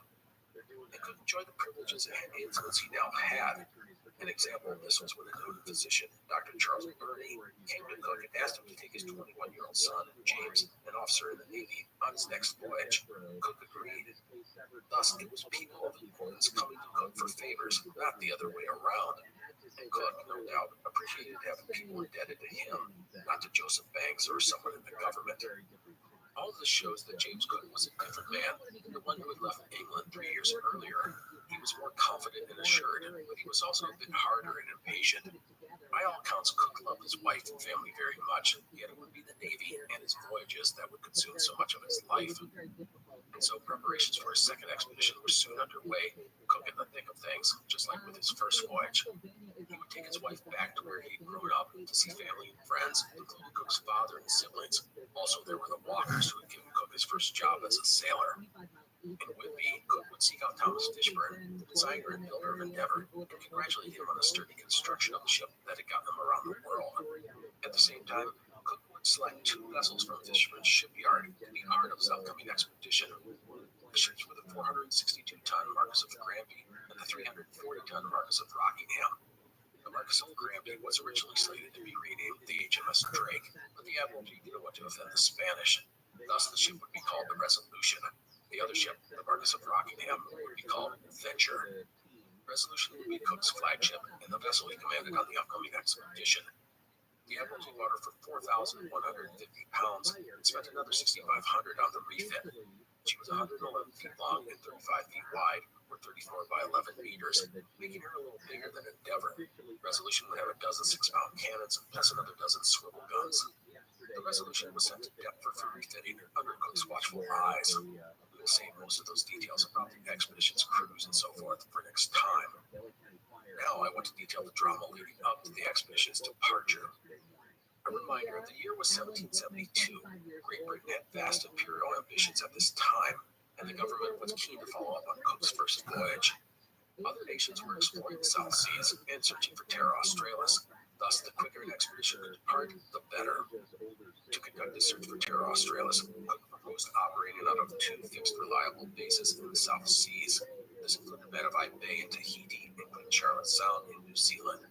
Also, Cook decided to sail in the opposite direction from his last voyage and would go east instead of west. That meant heading south, going around Africa, and then sailing south of New Holland, aka Australia, and then on to New Zealand and Tahiti and the surrounding waters. The ships would return by going around Cape Horn in South America. This route would allow Cook to follow up on a report by French explorer Jean-Baptiste Charles Baudet, who in 1739 had discovered an island 1,500 miles or 2,400 kilometers south of Africa at 54 degrees south. As a reminder, the higher the degree, the closer one gets to the pole. So 54 degrees south is quite a bit further south than Cook had traveled on his search for Terra Australis on his previous journey. Anyhow, Bouvet had not mapped his discovery's location properly, and thus no one could find his island. But if it did exist, it could be a hint of something bigger, and thus Cook could investigate. The plan was to depart in March of 1772, less than a year after Cook had returned from his first voyage. It was an aggressive timeline, but Cook was game and worked feverishly to meet the deadline. However, while Cook was up to the task, the Admiralty had not counted on Joseph Banks. Remember, Banks was the celebrity leader of the new expedition. He was in tight with the Royal Society, and more importantly, Lord Sandwich, the head of the Admiralty. Anyhow, Banks slowly went about putting together a scientific team. There were 15 of them, some of the finest scientists in Europe, and that did not count servants. Banks was even bringing along 2 musicians to entertain the gentlemen on the long expedition. But then Banks got a look at Resolution and rebelled. The ship was far too small to accommodate his team. He had endured cramped quarters on the previous expedition, but not again. Hugh Palliser, the Navy's comptroller, refused to change anything, and so Banks went to his friend and peer, Lord Sandwich. The result, Cook had new orders. He was to enlarge Resolution by adding a new deck. Cook agreed to these changes, although he feared the vessel would be top-heavy. Because of this major change, the March 1772 departure date. In May, the updated Resolution was sailed down the Thames to be tested in open waters. The result was a disaster. Charles Clerk, who was to be an officer on the upcoming expedition, would say of the newly redesigned Resolution, quote, "I think her by far the most unsafe ship I have ever saw or heard of," end quote. And the Royal Navy agreed. As a result, the new deck was ordered demolished. Soon more than 200 carpenters and shipwrights were working to return Resolution to her original design. Banks, as you can imagine, was furious when he saw the changes. It was said that he, quote, "swore and stamped like a madman," end quote. But Banks wasn't giving up. He turned to his friend, Lord Sandwich, and demanded that the Navy give him the HMS Boston, a 44-gun warship, for the upcoming expedition. And with that, Joseph Banks had gone too far. Lord Sandwich had done a lot for his friend, but this was too much. Sandwich told Banks that he and his team could go on Resolution as is. All Banks would elect for the latter. The truth is that men like Sandwich and Palliser had little desire to deal with the likes of Banks. They would do so as long as it worked within the confines of the naval world. But beyond that, no. And to be honest, Cook was a well-respected and well-liked officer who interacted regularly with Sandwich and Palliser. They wanted to do right by Cook and were probably all too happy to let Banks walk away from the enterprise.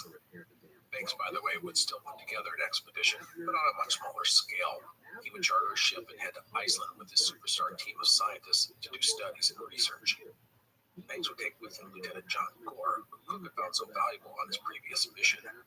Gore had already circumnavigated the world 3 times, and he was not interested in another, at least not at this time. Cook was disappointed at losing Gore, who he wanted to command adventure. Instead, Cook gave the job to Tobias Furneaux, a 36-year-old Royal Navy veteran. Furneaux had sailed with Samuel Wallace on his circumnavigation of the world several years earlier and was the first European to set foot in Tahiti. Adventure, by the way, would have a crew of 81. Cook's ship, Resolution, would have 112 men, including 90 seamen, 18 Marines, and a few civilians. We will detail more about the crew next time. Otherwise, things were coming together, although later than anticipated. Cook had hoped to depart in March of 1772, but would not leave until July. Now, I want to note that without Banks and the civilians, Cook's upcoming expedition was strictly military in nature. It would be about discovering and surveying. Cook's first voyage was mostly military, but in the year of science, but not this time. Cook would be setting off to the other side of the world to explore. And so that's it for Cook in this episode. Next time, we will dive into the start of his second expedition. In the meantime, I do want to do a little housekeeping regarding a few of the people from Cook's first expedition. These are the individuals whose time with us is complete. And I'll be honest, there's not a lot of names on the list. And that's because most of the important people will either be going on more journeys with Cook or died on the previous one. The first person I'll mention is not a person, but the famed travel goat had circumnavigated the world with Cook, the second time that Nanny Goat had done such a thing, and she had never failed to give the officers and gentlemen of Endeavor some milk. Everyone cherished the goat. Joseph Banks even had a silver collar made for the animal. On the return to England, the goat would be retired, taking up residence in Cook's yard outside of London, where he was a celebrity. Sadly, the travel goat would die within a year or so of returning to England. The first human being that I'll mention is Daniel Solander, Banks' friend and fellow botanist. By completing the Endeavour expedition, he had become the first Swede to circumnavigate the world. Solander was an outstanding scientist, but in many ways, he was always overshadowed by Banks. After Endeavour, he would go with Banks to Iceland and then serve in the Natural History Department at the British Museum. He died in 1781 at the age of 49 due to a stroke. His premature death and a lack of published materials allowed him to be forgotten by many, but his contributions to the world of botany should not be understated. Today, we acknowledge and remember Solander for the extensive and outstanding work he did on the Endeavour expedition. And the final person I'll mention is Joseph Banks. The man will not be part of any other voyages with Cook, but he does loom over his world to some extent. Banks was upset about the turn of events surrounding Cook's second voyage. He seems to have focused his anger at Lord Sandwich and New Palliser rather than Cook. Banks would never stop crowing out his contributions to Endeavour's voyage. Cook seems to have taken a downplaying of his role with Grace. The two men went on to have a decent relationship for the rest of their lives. As for Banks, he would go on to have a long and distinguished career in the natural sciences. He is credited with bringing 30,000 plant specimens home with him, including 1,400 that had never been documented by a European. He would go on to serve as the head of the Royal Society for an amazing 41 years and was an advocate and champion of sending people all over the world to collect specimens, explore, and fill in the blank spots on the map. Some of those he supported included Alexander von Humboldt and Mungo Park. Banks would also champion the idea of the British settlement in New South Wales and the colonization of Australia. Joseph Banks was a very rich man with vast holdings throughout England. When seen through the lens of his relationship with James Cook, we often see him as this womanizing, carousing diva, but I never want anyone to walk away not respecting the man's passion regarding his scientific work. He really was one of the giants of the era with regards to the studying of the natural sciences. Banks is remembered in many ways, with towns, islands, schools, parks, and gardens all over the world named after him. And there are no less than 80 species of plants that bear his name. He died in 1820 at the age of 77. And so I want to finish today with a few words about the first expedition of James Cook. It really was an epic voyage of exploration and discovery, as well as science. The work done by Banks and the rest of the scientists was groundbreaking, and the amount of land that Cook surveyed was astounding. This included almost the entire coastline of New Zealand and the entire eastern coast of Australia. The detail and precision of Cook's work was truly outstanding. Another thing we can't forget about is that Cook proved that there was a passage between Australia and New Guinea, something that had been debated for almost 200 years. And this first voyage really sets the stage for European expansion into Australia, New Zealand, and the South Pacific. Yet another thing about Cook and his crew that I admire is his reaction to adversity. The crew was a reflection of Cook, and when things went badly, such as when they hit the reef off of Australia, they worked as a team and did what was necessary to live another day. They did this for 3 years through some very trying situations. There's a lot to admire in that. Now, not all of the stuff about Cook's first voyage was great or even good. Cook is often lauded for his relatively humane treatment of the native people of Tahiti. He saw a potential partnership with these people and tried to treat them fairly in order to facilitate further interactions, and this helped Cook accomplish the goals that had been assigned to him. But we should be very clear, Cook, like most Europeans, never looked at the native peoples and saw them as equal partners. As long as they were compliant, he was happy to work with them. When things were bad, he was forced to get his way. We see this in starker terms when dealing with the Maori in New Zealand. These encounters are filled with violence, and we see Cook and his crew get more and more frustrated by the local people as time passes. Another issue we should mention is the transit of Venus. The public reason Endeavour was sent to Tahiti. Well, due to circumstances beyond the control of Cook and the expedition scientist, the measuring of the transit was not perfect. There was turbulence in the Earth's atmosphere, and it caused Venus to blur. Thus, trying to record the exact moments that Venus entered and exited its passages across the sun was difficult, if not impossible. The Royal Society would blame Charles Green for what they saw as a failure, but again, there was nothing anyone could have done about the situation. Green, who was dead, was a nice fall guy for the mixed data. And since I mentioned Charles Green, I also want to do a nod to all the other men of Endeavour who did not survive, especially artist Sidney Parkinson. I love it when I get sketches and drawings of a place or of the people on these expeditions. But Parkinson's work is really special. There are thousands of drawings of the native people, plants, animals, and landscapes that bring the voyage to life. It really is amazing. Anyhow, that is it for today. If Cook had done just this single voyage, we would praise him as one of history's great explorers. But the man has more adventure ahead of him, much more. In the second voyage, Cook will equal and maybe surpass the feats of Endeavour. That's an extraordinary thing to say. And so there you go. That's a wrap on the first voyage of James Cook. I hope you enjoyed this part of our series on the man. Join us next time when voyage number 2 gets underway. Thank you for listening. Please take care. I will see you next time. The Explorers Podcast is part of the Airwave Media Network. Go to airwavemedia.com to find other suitable podcasts, including the Projection Booth and the Pirate History Podcast. You're listening to an Airwave Media Podcast. I knew you'd love this place. What was that?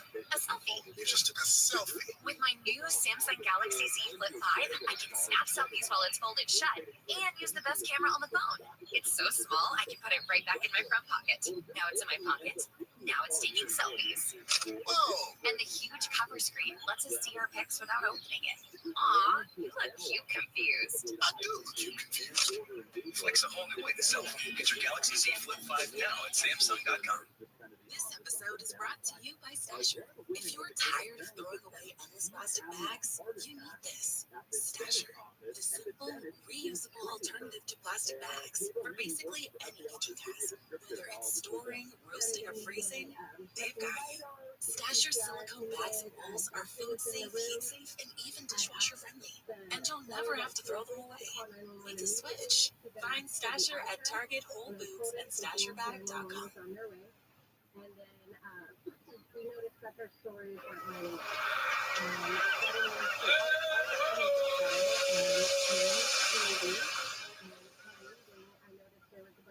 Hello, and welcome to the Explorers Podcast. Today we continue with our series on explorer James Cook. Quick note for today's episode. I am recovering from a sinus and chest cold, so if my voice sounds a little ragged, you are not mishearing anything. Not a big deal, but I just want to warn you, as a cold like this can make my narration a bit uneven. So, last time, we wrapped up Cook's epic first voyage, in which he circumnavigated the world. Cook had done some pretty impressive things. Let's do a rundown. 1, he had reached Tahiti and explored the surrounding Society Islands. 2, he had been the first European to reach New Zealand after in Tasman, and had circumnavigated the 2 main islands, proving it was not part of Terra Australis. And 3, speaking of Terra Australis, he had ventured south of New Zealand and found no evidence of the hidden southern continent. 4, he had become the first European to reach eastern Australia and proceeded to map almost the entire eastern coastline. 5, he had gone through the Torres Strait, which separates Australia and New Guinea, and proved the 2 landmasses were not connected. And finally, he had continued back to England, circumnavigating the world. That is pretty amazing stuff. And as I said last time, if Cook had cashed in his exploration chips at this time, we'd still consider him one of the great naval explorers of the age. But there are a lot more discoveries in the cards. Almost as soon as Cook had returned to England, there was chatter about heading back to the South Seas and finding out once and for all if Terra Australis actually existed. Naturalist Joseph Banks had taken up the mantle to lead such an expedition, with Cook handling the sailing part of things. The fear in England was that other nations, such as France and Spain, would press into the territories Cook had just visited and lay claim to them. Well, Banks would back out of the expedition when he deemed the accommodations for him and his men were not up to his standards. Flagged by Cook and the Admiralty, the scientific trappings of the expedition were thus shed, making Cook's upcoming voyage one almost strictly of exploration and discovery. As a reminder, go to explorerspodcast.com and you can see maps of Cook's first and second voyages. It's not a bad thing to look at them to help you orient your mind as to what we're going to talk about. So our story takes us up to the summer of 1772. Joseph Banks and the entire scientific element were gone, leaving the upcoming expedition a military enterprise. For this, Cook had two ships. Let us talk about them and their crews. Cook's flagship, which he would command, was Resolution, a converted cargo ship built in Whitby, England by Thomas Fishburne, who had built Cook's first ship, the Endeavour. While not fast or made for combat, Cook trusted the ship to withstand the rugged voyage that lay ahead. Resolution was 111 feet long and 35 feet wide, or 34 by 11 meters, making her a little bigger than Endeavour.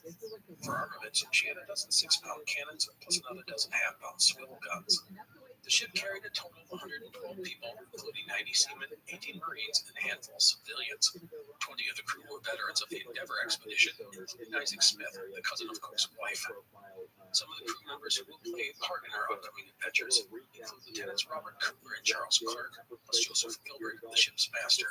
One of the midshipmen was 15-year-old George Vancouver, who would go on to be quite the explorer himself. Clerk, a likable and engaging young man, would become Cook's most trusted officer. The expedition did have a few civilians, as science was not completely ignored on this voyage.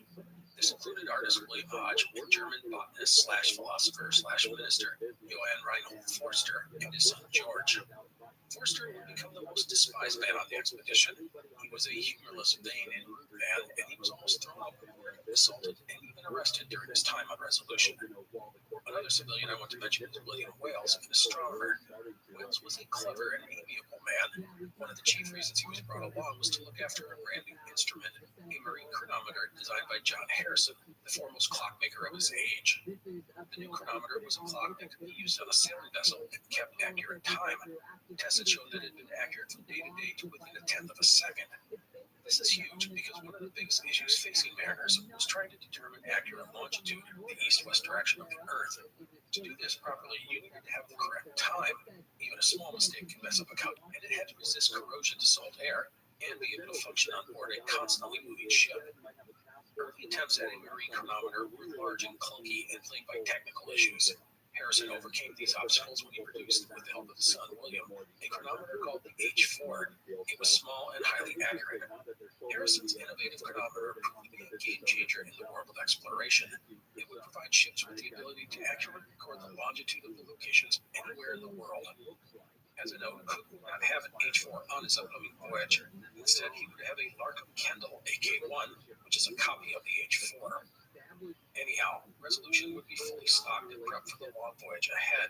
There would be 2 years of rations, including 60,000 pounds of biscuits, 30,000 pounds of salt beef, 60,000 pounds of salt pork, 19 tons of beer, 642 gallons of wine, 1,400 gallons of rum and spirits, 20,000 pounds of sauerkraut, and 30 gallons of carrot marmalade, which had recently been identified to help fight scurvy.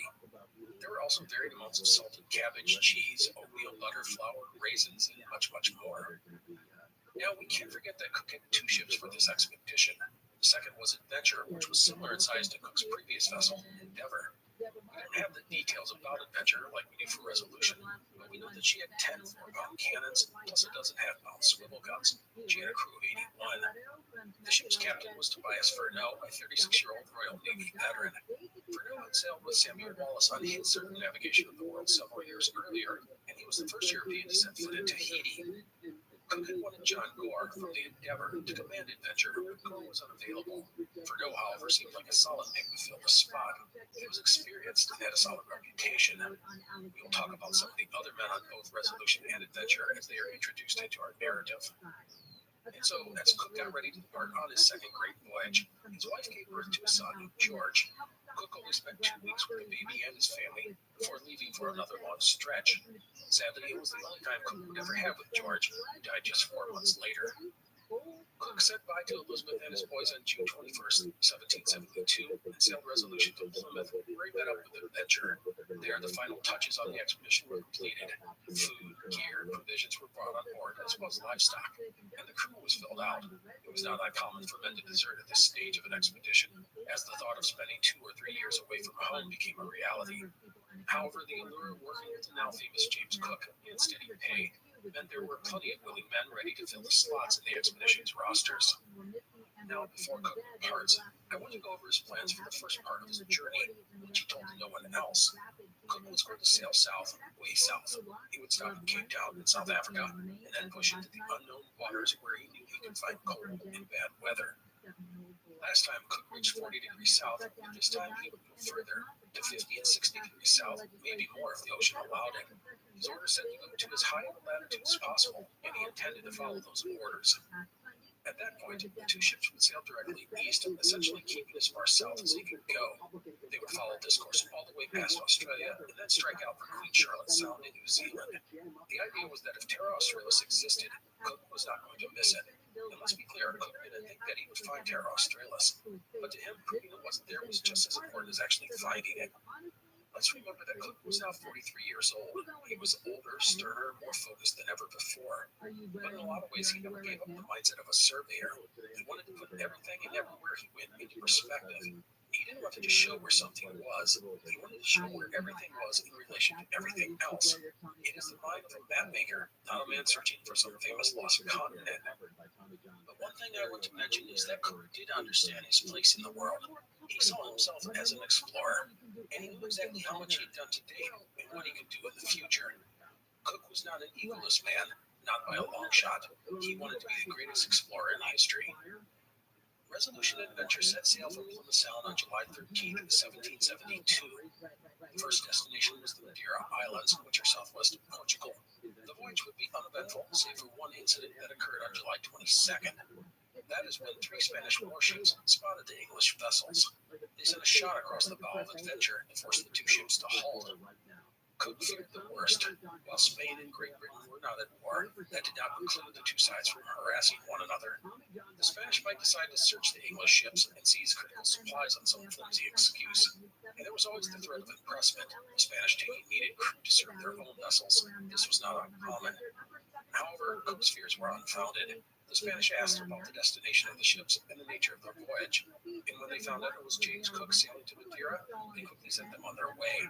It seems that Cook's fame had spread, and the Spanish were admirers of his work. The voyage to the Madeiras would allow Cook to put Resolution to test, and the results were fantastic. Cook had nothing but praise for the converted cargo vessel. At Madeira, the ships took on more supplies, including wine, fruit, beef, and onions. The expedition's botanist, Johann Reinhold Forster, and his son George, headed out and collected specimens, just as Joseph Banks and Daniel Solander had done on the Endeavour expedition. From Madeira, it was south. There was a brief stop for supplies in the Cape Verde Islands, and then on to Cape Town at the southern tip of Africa. During this time, the men of Resolution quickly came to understand how Cook was going to run the ship. The big focus was on the health of the men, and for many of the ship's crew, it would be a rude awakening. Regarding diet, Cook demanded that his men eat their meals, including fresh meat and sauerkraut. The latter was especially hated by the men, but Cook insisted each member of the crew eat it as a way to stave off scurvy. The other big focus was cleanliness. The ship was cleaned regularly, the decks and walls scrubbed with vinegar, and the men were required to wash themselves in their clothing regularly. Bedding was routinely brought out on the deck and aired out. At Madeira, some of the men would acquire monkeys as pets. Cook ordered them all tossed overboard so their feces didn't pollute the ship. This attention to detail was not common in the Royal Navy, but for Cook, it was the norm. And after avoiding scurvy throughout his last voyage, it's hard to argue with the man. However, Cook's track record did not always impress the men, who were often set in their ways. On Resolution, this was not much of a problem. Cook would cut off a man's raw rations if he refused to comply with orders or order a flogging. Such threats usually did the trick. However, such discipline was not the order of the day aboard Adventure. Cook ordered Captain Furneaux to follow his lead, but Furneaux was not a visionary. To him, the traditional ways of the Navy were good enough. Scurvy and other illnesses were simply the cost of doing business. So when Cook gave him orders regarding food and cleaning, those instructions were passed on to the crew, but no one forced the men to comply. It didn't help them for no lack of backbone. The man didn't like confrontation, and thus he just shrugged when the men rebelled against eating sauerkraut or washing their clothing. Ironically, Frodo thought Cook ran a ship lacking in discipline. Regarding this idea, author Martin Diergaard, in his biography of Cook, Farther Than Any Man, makes an interesting observation, saying that despite all this seeming lack of discipline, it is always Cook's crew who is more efficient than any other ship's crew. The morale was better, and the health was better. In many ways, Cook assigned responsibility to his men at all levels and expected them to comply. If they didn't, there were repercussions. He empowered his crew. Perhaps it was part of Cook's background as a common sailor. He had just that right touch that balanced reward and punishment, backed up by success. In the end, Cook's men mostly trusted and respected him, and he trusted them and respected them right back. It made for a crew that would follow their boss to the gates of hell if requested.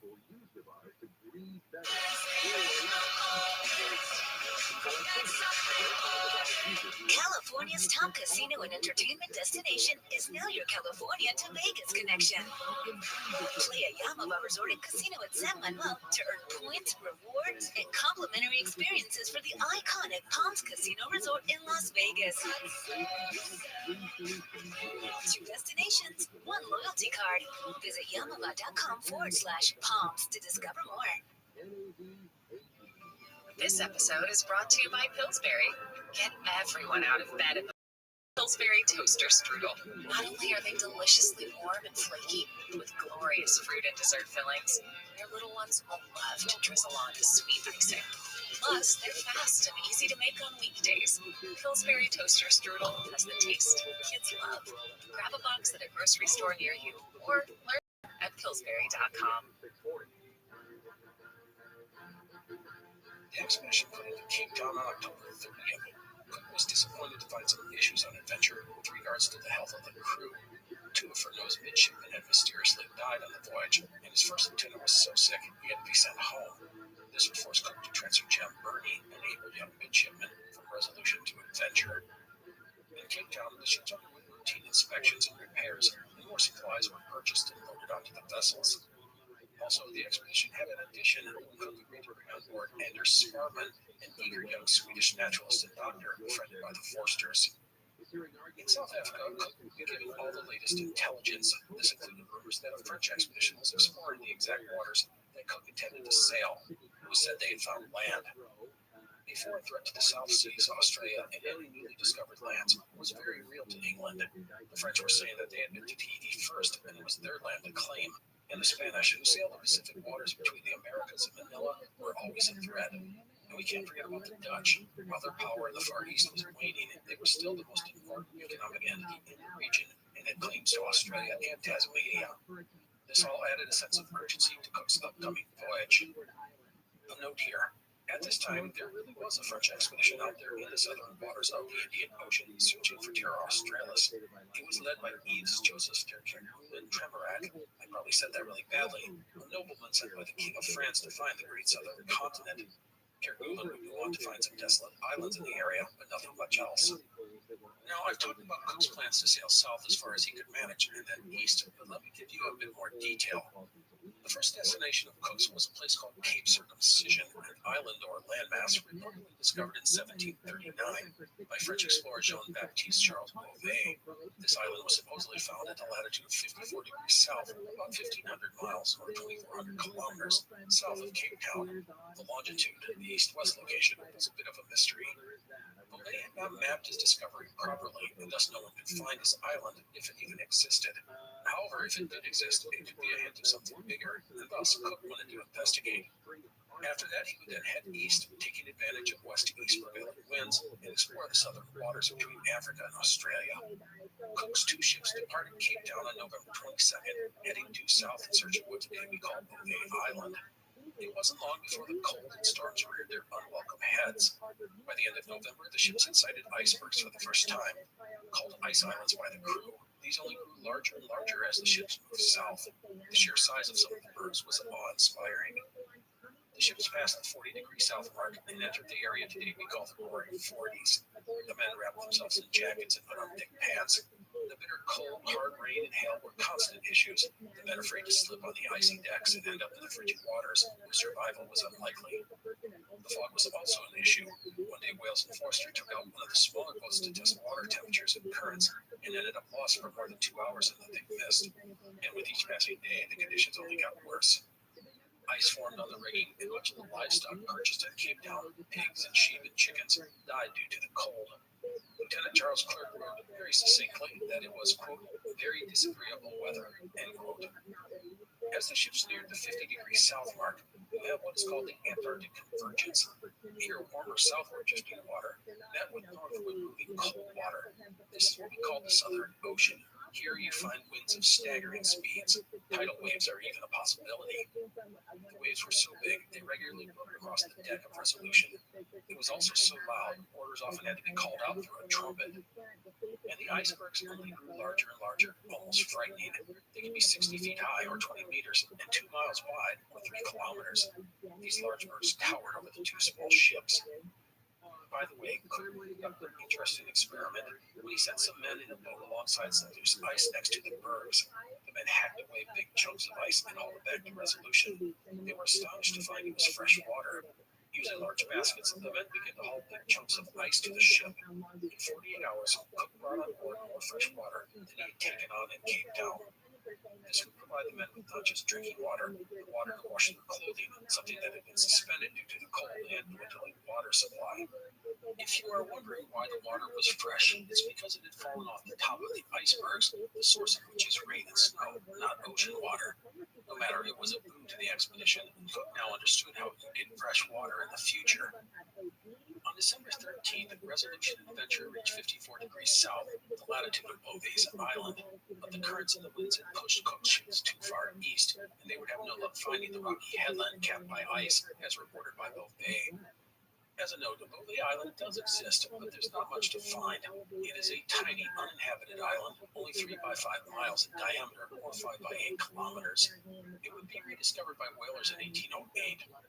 Beauvais Island is the most isolated spot on Earth, since there is no other land within 1,000 miles, or 1,600 kilometers, in any direction. Cook turned east and south. Resolution and Adventure fought through fog, storms, and cold for the next month, as well as the ever-increasing ice pack. In the second week of January, ice surrounded the ships, and Cook feared being trapped. But then the weather finally calmed and temperatures rose, and Cook was able to push further into the ice pack. On January 17, 1773, the 2 vessels crossed the Antarctic Circle, becoming the first ships to ever do so. The next day, however, the ships would be greeted by thick ice. The men counted 38 icebergs that day. Cook knew his southward advance was done. He had reached 67 degrees 15 minutes south, the furthest south any humans had ever gone. Cook's doubts about the existence of Terra Australis were only reinforced. If there was a southern continent, he believed it was covered in ice. What Cook didn't know was that he had just come within 50 or 75 miles, or about 100 kilometers, of the Antarctic continent. Cook and his ships now headed east. The idea was to stay as far south as the water allowed, making sure no large landmass was anywhere to be found. And then on February 8th, about a third of the way between Africa and Australia, Resolution and Adventure got separated in the fog. Resolution began to fire off a signal gun every hour, but the fog only got thicker, and there was no reply from Adventure. The next day, the weather cleared, but there was no sign of the other ship. Cook did not spend too much time searching before ordering Resolution onward. There had always been a chance that the 2 ships would be separated in a storm, and if that happened, they were Sound in New Zealand. Thus, Resolution headed east. At the end of February, Resolution found itself deep in the Southern Ocean. The days growing shorter, the ice getting thicker, and the storms growing in intensity by the day. The men saw huge icebergs 4 times the size of Resolution, and they got to witness the calving of bergs, where huge chunks of ice peel themselves off an iceberg and fall into the ocean. It is an amazing sight. It was among the bergs that some of the men almost had a disaster. Cook had some of the small boats out near an iceberg, collecting chunks of ice for fresh water. It was then that a nearby iceberg flipped.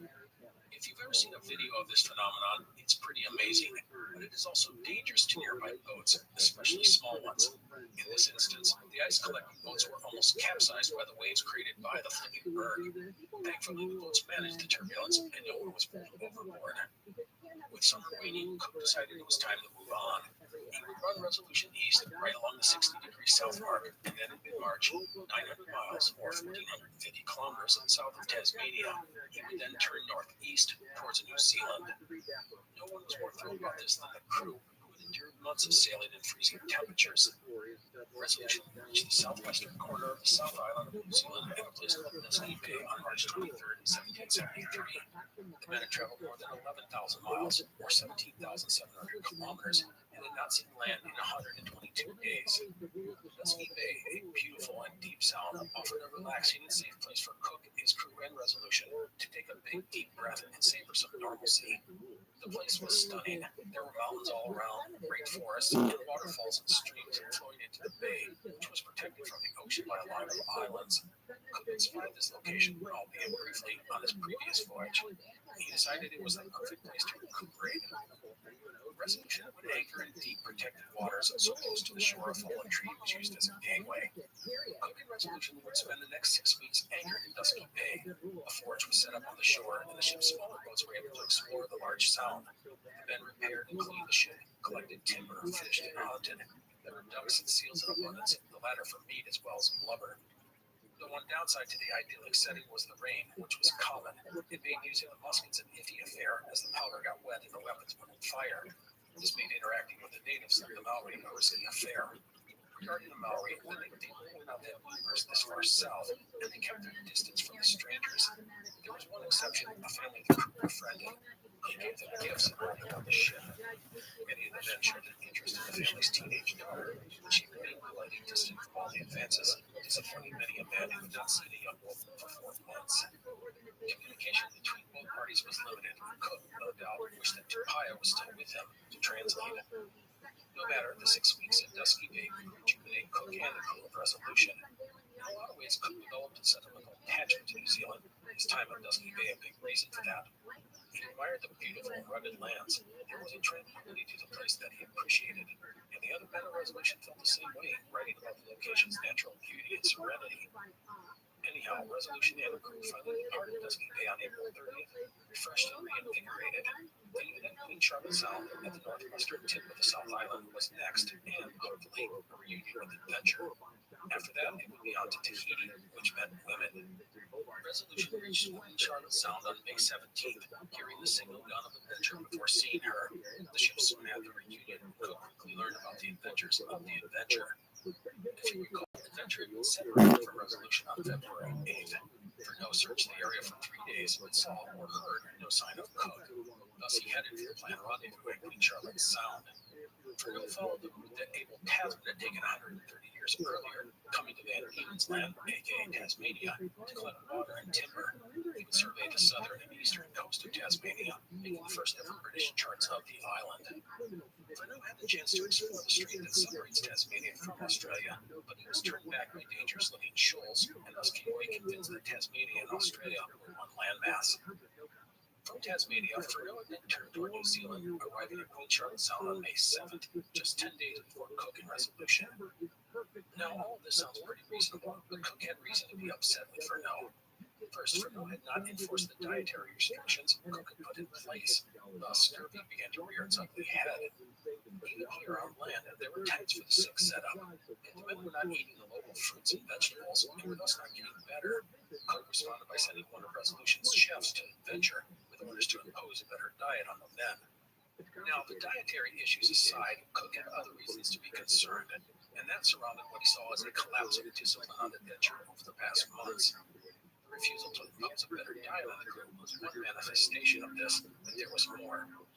There were incidents of men stealing alcohol from the ship's stores and from others on adventure, and the commander of Adventure's Marines, Lieutenant James Scott, more than once openly quarreled with Furneaux, yet Furneaux allowed the bullying to pass without repercussions. In another more disturbing incident, a group of drunken officers went to the cabin of the ship's astronomer, William Bailey. The men knew Bailey had a bottle of brandy, and they demanded he give it to them.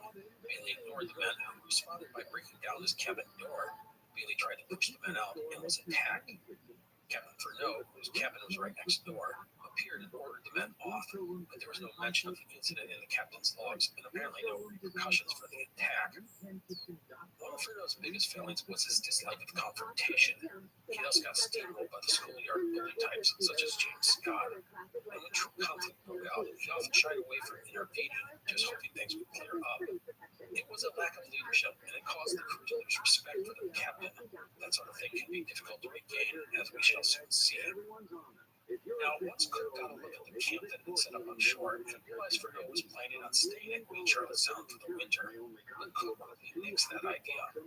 This was simply a stop to pick up supplies. Cook wanted to leave in a few days, and he didn't want to just sail to Tahiti. He wanted to continue to explore the southern waters in search of Terra Australis. Furneaux was appalled at this idea, as was Forster, a botanist. Forster complained bitterly, a common thing for him, saying it was nuts to go sailing the southern waters in wintertime. Cold weather became more bitter and the storms more ferocious, and Forster pointed out that Cook didn't think he was going to find anything. But for James Cook, those were his orders. He had been sent to search these waters, and so that's what he was going to do. Now, Cook didn't mollify the crew by letting them know that the ultimate destination was Tahiti, which all of the men yearned to experience. And so Cook collected supplies and provisions, including scurvy-fighting items such as peas, carrots, parsnips, and strawberries. Also, he let loose some of the surviving livestock in New Zealand, including some pigs, sheep, and goats. The sheep died, but the goats thrived in the rugged New Zealand terrain. Cook's plan was to sail between the latitudes of 41 and 46 degrees, covering the ocean south of the Society Islands. This was further south and east of the previous sweep he had done on his first voyage. After that, he would go north and then west for Tahiti, covering more ocean. Cook was planning on doing more exploring next summer, so his journey was far from over. So if you look at where Cook was sailing, you understand exactly what he was doing. He was essentially circumnavigating Antarctica. Of course, he didn't know Antarctica existed, but that's what he was doing. He was sailing south for a ways and then east. If Terra Australia existed, he would find it.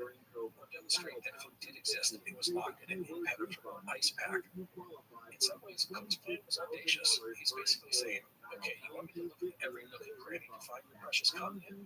Fine, I'll do that, even if I think we'll find Jack's squad. His plan will put to rest any ideas of Terra Australis. Resolution Adventure thus sailed through the Cook Strait, which separates the North and South Islands, on June 7, 1773. They headed south and then east, just as winter was arriving. It wasn't long before the ships were engulfed in cold and storms. It was a daily struggle to keep the ships together and afloat. Cook sailed his vessels as far south as he could manage and then headed east, just as planned. They found nothing. And then on July 17th, Cook ordered the ships north. However, on July 29th, word arrived from the Venture. There was an outbreak of scurvy on the ship, just 6 weeks since they had sailed. 20 men were sick, and some would die, including the Venture's cook, the man who was supposed to be preparing the anti-scorbutic foods such as sauerkraut to fight off scurvy. Cook was furious at the news. Furneaux, who was suffering from gout, received a list of things he was to do to restore the health of the crew. Cut down on salt beef, eat sauerkraut, and anything else deemed helpful to fighting scurvy. And Cook made it clear to Furneaux that he expected these things to be done, or his career would suffer. As a result, the health of the Venture improved, but some men fought the dietary changes, and scurvy lingered until they reached Tahiti. And speaking of Tahiti, after heading north, Cook's ships would swing back to the west, aiming for the Polynesian paradise. Resolution and Adventure had thus made a big circle to the south and east of New Zealand. The two ships reached Tahiti on August 15, 1773. The men were thrilled, but Cook did not like what he found. The island had been racked by civil war. Many of the old chiefs and friends of the British had been driven away or killed. Cultivation of fruits had been severely disrupted, and the hog breeding that had made Tahitian pork such a delicacy had been mostly wiped out. And the island wasn't the only thing that had changed. The islanders had changed as well. Other ships had arrived after Cook and Endeavour, and the island's economy had altered dramatically in just a few years. It was now very commerce-based, the islanders swapping their goods, including sex, for European items. Anything with iron was highly prized, such as nails and axes. Also, the thieving had gotten even worse than the previous visit. No matter, it is here in the fall of 1773 that we will leave Cook and the expedition for this episode. Next time we will continue with Cook's second voyage, when he will test the limits of Resolution's abilities. by searching the southern Antarctic waters.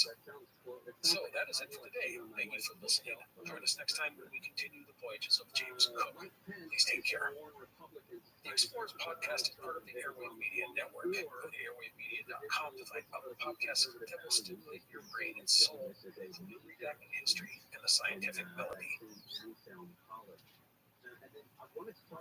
You're listening to an Airwave Media podcast. When you're an American Express Platinum card member, the trip starts in the Centurion Lounge. And as you enjoy the chef's local dish, you think what'll be on the menu for your layover. See how to elevate your travel at americanexpress.com/with-Amex. Don't live life without it. Terms apply. This episode is brought to you by Pure Leaf Iced Tea. Pure Leaf crafts real brewed iced tea using the highest quality tea leaves, made with no artificial flavors and nothing that doesn't make Pure Leaf Iced Tea better. Pure Leaf Iced Tea. Real variety, real brewed. Visit pureleaf.com/buy now. Hey Gary, how you guys doing?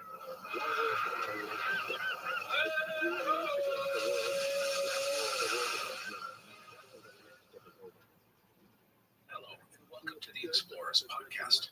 This is part 7 in our series on British mariner James Cook. The only note for today is to check out our website, explorerspodcast.com, if you want to see maps of Cook's voyages. Otherwise, let's get going. Last time we left Cook Resolution and Adventure in Tahiti. It was August of 1773.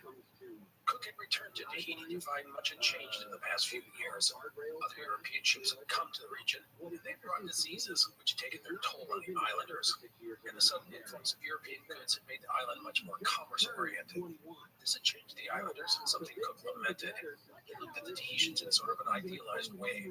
They were innocent, friendly, and happy. Cook admired the simple but satisfying lifestyle these people had. He viewed himself as a protective father to the natives, and it saddened him when they saw that they were being corrupted by Europeans. They had become covetous and greedy. Cook had the same attitude toward the Maori of New Zealand, although these feelings weren't as powerful. Another thing Cook found in Tahiti was war. Island politics were always volatile, but with the dramatic social changes taking place, it was even more so. Many of the friends and allies of Cook were now gone, either dead or driven away. Still, when Cook arrived at Tahiti, the natives swarmed out to the ships, eager to trade, and as noted by everyone, steal. The islanders were quick to take anything they could get their hands on. The arrival in Tahiti meant fruit and vegetables, which was a boon to the men of the expedition, and especially the crew of Adventure, many of whom were suffering from scurvy. And then there was sex to be had, which always helped morale. Lieutenant Charlie Clerk, a man who is known to enjoy his alcohol and women, said of Tahiti that it was, quote, as pleasant and happy a spot as this world contains, end quote. Clerk, by the way, had become Cook's most trusted officer. Despite a carefree approach towards life, Clerk was immensely capable and reliable. He was, in many ways, the opposite personality of Cook, yet the two became great friends. The men of the expedition, of course, loved Tahiti. Warm weather, women, good food, and relaxation. But there was an edge to things as well, and Cook seems to have sensed it. The innocence of the island and its people were gone. Everyone on both sides was a bit more cynical, a bit more mercenary, a bit more wary. And Cook had other problems, including one that threatened the safety and success of the expedition. On August 30th, 4 seamen and 1 marine got drunk and were caught, quote, making too free with the women, end quote. That translates into they were trying to rape them. Cook had the offenders flogged and had to work hard to soothe the feelings and inflame the emotions of the islanders. Cook's arrival in Tahiti had been a disappointment in another major way. The civil war that engulfed the island had diminished the cultivation of fruit, and the island's hogs, so numerous a few years earlier, were scarce. This was a blow to Cook, who wanted to reprovision his fleet in Tahiti. In the end, he got some supplies and food, but needed much more. And thus, on September 1st, 1773, Cook weighed anchor after only 3 weeks in Matavai Bay. The men might love Tahiti, but to Cook, it was a place to get supplies and do repairs. Cook first went to the nearby island of Ootd, west of Tahiti. To his delight, an old friend still held power there, a chief named Ori. The man greeted Cook like a treasured old friend, and he traded to the British large quantities of hogs, yams, and plantains. Another note, at this time, both Cook and Fernot took on board an islander to serve as a translator translator for the upcoming voyage. Cook originally had a young man named Rio, but he jumped ship for a woman not long after joining. Cook then added a man named Hitty Hitty. Fernot took on a native from Raiatea named Omai. Omai went on to learn English from Jim Burney, one of Adventure's midshipmen. He will have an important role in Cook's third voyage. Now, Cook's mission was focused on Terra Australis in the Southern Ocean, but now that he was amongst the Polynesian islands, he couldn't resist the chance to explore some more. He sailed through the Tongan archipelago, essentially following in the footsteps of Abel Tasman. However, Cook mapped and explored, while Tasman was mostly focused on getting home. Resolution and Adventure went deep into the Tongan Islands, each day bringing new discoveries. On October 1st, he reached Tonga Tapu and Awe, the two main islands of the Tongan archipelago. This is 1,600 miles, or 2,600 kilometers, west of Tahiti.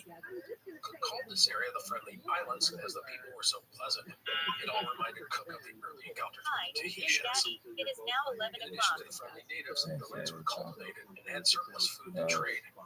Cook praised the Tongan canoes, saying they were superior to those of Tahiti. Some were so large and sturdy they had cabins built on top of them. On each island, there were usually formal ceremonies welcoming Cook and the British. Cook described one which included singing and dancing.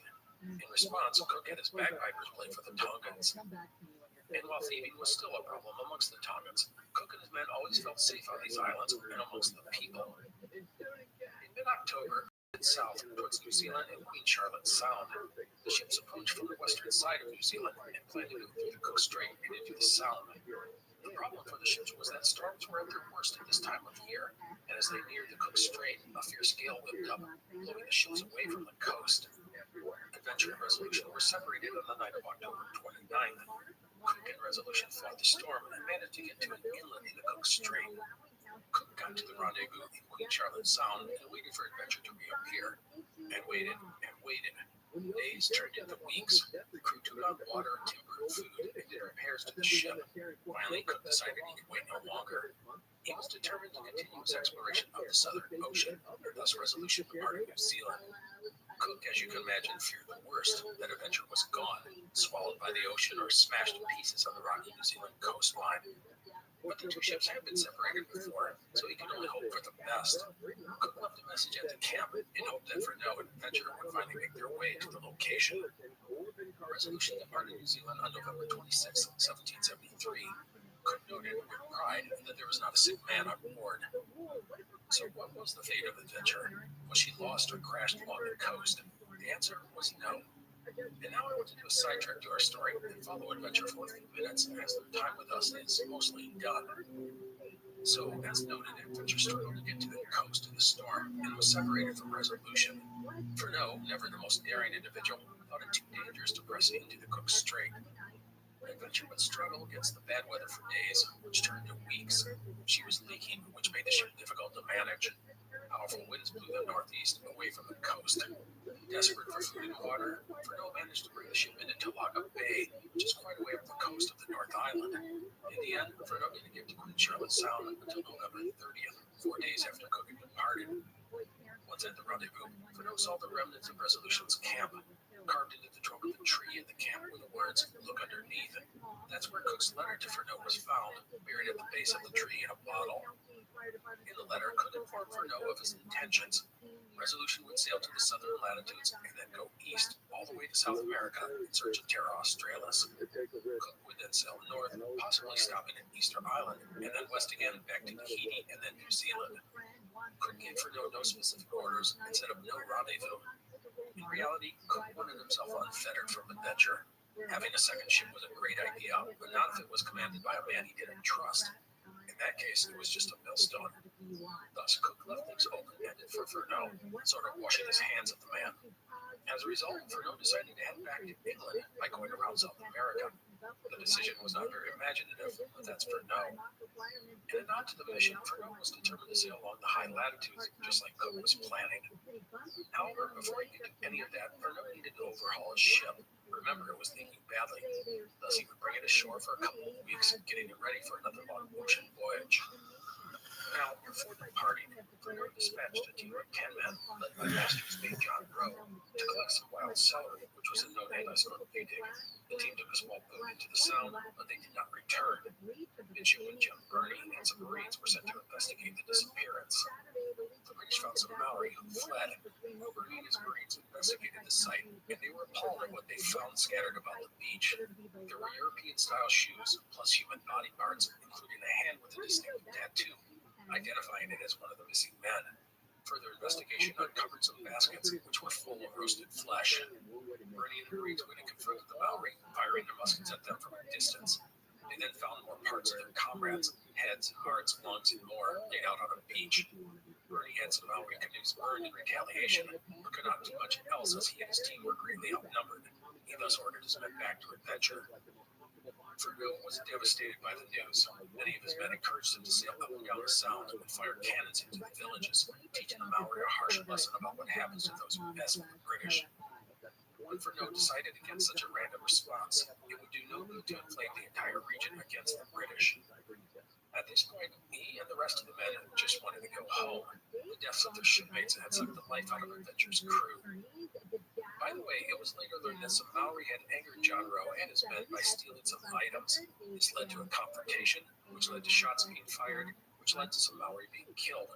And while the Maori were terrified of the English weapons, they also knew they were slow to reload. And once all the British weapons were discharged, the superior numbers of the now inflamed Maori held sway, and the sailors were overwhelmed. And so that will mostly end our dealings with Adventure. We'll talk a bit about the ship later, but for now, I want to return to Cook and Resolution. Cook sailed from New Zealand on November 25th, 1773, his ship fully stocked and the men healthy. As planned, Resolution headed south. Temperatures quickly dropped and the men bundled up in the face of fierce winds, hail, and rain. On December 12th, they sighted the first icebergs of the season. When the Resolution reached 66 degrees south, she turned east towards South America. The weather was frigid and harsh. Thick ice coated the ropes and sails. There were reports of men standing on deck covered in snow and ice as if clad in armor. Again, Cook's plan was to circumnavigate the polar region, proving Terra Australis was a myth. Cook, by the way, was proving himself to be an expert in navigating a ship through the ice. This sort of thing was never easy. Cook's experience in the ice went all the way back to his time in Canada, and here in the Southern Ocean, he learned the nuances of ice packs, bergs, and floes. One mistake amongst the ice could doom a ship. Cook was mastering the art of navigating through such terrain. On Christmas, there were double portions of pudding and brandy, and everyone got roaring drunk. But it was not long before Resolution's work continued. The ship zigzagged her way through the ice, crossing south and east. Charlie Clark counted 250 icebergs in a single day, some as high as 200 feet, or 60 meters. As 1774 rolled around, Cook was showing no signs of altering the punishing course of Resolution. Also, he grew withdrawn. People said that his obsessiveness with the job was overwhelming him. And then, in early January 1774, Cook ordered Resolution north, much to the relief of the crew. However, on January 11th, Cook suddenly turned the ship around. It was south again. Of the decision, Midshipman John Elliott wrote, "All our hopes were blasted in a minute. Captain Cook ordered the ship to steer due south to our utter astonishment, and had the effect for the moment of causing a buzz in the ship." The truth is that the crew was, at that moment, doubting their captain. Some thought him sick, both in body and mind. They had always followed him, and he had gotten them home. But now they questioned if they would ever get out of this ice-filled nightmare. And to be honest, Cook was sick, as were others on the ship. The weeks and months of the cold was taking a toll on the men. It didn't help that rations were cut to 2/3. Hungry men rarely saw the good things in life, and morale fell. As the ship went south, the cold snow and ice chipped away at the men and the ship. Some called the storms in this region the worst the ship had ever seen, with waves frequently swamping the deck. In late January, Cook and Resolution continued further and further south as the water suddenly cleared of ice floes. Resolution crossed the Antarctic Circle on January 26th. For several days, the ship continued onward. Once it was thought that land was sighted, but it turned out to just be a cloud bank. And then on January 30th, 1774, Resolution came to a halt. Before her was nothing but an immense field of ice. Bondage Johann Forster said it, quote, "looked like the wreck of a shattered world, or as poets describe some regions of hell," end quote. Cook, however, was able to find some beauty in the desolate and bleak landscape, noting its perfect snow whiteness. With the ocean threatening to freeze around around him and his food and water running low, Cook knew his southerly run was over. He had reached 71 degrees 10 minutes south, further south than any man had ever gone. It was a record that would not be broken until 1823. Cook felt if there was a continent in the South Pacific, it was safely tucked away behind the fields of ice. So Resolution went north. I want to point out that Cook nearly reached South America on this lengthless voyage. He had sailed 4,000 miles, or 6,400 kilometers, and that's in a straight line. Now, some of the men, no doubt, hoped Cook would just continue east and around Cape Horn and head home. But that was not the plan. The weather was terrible this time of year at the Cape, and besides, Cook had more exploring to do. In February, Resolution headed north towards Easter Island, which is about 2,000 miles or 3,200 kilometers off the coast of South America. Along the way, Cook broke down visibly. He had fevers and was vomiting. It got so bad he could barely walk. Some have suggested that Cook was suffering from anxiety, his obsession with the mission overwhelming him. As there was no meat left on the ship, a pet dog brought by U.S. Forster and his son was killed and fed to Cook. That helped, and by the time Resolution arrived at Easter Island, aka Rapa Nui, on March 11th, Cook was doing better. And just a sight of the island was a relief to the men of the expedition, as Resolution had been at sea for 103 consecutive days. Easter Island is, of course, famed for the monumental statue called Moai that dot the island. Easter Island is triangular in shape and only 13 miles long, or 21 kilometers. It is one of the most remote places in the world. The nearest populated land of Pitcairn Island is about 1,300 miles, or 2,000 miles away. In 1722, Dutch navigator Jacob Rabbi had been the first European to arrive at Easter Island, finding a population between 2,000 and 3,000. Cook was only the third European to visit the island. The islanders were peaceful and friendly and happy to trade with Cook and his men. They spoke a Polynesian dialect, so Cook's interpreter, Hitty Hitty, was able to converse with them. Because of this, Cook surmised the natives had come here from Polynesia. Cook's visit to Easter Island would prove to be disappointing. The natives did not have much surplus of food to trade, and fresh water was scarce. Resolution would thus not linger and turn west to Tahiti, the next destination. But there would be one other stop in between, and that was the Marquesas Islands, a group of 15 islands along the route to Tahiti. No one had been to these islands since they had been sighted by Spanish explorer Alera de Montaña in 1595, nearly 200 years earlier. In a fascinating twist, the islanders were not interested in trading for things that most other people found valuable. They didn't want axes or nails or beads. Instead, they wanted red feathers. Once Cook and his men figured that out, they were able to trade for hogs and produce, plus gather water. Resolution stayed in the Marquesas Islands for 6 days, departing on April 12th, 1774. 10 days later, the British were back in Tahiti. The crew of Resolution was happy to be in a safe haven, but Cook was disturbed to find the island in a state of war. He reported more than 7,000 warriors and 330 canoes had been assembled for an invasion of a neighboring island. Resolution stayed in Tahiti for only a few weeks before moving on. Cook still had a lot of exploring to do. And frankly, the island couldn't provide the food and provisions he needed, and so onward went Resolution. However, for this part of his voyage, Cook was not focused on Terra Australis. Instead, he was now taking aim at the hundreds of islands of the South Pacific.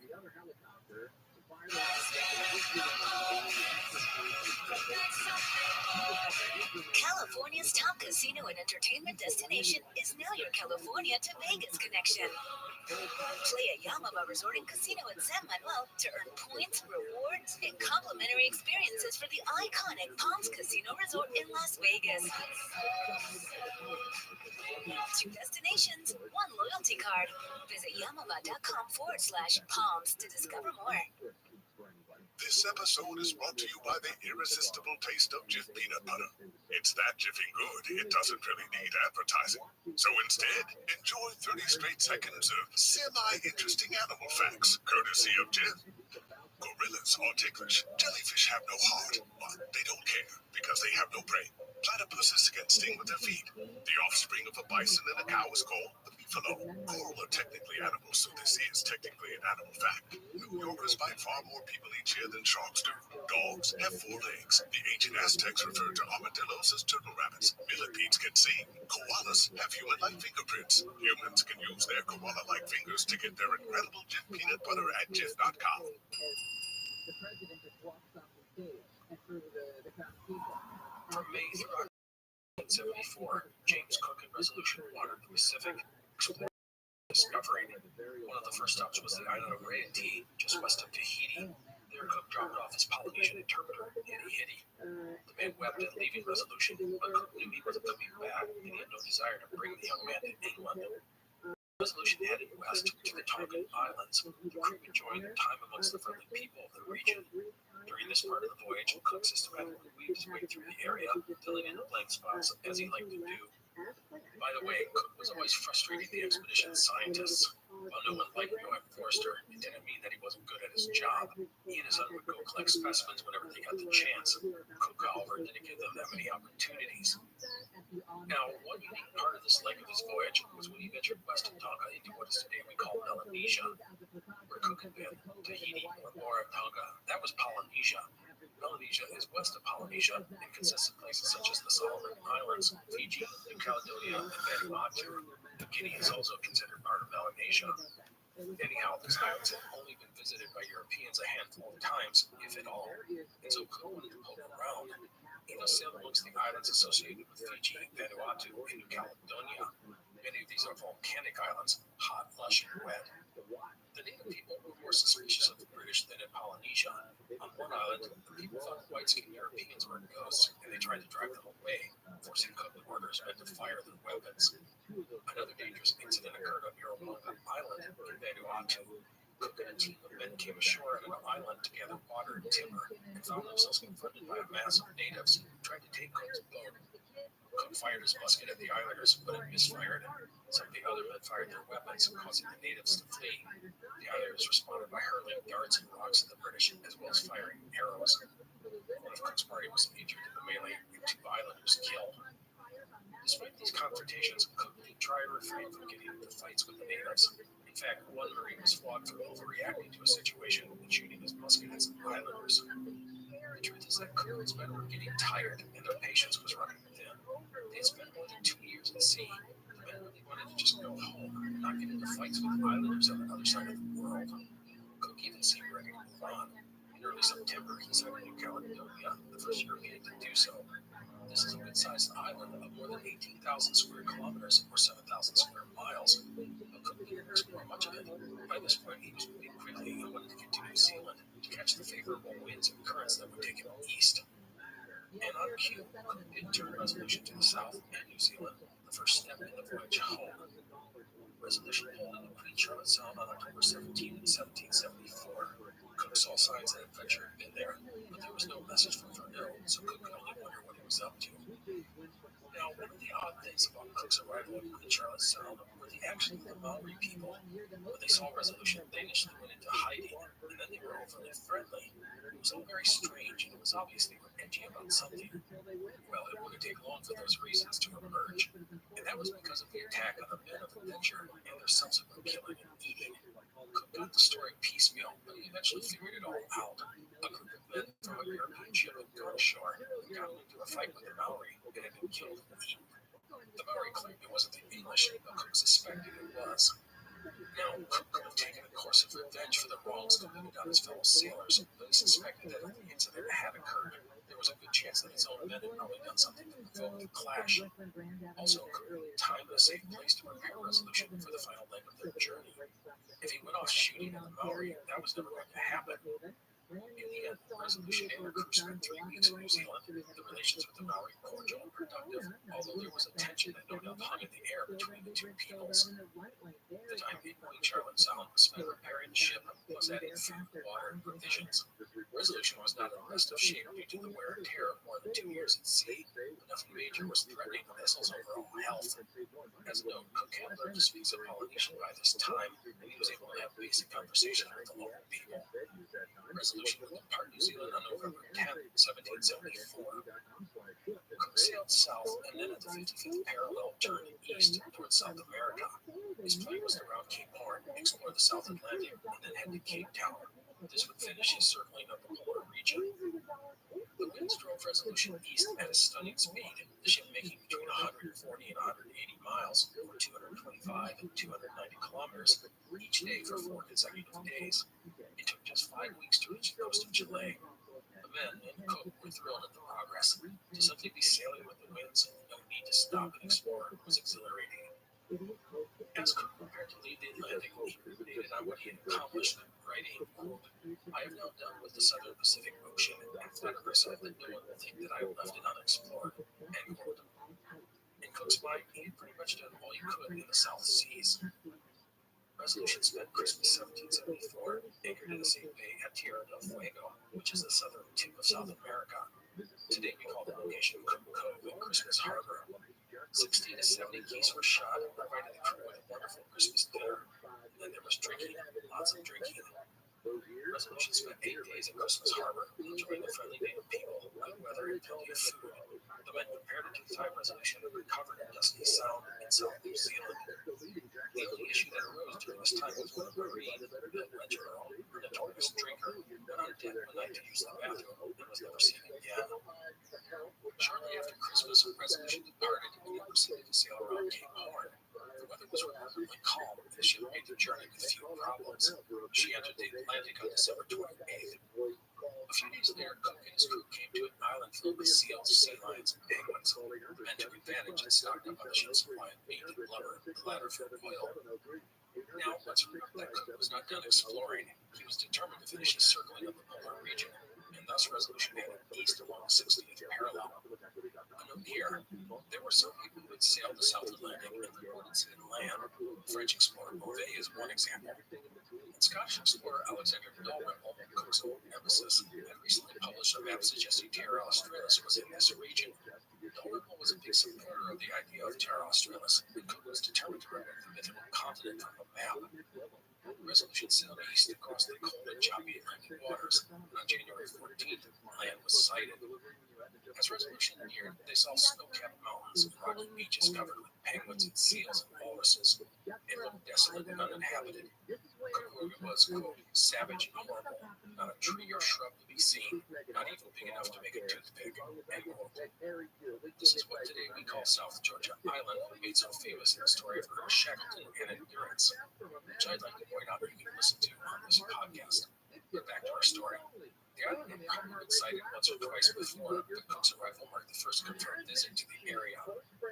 These bleak islands were uninhabited and offered little to Cook. The enforcer said it was so desolate, criminals should be sent here as punishment. Cook circled the main island and then moved on, hugging the 60-degree south latitude as he went east.